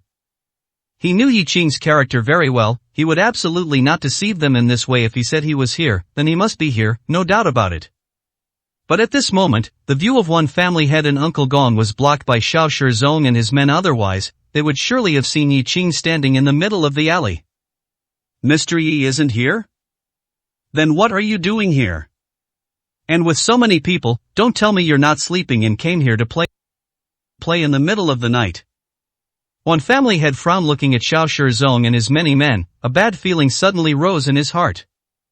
At this moment, Uncle Gong also seemed to have thought of something. His eyes immediately turned cold as he looked at Xiao Shizong and said coldly, "Speak, what are you doing here?" Xiao Shizong was startled by the attitudes of one family head and Uncle Gong. However, he certainly didn't dare to conceal anything, and besides, he couldn't. So, he immediately explained the situation, but all he said was that someone was blind and provoked his subordinates, and so on. This kind of thing, to him, was just a trivial matter. He wasn't afraid that his actions would displease one family head and Uncle Gong. After all, neither one family head nor Uncle Gong were pushovers. The methods of the underground world were dark. Xiao Shizong, who mixed in the underground world, couldn't possibly have no temper at all. Originally, he thought that after he said these things, nothing would happen. However, after he finished speaking, he realized he was wrong, because the expressions of one family head and Uncle Gong instantly turned ugly, even showing a hint of fear in their eyes. Xiao Shizong was startled and quickly asked cautiously, "One family head, Uncle Gong, what's wrong? Why do you have such expressions?" One family head and Uncle Gong, at this moment, didn't even pay attention to Xiao Shizong. They directly pushed Xiao Shizong aside and ran into the alley. And after they ran a few steps forward, they immediately saw the man standing in the middle of the alley with an indifferent expression. Who else could it be but Yi Qing? One family head and Uncle Gong quickly ran to Yi Qing, respectfully bowing their heads and saying, "His Excellency the Azure Emperor." As one family head and Uncle Gong addressed him this way, the dozens of black-clad men who followed them also respectfully bowed their heads and addressed Yi Qing, "Greetings, His Excellency the Azure Emperor." Yi Qing nodded fatally upon hearing this. Then, Yi Qing looked at the dumbfounded couple, Brother Go, and the arrogant Xiao Shizong who was pointing a pistol at him. Yi Qing. At this moment, Xiao Shizong stood beside one family head, his mouth wide open, and large beads of sweat already dripping from his forehead. At this point, how could he not know who Yi Qing was? He indeed didn't know the title Azure Emperor, but no matter how foolish he was, he knew that the title Azure Emperor represented Yi Qing's identity. Could anyone be called emperor? He didn't even need to think to know what Yi Qing's identity was. Most importantly, Yi Qing was the legendary Mr. Yi. This was truly going to be the death of him. Mr. Yi, he was a figure whom even one family head and Uncle Gong wanted to curry favor with and rely on, a great man whose words could decide the life and death of everyone. He, Xiao Shizong, had actually offended Mr. Yi, had actually pointed a gun at Mr. Yi, and had even threatened Mr. Yi? Seeking death, it was more than just seeking death, it was practically throwing himself into hell. At this moment, Xiao Shizong directly broke down with a thud. He directly knelt on the ground, looking at Yi Qing and begging for mercy with tears streaming down his face. You are Mr. Yi? I'm sorry, Mr. Yi, I was blind. Please, forgive me and give me another chance. Chapter 1067 The Feeling of Controlling Destiny. Resist? How to resist? The entire Qin city, and even the entire East province, are under Yi Qing's control. Even Uncle Gong was beaten away by Yi Qing. Is this something Xiao Shizong can resist? In front of Yi Qing, he is just an ant, who can be crushed however he wants. Moreover, with one family head and Uncle Jiu right here, how can he resist? At this moment, one family head and Uncle Jiu could not possibly be unaware of what had happened. Although the specifics were unclear, just looking at the current situation, they knew that Xiao Shizong must have offended Yi Qing, and Yi Qing calling them here probably had this intention. One family head's face instantly turned cold, and he kicked Xiao Shizong's face hard, immediately making Xiao Shizong's nose and mouth bleed profusely. You dog, you offended His Majesty the Green Emperor? Who gave you the guts to offend His Majesty the Green Emperor? You're dead meat. After speaking, one family head looked at Yi Qing and said with a look of shame, I'm sorry, Your Majesty the Green Emperor, it's my fault for not handling the matters in Qin City well. I've disappointed you, please punish me. At this time, Uncle Jiu also bowed to Yi Qing and said with a face full of guilt, Your Majesty the Green Emperor, all the matters of the Qin City underground world were handled by me. It's my incompetence, please punish me. This matter has nothing to do with one family head. One family head is not familiar with Xiao Shizong. Everything is my fault, please punish me. No excuses, no reasons at this time. Yi Qing had already been offended. Any more explanations would be shirking responsibility, and Yi Qing disliked shirking responsibility the most.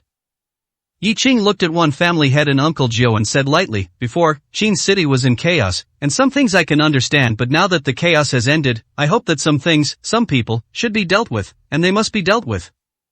Did you all hear my speech when I was in Qing City? When Yi Qing was in Qing City, he told all the underground world bosses to restrain their subordinates. He did not want to see any bullying of men and women or bullying of ordinary people. He hoped that the underground world under his jurisdiction would absolutely not attack ordinary people or bully ordinary people. Whoever failed to do so, he would deal with them. Many people felt that Yi Qing was a bit too much on this point. After all, there are many people in the underground world, and they are very diverse, with all sorts of people. Bullying ordinary people, to put it bluntly, is commonplace. But if the underground world doesn't even bully ordinary people, then is it still the underground world? However, Yi Qing didn't care about these things. He only knew that if he said no, then it was no. One family head and Uncle Jiao wiped the sweat from their foreheads and immediately nodded. Yes, we all heard your speech in Qing City. I'm sorry, Your Majesty the Green Emperor, we failed to do so. We will immediately rectify the Qing City underground world and ensure that no rotten apples are left. Please give us some time. Yi Qing nodded lightly at the words and said, "Time, I can give it to you. I can understand what the situation was like before and why you didn't have time to rectify it. However, since a problem has arisen now, it must be resolved as soon as possible.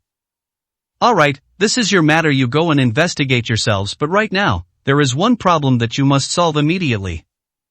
After speaking, Yi Qing looked at the two brothers, who were already dumbfounded by the wall, and said, "Whatever money they were scammed out of, you compensate them. You handle these matters with them directly, but the most important thing right now is to immediately find the best hospital and the best doctor to perform surgery on their parents. Also, their injuries must be treated immediately. As for what to do after everything is handled, you decide their injuries were caused by me. I hit the wrong people. You make amends for me." Yi Qing did not say how to compensate. In fact, he didn't need to say anything. He had already ordered one family head and Uncle Jiao to find the best hospital and doctors to treat the parents of these two brothers, which was enough to show Yi Qing's emphasis. What's more, the word compensate came directly from Yi Qing's mouth, so no one dared to take it lightly. Gu Xian smiled and patted the shoulders of the two brothers, saying, "Although you got a beating, what you gained is a worry-free life for the rest of your lives. It was worth it. You should thank my brother properly, otherwise, you would still be in dire straits." Who is Yi Qing? What is his identity? What is his status? Even if these two brothers still didn't know anything, looking at the current situation, they could see it clearly. The dog brother, whom they thought they couldn't afford to offend, was beaten by Yi Qing. The dog brother's backer came, but now he was trembling and kneeling at Yi Qing's feet, begging for Yi Qing's forgiveness. What else needed to be said? And at this moment, Yi Qing said he would compensate them, and Gu Xian said they would live a worry-free life for the rest of their days. This change in fate made them disbelieve. "Brother, is this true? You pinch me." Even though the truth was right before their eyes, these two brothers still couldn't quite believe it. And Gu Xian looked at the two brothers and smiled. "Fate, sometimes it's like this, it changes just like that, but fate is always in the hands of others. The feeling of controlling someone's destiny is actually quite good." These words were spoken lightly, but how could destiny be so easily controlled? However, for both Gu Xian and Yi Qing, at their status and position, they already controlled the life and death, wealth and honor of countless people, and that was controlling their destiny.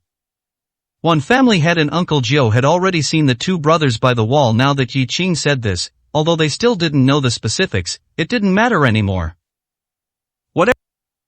Whatever Yi Qing said, it was final. One family head immediately stated, "Your Majesty the Green Emperor, rest assured, we will arrange everything perfectly." Yi Qing nodded, and then one family head and Uncle Jiao immediately sent people to help the two brothers up.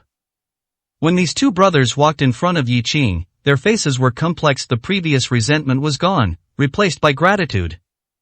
Their fate had indeed changed. Otherwise, even if Yi Qing hadn't stopped them before and they had really gotten the money, that woman wouldn't have let them go. And even if the money they got back was enough for the surgery fee, would it definitely cure them? What's more, whether it was Dog Brother or the Xiaoshi Zone, they would definitely retaliate against them, and such retaliation was something they couldn't bear. So, in every way, Yi Qing had saved them and changed their destiny.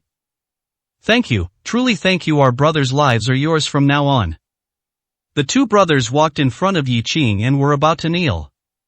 But Yi Qing stopped them, shaking his head gently. Your lives are your own. I can see that you are very filial and value loyalty. Take good care of your injuries, then take care of your parents. Don't worry, everything will be fine. After speaking, Yi Qing let them leave. And after one family head's subordinates took the two brothers away. Yi Qing's gaze then turned to Xiao Shizong. Chapter 1068. Let's die together. Xiao Shizong knew he had caused a great disaster and provoked someone he shouldn't have. At this moment, he completely disregarded his dignity and continuously begged for mercy. But Yi Qing, from the very beginning, had no intention of letting him go.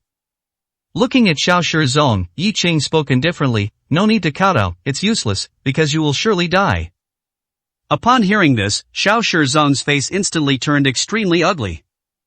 He will surely die.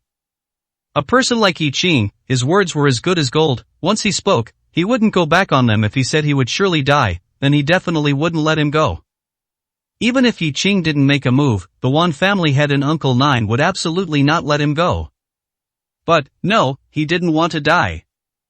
Xiao Shizong instantly broke down, looking at Yi Qing and saying, Mr. Yi, it's all my fault, please give me another chance.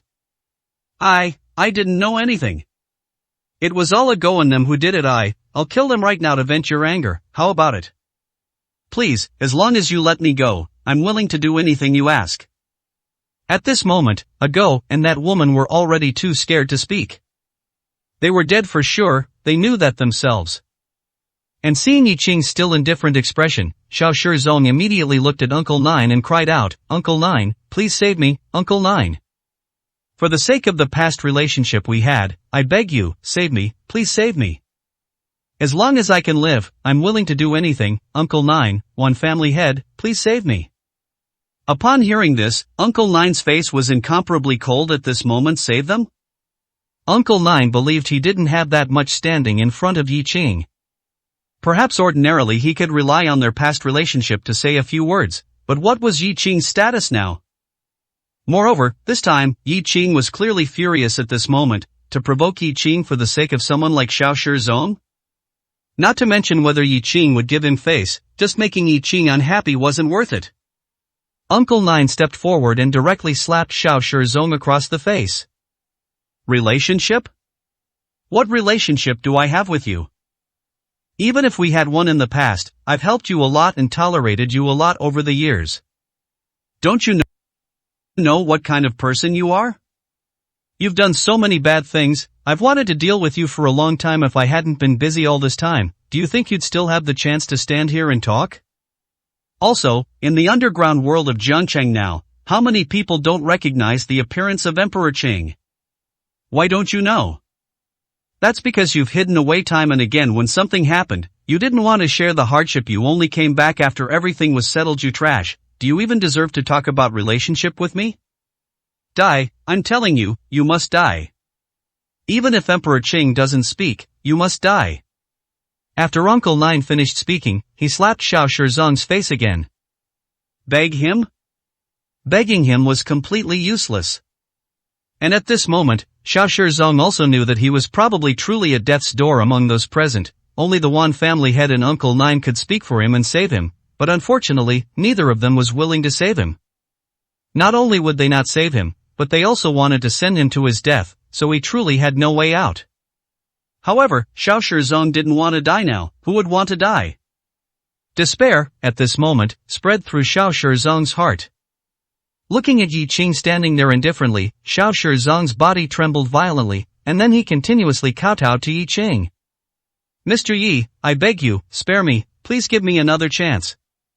I swear, I'll change in the future, truly change. My life will be yours from now on. Whatever you want me to do, I'll do it, without any complaints. Mr. Yi, please, give me a chance, spare me, please, please. Yi Qing was the one who controlled Xiao Shizong's life and death at this moment. With no other hope, he could only beg Yi Qing to give him a way out. As long as he could live, he was willing to do anything, including losing everything he had now, no matter the cost. At this moment, Xiao Shizong truly experienced what despair felt like. Yi Qing looked at Xiao Shizong, sneered, and then spoke indifferently to Uncle Nine, as for this Go, execute them directly.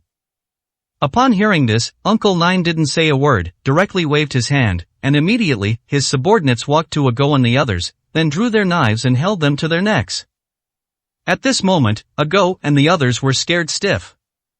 They knew they might die, but they didn't expect to actually die, and to be executed so quickly. Killing people in the underground world wasn't done like this, was it? However, killing people in the underground world with Yi Qing present was done exactly like this. As long as someone deserved to die, Yi Qing didn't need to bother with anything else. If they deserved to be killed, then kill them. Consequences and the like, did he need to consider them? He was the Emperor Qing of the underground world. Now a single word from him could decide the life and death of countless people, and without needing a trial. Before they could even beg for mercy, Go and the others all fell into a pool of blood. The pungent smell of blood, and the fallen corpses, made Xiao Shizong's already desperate and collapsing emotions even more unbearable. His head, at this moment, Xiao Shizong had cut out until it bled. And Yi Qing, looking at Xiao Shizong, spoke indifferently, "Your sins are greater than theirs, so, no investigation is needed, no trial is needed. I sentence you to death, effective immediately." As Yi Qing finished speaking, without needing to say anything else, Uncle Nine personally took a knife and walked towards Xiao Shizong. Xiao Shizong, at this moment, wet himself, utterly terrified. He knew that in the next second, he would disappear from this world forever, just like Go and the others. But he didn't want to die. Ah! Don't force me, don't force me. At this moment, Xiao Shizong seemed to have gone mad. Looking at Yi Qing, who was close at hand, he stood up directly, then pulled out the pistol on his body, and once again aimed it at Yi Qing. At this moment, only the pistol in his hand could give him a sense of security, and only the pistol could give him a chance to survive. At least, in Xiao Shizong's mind, that's what he thought. The Wan family head and Uncle Nine's faces instantly changed dramatically. A pistol, its deterrent power, was still extremely lethal to them. Even knowing that Yi Qing was very powerful, he was still being pointed at by a pistol at this moment at such close range. Could he dodge a bullet? Bastard, are you crazy? Put down the gun immediately. Put down the gun at once, otherwise, no one can save you. Xiao Shizong was truly insane at this moment. Were the threats from the Wan family head and Uncle Nine still useful to him? They were going to kill him anyway, so did they still need to save him? A crazed look appeared in Xiao Shizong's eyes. You were going to kill me anyway, so what's this talk about saving me or not? You bastards, I'm telling you, I won't surrender without a fight. Let me leave, otherwise, I'll shoot and kill him right now. To have the famous Mr. Yi die with me, I accept it. After speaking, Xiao Shizong looked at Yi Qing fiercely and said, Mr. Yi, for the sake of those 2 ants, you've killed so many people, is it worth it? Killing them was enough, but you still want to kill me. Why? Kill me then. I'm letting you kill me, but if I die, I'll drag you down with me. Didn't you tell me to say my last words? Now, I'm giving you a chance to say your last words too. Speak. Chapter 1069 Shoot. Everyone was very nervous. If there were only 2 people who were completely relaxed and showed no signs of tension, then it had to be Gu Xian and Yi Qing. For Gu Xian, although Yi Qing was not as strong as him, he was still a quasi-emperor in strength. If Yi Qing were at the center of a powerful destructive bomb, then there might still be a great danger. But with just this small pistol and a small bullet, even if it was pressed against Yi Qing's forehead, he did not think it would harm Yi Qing. If Yi Qing could really be harmed like that, then Gu Xian could only express disappointment. And Yi Qing was indeed not nervous at all for him. The current situation, which everyone else saw as an extreme threat, even a matter of life and death, was nothing to Yi Qing. Watching Xiao Shizong frantically tell him to say his last words, Yi Qing showed a cold smile and said, "Idiot." These words made Xiao Shizong's eyes widen instantly. He even suspected his ears were malfunctioning, let alone doubting whether Yi Qing had really said those 2 words. Idiot? Yi Qing was calling him an idiot? While being held at gunpoint by him, he still dared to call him an idiot? Is he tired of living, or does he think he won't dare to shoot? Bastard, who are you calling an idiot? Do you think I don't dare to shoot? I'm telling you, Yi Qing, if you gave me even a tiny bit of hope, if you didn't force me to die, I wouldn't dare to treat you like this. But you're taking my life, do you think I have a choice? Don't force me at worst, we'll die together. My life is worthless compared to yours. If I can take you down with me, then even death is worth it. So, don't force me. Tell them all to get out of the way, and then you swear, make a solemn vow that you won't pursue me, and won't let anyone pursue me. Just let me have a way out. Once I'm safe, I promise I'll let you go. Yi Qing, swear it, you won't lose out. After all, your life is very valuable. Xiao Shizong felt that what he said was completely fine, and Yi Qing seemed to have no reason to refuse. After all, the gun was in his hand, which meant Yi Qing's life was in his hand. Trading his life for his own was not worth it. However, Yi Qing looked at Xiao Shizong as if he were looking at an idiot, and said lightly, commit suicide. That is the greatest mercy I can give you. All this is because, in your final moments, you actually had the courage to point a gun at me. Kill yourself, I'll give you dignity. These words were Yi Qing's true feelings. Letting Xiao Shizong kill himself was giving him full dignity. Otherwise, if he wished, it would be difficult for Xiao Shizong to even die.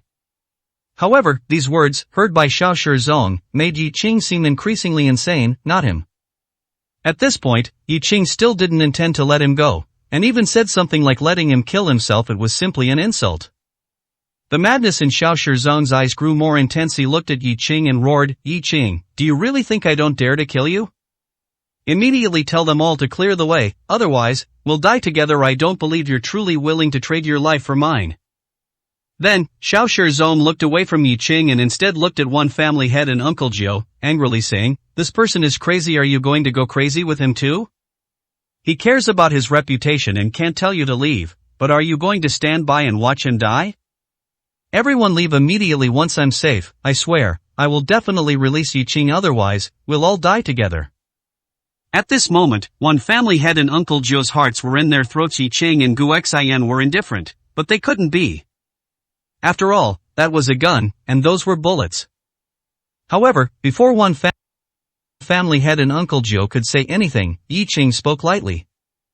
You don't need to do anything, don't pay attention to him. He wants to trade lives, does he? Then let him, I want to see what he'll use to trade. After speaking, Yi Qing looked at Xiao Shizong and said coldly, I told you, kill yourself immediately. I'm giving you your last dignity. If you don't want it, then you'll be locked in black jail. Xiao Shizong had no idea what black jail was, nor had he ever heard of it, but since Yi Qing said this method was a more terrifying punishment than death, it was clearly not simple at all.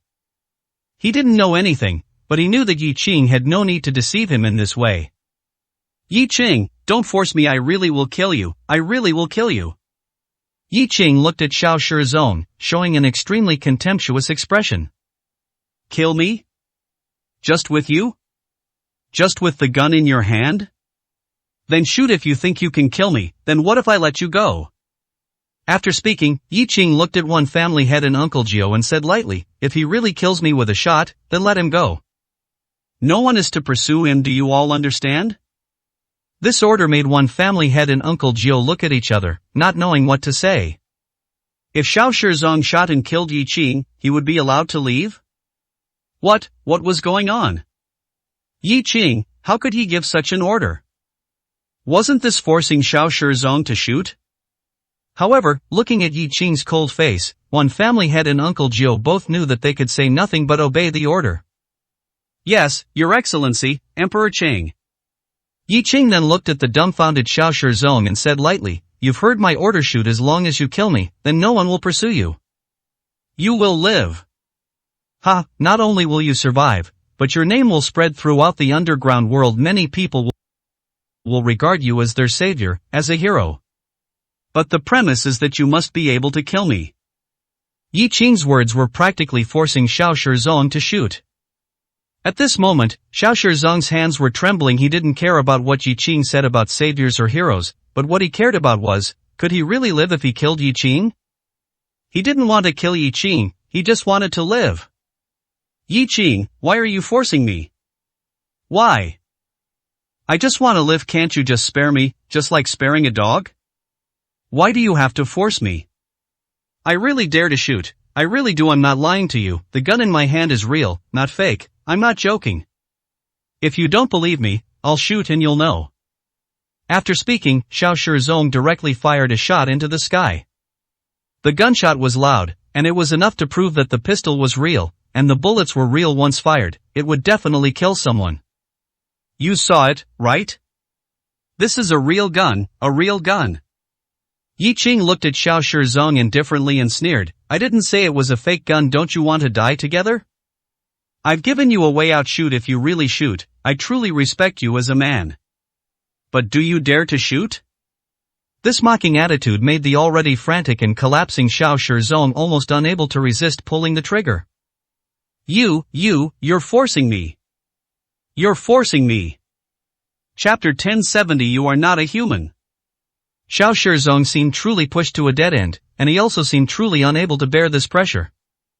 His gun-wielding hand was trembling.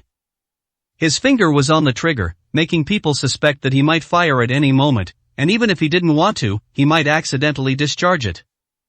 However, Yi Qing remained calm, seemingly unafraid.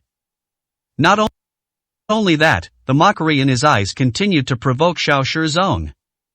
And at this moment, Gu Xian leaned against the wall, sighed softly, and said, Xiao Shizong, is it? I haven't spoken until now, just watching your performance. But seeing your pitiful state, I truly feel a bit sorry for you, so I advise you, you can shoot, but not at him, but at yourself. Commit suicide. Trust me, this is your only chance. If you miss it, you won't get another one. Moreover, this is the best chance for you, otherwise, he can truly make your life worse than death. Gu Xian seemed to have very little presence. Despite being so handsome and extremely imposing, when he didn't speak and stood quietly in the corner, few people could notice him. It was as if he blended into the environment, making people unconsciously ignore him. But when he spoke, no one could instinctively ignore him. And at this time, these people seemed to realize that there was actually such a person watching the show, and his relaxed and natural demeanor was in no way inferior to Yi Qing. Xiao Shizong was on the verge of collapse at this moment when Yi Qing had already driven him almost mad, and now Gu Xian suddenly appeared, advising him that suicide was the best outcome. What was this? It meant that no one took him seriously, and no one took the gun in his hand seriously. You shut up. Who are you? Is it your turn to speak here? If you dare to talk nonsense again, I'll kill you too anyway. I'm at my wit's end now. If I'm going to die, then we'll all die together. Gu Xian smiled when he heard Xiao Shizong's threat and said, anyway, I'm being kind. As for whether you appreciate it, that's up to you. But if you want to kill me, I advise you to forget about it. Instead of wasting time, you should think carefully about what I said. After speaking, Gu Xian stopped talking, and Xiao Shizong clearly didn't bother to argue with Gu Xian. After all, Yi Qing was the key to everything at the moment. But the problem was, Yi Qing's attitude made him collapse. Yi Qing, I'll give you one last chance. Are you going to let me go or not? Yi Qing looked at Xiao Shizong and said indifferently, I've given you a chance. Suicide is the best way out. Also, I've said it before, if you want to escape, it's impossible. However, if you dare to shoot and kill me, you can live. I've already given the order. No other choice. What a line, no other choice. This sentence directly caused Xiao Shizong to collapse. Suicide was absolutely impossible. If he could truly commit suicide, he wouldn't be wasting so much time talking nonsense with Yi Qing here. Then, there was only one choice. Xiao Shizong gritted his teeth, looked at Yi Qing, and said, you force me to do this. You think I don't dare? I'm telling you, there's nothing I don't dare to do. After speaking, Xiao Shizong directly fired a shot at Yi Qing's arm. He felt that Yi Qing thought he didn't dare to shoot, which was why he treated him so fearlessly, but he also didn't dare to truly kill Yi Qing right now. However, shooting through Yi Qing's arm to let Yi Qing know he wasn't joking might make Yi Qing change his mind. He thought well, and he did it. The gun fired. Everyone panicked. However, in the next second, the gas stopped abruptly, and everyone stared wide-eyed at Yi Qing, as if they had seen a god. At this moment, Xiao Shizong had already prepared for Yi Qing to be shot through, then scream, and then let him go. But in the next second, he despaired. The bullet was right in front of his eyes. That's right, the bullet from Xiao Shizong's pistol was right in front of everyone's eyes, spinning and pausing in the air, within the dimensions of Yi Qing's body, yet it was blocked by a faint red light. This scene completely caused Xiao Shizong to collapse. The bullet was actually blocked? Blocked by a method he couldn't comprehend? Was this Yi Qing's confidence? Was this Yi Qing's confidence that he wasn't afraid of the gun in his hand at all? But was this still a human? No, what is this? What is going on? Are you a human or a ghost? Impossible, absolutely impossible, you're lying to me, you're all lying to me, everyone is lying to me. At this moment, Xiao Shizong was truly somewhat collapsed and despairing. If even bullets couldn't harm Yi Qing, then wasn't he just a joke? No wonder Yi Qing's eyes had always shown an expression of mockery. It turned out that in his eyes, he was truly just a clown. No, I don't believe it, I don't believe it. Xiao Shizong then raised his gun, aimed it at Yi Qing's forehead, and then frantically pulled the trigger. Shot after shot after shot, each shot aimed at Yi Qing's forehead, and every bullet was fired from the pistol. However, all the bullets floated in front of Yi Qing, all blocked by a faint red light. Not a single bullet could harm Yi Qing in the slightest. At this moment, Yi Qing was like a deity. Looking at Xiao Shizong, Yi Qing said indifferently, "Is it fun? If you haven't had enough, I'll have them give you more bullets, or, why don't you try again?" One sentence, like a thunderbolt, directly caused Xiao Shizong to completely collapse, slumping to the ground like a madman. "Ha, ghost, you're not human, you can't be human. You're dead, I've already killed you, ha, I've killed you, I can live, I can live." Xiao Shizong frantically uttered some idiotic remarks. In the next second, all the bullets fell to the ground, and Yi Qing had no intention of attacking Xiao Shizong. "One family head, take him away and send him to Blackbone." Sending him to Blackbone meant sending him to Blackbone's Black Jail. And what Black Jail was, One Family Head and Uncle Gio weren't entirely clear, but they knew that Black Jail was definitely a place where one would rather die than enter. Otherwise, Yi Qing wouldn't be like this. One Family Head and the others immediately sent people to take away the somewhat insane Xiao Shizong. After these people were taken away, One Family Head looked at Yi Qing and said, "Your Excellency, Emperor Qing, is there anything else we need to do?" Yi Qing shook his head, looked at One Family Head and said, "You clean up here, and then go back and rest. Keep what I said today in your heart. I don't want Jiangcheng to be a chaotic place, do you understand?" One Family Head and Uncle Gio wiped the sweat from their foreheads. How could they not understand? Jiangcheng was considered Yi Qing's base camp. If even here Yi Qing's orders couldn't be thoroughly implemented, then it would be a joke. "Your Excellency, Emperor Qing, please rest assured, we guarantee we won't disappoint you again." Yi Qing nodded, then looked at Gu Xian, who was leaning against the wall, and said, "Can you drink?" Gu Xian laughed upon hearing this and said, "Since I'm going to be your big brother, then I should be stronger than you in all aspects, and drinking is no exception." Chapter 1071. If I win, I will be the big brother. Yi Qing wasn't surprised by Gu Xian's calm demeanor. Even if his identity was now exposed to Gu Xian, and Gu Xian showed no surprise, he wouldn't find it strange. Gu Xian had always known who he was. Moreover, Gu Xian was never simple. This wasn't the first time Yi Qing had this feeling. Refusing everyone's company, Yi Qing and Gu Xian walked out of the alley and found a random street stall to sit down at. Looking at Gu Xian, Yi Qing said, "Since you said anywhere, then we really did find just any place.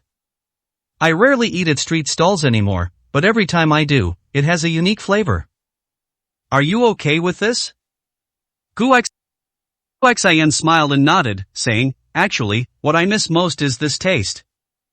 Originally, I should have eaten this before, but there was never a suitable person to accompany me, and I found it uninteresting, so I never did. After all, eating barbecue and drinking at these small stalls is tasteless alone, you need company for it to be enjoyable. Today, I've waited for you, so now I can eat and drink to my heart's content." Gu Xian's words actually revealed a lot of information. But also, it seemed to reveal nothing at all. Yi Qing and Gu Xian then ordered a lot of barbecue and a few bottles of beer. Then looking at Gu Xian, Yi Qing asked again, "Who exactly are you, and what do you want with me? I can choose not to ask your name, but you can at least tell me why you came to find me, right? Don't tell me you're just curious about me, and you just came to take a look." Gu Xian heard this, looked at Yi Qing, and smiled. "You really hit the nail on the head, that's exactly what I mean." "What, you don't believe me?" Or do you think that finding you must have some purpose? Hearing this, Yi Qing shook his head and said, "That's not it. Many strange people have all sorts of temperaments. Now you know who I am, though you already knew, in fact." Then there's nothing I can't say. I am currently stirring up trouble in the underground world, which probably makes many people restless, and will also cause many to have various thoughts. There are many who want to kill me, but there will also be no shortage of people who want to observe me. So, if something strange or someone unusual appears around me recently, I wouldn't be surprised at all. Although you are very mysterious, it doesn't matter as long as you don't affect me. I won't do anything to you. After all, I can feel that you have no killing intent towards me whatsoever. No killing intent, not even malice. Yi Qing could feel this.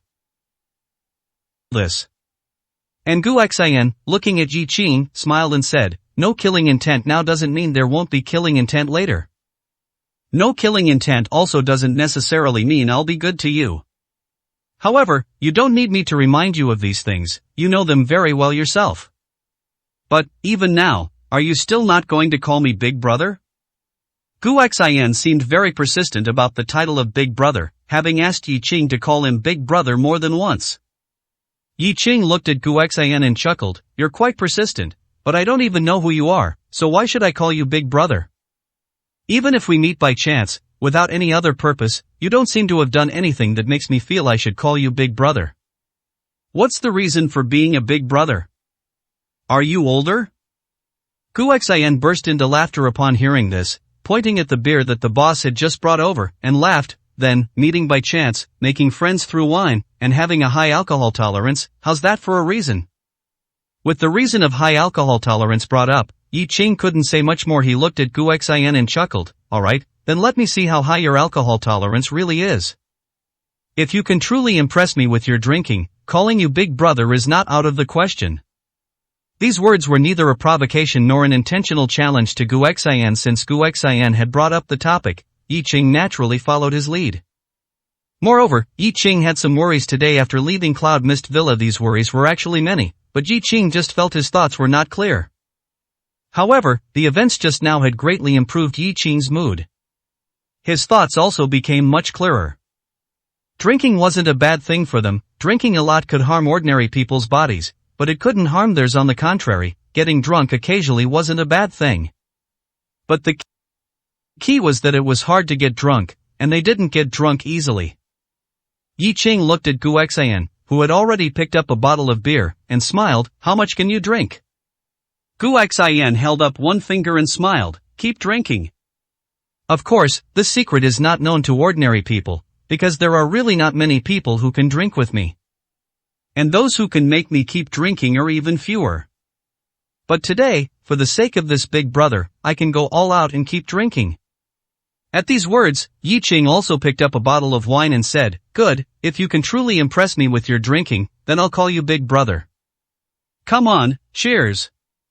The grilled skewers hadn't arrived yet, and only the side dishes had just been served, but Yi Qing and Gu Xian had already picked up their beer and started chugging from the bottles.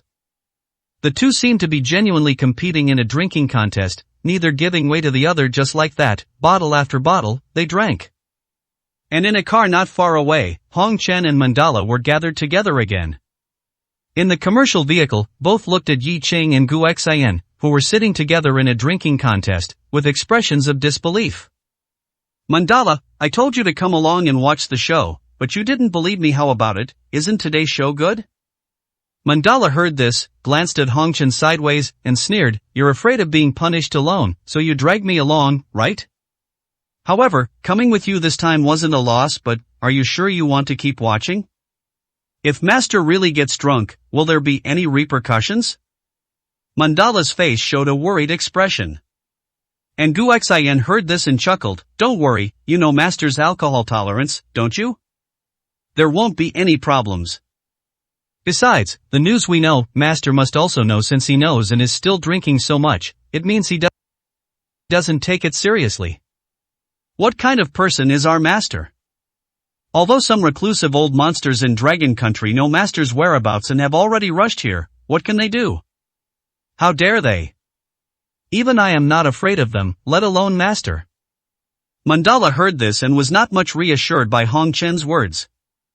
If she didn't know who the opponent was, then so be it, but knowing, it was impossible to relax her guard.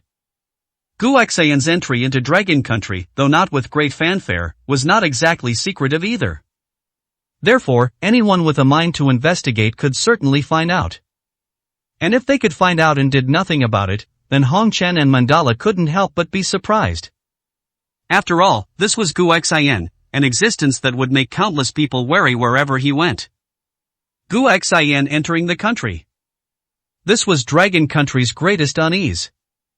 Chapter 1072 A strong enemy is coming. Looking at Hong Chen's flippant demeanor, Mandala felt an indescribable surge of anger. Hong Chen's strength was undeniable. However, there had to be a limit to how arrogant he could be, right? This was Long Country, the Long Country that Gu Xian himself had described as mysterious, unfathomable, and very deep.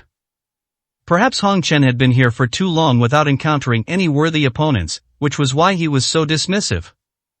Hong Chen, I'm telling you, you'd better drop that attitude. If you cause any trouble for Master because of it, I'll be the first to not let you off the hook.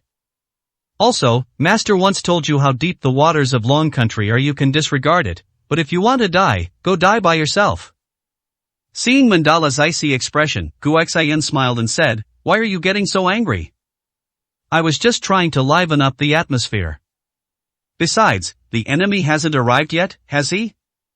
Even if he did, do you think I would truly dare to underestimate him?" "Just kidding. Although I, Gu Xian, am arrogant, I haven't reached the point of considering myself Tai Woody. Even Master said there are old monsters in Long Country. How could I dare to underestimate them?" However, it's still the same old saying, Master's magnanimity is beyond our comprehension. These words improved Mandala's expression somewhat, but she still looked impatient with Hong Chen. Clearly, to Mandala, Hong Chen was a troublemaker. Yet, she couldn't do anything about Hong Chen.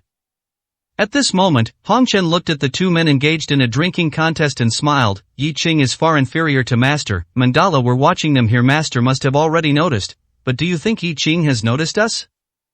With his previous keen perception, it wouldn't be difficult for him to notice us, but now, he's still casually drinking with Master. That can only mean two possibilities.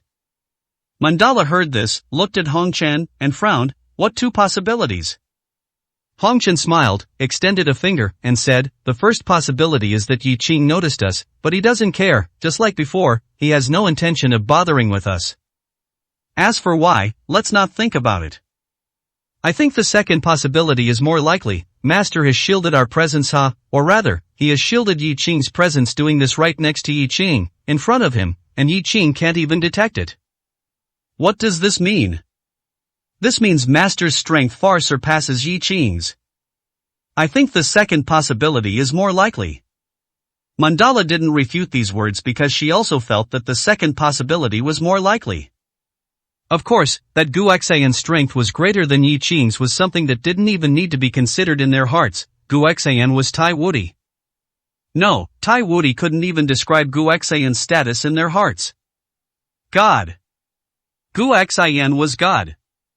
Only this identity was worthy of Gu Xian's status in their hearts. Then, do you think Yi Qing knows our Master's identity? Hong Chen heard this and immediately shook his head with a smile. He certainly doesn't know, don't worry. If Yi Qing really knew who our Master was, do you think he could still sit here obediently drinking with Master? I'm afraid the two of them would have already started fighting. Mandala heard this and sneered. That's true, but for him to fight Master would be suicide. Yi Qing can be arrogant in front of others, but in front of Master, he doesn't have that right. Hong Chen looked at Mandala and nodded, saying, I support what you said, but Yi Qing also has a bad temper, and don't forget, he's a demon now. Do you really think he wouldn't dare? Don't worry, he definitely would. But, he would ultimately fail. However, Master won't fight him, at least not yet. Otherwise, he wouldn't have hidden his identity to meet Yi Qing. The main purpose of Master's visit to Long Country this time is this, but I just don't understand. If it's just a meeting, why does he insist on being his elder brother? And is it necessary to be so good to Yi Qing? Eventually, they will be enemies. Hong Chen looked puzzled, but both he and Mandala knew one thing. There was an irreconcilable conflict between Gu Xian and Yi Qing. The two of them could sit together and drink now, but in the future, they were destined to fight to the death. It was understandable that Yi Qing didn't know Gu Xian's identity. But Gu Xian knew who Yi Qing was. This made it difficult to understand what Gu Xian was thinking. At this moment, Gu Xian had indeed noticed Hong Qian and Mandala, but he simply ignored them. Moreover, he had indeed shielded Yi Qing's perception. Of course, it couldn't be said that he had shielded all of Yi Qing's senses, he had merely shielded the presence of Hong Qian and Mandala.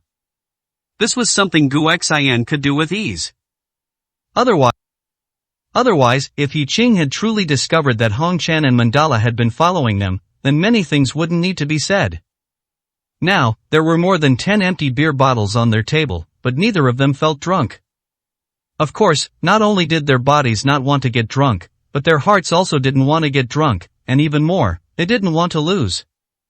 Yi Qing looked at Gu Xian, who silently opened another beer, and chuckled, do you want to win against me that badly? You've had 8 bottles, haven't you? I admit your alcohol tolerance is good, but are you sure you don't want to eat something? After speaking, Yi Qing handed Gu Xian a lamb skewer.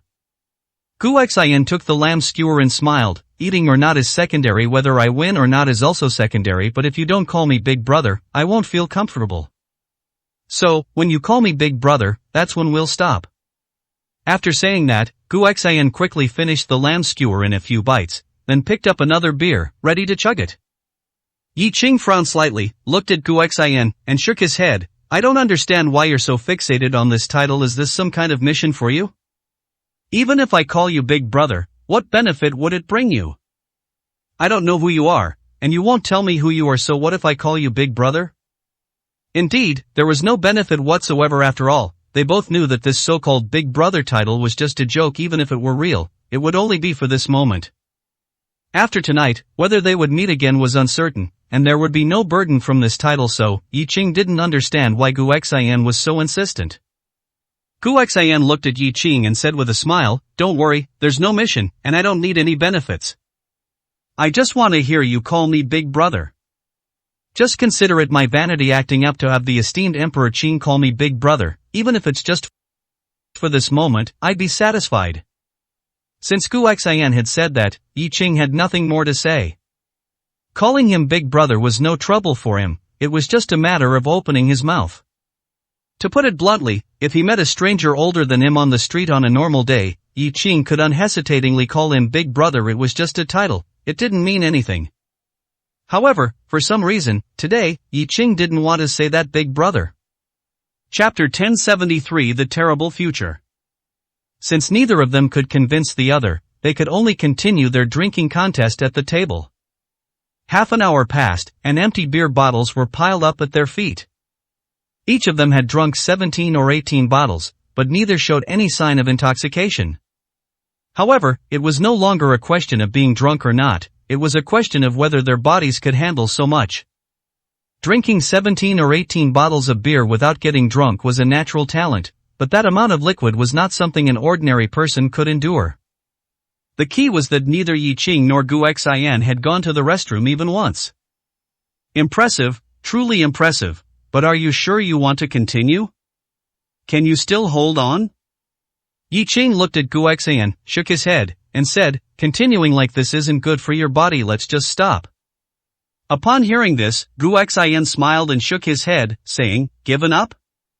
If you've given up, then say it. After speaking, he looked at the already stunned boss and shouted, boss, 2 more cases of beer. The boss naturally liked big customers like this, but it also depended on the time and situation. It was clear that these two were drinking to their death, each of them had drunk so much and hadn't gone to the restroom once the boss was afraid something might happen to them. Hearing them ask for 2 more cases of beer, the boss's head started to throb. I say, gentlemen, please don't drink anymore. If there's anything, you can talk it out. You've drunk so much already, it's not good for your health. Gu Xian smiled and said, boss, don't worry, we won't shortchange you. Hurry up and bring the beer. Yi Qing also looked at the boss and smiled, bring the beer, boss, don't worry, we'll be fine. Even if something happens, we absolutely won't hold you responsible. You don't need to worry. Seeing that he couldn't persuade Yi Qing and Gu Xian, and seeing that both of them seemed normal in their expressions and bodies, the boss didn't say anything more. Alright, I'll bring you 2 more cases of beer, but that's it for these 2 cases, not 1 more bottle, otherwise, you'll have to go somewhere else to drink. I'm not selling anymore here. The boss was truly scared. He'd rather not earn this money than sell any more alcohol to Gu Xian and Yi Qing. Otherwise, if something really happened, even if they said it wasn't his responsibility as the boss, how could it not be his business? The food was eaten at his place, the alcohol was drunk at his place, and he personally carried it all over. He couldn't clear himself of responsibility even if he wanted to. Gu Xian looked at Yi Qing and smiled. What should we do now? The boss isn't planning to sell us any more alcohol, but these 2 cases of beer are clearly not enough to make you surrender, nor enough to make me surrender. Indeed, given their situation, these 2 cases of alcohol were clearly not enough. Yi Qing looked at Gu Xian and smiled. Let's finish drinking these first, maybe you won't be able to hold on. Upon hearing this, Gu Xian laughed heartily and said, then you've underestimated me, but if you can't hold on, don't worry, I won't laugh at you. After speaking, the 2 of them started drinking again. Soon, the 2 cases of alcohol were completely consumed by them. This time, the boss absolutely refused to give them any more alcohol. And neither Yi Qing nor Gu Xian conceded defeat. We've eaten well, and for now, we can't determine a winner in drinking. It's getting late, let's talk a bit and then finish up. I suppose you won't be hearing that, big brother, from me. It was indeed getting late, and Yi Qing didn't intend to continue competing with Gu Xian. And Gu Xian also had no intention of making things difficult for Yi Qing. If he didn't want to compete, then don't compete. If he didn't want to drink, then don't drink. Alright, it seems I won't be hearing big brother today then, we can only say, until we meet again. Until we meet again, but he didn't mention the matter of Yi Qing calling him big brother next time they met. Clearly, in Gu Xian's view, perhaps next time they met, Yi Qing still wouldn't call him big brother. Looking at Yi Qing, Gu Xian lit a cigarette and smiled. I do know who you are. I'm not telling you who I am because I don't want to put pressure on you, but don't worry, you'll know who I am sooner or later. Yi Qing, you're about to leave, and we don't know when we'll meet again. Before you leave, I'll give you a piece of advice. The water in the underground world of Dragon Country is very, very deep. Don't underestimate anyone, because you never know what kind of figures they might bring out. I know you might already be underestimating figures like the 9 kings in your eyes. You're probably focused on the celestial giants, aren't you? Your focus is correct, but don't forget, they are one entity, so, you're very smart, you know what to do. The strength of a quasi-emperor might already be at the peak, but a quasi-emperor is not Tai Woody, and Dragon Country may not be without quasi-emperor level figures. Some old monsters, some strange and unusual individuals. You need to be careful. Don't end up failing to solidify the title of Azure Emperor, and instead get taken care of by someone, then I would truly be disappointed. What Gu Xian said wasn't really a secret, it was just words of concern for Yi Qing. However, from Gu Xian's mouth, some things were still revealed, such as the fact that there are definitely quasi-emperor level powerhouses in Dragon Country.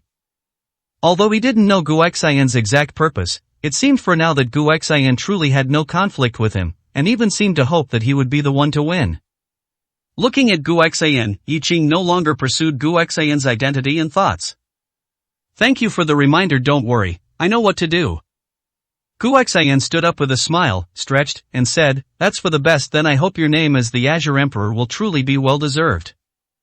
At this point, Gu Xian's expression became somewhat serious. Whether you are a god or a demon, there's actually no need for such a heavy psychological burden. Others can't tell, but you are not as carefree as you appear to be. Brother, when you have no choice, improving your strength is the only way you can save yourself and others. Unless you choose to give up, then keep going. Right and wrong, merits and demerits, let future generations judge. As long as your own people understand, nothing else matters. Did it truly not matter? After saying these words, Gu Xian suddenly fell silent for a moment, then sighed and said, but, some things don't need to be rushed so much. The path you've chosen, in the end, is very likely to face the hostility of everyone under heaven, and even the misunderstanding of your own people, to the point where your own people might want to kill you. Are you prepared? These words were heartfelt and very frightening. But they were not exaggerated. Yi Qing's killing intent had only recently been affected, but signs were already appearing. Yi Qing didn't know what would happen if it continued to develop. But he knew that Gu Xian's words were truly not alarmist. When he truly became the most evil of evils, the most demonic of demons. Perhaps among those who wanted to kill him, there would indeed be many, many familiar faces. Chapter 1074 The old monsters are out. Yi Qing knew that this future might truly come to pass. But he didn't want to think about it right now. Those were things for later. The most important thing was that it hadn't developed to that point yet, and he would do his best to prevent such a future from appearing. But could he truly avoid it? Looking at Gu Xian, Yi Qing smiled and said, "So, are you advising me to continue steadfastly down this path? Or are you advising me to stop early?"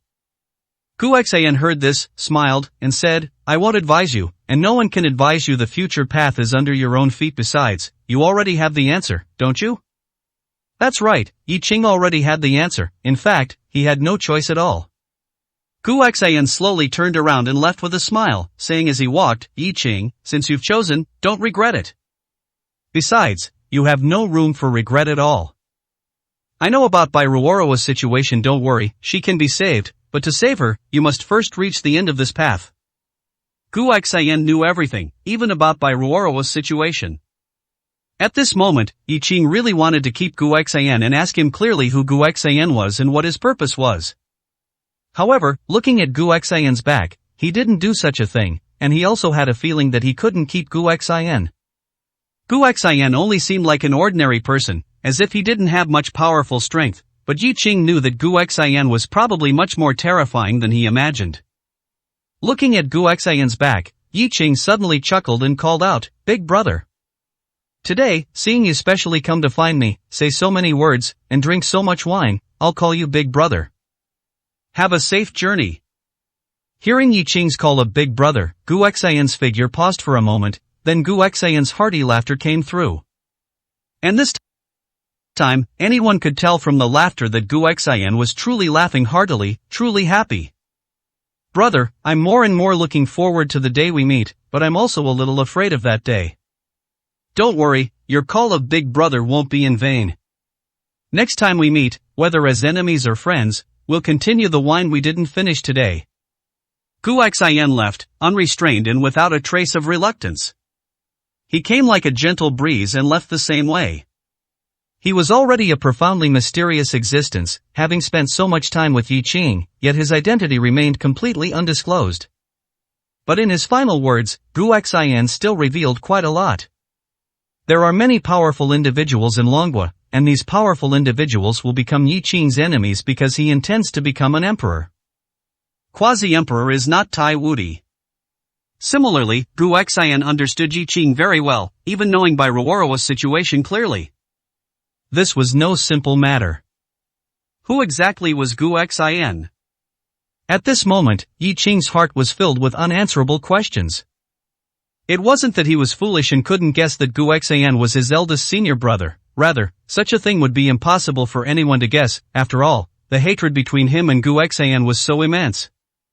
Did Gu Xian have this necessity, to take such a great risk and come to Longhua to find himself? Even if he found himself, was it just to have a drink and call him Big Brother? Yi Qing couldn't find a suitable reason. But he was very calm right now. Whether the future was despairing, sorrowful, or something else, those were matters for the future. Bai Ruoroa could be saved. Hearing it from Gu Xian's mouth, he believed it, even if he didn't know who this person was, because there was no reason for him to lie about such a thing. However, he also said that a path must be walked to its end, and then perhaps it could happen, which was actually similar to what he had initially thought. Finally, Gu Xian said, "Whether we are enemies or friends next time we meet." This made Yi Qing realize that perhaps they would indeed not be friends. It was very likely that they would be enemies. Otherwise, Gu Xian wouldn't have needed to speak like that. Enemy? Perhaps. Yi Qing shook his head, and after Gu Xian's back disappeared from view, he also left the street stall, but he didn't plan to return to Cloud Mist Villa. Instead, he continued to wander around Jiangcheng. Meanwhile, Gu Xian, reaching a corner, stood by the roadside and waved his hand. Immediately, the black commercial vehicle carrying Hongchen and Mandala quickly stopped beside Gu Xian, then the car door opened, and Gu Xian directly got in. Sitting in the back seat, Gu Xian looked at the anxious Hongchen and Mandala and spoke lightly, "It seems I really can't control you two anymore." With a single sentence, cold sweat instantly poured down Hongchen and Mandala's faces. Both of them looked at Gu Xian with trepidation. "Master, we were wrong, please forgive us. But we had a reason this time. You weren't answering your phone, and you were with Yi Qing. We wanted to find you, but we didn't dare disturb you, so we could only follow silently. Please forgive us." Don't look at Hongchen's arrogant and seemingly disdainful demeanor in front of Mandala. However, when he saw Gu Xian about to get angry, he became very cowardly, fearing that Gu Xian would truly deal with him. Gu Xian looked at Hongchen and Mandala and spoke lightly, "Tell me, what is it? Did some old monster come knocking?" Upon hearing this, it meant that Gu Xian wasn't going to hold it against them this time, and Hongchen and Mandala finally breathed a sigh of relief. Looking at Gu Xian, Hongchen cautiously said, "Master, you already know?" Gu Xian shook his head and said, "I don't know anything. I didn't plan on letting anyone disturb me today. Besides, I didn't deliberately try to inquire about any news. Tell me, who has arrived?" From the moment I decided to come to Longhua, I knew this kind of thing was unavoidable, so there's nothing strange about it. I'm just curious what kind of lineup they'll bring to deal with me.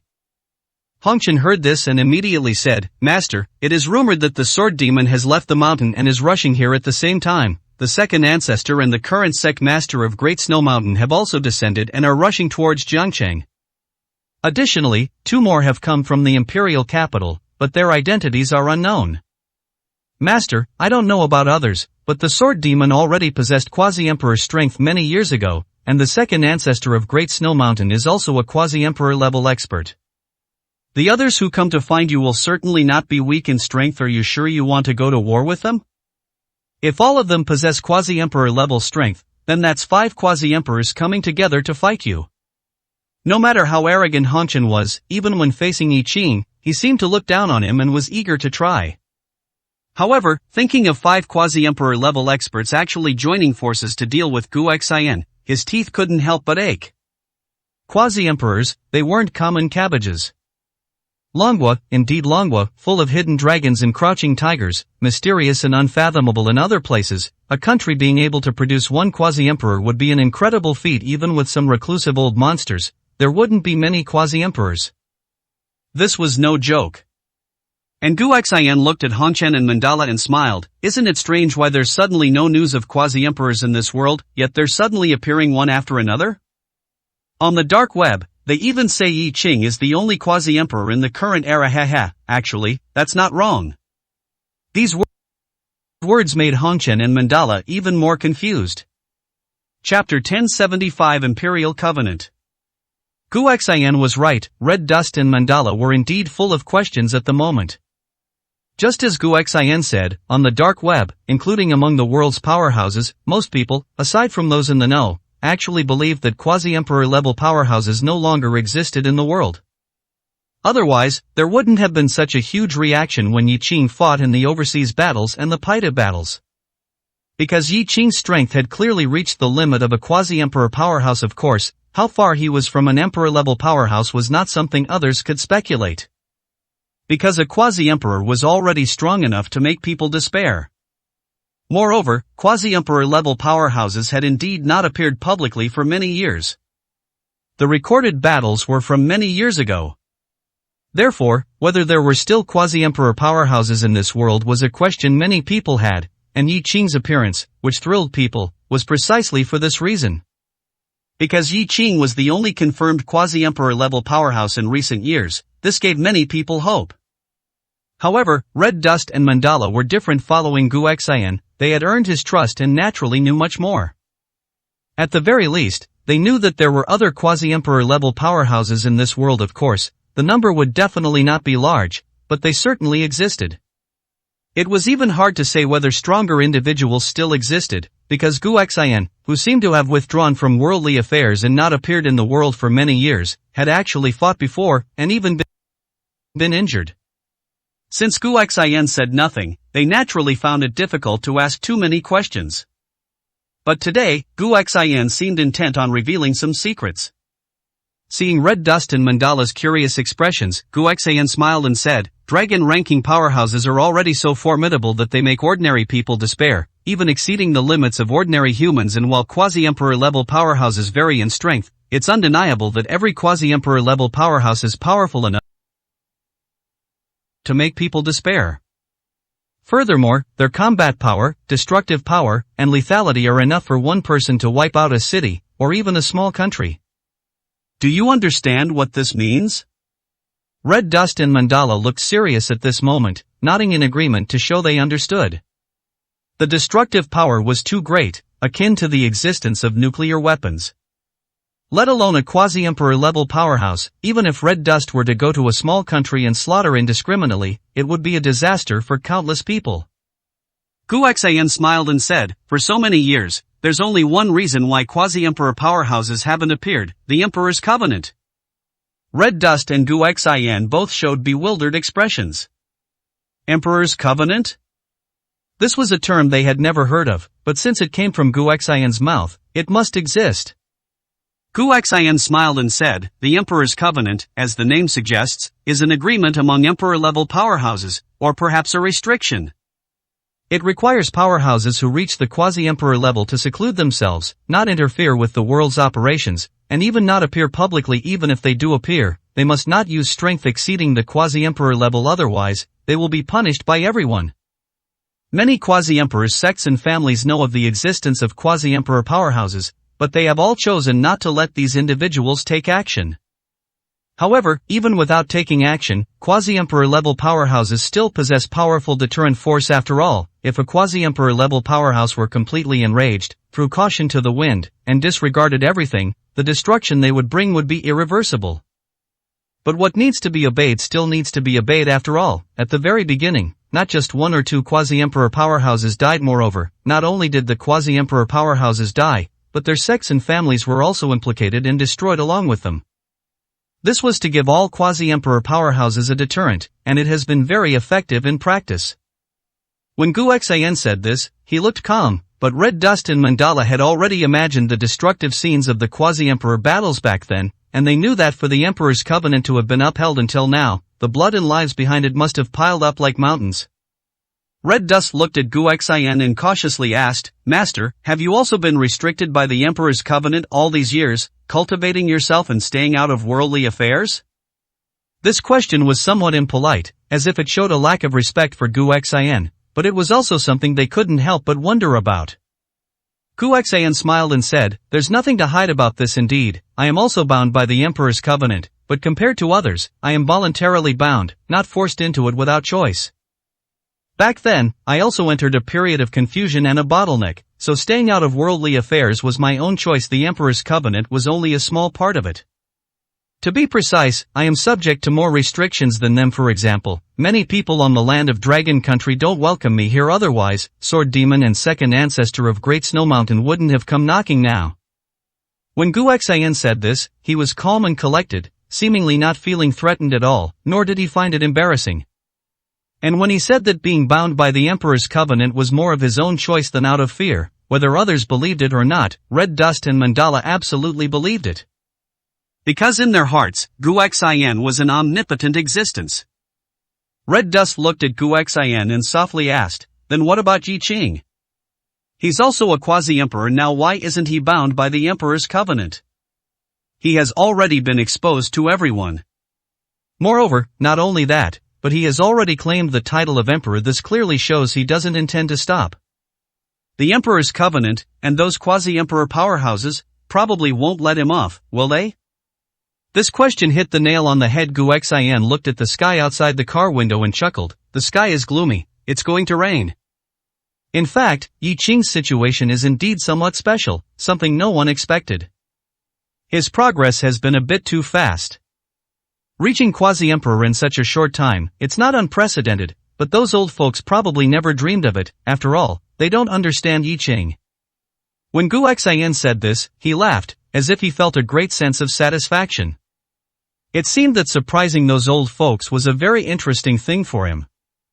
And Red Dust looked at Gu Xian and smiled, Master, others might not have thought of it, but you definitely did, right?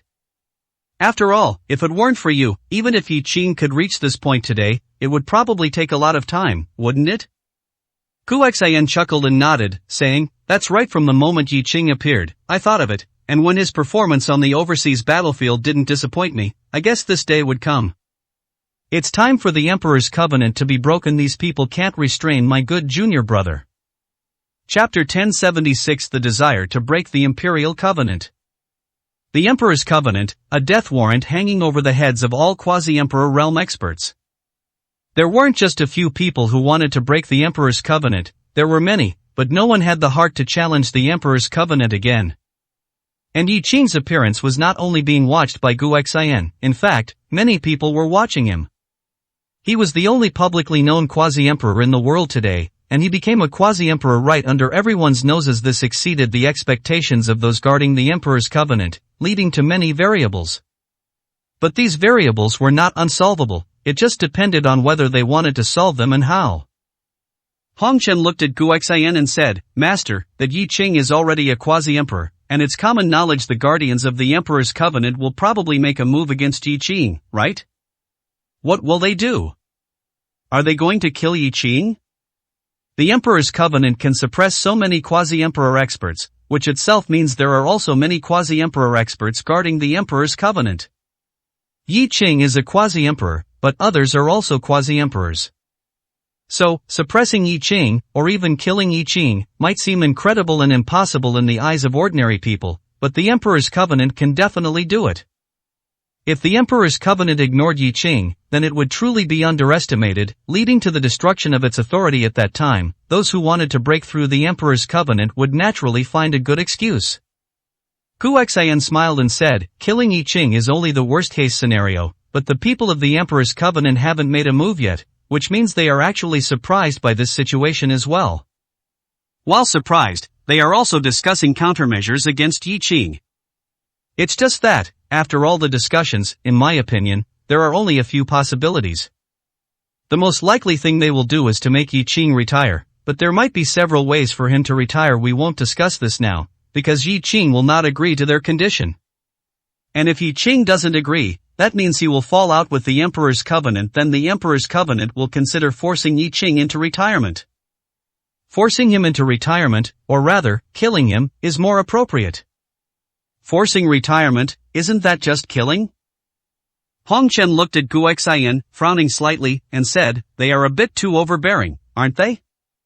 It's just, Master, if they do that, won't Yi Qing be in danger?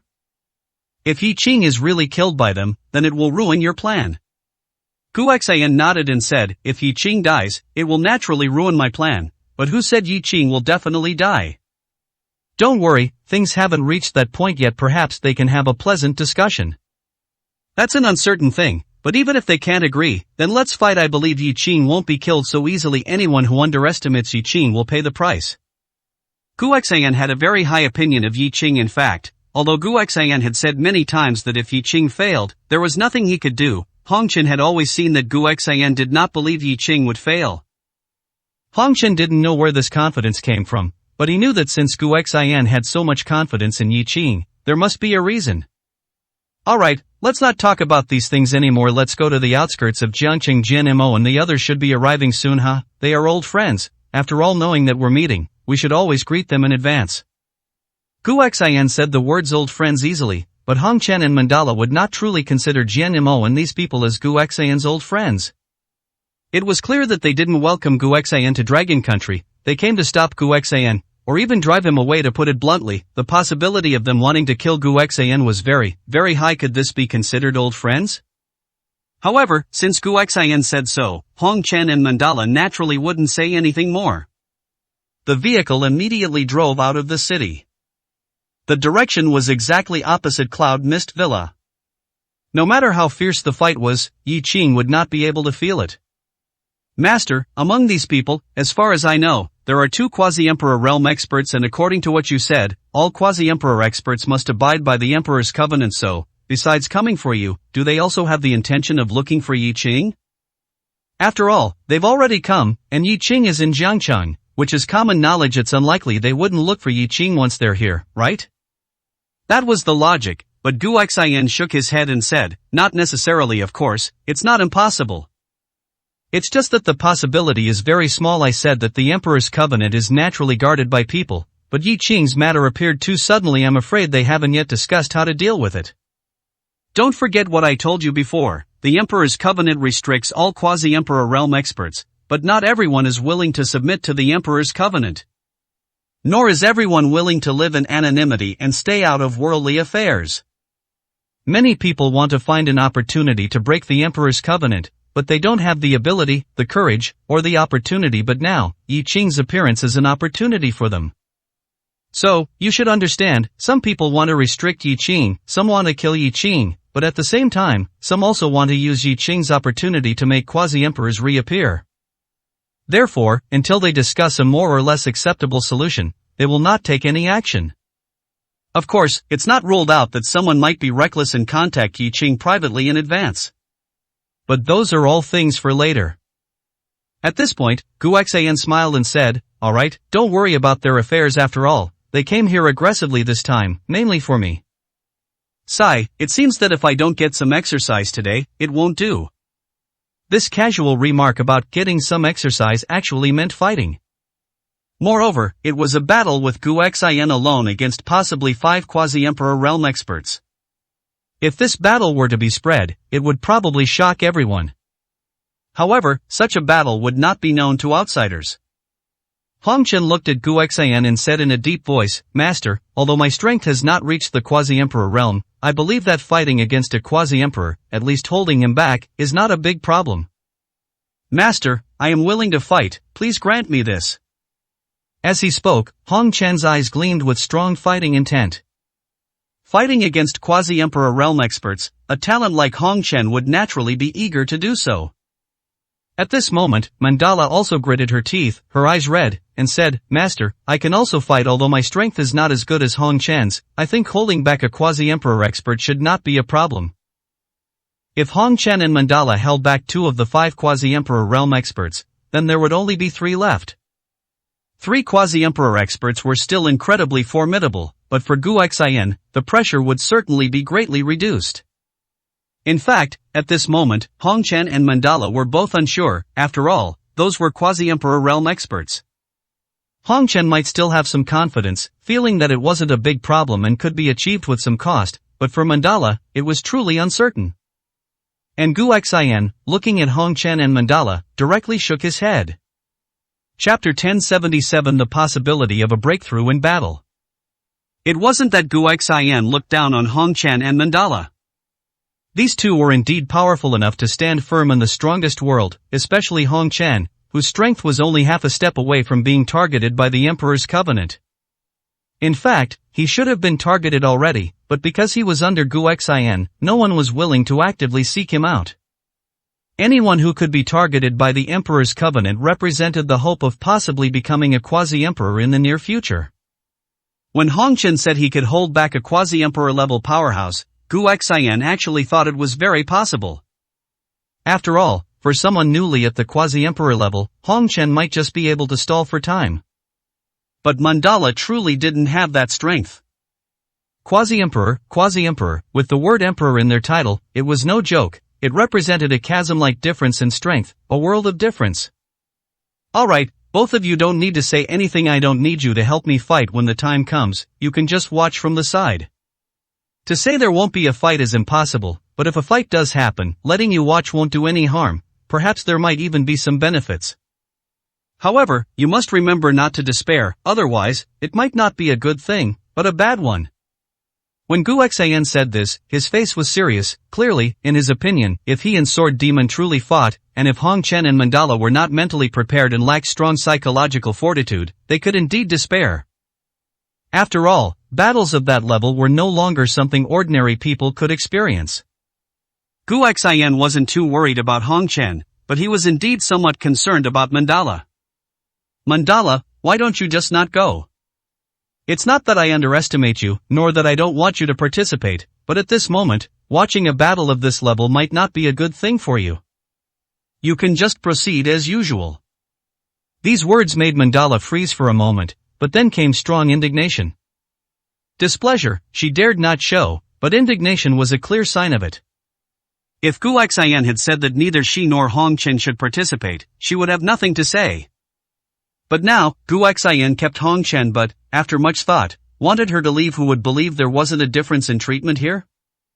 This was essentially saying she was inferior to Hong Chen, not only in strength but even in psychological fortitude. Mandala was indignant. Master, I want to go. Mandala gritted her teeth, tears almost welling up, as if she truly felt wronged. If Hong Chen can go, I can go too. I admit, my talent is not as good as Hong Chen's, and my combat power is not as good as his, but my loyalty to you and my devotion to martial arts are not much worse than his. In fact, they are even stronger. Master, I know you care about me, but please rest assured, I will never disgrace you. Hong Chen chuckled at this moment, saying, Mandala, why are you being so stubborn now?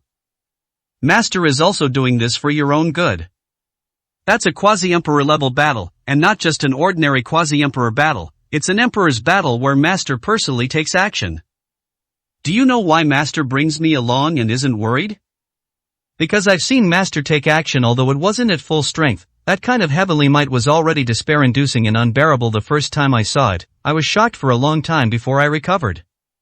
But now, there's no big problem. After all, my strength has greatly increased, and my psychological fortitude has also greatly improved. Moreover, I am only one step away from Quasi-Emperor, but you can't, right? What Hong Chen said was all true, but this truth made Mandala very unhappy. Guoxian then said indifferently, alright, no need to argue. Since Mandala wants to watch, then let her watch anyway. With me here, nothing will happen. And you, Hong Chen, when the time comes, you'll be responsible for looking after Mandala. As for anything else, you don't need to make a move. Upon hearing this, Hong Chen felt somewhat unwilling. If he could fight a quasi-emperor, it would not only increase his combat experience but also be a good way to test his own strength. Not making a move, just watching, while also beneficial and capable of bringing improvement, was ultimately not as satisfying as personally engaging. Master, can I truly not make a move? You know my current situation, I'm only one step away. I want to try. Perhaps, I can break through in battle, who knows? When others mentioned quasi-emperors, including when Yi Qing spoke of them, Hong Chen always showed disdain, thinking it was nothing special. However, in his own heart, how could Hong Chen not yearn to become a quasi-emperor himself? So, he really wanted to fight, to break through quickly. After all, a single word's difference meant a world of difference. However, the idea of breaking through in battle still made Guoxian laugh. Undeniably, there were people who broke through in battle, but not everyone could. It required the right time, place, and people. Chance and luck were indispensable. Looking at Hong Chen's eager expression, Guoxian shook his head and said, I know you're impatient, but the chance of breaking through in battle is 1 in 10,000. More often, it leads to death in battle. With your strength and talent, you only need to wait patiently. It won't be long before you reach the quasi-emperor level. There's no need to be so anxious. Impatience is not necessarily a good thing, perhaps it will even harm you. Hong Chen naturally listened to Guoxian's words, and he regarded them as sacred decrees. This time, Guoxian didn't speak up for him, and he could understand, but he just wanted to try. What if? Master, I earnestly request that you grant my request. I know it's difficult, but I want to try. Over these years, although I've always had pressure, in reality, I looked down on others and seemed to have high demands on myself, but in fact, I had already become somewhat complacent. Master, after Yi Qing became a quasi-emperor, I was indeed burning with impatience, even dismissive, but I also want to become a quasi-emperor.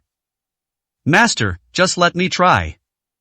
Guoxian looked at Hong Chen's impatient demeanor, remained silent for a moment, then nodded and said, we'll see how it goes. If there's an opportunity, I'll let you make a move anyway. As long as I'm here, the problem won't be too big.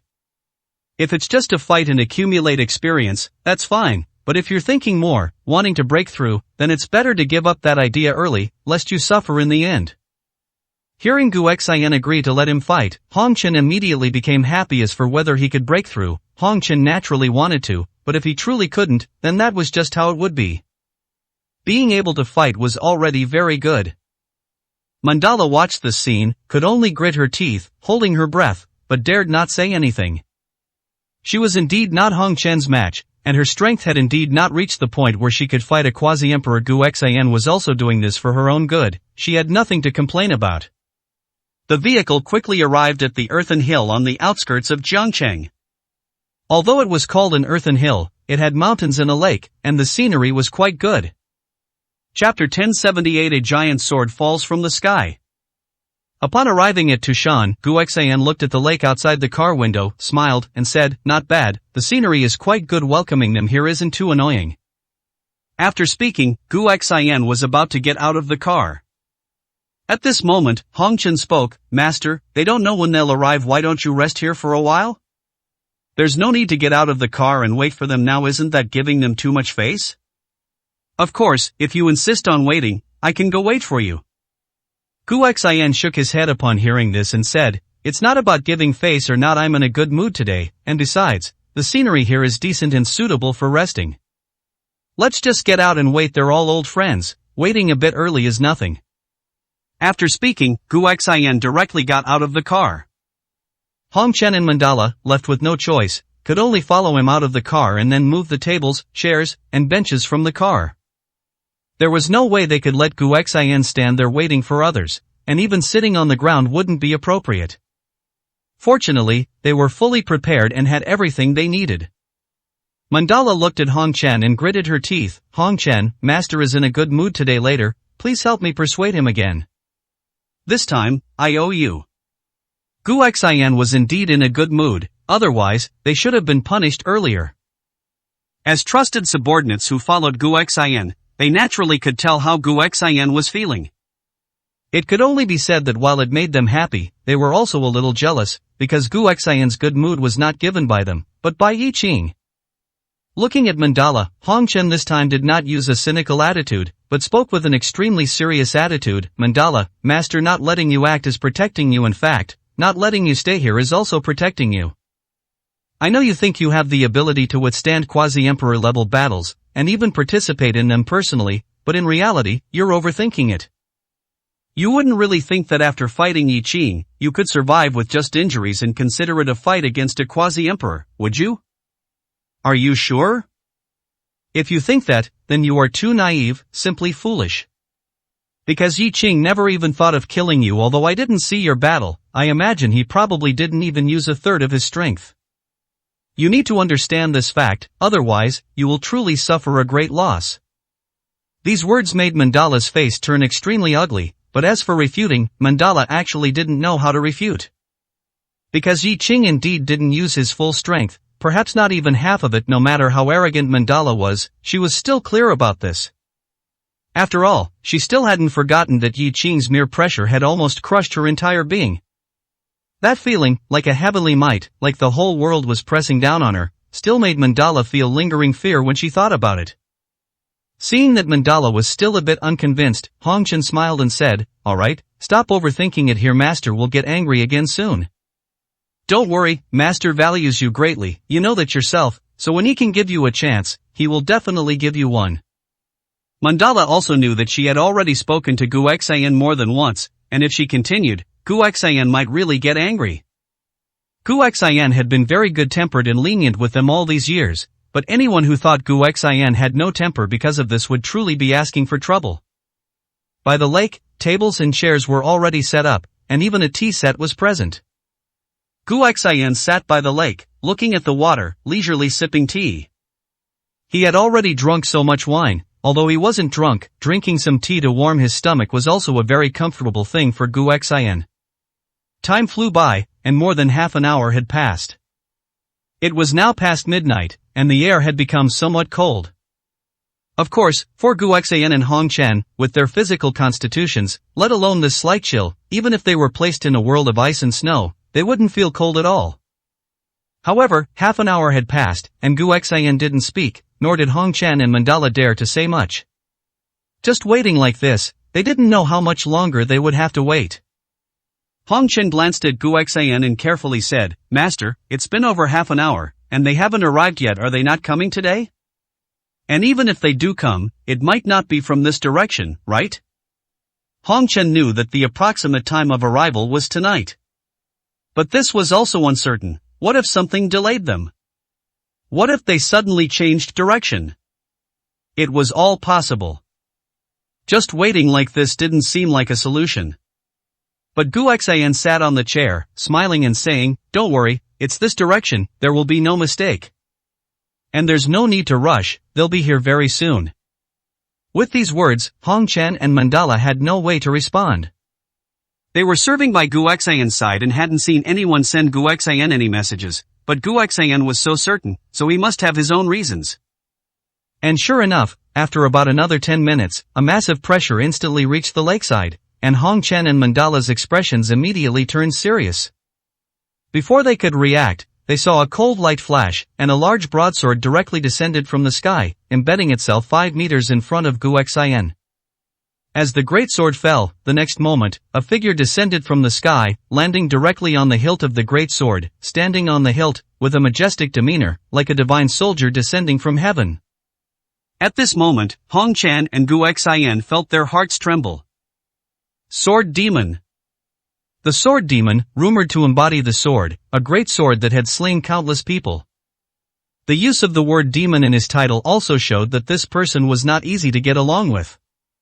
Nearly 2 meters tall, incomparably burly, with black hair, he looked only in his 40s, but in reality, Hong Chen and the others knew very well that the Sword Demon's actual age was at least over 60. Gu Xian hadn't said anything yet, just smiled and sipped his tea. But Mandala, though still feeling lingering fear, still had a face full of anger.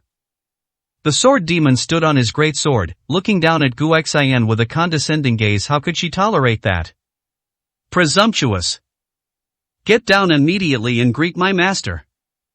Upon hearing this, the Sword Demon's eyes showed no emotional fluctuation, but just by casually looking at Mandala, he made Mandala retreat half a step, her eyes red, feeling as if her chest had been struck hard by a sledgehammer. At this moment, Hong Chen frowned deeply. Was this a quasi-emperor? And Mandala was even more horrified. The Sword Demon could make her almost vomit blood with just a glance. How strong must he be? Both Hong Chen and Mandala instantly put away their disdain. And Gu Xian looked at the Sword Demon indifferently and said, "Long time no see. Is this how you greet an old friend? They are just juniors, they can't bear your pressure. Come down, have a cup of tea." After speaking, Gu Xian poured a cup of tea and placed it opposite his seat. Chapter 1079, Redefining the word demon. The Sword Demon looked at Gu Xian, who was still standing on the giant sword, and said with an indifferent expression, "How dare you be so presumptuous in front of me? It's already merciful of me not to teach them a lesson. Gu Xian, who allowed you to step into Dragon Country territory? Are you starting a war?" As he spoke, a hint of battle intent flashed across the Sword Demon's face. It seemed he was not afraid, but rather had an urge to fight. Gu Xian smiled and said, "It's been many years since I returned to Dragon Country, but I am still a Dragon Country native. I miss my hometown, so I came back to see it. Is that not allowed? Besides, I haven't made a move, I haven't broken the Emperor's covenant." Of course, that's not important. What's important is that you, Sword Demon, seem to disdain the Emperor's covenant and are one of the people who most want to tear it up. That you've come out to find me now is something I didn't expect. The Emperor's covenant restricted all quasi-emperor level powerhouses. And everyone who could reach the quasi-emperor level was exceptionally talented and unruly. The Sword Demon was one of them, and an outstanding one at that. So, when Gu Xian first heard the news that the Sword Demon was coming today, he was somewhat surprised. However, so much time had passed, people change, so there was nothing strange about it. Gu Xian himself had said he wouldn't step into Dragon Country territory, yet here he was. Gu Xian had once caused rivers of blood and mountains of bones, becoming almost everyone's public enemy, but now, wasn't he cultivating himself and staying out of worldly affairs? The Sword Demon looked at Gu Xian and said indifferently, "I don't care about the Emperor's covenant, but since you've entered the territory, I can't ignore it. Gu Xian, I couldn't kill you back then, and instead, you've grown stronger and stronger. I'm very displeased. You are a remnant of my sword, and your existence is my disgrace for so many years. I've always wanted to wipe away this shame. Gu Xian, come, fight." As the Sword Demon's voice fell, an overwhelmingly powerful pressure emanated from him, with the Sword Demon at its center. Within this overwhelmingly powerful pressure, there was also soaring battle intent and killing intent. It seemed he intended to fight Gu Xian to the death. At this moment, Hong Chen and Mandala's faces turned extremely grim, let alone Mandala. Even Hong Chen took a step back, struggling to resist this pressure. This was the true strength of a quasi-emperor? If so, then Hong Chen was indeed, as Gu Xian had said, arrogant and conceited. His idea of breaking through in battle, at this moment, he knew himself, without Gu Xian's persuasion, was absolutely impossible. Because there simply couldn't be such a thing as breaking through in battle. As long as he fought the sword demon, he would probably die by the sword demon's sword within a few rounds. It was tragic, but it was the truth. This caused a sense of despair to emerge in Hong Chen. The gap in strength was simply too great. Even if he gave his all, he would probably only last a dozen moves against the sword demon. However, amidst his despair, intense unwillingness and anger also appeared in Hong Chen's heart. Was he really that weak? Seemingly sensing what Hong Chen and Mandala were thinking, Gu Xian ignored the sword demon and instead looked at Hong Chen and Mandala, smiling. You don't need to feel despair after all. The sword demon is not an ordinary quasi-emperor. Even among quasi-emperor powerhouses, the sword demon is one of the most prominent figures. You should know that I almost died by his sword back then, so it's understandable that you feel outmatched. As he spoke, Gu Xian casually waved his hand, and instantly, the despair-inducing pressure that the sword demon had brought upon Hong Chen and Mandala dissipated. Hong Chen and Mandala wiped the cold sweat from their foreheads, feeling much more at ease.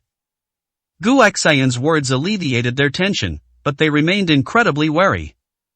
Indeed, there was a difference in strength even among quasi-emperors after all. As long as one hadn't stepped into the emperor level, they were all called quasi-emperors.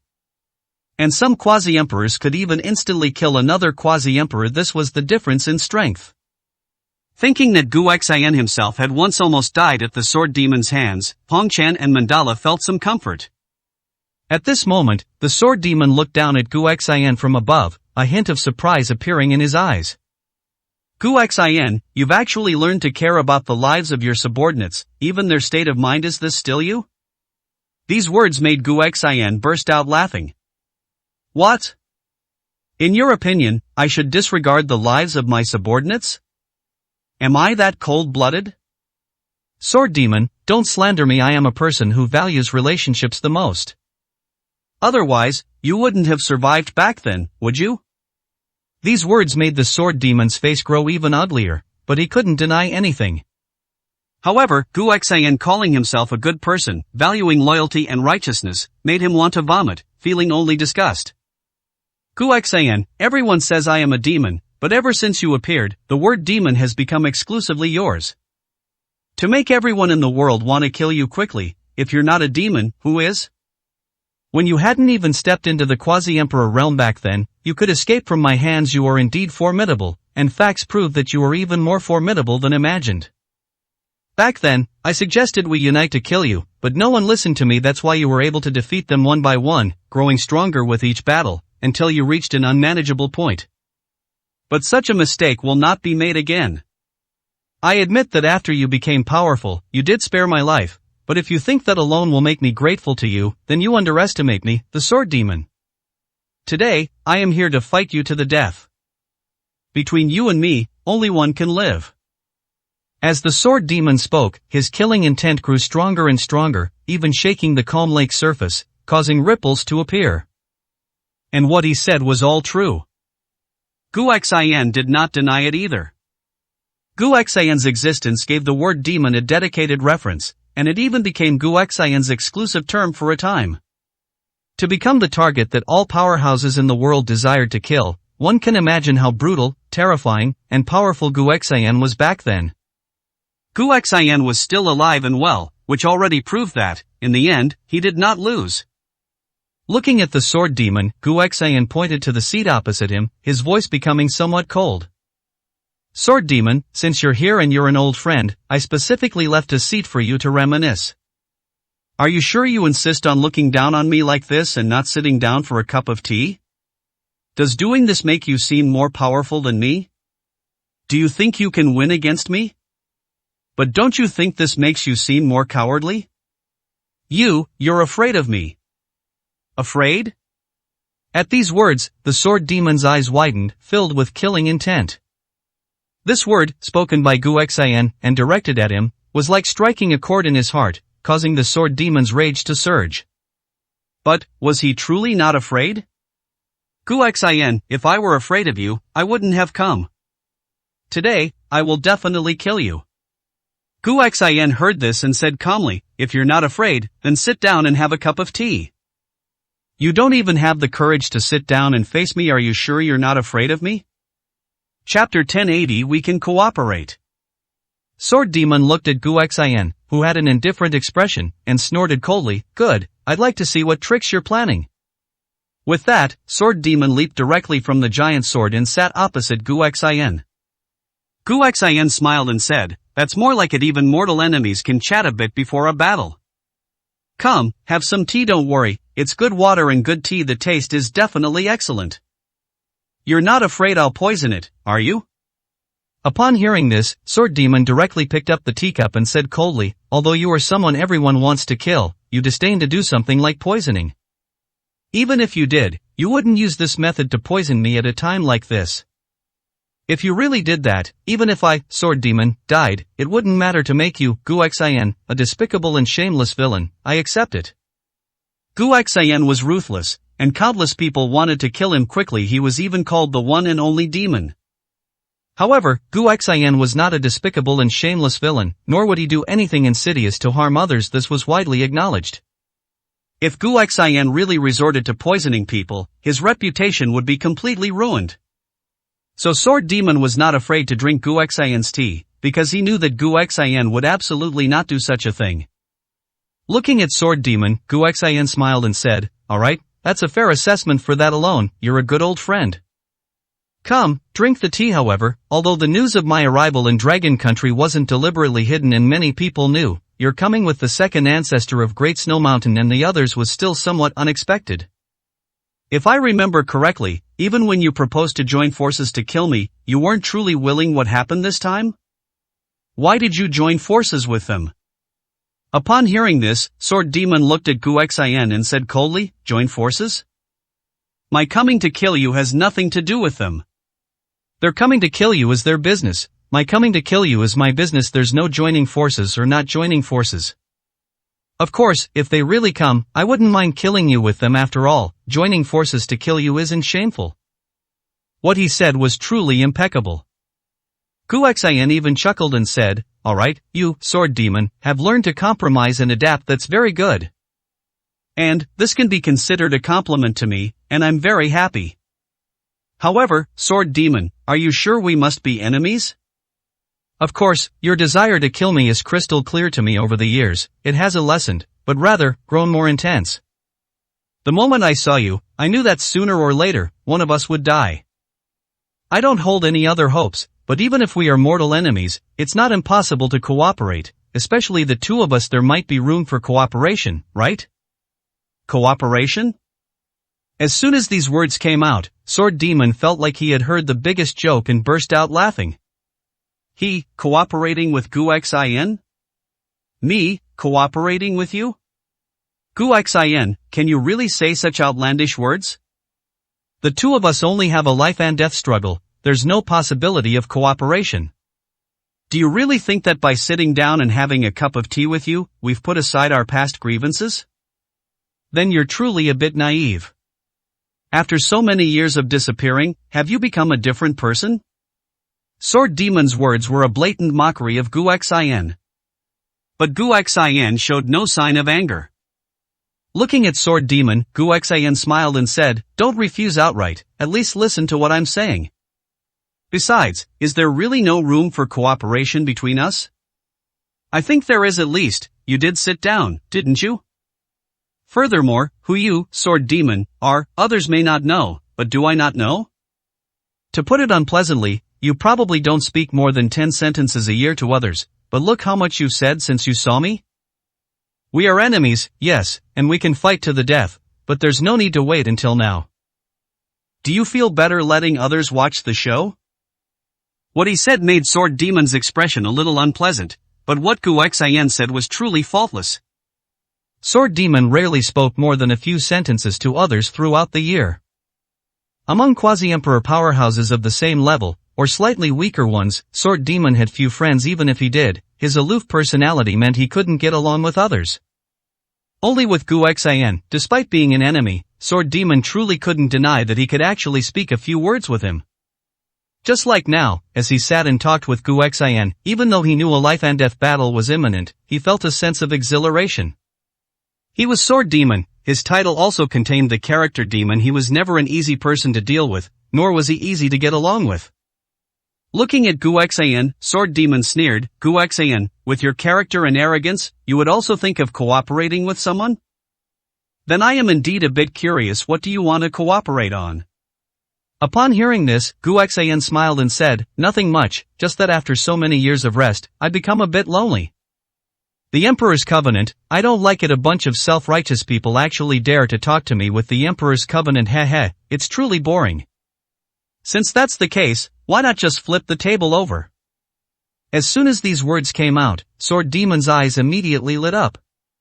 If it were about anything else, he might not be interested, but if it was about overturning the Emperor's Covenant, then he was truly interested. Sword Demon was originally an unruly person. He had long been unable to tolerate the Emperor's Covenant pressing down on him. Go big or go home. He was truly not afraid of anything. "Alright, if it were anything else, I really wouldn't be interested in talking to you, but if it's this matter, then, it might not be impossible. I, Sword Demon, have two regrets in my life. One is not being able to kill you, and the other is the Emperor's Covenant." Gu Xian nodded and said, "Killing me, you can do it any time, but breaking the Emperor's Covenant before killing me, wouldn't that be immensely satisfying? Besides, Brother Sword Demon probably hasn't gone all out in a long time, right? Haha, a martial arts powerhouse, a quasi-emperor powerhouse. If they don't fight, how can they advance further? If they don't advance further, how can they step into that elusive emperor realm? You don't actually have the confidence to kill me right now, but using the blood of some people to hone your sword, perhaps the situation would be different. Brother Sword Demon, what do you think?" At this moment, Gu Xian was like a devil, tempting Sword Demon. Yet, what he said made perfect sense, so much so that Sword Demon couldn't just dismiss it. Moreover, these were all things Sword Demon wanted to do. Looking at Gu Xian, Sword Demon sneered, "You want me to be your pawn, don't you? If that's the case, then give up on that idea. After all, compared to the Emperor's Covenant, I'd rather kill you and not make you happy. Of course, this matter is not entirely impossible. But, let's have a fight first. Today, it's not just me who's here. You survive first, then you'll be qualified to negotiate with me." Chapter 1081 Master, you are really a god. The Sword Demon's words were not false. For cooperation to happen, at the very least, both parties must be alive.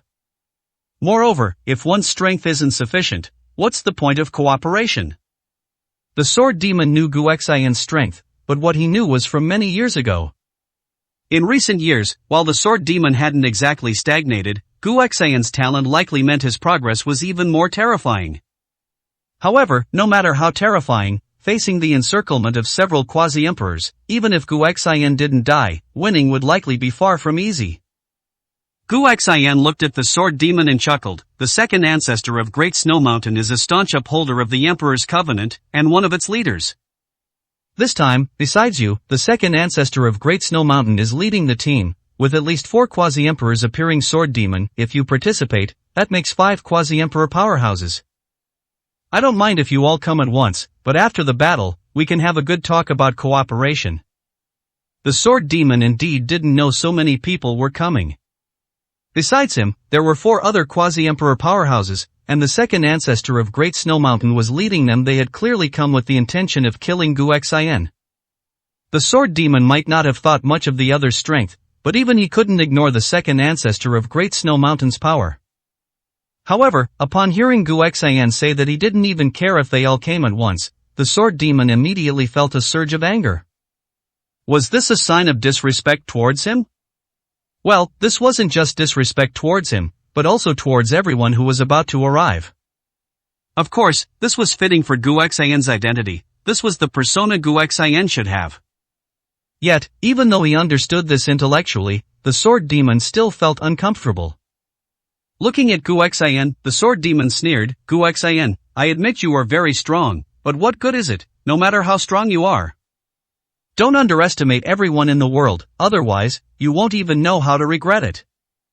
Gu Xian smiled upon hearing this and said, don't worry, I won't regret it. Instead, you should think carefully about our cooperation later.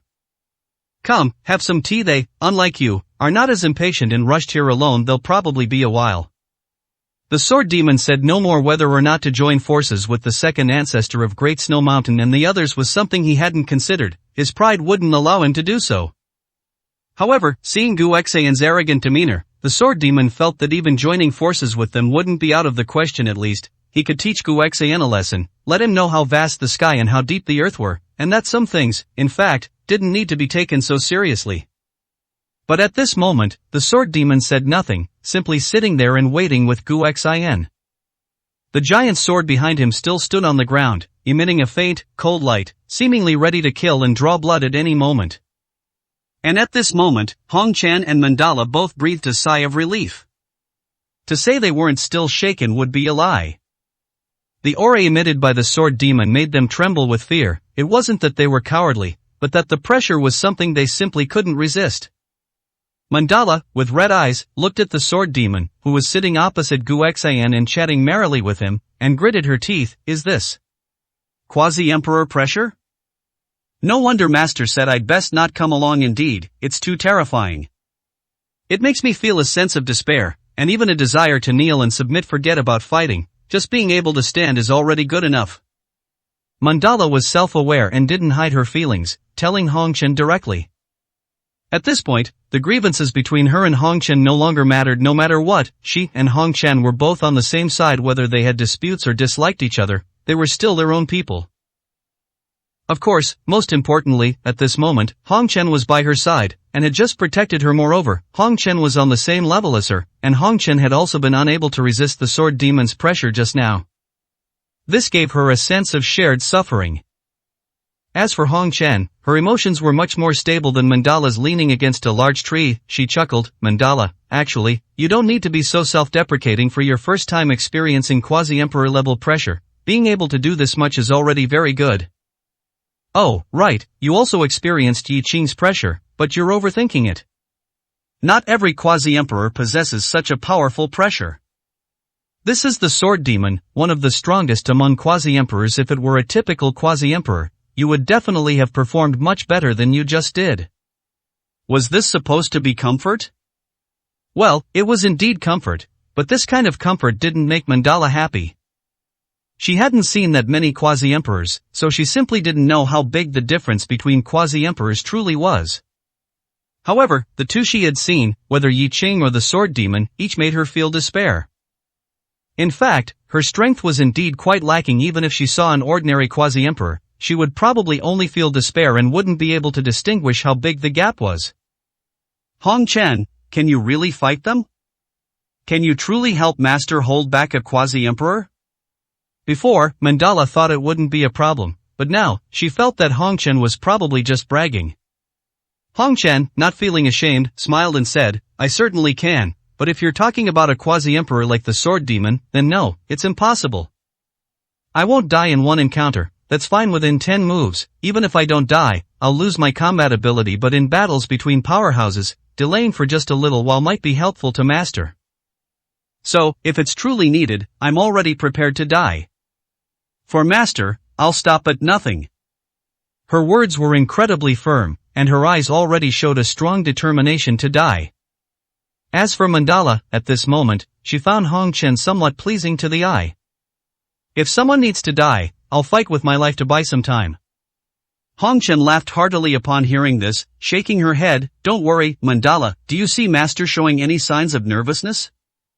Master will absolutely not be in any danger. I, Hong Chen, can guarantee that with my life. You don't know how powerful Master is. You still know too little. As she spoke, a strong look of longing flashed in Hong Chen's eyes. It seemed she thought of something, and amidst her envy, there was only longing. A longing to one day reach Gu Xian's level. Master is a god. Mandala, you will understand one day, no, perhaps today, you will fully understand that this statement is never a compliment. Mandala, hearing this, expressed her defiance. Her words made it sound as if only Hong Chen truly understood Master. Hong Chen, in my heart, Master is a god. A single strand of his hair is more important than my life. Don't think that only you know how to be loyal to Master, as if everyone else is inferior to you. Hong Chen shook her head upon hearing this, looking at Guexayan, who was drinking tea with the sword demon, and softly said, "You still don't understand what I'm talking about. Has nothing to do with loyalty, but with Master's strength. Master is truly in existence like a deity. Do you know what Master once told me?" Chapter 1082. A mayfly sees the blue sky. What? What words? Mandala shook her head and said, "What words did Master say?" In Hong Chen's eyes, a trace of longing, a trace of worship, but more than that, awe, emerged. Master once said something that I didn't quite understand at the time, but later, I understood. The more I understood, the more I realized how terrifying Master is. Master's words were like this. He said that if I don't cultivate the martial way and don't become a strong person, seeing him is like a frog in a well looking at the moon in the sky. Speaking of this, Hong Chen smiled and said, "Actually, these words weren't just said to me. Master said them when he was on the peak of the holy mountain in the western continent, watching the clouds roll and unroll in the sky. Master stood on the mountain peak with his hands behind his back, like a deity. You haven't seen that demeanor, but I have. Not only have I seen it, but I've also seen the mountain of corpses at Master's feet, and blood gathered into a river." Upon hearing this, Mandala's body trembled slightly. She hadn't seen that scene, but hearing Hong Chen describe it, she could already imagine it in her mind. Guexayan stood on the mountain peak, having slaughtered all his enemies, unrivaled in the world, like a god, with unparalleled dominance. How she wished she could have witnessed it with her own eyes, but alas, what a pity. But Mandala knew that one day, she would still be able to see such a scene as long as she worked hard enough. At least she could watch Guexayan's back, even from afar. That would be enough. So, Master said at that time that if people don't cultivate the martial way and don't become strong people, seeing him is like a frog in a well looking at the moon in the sky? Master is indeed Master. What great spirit, what powerful aura. But, everything Master said is the truth. This is the truth. Mandala looked at Guexayan with an expression of adoration, stars practically sparkling in her eyes. She didn't think these words were too arrogant. Instead, she felt that everything Guexayan said was the truth.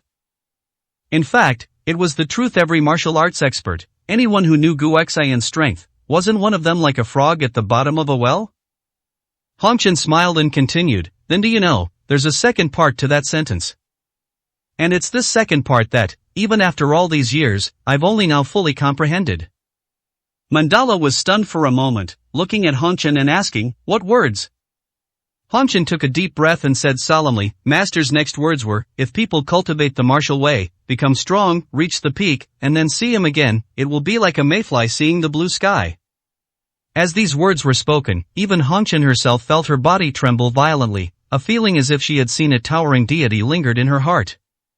And Mandala's mouth hung open. At this moment, she didn't know what to say. Cultivating the martial way, becoming strong, reaching the peak, and then seeing Guexayan again, not only would there be no sense of closing the distance, but instead, one would feel Guexayan's power and terror more profoundly than before. This is the meaning of these words. A mayfly seeing the blue sky, what kind of grandeur is that? If these words had come from someone else's mouth, Mandala would have only thought it was an utterly boastful exaggeration, but these words came from Guexayan's mouth, so, they were the truth. Hong Chen, Master might be even more terrifying than we imagine. Do you think Master is truly a god? Upon hearing this, Hong Chen shook her head and said, "Whether Master is truly a god, I don't know, but I do know that anyone who dares to underestimate Master will not come to a good end. Moreover, Master's strength has probably reached a level that we cannot fathom. That's why I told you, perhaps today, you will understand that Master is truly a god." Mandala nodded heavily upon hearing this, saying, I believe, I look forward to it." Hong Chen smiled and stopped speaking, but even now, as he repeated those words, his heart still could not calm down. At this very moment, a convoy was heading towards Jiangcheng. An old man with flowing white hair and a long, completely white beard looked like an immortal, making people think he was an old deity at first glance. This person was none other than the second ancestor of Great Snow Mountain. And the middle-aged man sitting next to the second ancestor was Wuchen, the current head of the Great Snow Mountain. He was also one of the newly promoted quasi-emperors under the Emperor's Covenant. Second ancestor, Guxian has entered the country. You yourself are taking action, and you've even summoned the Wa family. 2 old ancestors. Isn't this a bit too grand? No matter how strong Guxian is, he is only one person. No matter how extraordinary Hearthall's strength is, according to reports, almost none of Hearthall's strong individuals have entered the country at this time. It's equivalent to Guxian being alone. Is it really necessary? As a quasi-emperor, head Wuchen naturally had his own arrogance. Although his reputation wasn't prominent due to the Emperor's Covenant's restrictions, a quasi-emperor was a quasi-emperor. Only quasi-emperors themselves and those who had fought against them truly knew how powerful they were. Others would not understand. Head Wuchen was currently a strong person standing at the peak of martial arts. How could he not be proud? Of course, head Wuchen had never fought Guxian before, only heard of Guxian's name and strength, which was also one of the reasons. After all, without personally experiencing it, sometimes one cannot understand Guxian's power. Moreover, he himself was a quasi-emperor, and he felt that no matter how strong Guxian was, what could he do? The second ancestor of Great Snow Mountain looked at Wuchen, smiled slightly, and said, "Wuchen, I told you before not to underestimate anyone. You've been doing that, and I'm very satisfied. But you have your own pride, which I can understand. After all, you are also a quasi-emperor now. However, you must know that even quasi-emperors have strengths and weaknesses. Guxian is an unparalleled monstrous talent, and he is a man known as the True Devil. His existence can hardly be measured by common sense, and his strength is terrifyingly unparalleled. Never underestimate him. Even if he hasn't taken action these past few years, then even more so, do not underestimate him." Although the second ancestor of Great Snow Mountain spoke with a smile and a calm tone, as if he wasn't taking it too seriously and was just chatting. However, the meaning in his words showed no underestimation of Guxian at all. In fact, he was extremely wary. Wuchen nodded upon hearing this, saying, "Second ancestor, you are right, I was a bit arrogant. It's just that, this time you also brought the Wa family. 2 old ancestors. Their temper is very fiery, and they are famously known for not giving face to anyone. Second ancestor, they only became quasi-emperors in recent years, so they probably have a lot of pent-up energy. Perhaps they won't listen to you and give Guxian so much face. Besides, second ancestor, aren't we here this time to kill Guxian? Kill Guxian?" Hearing this, the second ancestor of Great Snow Mountain directly laughed out loud. They really dared to think that way, but it was also understandable why others would think. So many newly promoted quasi-emperors only knew of Guxian's terror, but they simply didn't understand how terrifying he truly was. Of course, to say they truly didn't understand was also false. When Guxian swept through the world, fighting the world alone, who wasn't trembling under Guxian's terror? But, that was all it was. After all, many people had only heard of Guxian's terror and had never truly experienced it. And since they had reached the strength of quasi-emperors, they would naturally become arrogant and self-important, feeling that they could put up a fight. However, such arrogance and self-importance would lead to death in front of Guxian. Chapter 1083. You can't bear the title of emperor. Who told you we came here to kill Guxian? Second ancestor of Great Snow Mountain shook his head and chuckled. Killing Guxian? We can only dream about it, but it's definitely impossible to do. At least, with just us, it's absolutely impossible. These words stunned Sect Master Wuchen. Not to kill Guxian? Then why such a grand display, bringing 4 quasi-emperors? To chat with Guxian? To reminisce? What a joke. Second ancestor, then what exactly did we come here for? Guxian, he violated the Emperor's Covenant and entered Dragon Country. According to the agreement, we can directly start a war. Also, it's not that I'm underestimating myself, second ancestor, but aren't you overestimating Guxian a bit too much? No matter how strong he is, he's still just one person, and still just a quasi-emperor. He hasn't become an emperor yet. Even if he did, with our 4 quasi-emperors and your presence, dealing with him shouldn't be a problem, right? No problem? There were huge problems. Second ancestor of Great Snow Mountain shook his head and said, Wuchen, you underestimate Gu Xian too much. However, after this meeting, you will understand what I mean. But, don't even think about killing him, it's impossible. Besides, we didn't intend to kill Gu Xian this time, otherwise, more than just a few of us would have been dispatched. Not planning to kill Gu Xian? Wuchen was even more bewildered. If they weren't planning to kill Gu Xian, then what was this all about? Second ancestor, I'm getting more and more confused. However, since it's not about killing Gu Xian, why did you summon the Hua family two old ancestors? You know, their relatives all died at Gu Xian's hands. There's an irreconcilable hatred between them and Gu Xian now. With two quasi-emperors in one family, it has exhausted all of the Hua family's resources, and even their descendants have almost withered away. They are the last face of the Hua family. You wouldn't not know that they've always been clamoring for revenge, would you? If they see Gu Xian and don't fight to the death, that would truly be strange. The Hua family two old ancestors were both nearly 100 years old, but becoming quasi-emperors was a recent development. The number of people who died when the Hua family besieged Gu Xian back then can be seen from how few people are left in the Hua family now. In fact, to put it unpleasantly, there are still rumors about how the Hua family two old ancestors survived back then. In any case, it wasn't glorious. They were powerless and trembled with fear at the mention of Gu Xian, but after becoming quasi-emperors, everything changed. The Hua family two old ancestors almost constantly clamored for revenge. It's just a pity that they never had the opportunity, but now that Gu Xian has entered the country, how could they hold back? Seeing Gu Xian, it would be impossible for them not to fight to the death. What sect Master Wuchen knew, how could second ancestor of Great Snow Mountain not know? Looking at sect Master Wuchen, second ancestor of Great Snow Mountain smiled and said, we must bring them in the strongest world. How many people don't have a grudge against Gu Xian?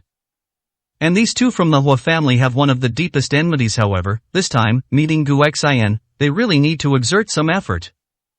I said it's unlikely to kill Gu Xian, but I didn't say we wouldn't fight Gu Xian.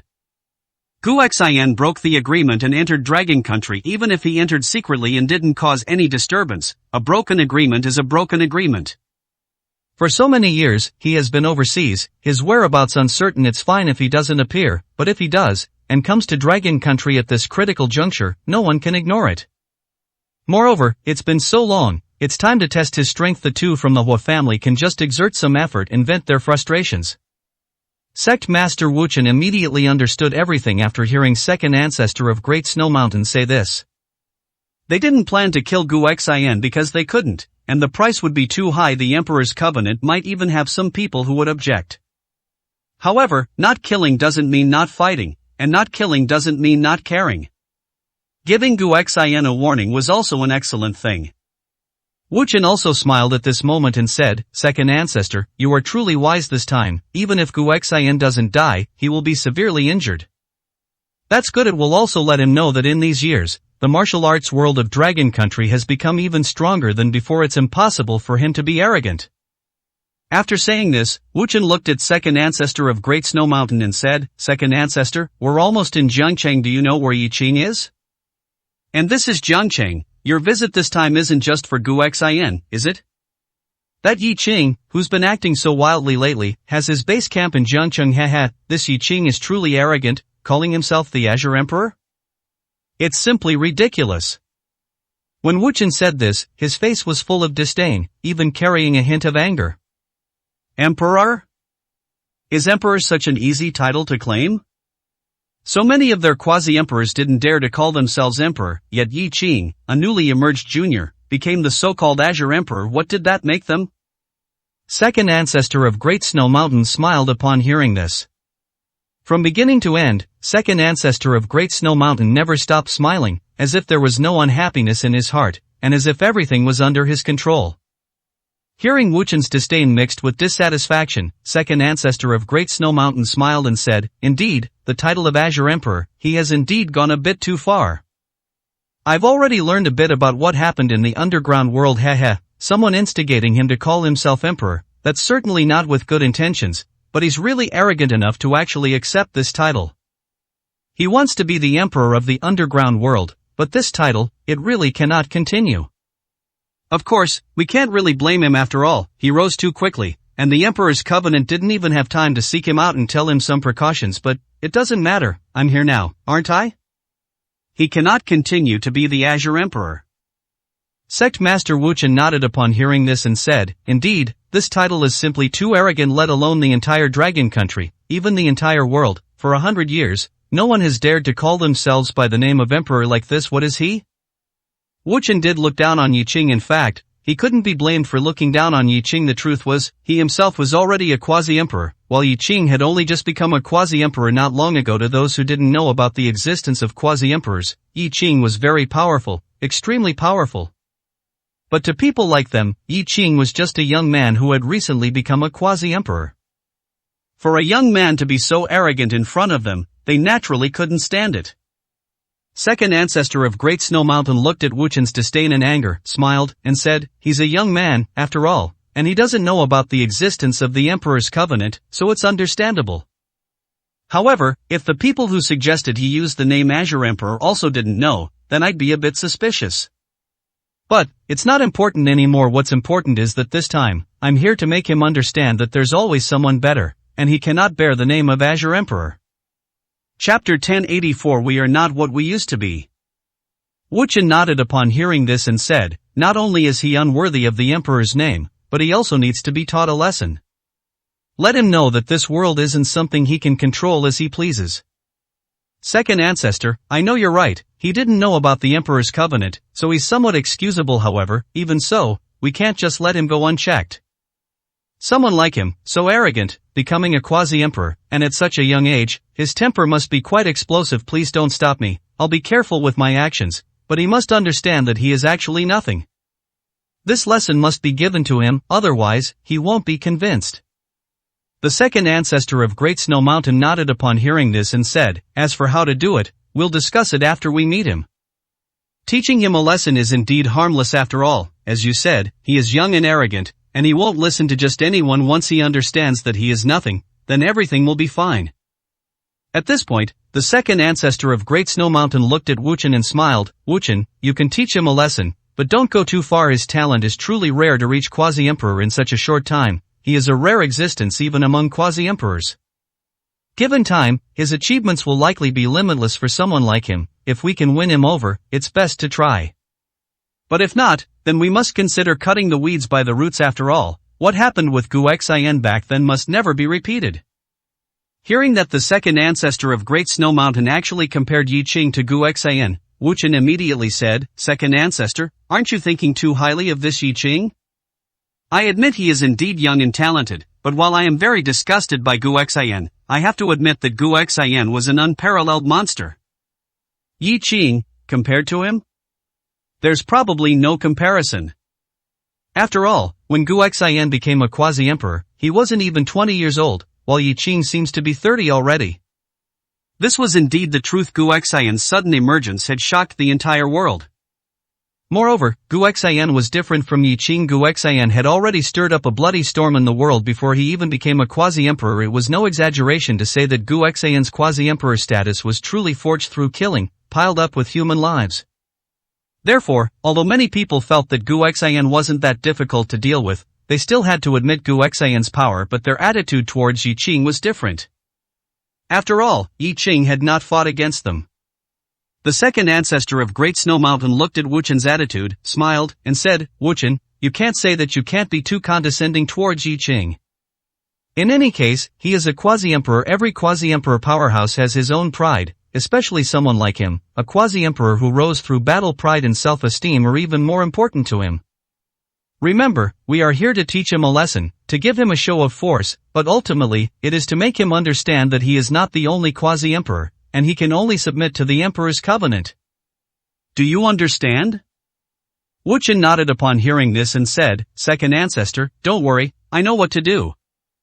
Besides, you actually don't need to worry so much. This Yi Qing is just a frog at the bottom of a well. When he realizes that there are many other quasi-emperor level powerhouses in this world, he'll probably know what attitude to adopt himself. He said he knew what to do, but Wuchen's attitude was still full of condescension, even a hint of disdain. It had nothing to do with whether he looked down on Yi Qing. In fact, for people like them, many times, they felt somewhat imbalanced when faced with someone who achieved the same accomplishments at a young age. And there was also a desire to teach a junior a lesson. The second ancestor of Great Snow Mountain saw all of this but said nothing. It was clear that, in his heart, prejudice also existed. Second ancestor, shall we go find Yi Ching first? The second ancestor of Great Snow Mountain nodded and said, yes, let's go find Yi Ching first. Although Guoxian is most important, Guoxian won't run away, and resolving Guoxian's problem is more troublesome. Let's deal with Yi Ching's matter first. Guoxian was more troublesome, and Yi Ching's matter was easier to handle. This statement was actually not wrong. But such words clearly showed that he didn't think much of Yi Ching, believing that resolving Yi Ching's matter wouldn't waste much time. As they spoke, their vehicle had already entered the city. At the same time, on another road, two figures were rapidly running towards Jiangcheng. Yes, running, without using any transportation. But their speed was much faster than a car, and people who saw them always thought it was an illusion. The Tu Hua family two old ancestors already had white hair, but they still looked very young. However, compared to the second ancestor of Great Snow Mountain, who gave off a feeling of ethereal calmness and immortal grace, these Tu Hua family two old ancestors with their close-cropped hair gave people a feeling of being demons among men, like enraged Vajras. They sped along without speaking.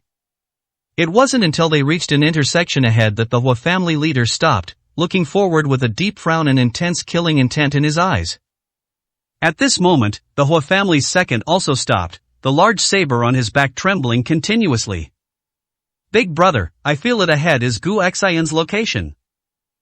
My great saber can no longer bear it, it wants to be unsheathed. This statement, combined with the trembling of the Hua family's second saber, truly left no room for fault. The Hua family leader looked at the Hua family's second, frowned slightly, and said, Second master, I know you are eager for revenge, but the enemy is Guoxian, not just anyone.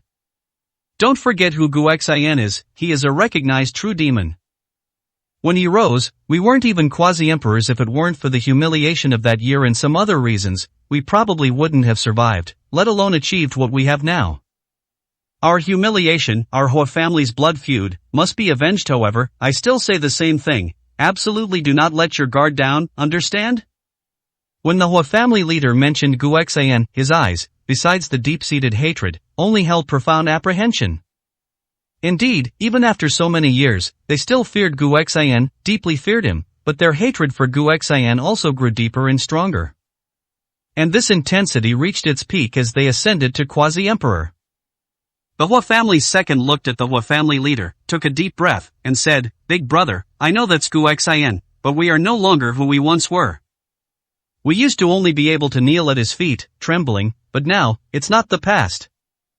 But don't worry, I know he's not easy to deal with, and I won't underestimate him, but we also don't need to be so afraid. After all, it's not just the two of us coming this time. Upon mentioning this, the Hua family leader also felt much relieved, but at the same time, he still shook his head and said, The second ancestor of Great Snow Mountain is one of the leaders of the Emperor's Covenant. He looks kind-hearted, but in reality, his heart is very sinister. His letting us come this time probably also has the intention of using us. In short, don't completely trust him, understand? Chapter 1085 Are you scared? To many, the second ancestor of Great Snow Mountain seemed kind-hearted, and indeed, not only did he possess an ethereal, immortal-like appearance, but he also gave off a refreshing, spring-like aura. However, anyone who, because of this, thought that the second ancestor of Great Snow Mountain was easy to bully or a good person would be gravely mistaken. Anyone who could reach the quasi-emperor level and be famous for many years, which one of them hadn't fought their way through a mountain of corpses and a sea of blood? When the second ancestor of Great Snow Mountain was killing people, they probably hadn't even been born yet. Hua family's second nodded and said, Leader, don't worry, I understand everything, but even if they are using us, we have to accept it. After all, this grudge cannot go unavenged, right? Alright, let's go. Guoxian is right ahead, let's go over there first. With that, Hua family's second was about to set off. Hua family leader hesitated for a moment, looking at Hua family's second, and said, Let's wait for the two old ancestors. Hua family's second gritted his teeth upon hearing this. No need to wait, they'll be here soon, but we can go see Guoxian first. I want to see if Guoxian will be surprised when he sees us, and if he'll regret his past actions. Leader, you are too timid now, we are already quasi-emperors. Let's go, don't worry, I won't make the first move, but I also want Gu Xian to know that we are not the same as we used to be. With that, Hua family's second could no longer hold back and directly sped towards Gu Xian's direction. Hua family leader looked at Hua family's second's retreating figure, sighed, said nothing, and also rushed after him. Yes, they were no longer the two people who, when facing Gu Xian, didn't even have the courage to draw their swords. In fact, let alone drawing their swords, they couldn't even stand up back then. That was a huge joke, a humiliation that they would remember for the rest of their lives. Now, they were quasi-emperors. They were the strongest combatants in the world today. Even if they were no match for Gu Xian, how much worse could they be than Gu Xian? At least, compared to Gu Xian back then, they felt that even if they couldn't kill Gu Xian, it wouldn't be easy for Gu Xian to deal with them. And there were actually many, many others with similar thoughts. At this moment, by the side of Tushan Lake, Gu Xian was sitting and drinking tea with Sword Demon. The two had come to an agreement, and at this moment, there was no longer any tense atmosphere. Not only that, but they even started chatting. Sword Demon, actually, over the years, I've had many opponents. There have been quite a few who were stronger than you, and some who almost killed me, but do you know why I respect you the most, or rather, why I remember you the most? Sword Demon heard this and said indifferently, is that so? Do I need to thank you then? Gu Xian smiled and shook his head. There's no need to thank me after all. Being remembered by me, in the eyes of many, is not a good thing. But I know you won't mind, in fact, you'll be very happy. When I first started out, the first strong enemy I faced was you, the first quasi-emperor I encountered was also you, and it was also you who made me realize that the martial path is endless. So, I can't forget you. Therefore, if there is anyone in this world who can make me show mercy and spare their life, that person would be you. What he said made Sword Demon not know what to say. He believed that the biggest regret in his life in this world had become a cherished memory for Gu Xian. Instead, it might even become a bargaining chip to save his own life, which made Sword Demon unable to be happy. No need. If you can really kill me, then kill me as soon as possible, otherwise, I will kill you sooner or later. Gu Xian, stop saying these meaningless things to me. What? Are you expecting me to thank you? Then you're dreaming. Gu Xian smiled and said, don't worry, I don't have such intentions, I'm just bored and wanted to chat with you. After all, soon we won't even have the time to chat, our enemies have arrived. At this point, Gu Xian looked into the distance and said with a smile, I can already feel the towering killing intent and resentment. The people who have come this time must be my former enemies, who wish they could kill me quickly. Sword Demon scoffed upon hearing this. Gu Xian, have you been recuperating and hiding yourself all these years that you've forgotten the past? Is it not normal for people to want to kill you? There are too many people in this world who want to kill you, alright? Don't forget, you were once hunted by everyone, a public enemy of the strongest world. Gu Xian smiled and said, I haven't forgotten. How could I forget that period of time? Every step I took, I had to worry about someone chasing me. Every place I went, I couldn't stay for more than 3 days. Even when eating, walking, and sleeping, I had to worry. If I said I forgot, I wouldn't believe myself, and you wouldn't believe me either, right? But, thinking about it now, those days were truly nostalgic. Because later on, I went from being the one being chased to the one doing the chasing. Wherever I went, others had to hide. It was boring, truly boring. The words were simple, just a few sentences, but the meaning behind them, the bloodshed they represented, was only known to those involved. Gu Xian spoke simply, but how many times he narrowly escaped death was a fact. Upon hearing Gu Xian's words, Sword Demon also looked at Gu Xian with great emotion and said from the bottom of his heart, although I really want to kill you, I have to admit that you are indeed an unparalleled prodigy, a figure that might not appear even once in several centuries. Gu Xian, for this alone, I admire you.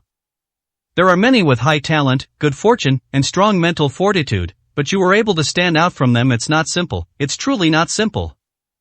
Gu Xian laughed heartily upon hearing this. Sword Demon, actually, there isn't much deep-seated hatred between us. Your obsession should be let go, but no rush, take your time. Between Gu Xian and Sword Demon, to be precise, there really wasn't any deep blood feud, but it was also true that the two would fight to the death whenever they met. Sword Demon was about to speak but then smiled and said, Whether there's hatred between us is irrelevant for now, the people who have a grudge against you have arrived. As Sword Demon's words fell, two towering killing intents instantly permeated the area around Tushan Lake, making the air seem to drop several degrees. Then, before the people arrived, their voices came first. Guaxian, we finally meet again, ha. This time, you will surely die. As the words fell, the Hua family two old ancestors descended directly from the sky, stirring up dust on the ground. A massive aura diffused outwards from them as the center, causing ripples on the calm lake surface, even stirring up huge waves. Guaxian glanced indifferently at the Hua family two old ancestors and continued to drink tea with Sword Demon. It seemed as though these two people simply didn't exist in his eyes. This attitude was completely different from the attitude he had towards Sword Demon. At this moment, the Hua family two old ancestors were almost boiling with rage. In fact, even without Guaxian ignoring them, their anger was already intense enough. However, now that they were both quasi-emperors, Guaxian still treated them with such a dismissive attitude, which made them unbearable. Guaxian, are you scared? Do you think that if you play dead, we will let you go? Chapter 1086 Different Treatment. Scared? Playing weak? Guaxian was clearly looking down on them, but the Hua family two old ancestors actually dared to speak. At this moment, Sword Demon wanted to laugh. Compared to the Hua family two old ancestors, his treatment from Guaxian was actually quite good. Guaxian, they said you're scared, why don't you react at all? Don't you recognize these two? These are the Hua family two old ancestors, with the power of a quasi-emperor. Sword Demon spoke with a chuckle, and in fact, after the Hua family two old ancestors arrived, they saw Sword Demon's great sword. Just by that great sword, even if they weren't familiar with Sword Demon, they knew who he was. At this moment, hearing Sword Demon speak, they no longer paid attention to Guaxian and directly greeted Sword Demon.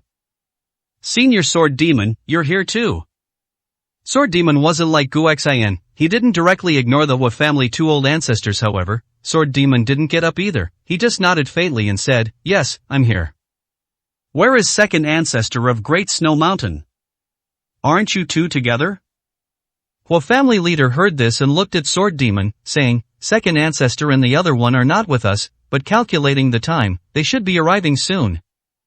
However, Senior Sword Demon, I didn't expect you to be here, but then again, you and Guaxian have an irreconcilable feud. It would be strange if you didn't come. Hua family's second frowned at this moment and said, Senior Sword Demon, why are you sitting and drinking tea with this demon? If this gets out, wouldn't it cause a misunderstanding? These words seemed to carry no intention of lecturing, but they sounded very unpleasant to Sword Demon's ears. They were all quasi-emperors, all unruly individuals, but when he, Sword Demon, became a quasi-emperor and pursued Guaxian, the Hua family two old ancestors could only tremble before Guaxian. The younger generation might not know these things, but how could he not be clear? Besides, what kind of person was Sword Demon? Among quasi-emperors, he was absolutely powerful, old in qualifications, and had a bad temper named after demon. This alone was enough to show it. So, when Sword Demon wanted to give face to someone, he would. When he didn't want to, he would turn hostile and refuse to acknowledge them. At this moment, Hua family's second's attitude made Sword Demon quite displeased. Although he knew they were here to deal with Guaxian, it didn't affect his own displeasure. Hua family's second, are you lecturing me? Sword Demon's eyes slightly glanced at the Hua brothers, and a surge of killing intent emanated from Sword Demon's body. Sword Demon was still quite intimidating, and among quasi-emperors, those who dared to provoke Sword Demon were few and far between. At this moment, Sword Demon's angry demeanor made the Hua family two old ancestors tremble. They had come to find trouble with Guaxian, but before they could even fight Guaxian, they had provoked Sword Demon. This was not a good thing.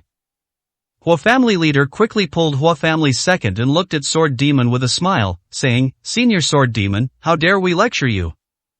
It's just that we saw you here, sitting with Guaxian, and found it a bit strange.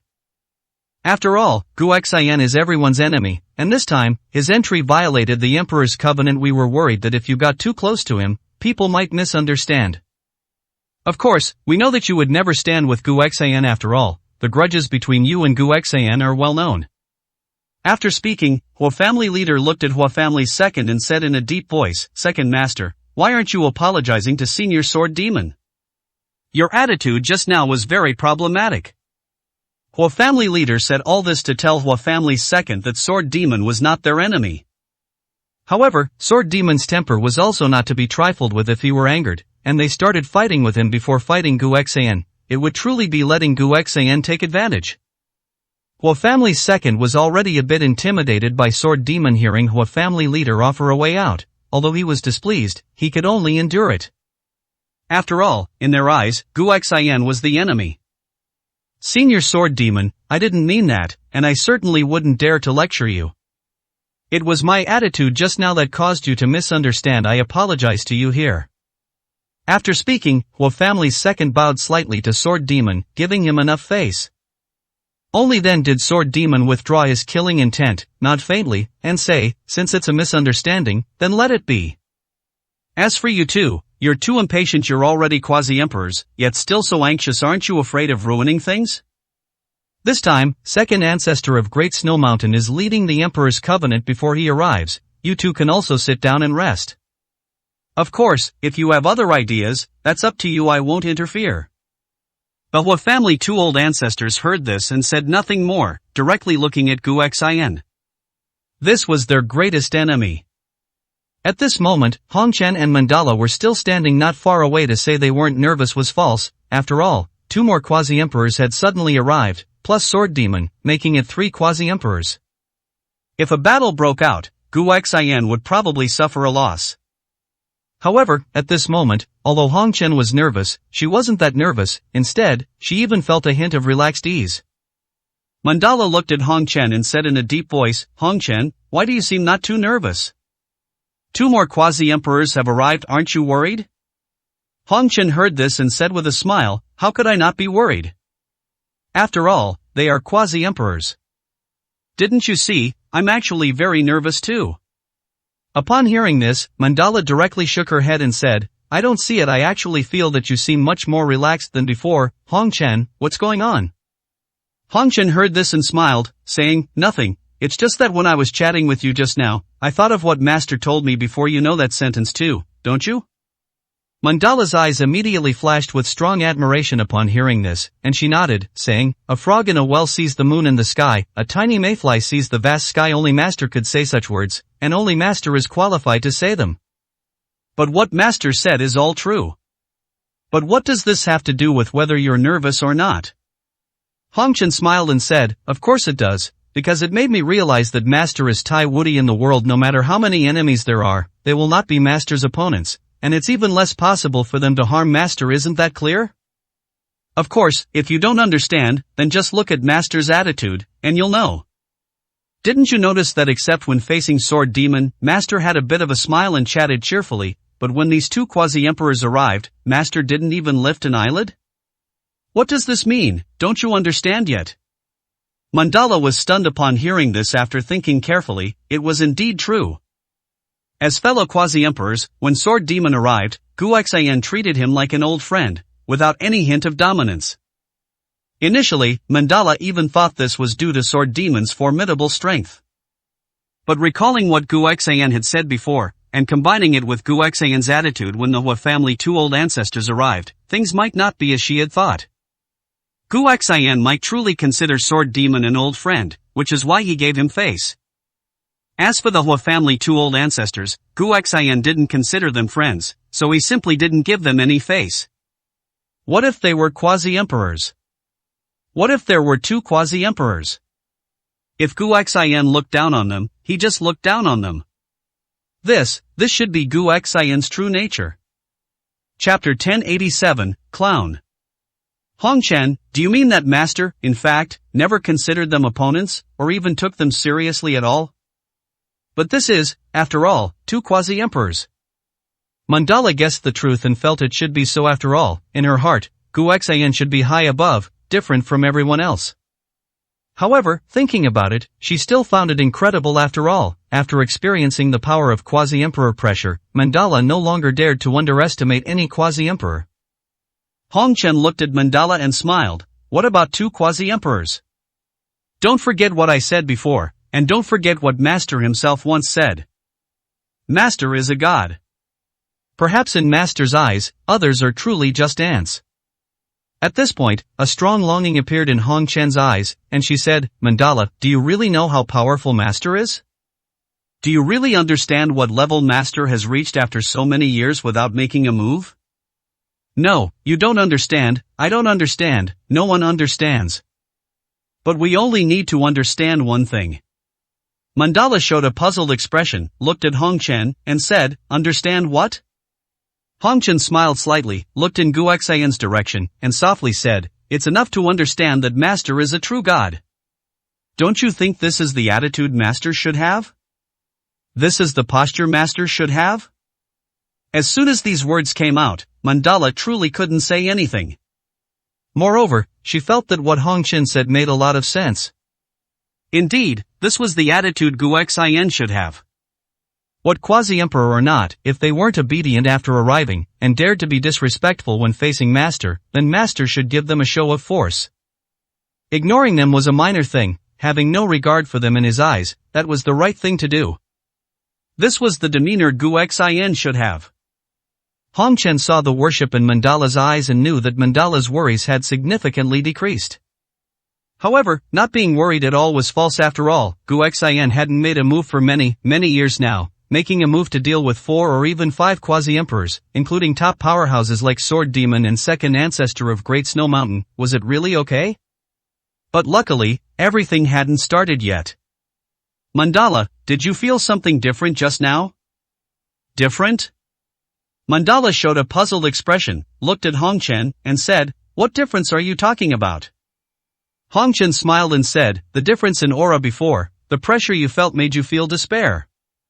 Whether it was Yi Qing or Sword Demon, they made you unable to extricate yourself and unable to muster the will to fight, but when the 2 old ancestors of the Hua family arrived, didn't you feel relaxed? Relaxed? After hearing Hong Chen's words, Mandala thought carefully but still shook her head. Not at all, it was still that mountain-like and sea-like pressure, making it hard to breathe. However, if you insist on asking if there was some relaxation, perhaps there was a little. I don't know if it was truly some relaxation.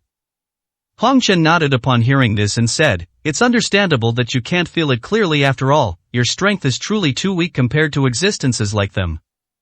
So, no matter who it is, they should all feel the same to you after all, everyone is an unbeatable existence to you. These words were not Hong Chen looking down on Mandala, everything she said was true. However, although the words were true, they sounded a bit unpleasant, as if she was looking down on Mandala. And Mandala immediately gritted her teeth, showing a dissatisfied expression. Just as she was about to say something, Hong Chen shook her head and said, alright, I'm not looking down on you, but you should know that everything I said is true. Alright, let's watch the show. These 2 idiots still dare to challenge Master at this time. This is seeking death. As Hong Chen's words fell, Mandala didn't bother arguing with Hong Chen and directly looked in Gu Xian's direction. And at this moment, as Hong Chen said, the Hua family 2 old ancestors were indeed a bit arrogant. Not only were they arrogant, but their resentment and anger towards Gu Xian were completely undisguised. Moreover, they had no intention of hiding anything. Hua family's second watched Gu Xian sitting at the tea table, still not even looking at them, and his anger was beyond words. To put it bluntly, seeing Gu Xian reminded the Hua brothers of their past humiliation, and how many people from the Hua family had died tragically at Gu Xian's hands. At this moment, they finally had the strength to take revenge, but the result was that Gu Xian still didn't look at them, which made their hearts ache with hatred. Gu Xian, are you surprised to see us brothers? You didn't expect us to not only be alive but also not be disheartened, and instead, both become quasi-emperors, did you? These years, we brothers have been holding a grudge, just to seek revenge on you today. I tell you, you are dead for sure. After Hua family leader finished speaking, he seemed very relieved, but seeing Gu Xian's indifferent expression, he was still incredibly angry. And Hua family's second at this time gritted his teeth, looked at Gu Xian, and angrily said, Gu Xian, I know you think we can't kill you, but today, it's not just us who have come. If you don't violate the Emperor's covenant, perhaps we really can't do anything to you, but you violated the Emperor's covenant and came to Long Country. Even if you don't die, you will be crippled. Today, we are here for revenge. We want you to kneel and repent for killing so many people from our Hua family. These words were quite fierce, making Gu Xin kneel and repent. Hua family's second dared to say it, but even Sword Demon laughed. Making Gu Xin kneel? In this world, even if someone dared to say such words, but in reality, who would truly dare to think about this matter? That was Gu Xin. An existence who swept across the world, brought about immense slaughter, and single-handedly confronted the entire world. Making him kneel? Even thinking about when this world would be destroyed was more reliable than thinking about this matter. I say, Hua brothers, everyone knows you want revenge, and no one will say anything, but don't speak too wildly. Making Gu Xin kneel? Repent? Forget it, even I wouldn't dare to say such words. Are you thinking a bit too much? Sword Demon chuckled. For him, since he couldn't fight Gu Xin now, watching a joke was quite interesting. However, looking at these overconfident people, Sword Demon actually felt disdain in his heart. He wanted to kill Gu Xin, even more than anyone else. However, he knew Gu Xin's power and terrifying nature. He held both awe and fear for Gu Xin, and even more, admiration. Therefore, seeing someone insult Gu Xin, Sword Demon himself couldn't stand it. At this moment, Gu Xin chuckled and said, Sword Demon, why bother with them? Do you see me bothering with them? They are just two clowns, that's all. If they want to talk, let them talk. I'm in a good mood seeing you today, so I'm giving them a chance to vent. Otherwise, after so many years, they would have been suffocated to death. Chapter 1088. You, so outrageous. Gu Xin's words were full of humiliation. This was clearly looking down on the Hua family brothers, truly treating them as mere clowns. The Sword Demon heard it, smiled, and said, your matters are for you to handle. As for me, I just think what they said was a bit too much. Revenge is one thing, but such grandstanding, it gives me a headache just listening to it. However, seeing you have so many enemies, so many people who want to kill you, it's quite amusing for me to watch as a joke. At this moment, the Hua family brothers' faces grew increasingly grim, and their expressions became more and more furious. The more Gu Xin chatted and laughed with the Sword Demon, the more disdain he showed for them. Calling them clowns, saying he'd let them vent, he clearly didn't take them seriously at all. Hua family leader took a deep breath, looked at the Sword Demon, and said, Senior Sword Demon, I admit that what we said might have been a bit emotional, but if we don't even dare to think about this matter, then that would truly be too cowardly. Senior Sword Demon, our brothers don't wish to offend you. We just want to ask you one thing. You and Gu Xin are not friends, are you? This time, regarding the attack on him, will you participate? Gu Xin and the Sword Demon were chatting and laughing, which the Hua brothers could not possibly ignore. In their opinion, dealing with one Gu Xin was already extremely difficult, but not impossible once the second ancestor of Great Snow Mountain and the other came. With 4 people together, Gu Xin might not be able to be dealt with. However, if the Sword Demon was added to the mix, everything would truly become an unknown. After all, the Sword Demon's strength was also something that caused headaches. The Sword Demon smiled, knowing that the Hua brothers had reservations, so he directly stood up and said with a smile, Don't mind me and Yi Qing sitting face to face, it doesn't mean anything. If you can kill him, or give him a lesson, or even, as you said, make him kneel and repent, then I would truly be eager to see it. I won't sit anymore, but I won't participate either. I'll just stand by the side. You do your thing, don't mind me. Don't worry, to be honest, we are on the same side. After speaking, the Sword Demon truly pulled out his great sword and walked to the side. This clearly meant he wouldn't get involved. It also served as a reassurance for the Hua brothers. Seeing this, Gu Xin smiled and shook his head, saying, Sword Demon, we're old friends. It's not good for you to distance yourself now, is it? Besides, didn't you say that if I were to be killed, it could only be by you? Aren't you afraid I'll be killed by them? Gu Xin said this as a joke, and the Sword Demon listened as a joke. Gu Xin, stop trying to deceive people here. If you truly die at their hands, then I'll consider myself blind. You wouldn't be worthy of being my enemy. If you die, then so be it. Gu Xin smiled upon hearing this, and said, Well, to prevent you from going blind, I truly cannot die. Don't worry, Sword Demon, I truly don't take them seriously. Gu Xin and the Sword Demon chatted without restraint, their words and tone clearly showing no regard for the Hua brothers. Hua family's second's long blade behind him trembled at this moment, seemingly unable to suppress his anger and killing intent, ready to start a fight. Hua family leader, at this moment, took a deep breath, stopped Hua family's second, and said, Guxian, aren't you a bit too arrogant? Let me advise you, now is not the time when you dominated the world. Moreover, even when you dominated the world, weren't you more often pursued and hunted? After so many years, you haven't made a move, presumably because you know this world has too many enemies, and you also know that if you continue to offend people, you'll die quickly. Since you've already been living with your tail between your legs, then continue to do so, otherwise, I'll say it again, even if you don't die, you won't live well. Guxian heard this, picked up his teacup, took a sip of tea, and looked at the Hua brothers with a smile, saying, I was too lazy to bother with you before, but you're planning on being endless, aren't you? Do you really think I have a good temper and don't want to make a move, so you can just make noise in front of me? Shut your mouths obediently and wait for the others to arrive before speaking, do you understand? Seeing Guxian daring to lecture him, Hua family's second immediately pointed at Guxian and angrily said, Guxian, don't be too arrogant. Our Hua family's blood feud must be avenged today. The humiliation you brought upon us brothers, we will never forget for all eternity. We are no longer who we once were, Guxian, you had better understand the situation. Guxian's eyes narrowed slightly upon hearing this, and he looked at the Hua family brothers, saying, to be honest, I truly don't quite remember who you are after all, too many people died by my hand back then. Blood feud? If that's the case, there are countless people who have a blood feud with me. Which ones are you? At this point, Guxian stroked his chin, seemingly deep in thought.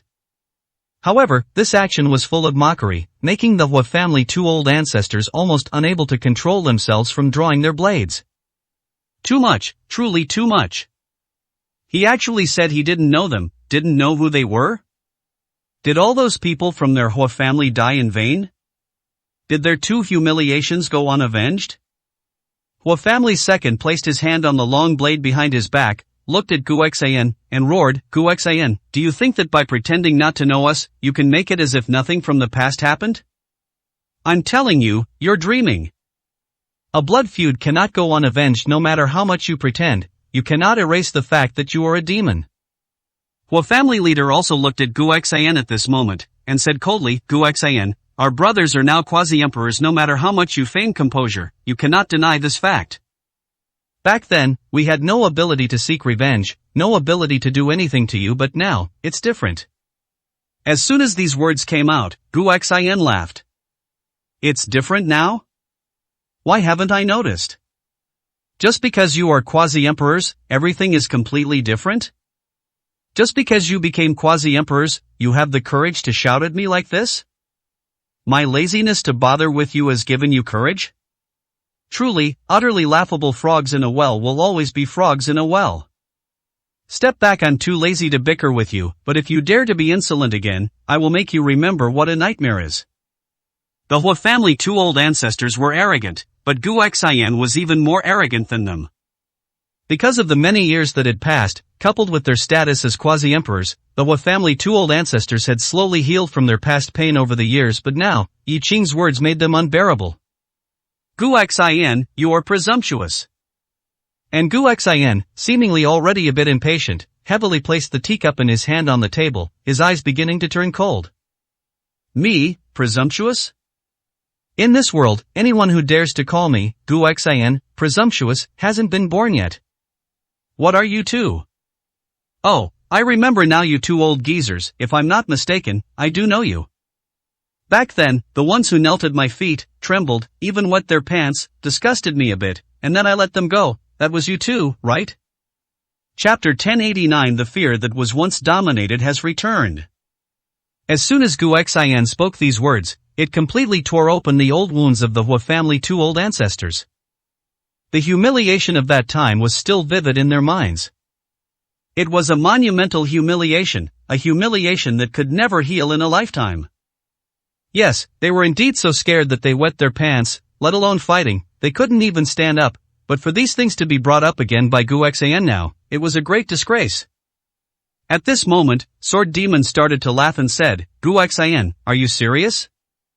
Did they really wet their pants from fear because of you back then? I had always heard that these two Hua brothers had suffered a great loss at your hands, and coupled with the Hua family's blood feud, they have always hated you to the core, but I only learned today what that specific great loss was. You didn't remember wrongly, did you? Guxian heard this and spoke indifferently. I shouldn't have remembered wrongly. Looking at their reaction, there's even less chance of being wrong. Back then, they followed the remaining strongest world members of the Hua family to besiege and kill me. As a result, after seeing me, they couldn't even stand up, and they even wet their pants. I found it disgusting, so I killed everyone else but let them go. But I didn't expect that today, they would possess the power of a quasi-emperor. Haha. I also didn't expect that sparing their lives, they not only didn't cherish it but instead came to challenge me. Truly, they don't know what's good for them. Hearing Guxian and Sword Demon discuss their past disgraceful events, the anger of the Hua family two old ancestors completely erupted. Guxian, you are going too far. I'm going to kill you. As they spoke, the Hua family two old ancestors directly took out their weapons and pointed them at Guxian. This stance clearly indicated they were about to charge at Guxian for a decisive battle. And Guxian, looking at them, said with an indifferent gaze, just you two? Are you even worthy? Have you forgotten your pathetic state back then? Dare to take one step forward, and I will make you re-experience the pain of that year. If you don't believe me, just try. This threatening remark made the Hua family two old ancestors feel that Guxian was truly too arrogant. They were now quasi-emperors, and with the two of them working together, who couldn't they fight? Even if they couldn't win, it wouldn't be that simple to make them lose, and it would be even harder to kill or humiliate them. But Guxian actually looked down on them so much. This was beyond endurance. Second brother, go. Give him a lesson. Even if we're not his match, we must let him know that we are not to be trifled with. As they spoke, the Hua family two old ancestors were already holding their weapons, their aura raised to its peak, clearly about to charge at Guxian for a decisive battle. At this moment, Guxian also grew very impatient. Although he remained seated, Guxian's expression at this moment was extremely cold. Stubborn and ignorant. Seeking death. As Guxian's words fell, a boundless aura, as if the entire world was shattering, directly burst forth from Guxian's body. At this moment, the wind surged, and the already somewhat turbulent lake surface instantly churned like a tsunami, raising monstrous waves. And gusts of fierce wind continuously spread out with Guxian as their center. A world-destroying aura suddenly erupted, pressing down on everyone present, making them all gasp for breath. At this moment, Guxian just sat there, not even standing up, but everyone seemed to see a towering, colossal demonic god, tens of thousands of feet tall, standing behind Guxian. This was an illusion. Everyone knew it was an illusion, but this oppressive power was real and tangible. At this moment, let alone Hong Chen and Mandala, who directly knelt on the ground. Even Sword Demon's face changed drastically, and he supported his great sword with both hands, trembling uncontrollably. And the Hua family two old ancestors, who were directly facing this terrifying oppressive power, at this moment, actually knelt directly on the ground. There was no anger in their eyes, but there was still strong unwillingness, yet beyond that unwillingness, what was more, was fear, that kind of fear to the extreme. At this moment, they seemed to return to the time when they faced Guxian. Back then, they were already considered strongest world, but when facing Guxian, looking at the mountains of corpses and seas of blood behind him, and feeling the aura of death brought by Guxian, they could only kneel helplessly on the ground, trembling. Years had passed, and they had become quasi-emperors, reaching the pinnacle of the strongest world. They thought they would never experience this kind of fear again, but now, the fear of that year resurfaced in their hearts, even more terrifying than before. Invincible. Invincible. It wasn't that they were willing to kneel, but they had no choice but to kneel, not daring not to kneel, and even not daring to have even a hint of resistance. And in their hands, their originally spiritual and battle-ready great sabers trembled even more at this moment. But this trembling at this moment was not because these two weapons wanted to fight more, rather, it was because even their weapons were afraid. The most terrifying thing was that in the next second, right in front of the Hua family two old ancestors, their weapons, as if unable to bear the oppressive power of this world, as if repenting and atoning for expressing their fighting intent towards Gu Xian, actually shattered inch by inch. What does it mean to be not a strongest world, not at the peak, and look at Gu Xian like a frog in a well observing the moon in the sky? To become a strongest world, to reach the peak, and then to look at Gu Xian, it would be like a mayfly seeing the vast sky. At this moment, it was completely materialized.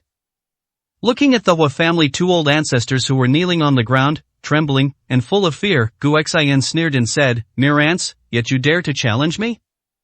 You don't know your place." As his words fell, that terrifying oppressive power completely dissipated. Everyone finally let out a long breath. The feeling just now was truly too terrifying, as if the sky was falling and the earth was cracking. And the Hua family two old ancestors, at this moment, had only fear left in their eyes. Even though the oppressive power had dissipated, they still knelt on the ground, trembling continuously. They thought they were no longer afraid of death, because in countless life and death battles, they could fight desperately, and death seemed to have been overcome for them. But at this moment, facing Gu Xian, they realized that there were things in this world more terrifying than death. That sense of fear that had dominated them for so many years, making them only have nightmares and not even dare to close their eyes, had returned. Looking at the trembling Hua family two old ancestors, Gu Xian then spoke indifferently, "Get up. I didn't want to kill you before, and now, I'm too lazy to kill you. Keeping your lives is still useful." Of course, it was useful if all these people died, who would serve as a whetstone for Yi Qing. If Yi Qing wanted to make rapid progress, then he had to experience countless life and death battles, battles of the quasi-emperor level. At this moment, the Hua family two old ancestors exchanged glances, then tremblingly stood up, not daring to say an extra word, not even daring to look at Gu Xian. They just kept their heads down, looking at their still trembling bodies. Sword Demon's eyes, at this moment, revealed an unprecedented solemnity.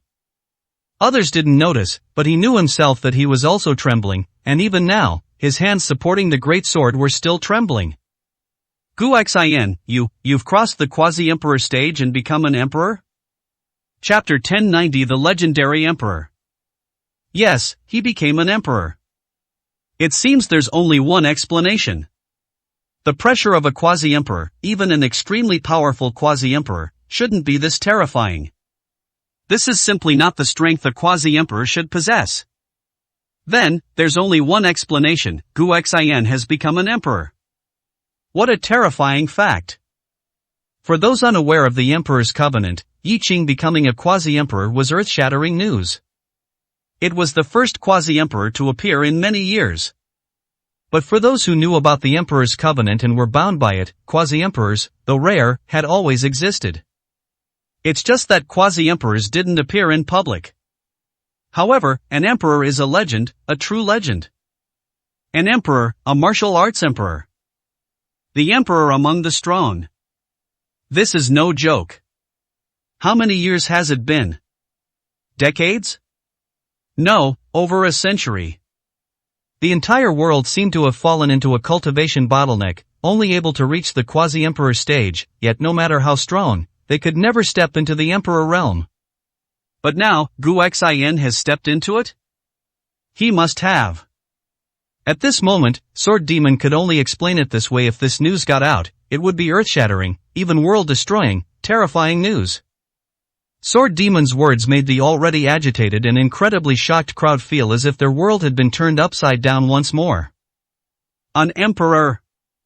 The Hua family two old ancestors' already trembling bodies shook even more violently, as if they were about to shatter. Hong Chen and Mandala exchanged glances, both seeing the shock in each other's eyes. However, compared to others, while they were shocked, they also felt it was natural. Gu Xian was their master. They regarded him as a god, so becoming an emperor seemed like a matter of course. Still, Mandala took a deep breath, looked at Hong Chen, and asked, "Hong Chen, is what this sword demon said true or false? Is it possible? Has Master truly become an emperor?" Hong Chen's expression was solemn as he shook his head and said, "Don't ask me, I don't know. Although I know much more than you, I truly don't know about this matter."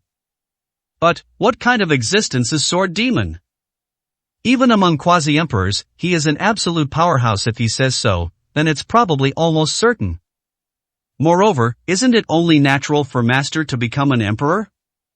What he said truly left Mandala with no counter-argument. Indeed, anyone else becoming an emperor might shock, surprise, and make people feel it shouldn't be so. But, if Gu Xian became an emperor, it seemed like a matter of course.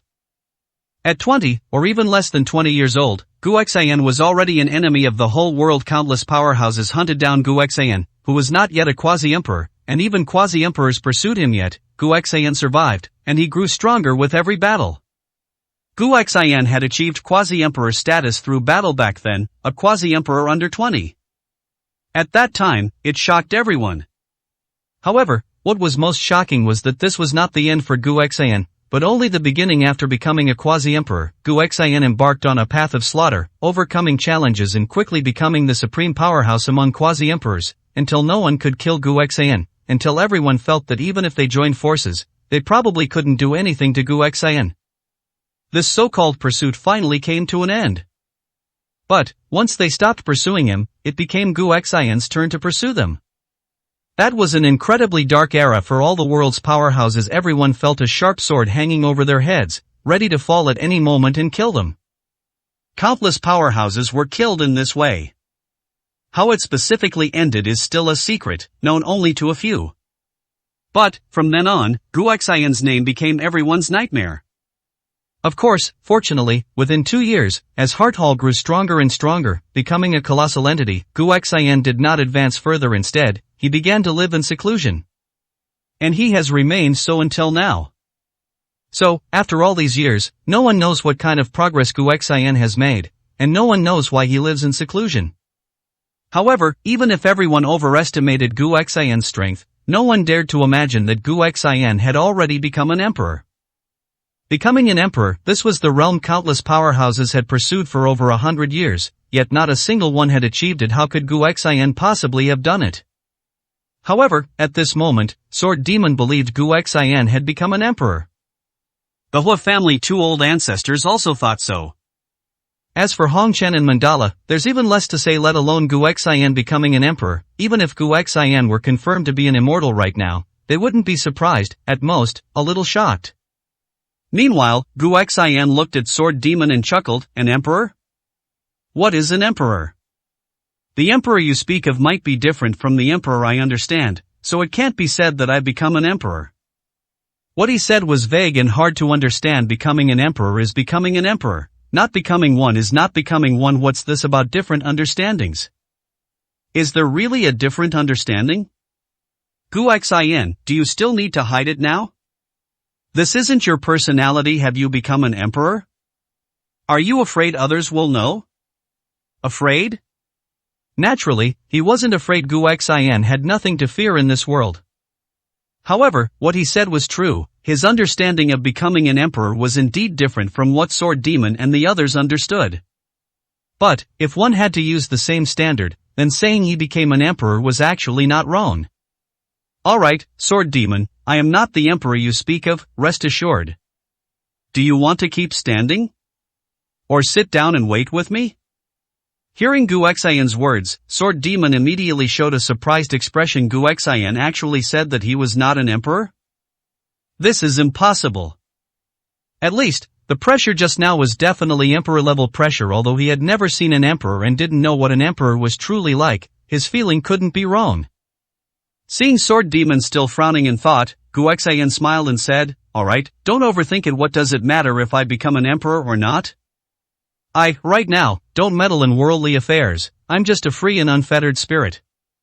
What he said truly left no room for fault. Indeed, for so many years, Gu Xian had been living in seclusion, truly a free and unfettered spirit.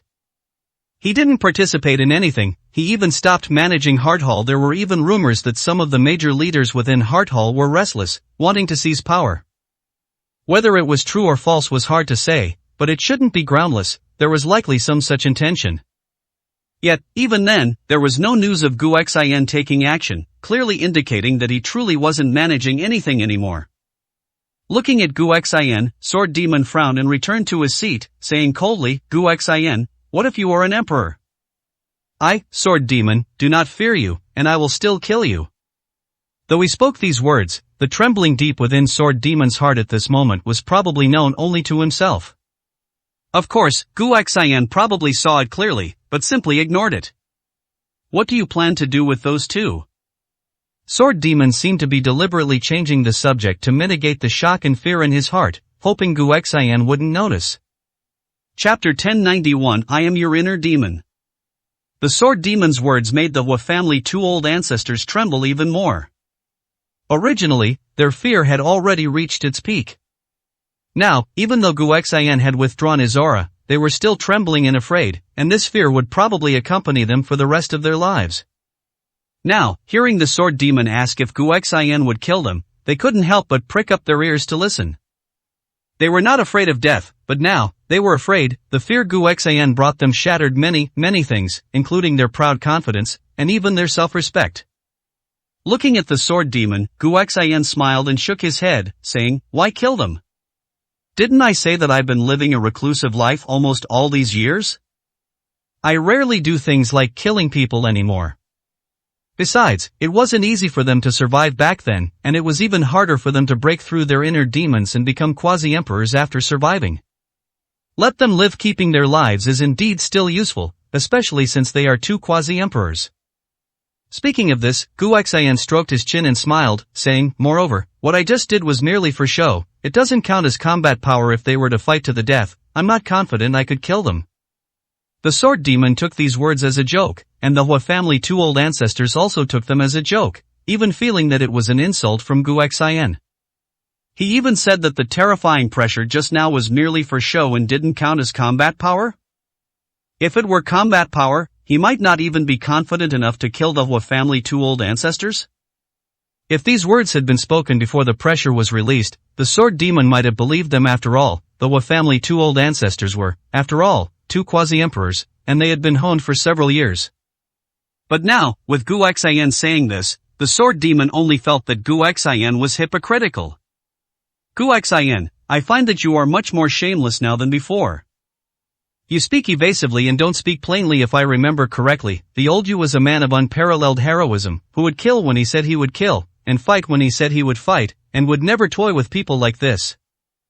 Now, you're more capable, so why have you become more and more uninteresting?" Uninteresting? Only the Sword Demon dared to speak to Gu Xian like this. Gu Xian smiled and said, "What I said is true. I wasn't hiding anything, but you can think whatever you want to think. The pressure just now was indeed just for show, not a display of combat power. I can't sustain that kind of pressure for too long. If it lasts too long, I'll be exposed." Who would expose their weaknesses to an enemy? Especially secrets about their combat power? No one would, unless they were a fool. Otherwise, it would be absolutely impossible to expose one's combat power and weaknesses to the enemy. Is Gu Xian a fool? Obviously, he couldn't be a fool, so no one believed Gu Xian's words. Whoever believed them was a fool. Alright, you can say whatever you want. What, still trying to bait them? To make the Hua family two old ancestors believe you and try to kill you? There's no need for that, is there? After speaking, the Sword Demon looked at the Hua family two old ancestors and said indifferently, "You all heard Gu Xian's words. If you join forces, although you won't win, you won't necessarily die. No, you definitely won't die, because he said he wouldn't kill you, so he definitely won't. How about it, don't you want to consider it?" Consider? Where would the Hua family two old ancestors dare to consider such a thing now? Fighting Gu Xian? What a joke! When they came, they were full of momentum, but now, they didn't even dare to look at Gu Xian, let alone fight. "Senior Sword Demon, please don't tease us. We don't dare." This "don't dare" was spoken without hesitation, very straightforwardly. But the Sword Demon became a little angry when he saw their cowardly appearance. No matter what, they were strong practitioners of the Dragon Country's martial arts world, and this was their cowardly appearance? You two are truly useless. Just an aura scared you into this state? Simply disgraceful. When the Hua family two old ancestors heard the Sword Demon's words, they also had many dissatisfactions in their hearts, but what could they do? After all, they truly didn't dare to act. Call them cowardly, or timid as mice, but they just didn't dare. In front of Gu Xian, they were completely defeated for the rest of their lives. They probably wouldn't be able to raise their heads. But what could they do? They had been completely crushed by Gu Xin. The sword demon saw that the Hua family two old ancestors were ignoring him and knew that they were beyond help now. Trash, simply trash. And they're quasi-emperors? For me to be a quasi-emperor alongside you two is simply a disgrace. Just you wait, I want to see how the second ancestor of Great Snow Mountain will deal with you when he arrives and sees your cowardly state. How he would deal with them, the Hua family two old ancestors didn't know, but they knew that they were wary of the second ancestor of Great Snow Mountain, but not particularly afraid. But of Gu Xin, they were truly terrified, scared to death. As for what the sword demon wanted to say, they couldn't be bothered to argue at this moment. They didn't dare to say much in front of Gu Xin, otherwise they wouldn't mind asking the sword demon if he wasn't afraid at all when he felt that terrifying aura. Gu Xin looked at the sword demon, smiled, and said, "If you continue to humiliate them like this, be careful they don't treat you as a mortal enemy." The sword demon immediately sneered when he heard this, saying, "Will I be afraid of them? If cowards like them dare to trouble me, I'll cut them down immediately." Gu Xin smiled and looked at the Hua family two old ancestors, saying, "Are you sure you're not going to take revenge?" You all heard my conversation with the sword demon. I wasn't trying to deceive you currently. I actually can't exert much strength. The pressure just now was indeed very powerful, but as long as you can withstand it, it won't cause you much harm. After all, you are quasi-emperors, and I can't sustain that pressure for too long. Attacking me now might be the best opportunity. Of course, that doesn't mean you can defeat me, or even kill me. You can't do that, but you can break your inner demons. When he said this, Gu Xin looked at the Hua family two old ancestors with some pity. He sighed, and said, "That's right, inner demons. I used to be your inner demon, and you broke through, which is why you are where you are today. Today, if you can break through this inner demon once again, then it will be very helpful for your progress in martial arts. Most importantly, if you can't break through this inner demon, and you don't dare to act today, then from now on, you will never have the courage to act against me again. I think you know this better than anyone. So, I suggest you try harder." What was Gu Xin doing? At this moment, both the sword demon and the Hua family two old ancestors looked at Gu Xin, completely baffled as to why Gu Xin would say these things. Was he so benevolent to his enemies? Chapter 1092. Someone proclaimed himself emperor? The sword demon looked at Gu Xin, frowning, and said, "Gu Xin, are you out of your mind? At this time, why do you care about them? It's merciful enough not to kill them, so why would you still consider them?" These words were also what the Hua family two old ancestors wanted to ask. Gu Xin, is he really that kind-hearted? Don't tell them that Gu Xin had a change of heart. That's simply impossible. Gu Xin, however, smiled and said, "In this world, quasi-emperors are still too few. The fact that they can break through their former selves, overcome their inner demons, and become quasi-emperors is actually very, very good. I guess I'm just cherishing talent." What he said was truly unassailable. Are quasi-emperors rare? Of course, compared to other powerhouses, quasi-emperors are indeed very rare, but almost all quasi-emperors are Gu Xin's enemies. Anyone else can complain about the scarcity of quasi-emperors, but he, Gu Xin, cannot, right? He couldn't figure it out. He really couldn't figure out what Gu Xin was trying to do. One could only say that over the years, Gu Xin had changed quite a bit. The Hua family two old ancestors exchanged glances, both seeing effort in each other's eyes, yet their trembling bodies told them they couldn't make a move. This inner demon, it couldn't be broken. After waiting for a while, Gu Xin shook his head and said, "It seems I overestimated you. From now on, you can only grovel and tremble when you face me. That's fine, it's pretty good after all. We don't meet often, so it won't have much impact." After speaking, Gu Xin directly poured a cup of tea, no longer in the mood to say anything more. At this moment, the sword demon looked at the sky and said impatiently, "I say, the two of the Hua family, where are the second ancestor of Great Snow Mountain and the others? What time is it? Why haven't they arrived yet? It's the middle of the night, aren't people allowed to sleep?" What he said left the Hua family two old ancestors speechless. No one was stopping the sword demon, nor would Gu Xin stop him if he wanted to leave. He could do so anytime, anywhere. Moreover, he wasn't fighting, he was just here drinking tea and chatting with Gu Xin, talking and laughing. What kind of enemies were these?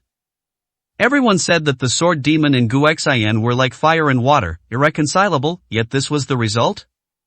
However, although there was dissatisfaction in their hearts, at this moment, in front of Gu Xian, the Hua family two old ancestors dared not make any noise.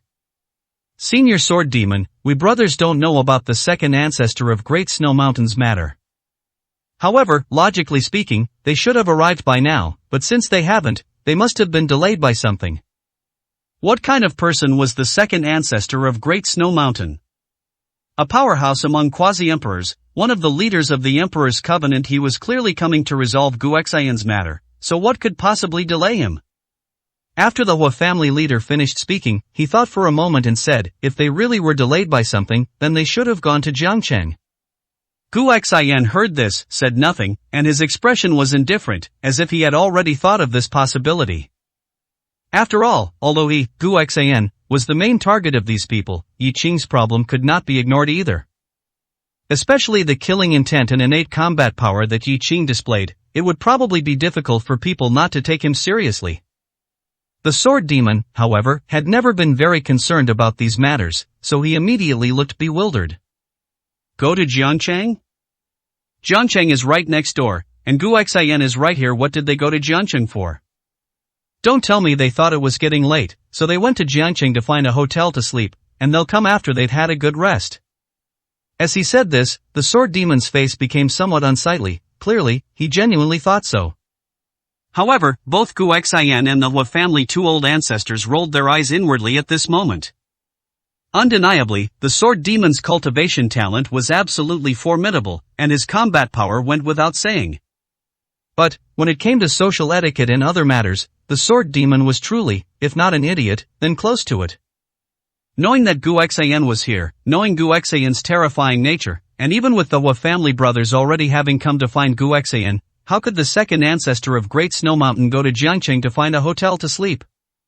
If they really were going, and didn't intend to see Gu Xian immediately, then this message should at least have been conveyed to the Hua family two old ancestors, so they could go together. Otherwise, wouldn't that be watching the Hua family two old ancestors seek death? Most importantly, wouldn't that just be playing games with people?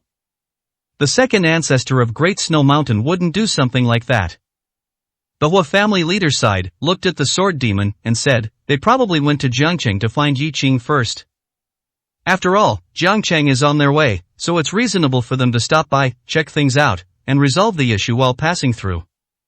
The Hua family leader said this with extreme indifference. One couldn't say whether he was praising the second ancestor of Great Snow Mountain or not, but by saying this, it meant that both Hua family brothers did not think highly of Yi Qing.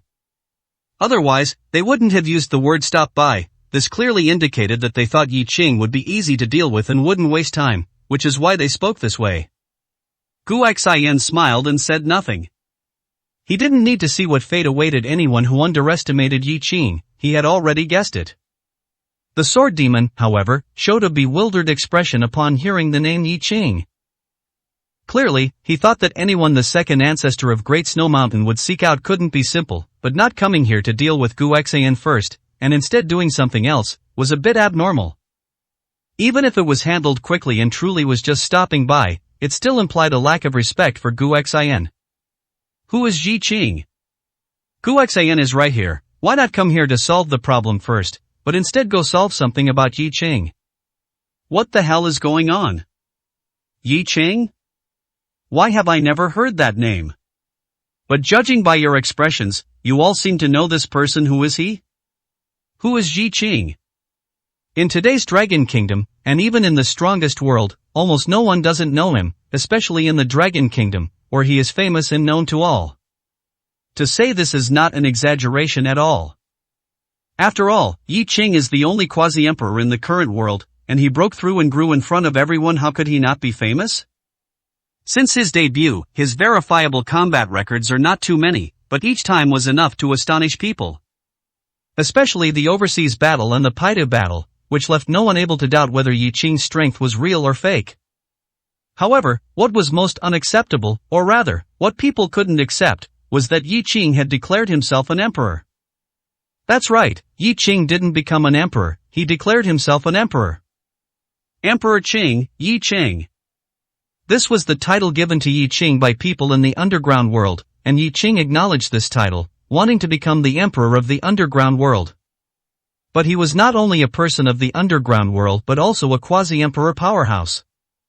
The Emperor's Covenant didn't say that people were not allowed to declare themselves emperors, but not being able to declare oneself an emperor was something every member of the Emperor's Covenant had to obey. After all, the word emperor held extraordinary significance in the strongest world. So Yi Qing was more than just famous. But the sword demon truly didn't know, because he genuinely didn't care about these matters, focusing solely on martial arts. If he hadn't known that Gu Xian had emerged from seclusion and come to the Dragon Kingdom, the sword demon would probably still be in seclusion now. The Hua family's second looked at the sword demon and, without hiding anything, directly said, "You really don't know who Yi Qing is?" Emperor Qing, Yi Qing.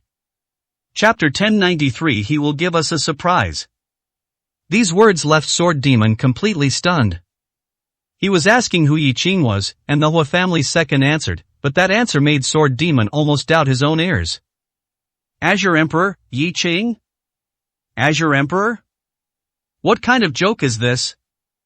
If there was an emperor in this world, how could he, Sword Demon, not know? Hua family second, what are you joking about with me? Do you think only Gu Xian can handle you, and I, Sword Demon, can't, is that it? Believe it or not, I'll slay you right now. Sword Demon felt that the Hua family's second was playing with him, so he was quite displeased. At this moment, the Hua family's second also realized that Gu Xian truly had no intention of killing them. Although they were still terrified, Gu Xian seemed completely uninterested in bothering with them. Though they were still trembling, they feared Gu Xian, not Sword Demon. Watching Sword Demon and Gu Xian chatting together, seemingly like friends, they also knew that Sword Demon and Gu Xian were truly not friends. The Hua family's second looked at Sword Demon, shook his head, and said, "Senior Sword Demon, you can naturally slay me, it's just, why would you slay me? You asked who Yi Qing was, and I told you as a result, I get slain by you? It doesn't make sense anywhere." Sword Demon saw that the Hua family's second still dared to argue with him at this time and immediately said coldly, "Still not convinced? Yes, I asked you who Yi Qing was, and why the second ancestor of Great Snow Mountain went to find Yi Qing. But what did you say? You said Azure Emperor. Yi Qing is the Azure Emperor. What kind of joke are you playing on me?" The Hua family's second wanted to speak again but was stopped by the Hua family leader. The Hua family leader looked at Sword Demon, sighed softly, and said, "Senior Sword Demon, you must have been in seclusion for a long time and just came out recently, right?"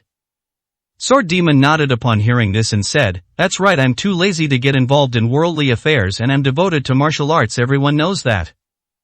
The Hua family leader nodded and said, "Then it's not strange, Senior Sword Demon, don't misunderstand my second brother, he has no intention of playing with you, what he said is all true. Yi Qing is the Azure Emperor. Of course, we definitely won't acknowledge this title, but now, many people in the underground world have already recognized it among the strong in the world. Many don't know about the Emperor's Covenant, so they also recognize him as the Azure Emperor. At the same time, including Yi Qing himself, he has already tacitly accepted the title of Azure Emperor.